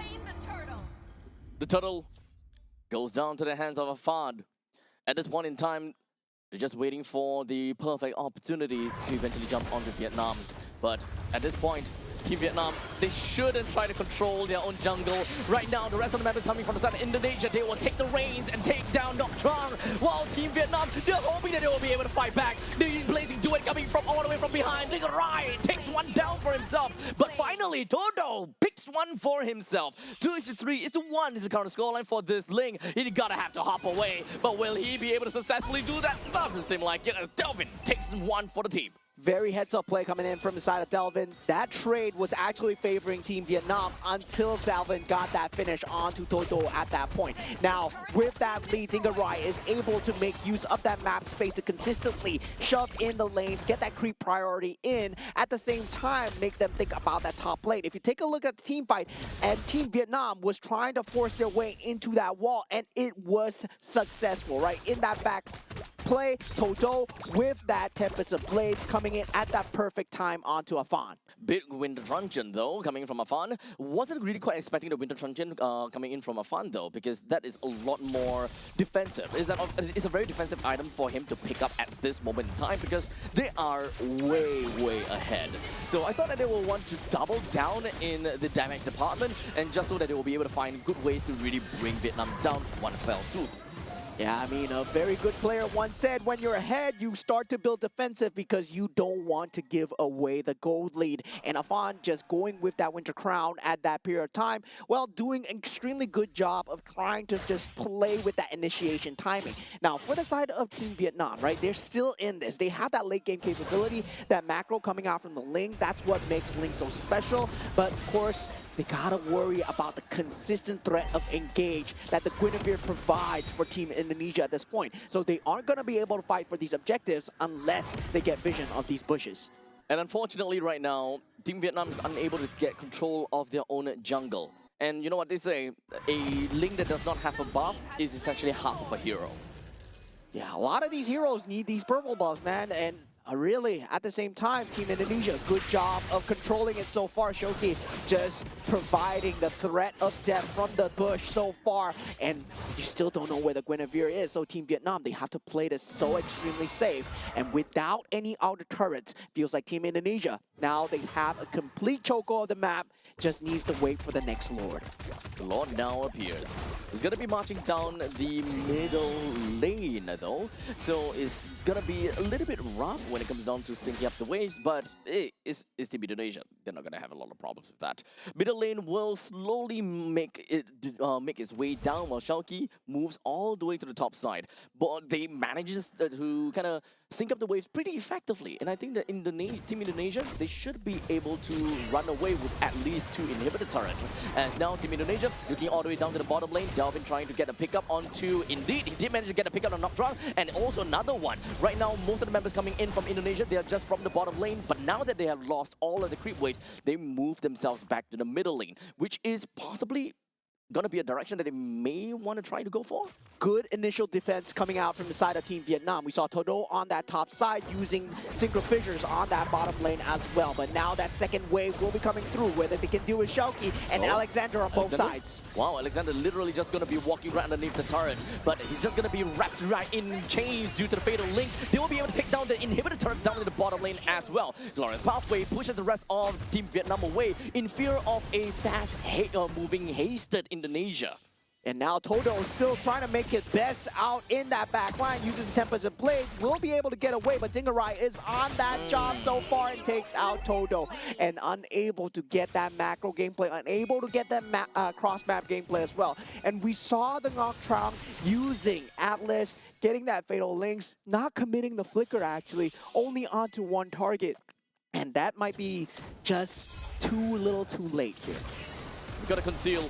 They're looking for an opportunity, but here we go. Even when it comes down to Glorious Pathway, they wasn't able to get themselves super deep into that fight. But at least they do have Nocturne, and they try to bring him down. Brings him all the way down to 1/3 of a HP, but did not want to completely go too far. Yeah, at this point, Team Indonesia, they know what they're fighting for. They're not trying to make these errors anymore, not diving into the enemy back lines. They know that the Lord is coming up in that 24 seconds. So definitely just trying to play that tri-lane pressure, push out the creep waves, get the vision through, secure the objectives, then we take the inhibitor turrets. And this is very disciplined gameplay coming out from the side of Team Indonesia so far.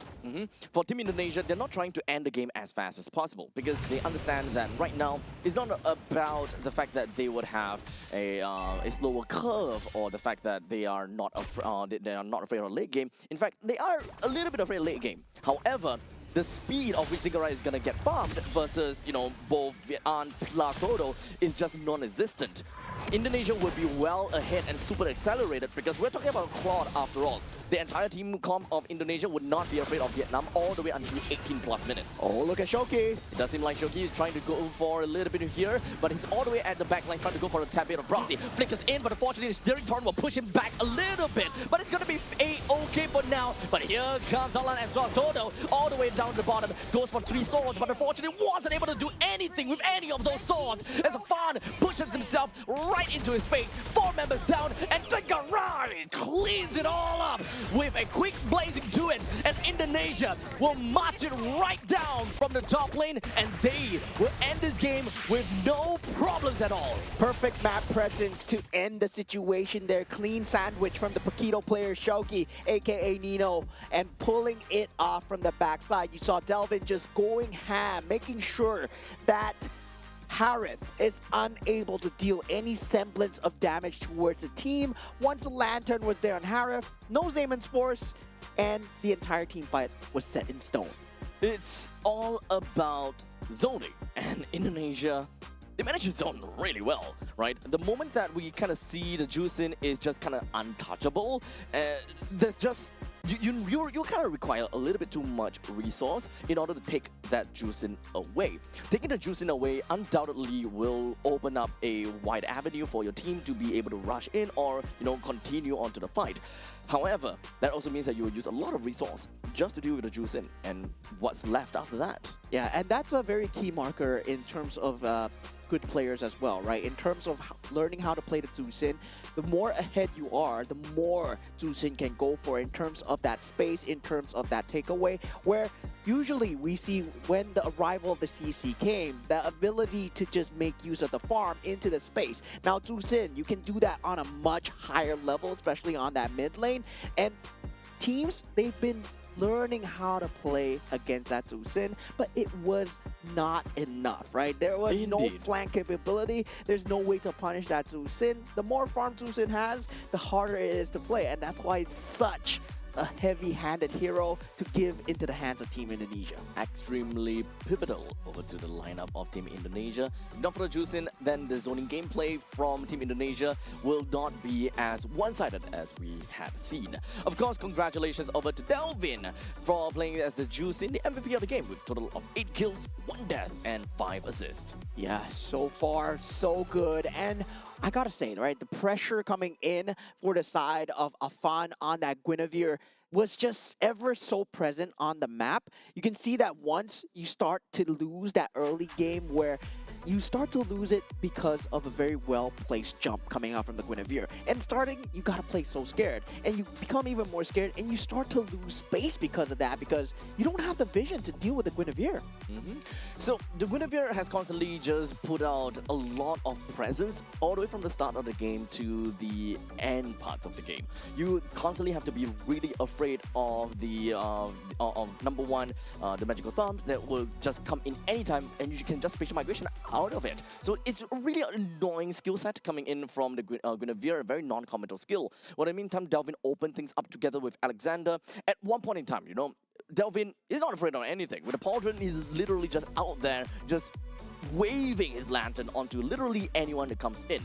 And most of the time, it was Nocturne that is unable to do anything because he's constantly had stacks on top of that Atlas. Yeah, and there were very little committal coming out from the side of Team Indonesia as well, right? You can see the amount of utility that they had towards the end of the fight. Team Vietnam, they had to throw everything and the kitchen sink at Team Indonesia just to make these team fights stick. Meanwhile, for the side of Team Indonesia, they could have held on to that blazing duet until the end. They held on to that glorious pathway into that end as well. And really, much more of that threat of the damage coming through from the Paquito and the Guinevere that's just consistently keeping them on their toes. Yep. In a very ideal setup for the side of Team Vietnam, they definitely want to play a more poke style gameplay for the for the entirety of the game. They would definitely rely on a lot onto Valir if the game pretty much goes neck and neck. Look for opportunities for the Terizla to penalty zone in, or perhaps even an opportunity for Atlas to go in with the Fatal Links. And after all of that shenanigans is out, you pretty much will be able to take out a lot of resources out of Team Indonesia, which will bridge a really nice path for either the Harif or the Link to eventually come in and sweep in for the rest of the kill. That is, of course, the main idea that Team Vietnam will want to go for, but unfortunately, the first factor of that composition just did not work, because those pokes were literally just...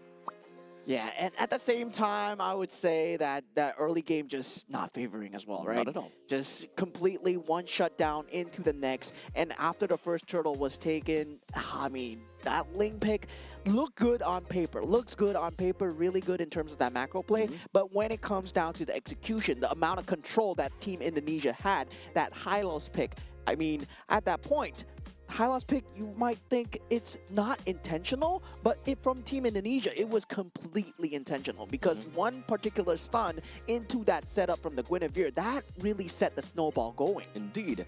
And there was absolutely no imminent threat coming in from the side of Team Vietnam.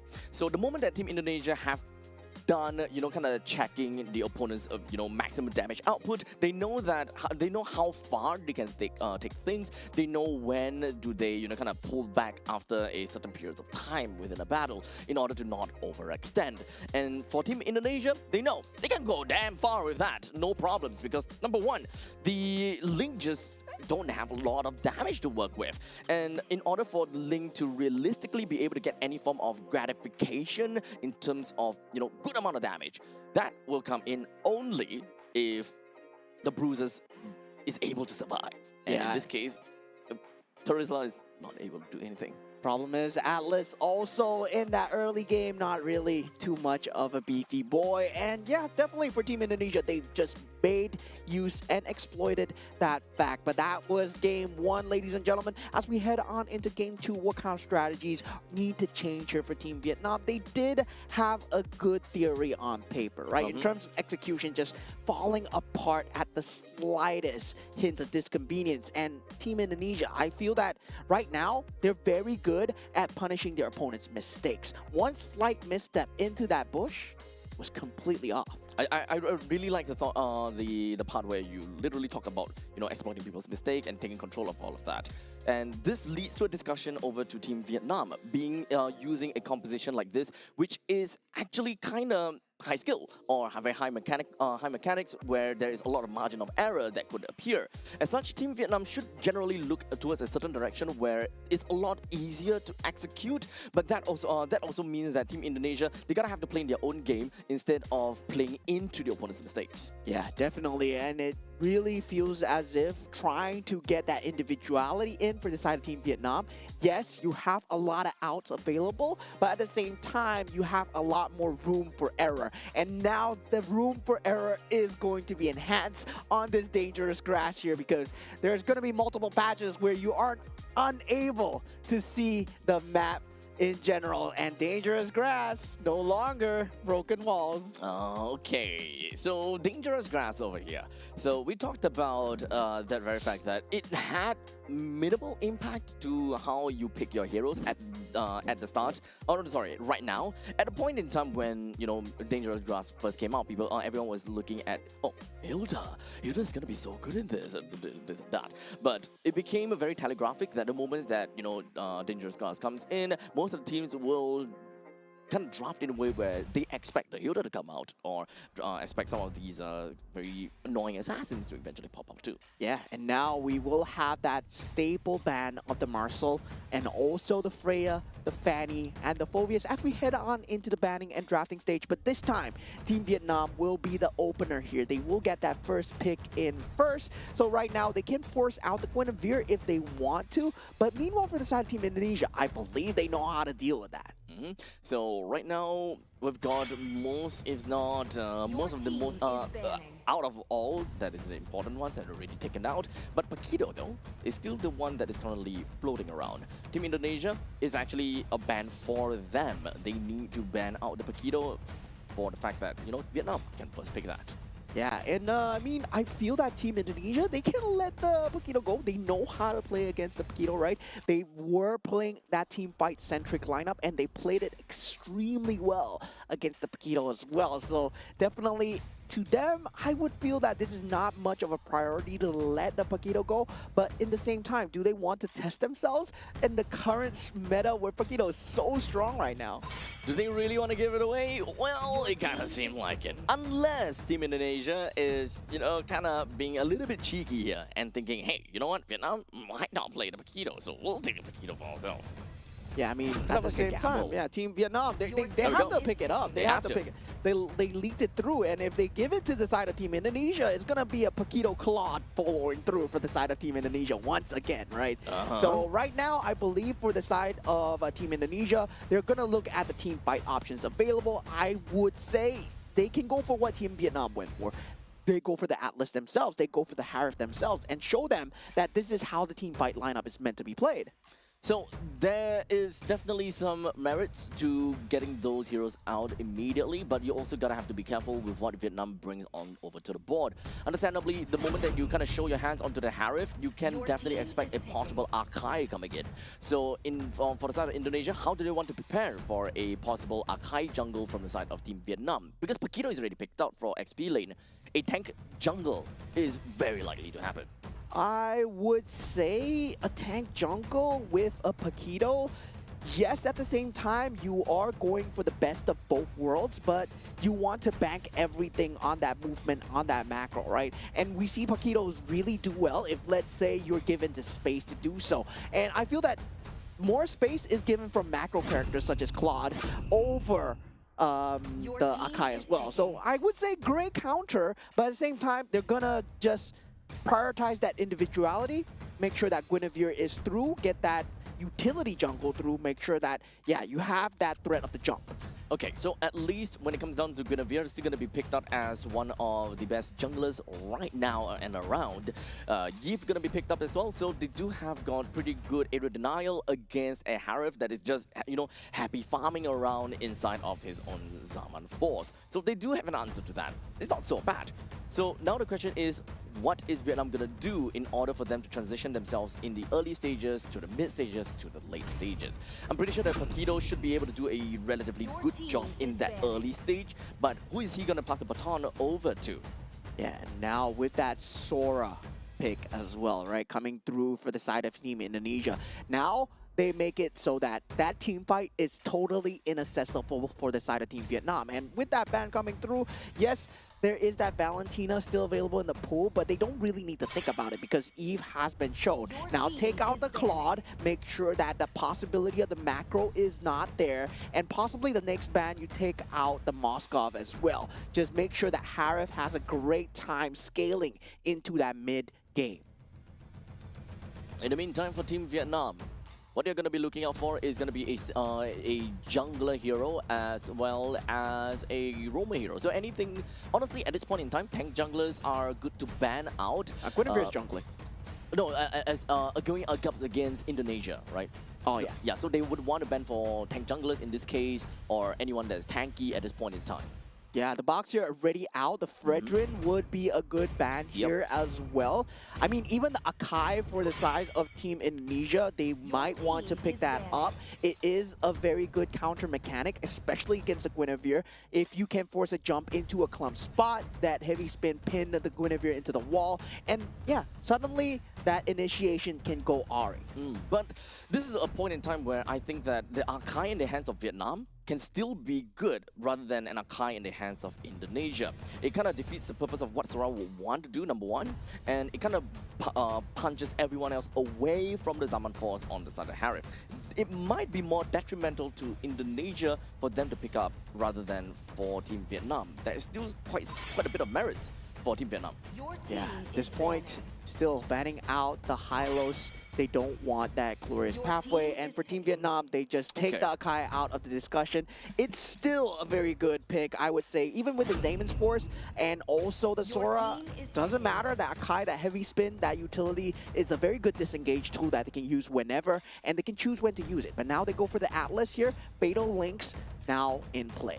Okay, so we still have a jungle role that Indonesia needs to look out for. Team Vietnam now, though, they need to look out for a gold laner and a roamer. At this point in time, they don't really have someone that is able to, kind of hold the Lord. That's number one. So having some tanky front lines is understandably going to be great. No high loss, no Baxia, no Fredrin, no Akai. We definitely don't want to see the Valeric. I mean, Grok might still come into play. They can go for an all-out mobility clear here with that mid lane. They can go for the Cho, they can go for the Khalid as well. That's going to be a great option. But they go and the Melissa as well. Okay, so Melissa, I mean, in terms of the buff, that mythical honor battlefield, yeah, you do get the buff in, but I'm not too sure in the tournament mode whether or not you get that same buff. So yeah, so for the side of Team Indonesia right now, still left in their roster is potentially that final EXP / no, jungle probably. So Team Indonesia, we're looking at the final pick. At this point, it could go anywhere. It might not even need to play a tank jungle at this point in time. What is the weakness coming in from Team Vietnam? There is a Melissa. It's not going to be very easy to assassinate at this point.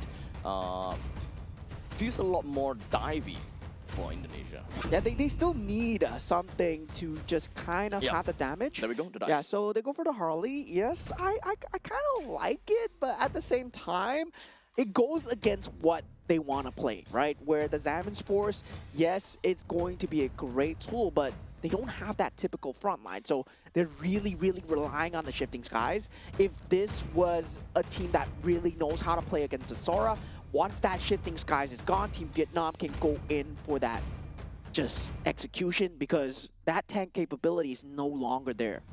I think it all boils down to who is going to be the main scapegoat of each team, right? For Team Vietnam, understandably, they want the glue to be taking up most of these damage and to be the one that literally have the enmity from Team Indonesia. Well, Indonesia, same thing. They kind of want that from the Atlas, roamer for roamer kind of situation. But realistically, for Team Indonesia, they want to lock down onto Paquito as much as possible.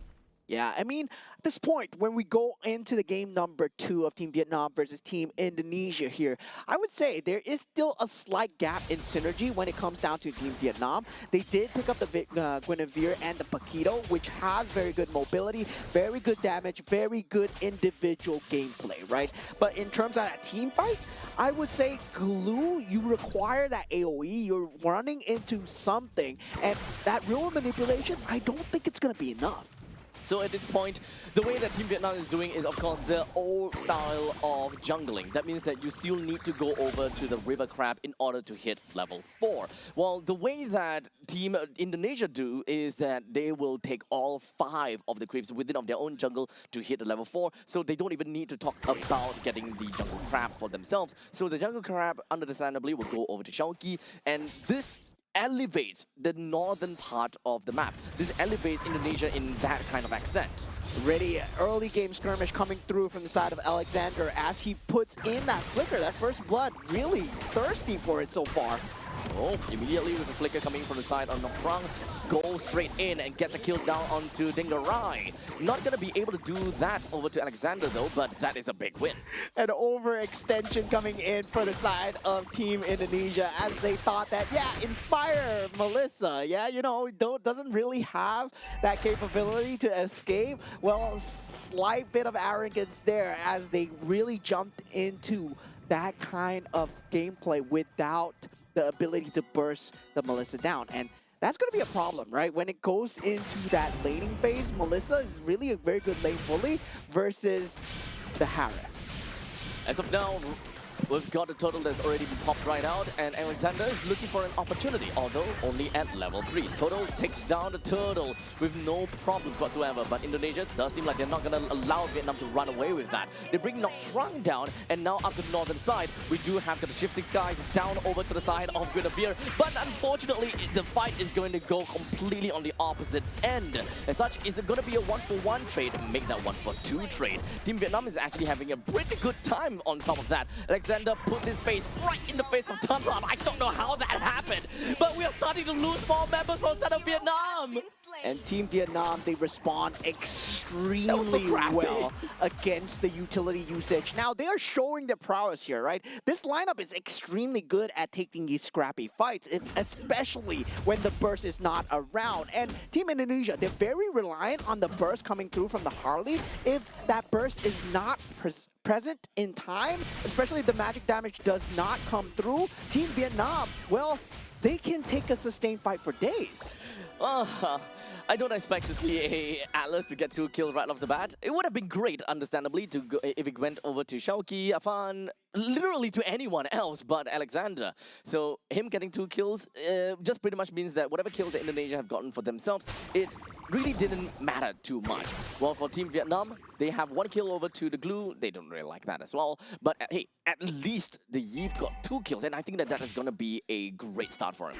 Yeah, and so far, that Guinevere pressure is going to start to mount in terms of that Arlie versus the Guinevere. But looking at that top lane going through, Shauki not going to be long for life here on the Paquito as Khan Lam does go down. Yep, that is a big little skirmish coming in from Team Indonesia. They want to slowly whittle down some of these members as much as possible. But you can see Team Vietnam, they're trying to put up quite a bit of pressure to the side of Team Indonesia as well. They are being pretty methodical and actually pretty good discipline as well. Almost. Yeah, they are going to have to split the map a bit harder for the side of Team Indonesia. And for Team Vietnam, they've been doing a great job of keeping map present so far. Noctrang now in a position to fight here. They do have Delvin who will be able to walk himself right out of the team fight. He's going to be fine, all right. RWM popped right out. Van Dut hoping that he will be able to stay alive, but unfortunately would not be able to do at all. Shauki was a bit too annoying for him, and in the end, it is going to be a pretty good kill that will be credited in. Yeah, Toto trying to get out, but Dingarai is here on the scene here, and that's going to be 3 kills the way of Team Indonesia as it swings towards their favor. And that's the problem with the Melissa, right? Melissa, yes, very good in terms of our lane bully, but at the same mobility. time, yeah, you're just stuck in the lane for so long. And that's why the Harp is so good. In these objective takes, that Zaman's Force is always ever present. And to be fair though, it is definitely unprecedented to see and expect a Harp in this turtle fight, because normally when it comes down to gold laners, they will appear in the third turtle fight, and then they will start to swap over to the different lanes in order to make full use of the fact that they have 1 full lane and of the fact that they will be safe as well. It's the second turtle now because 5 minutes, right? Then you get catapults in as well. So definitely for the side of Team Indonesia, I would say it's just another day in the life for them as it's still very surgical, especially on dangerous grass as well. Well, you still have that threat of Toto. Right now, 2,000 gold ahead for Team Indonesia, not too far gone. Team Vietnam, they still got this, especially if they can get a good team fight going for them. Yep. Team Vietnam, I think that they are definitely still in the running, especially with how prevalent a Paquito can bring in over to the team. It requires really a lot of, deficit in order for a Paquito to not be able to do anything. But here we go, Toto jumping on the Delvin, but unfortunately that is a pretty good fatal links going in. Bring Toto down, and they are hoping they will be able to do enough over to Tan Lam.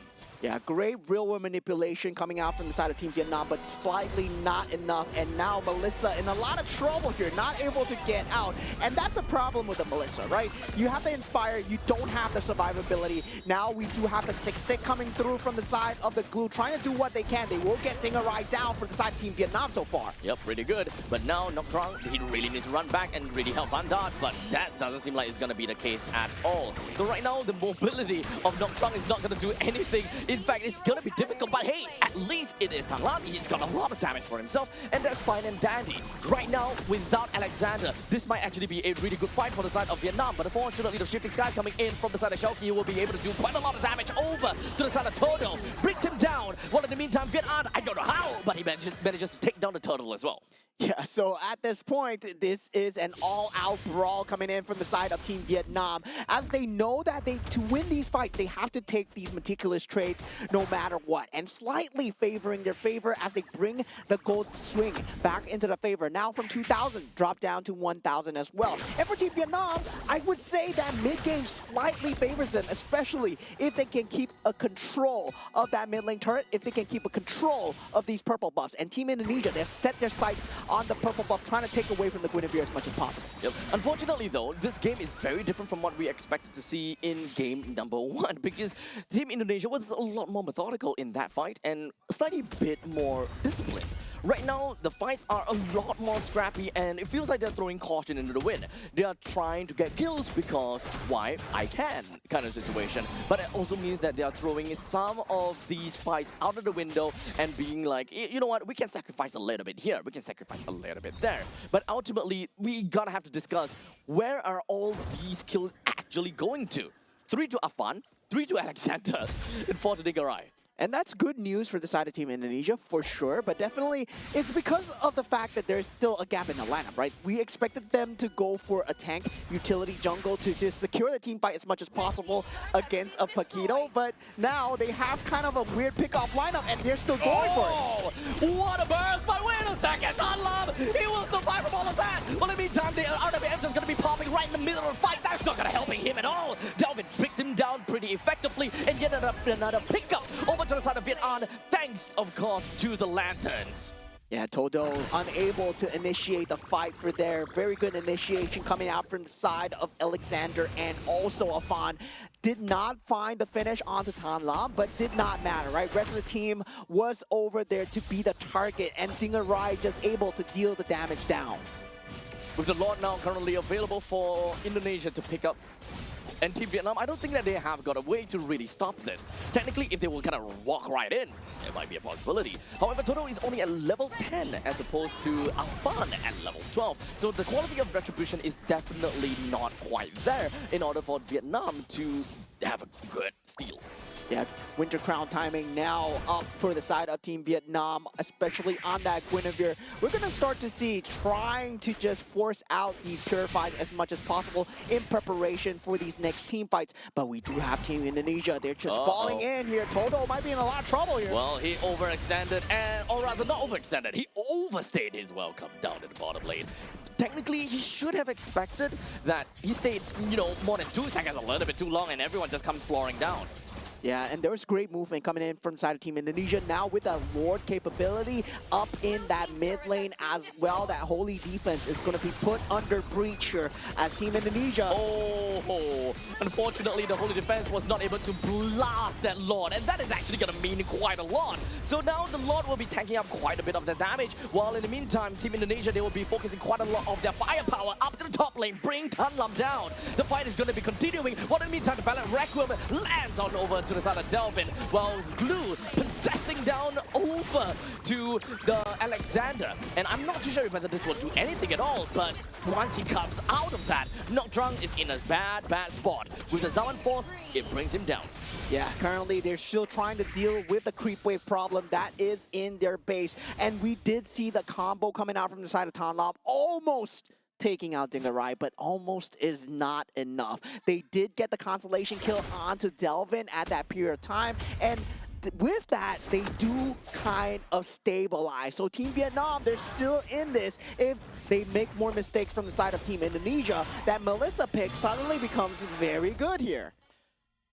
So with that all said, 6,000 goal lead in favor for Team Indonesia. But going back to a point where both teams are gonna be a little bit more on the calm side. Indonesia don't want to be too far in, or maybe on the other hand. As you can see, it is gonna be 1v3, and Indonesia looks for the opportunity and will jump in and proxy out, ensuring that this fight will be split into two, and making sure that Tanlam would not be able to come in to help out. Alexander lands onto the fatal links and being able to get a kill down to Tanlam, while Dingarai went so far and deep in, all by himself, while the rest of the members from the side of Team Indonesia, they will focus down over to Noctrung, bringing him down once and for all, a complete wipeout. A great split fight coming in from the side of Team Indonesia. If you notice where the Zaman's force was, it was in their inhibitor turret, taking out two members, and now Team Indonesia, they will have nobody stopping them, as Vietnam is 2 seconds away, and that's 2 seconds too late, as Team Indonesia will be taking a clean 2-0 victory. Looks scrappy, but still clean 2-0. Yeah, it is really scrappy, but hey, it's not about the process, it's about the result. And Team Indonesia, they managed to get themselves the win, and honestly, they are a strong team after all. So taking away a 2-0 victory,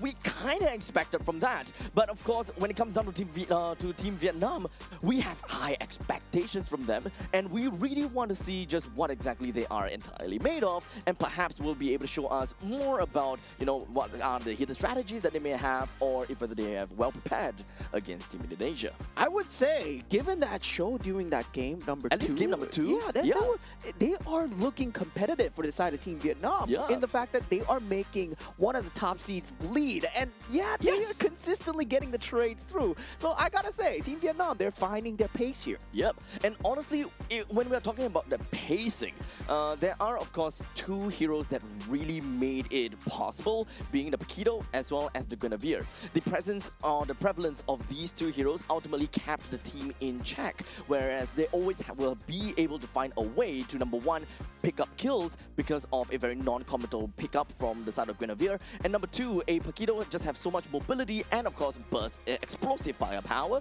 to be able to catch up and catch up in fights. Yeah, sadly for them, Alexander was on the case here. That's the MVP of the game on the Atlas. We did see the amount of damage that he's able to soak up during these team fights. In that early game, well, we talked about Atlas just beating people down. He was that guy. He was 2-0, right? At the start. He was 2-0.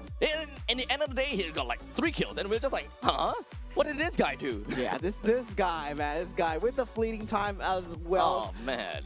That fatal link combination, just so much threat coming through, and it was always at the perfect time as well, making sure that he's there to save the Harif, especially when the Zaman's force is down. He's never pulling it prematurely, as we see with most Atlas players coming in today. It's a very hard timing to get that fatal links correct. You don't want to pull it straight away. You want to do it for a cause. You gotta have intention with it, and Alexander, he did have a lot of intention. Intention indeed, as we can, kind of rewind and kind of remember what happened at the bottom lane.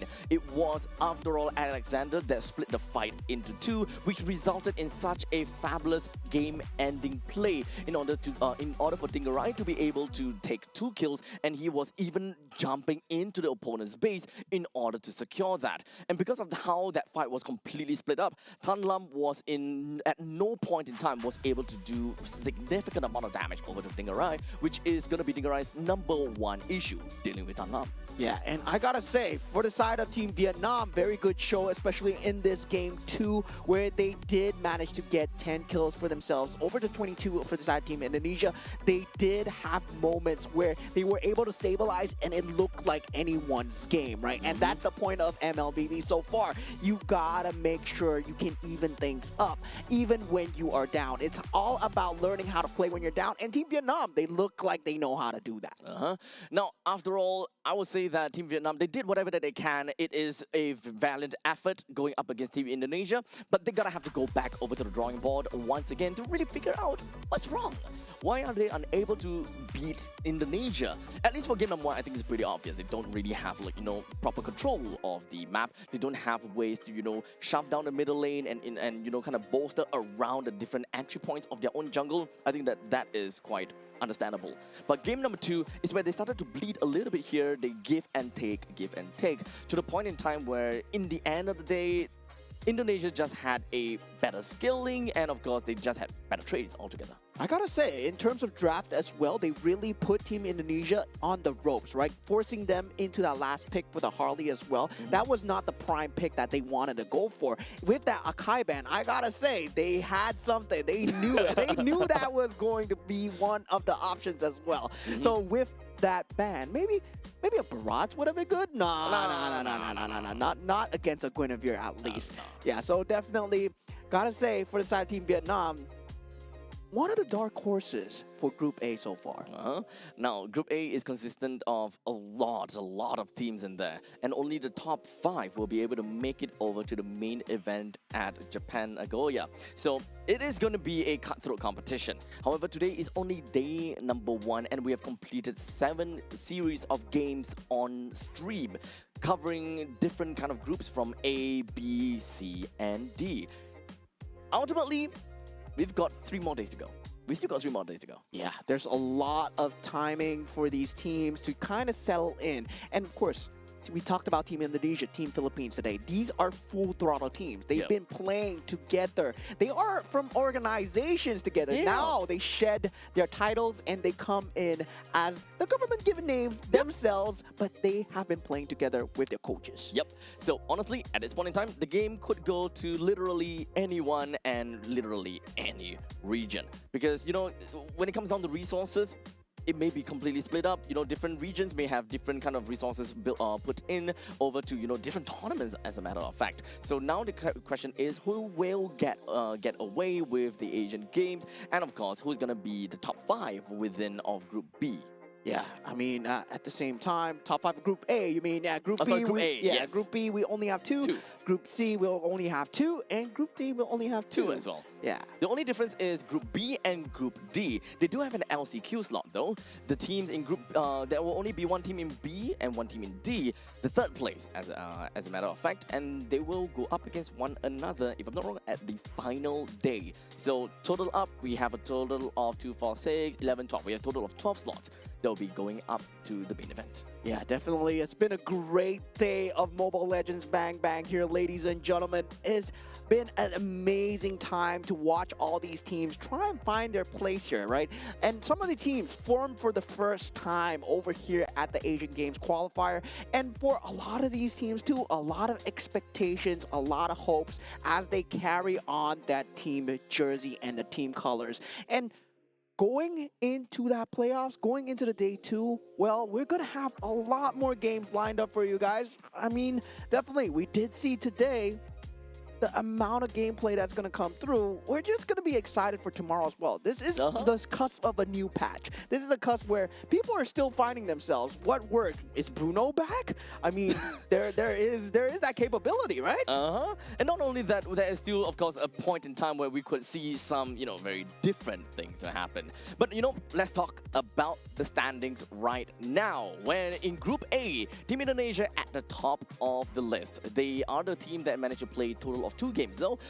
Some of the other teams, only Vietnam and Team Indonesia played the total of 2 games. But regardless, you get it. 4 points for Team Indonesia. Team Philippines, 2 points because they only played 1 game. Cambodia as well, 1 game for themselves, 1 point.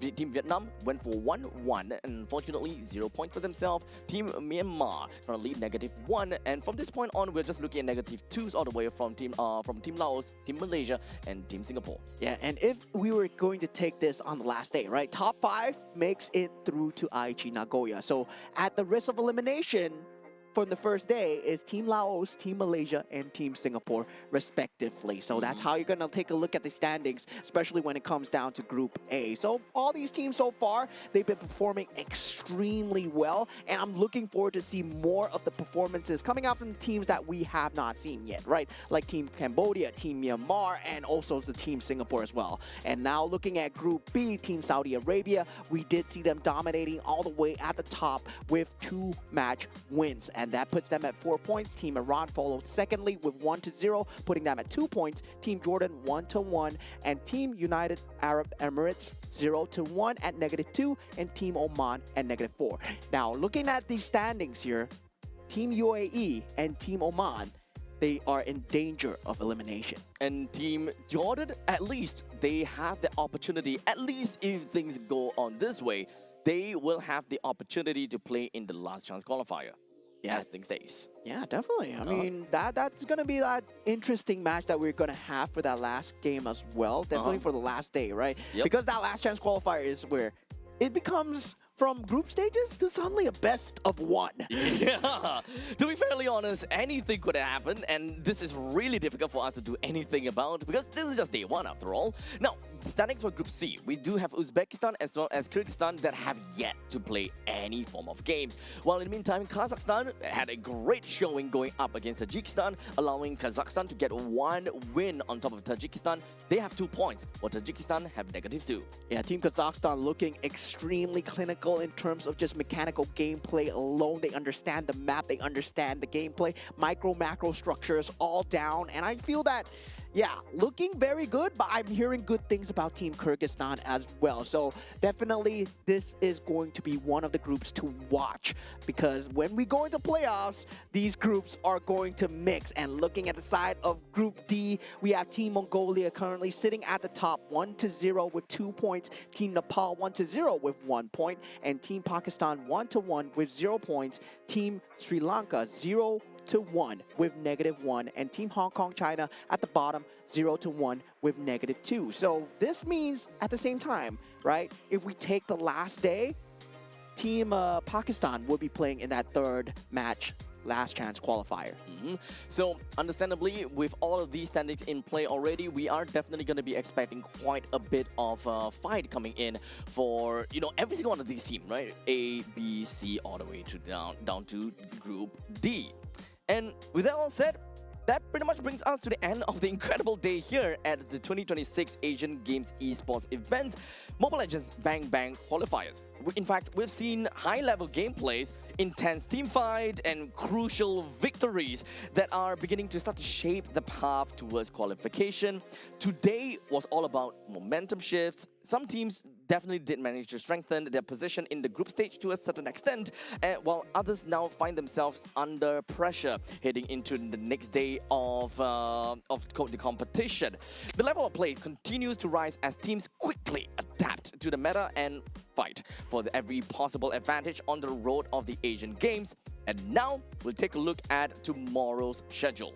Yeah, now for tomorrow's schedule, we are going to have Team Iran going up first thing against Team United Arab Emirates. And now we have Team Iran once again going up against Team Jordan. So 2 teams that we have seen yet to play. Team Sri Lanka going up against Team Hong Kong China as well. Very interesting match because right now, Team Hong Kong China, they are at the bottom, but still, anything can happen here. This is going to be day 2 tomorrow as we head on in. And I believe we're going to have a total of 7 matches as well. So yeah, we're definitely going to have much more for you guys in store. I mean, on the next page, I believe we have Team Uzbekistan versus Team Kyrgyzstan. And looking at that, Match number 5. That is yummy, yummy, yummy. Team Singapore going up against Team Indonesia. We've been looking at a lot of Indonesia games so far. Let's hope that we don't choke out too much. Now, of course, in match number 6, we're going to be looking at Team Malaysia going up against Team Myanmar. While the final game of that day, that will be happening at 8:30 p.m. We should be expecting quite an attendance for this. Team Philippines going up against Team Cambodia. Yeah, definitely. We have a lot of good games here for you guys here today and tomorrow as well. But thank you guys for staying tuned so far. And thank you to our organizers for having us here at the Asian Games Qualifiers. Firstly, I would like to thank our co-organizers, Singapore Esports Association and also Zenway Productions. And in support of sport promotion, we have Sports Singapore and our official integrated Resorts World partner, Resorts World Sentosa, and our official partners, Mountain Games, My Republic, and Secret Lab. Yep. With that all said and done, ladies and gentlemen, thank you so much for tuning in. Once again, we still have 3 more fun-filled, action-packed days going down for every single one of you guys. And honestly, we've got a lot of games. Both of us will be covering today and tomorrow, and for the weekends on Saturday and Sunday, we'll be nicely greeted by Jays as well as Churros, which will bring you guys all the way down to, kind of close up the entire group stages itself. Yeah, today has been a roller coaster ride of emotions for a lot of the teams as they try and get settled down here in sunny Singapore here at Resorts World Sentosa. And tomorrow we'll be at the same venue as the group stages heat up. Looking to establish consistency and control. We'll see you back here again for day 2 of action. Take care.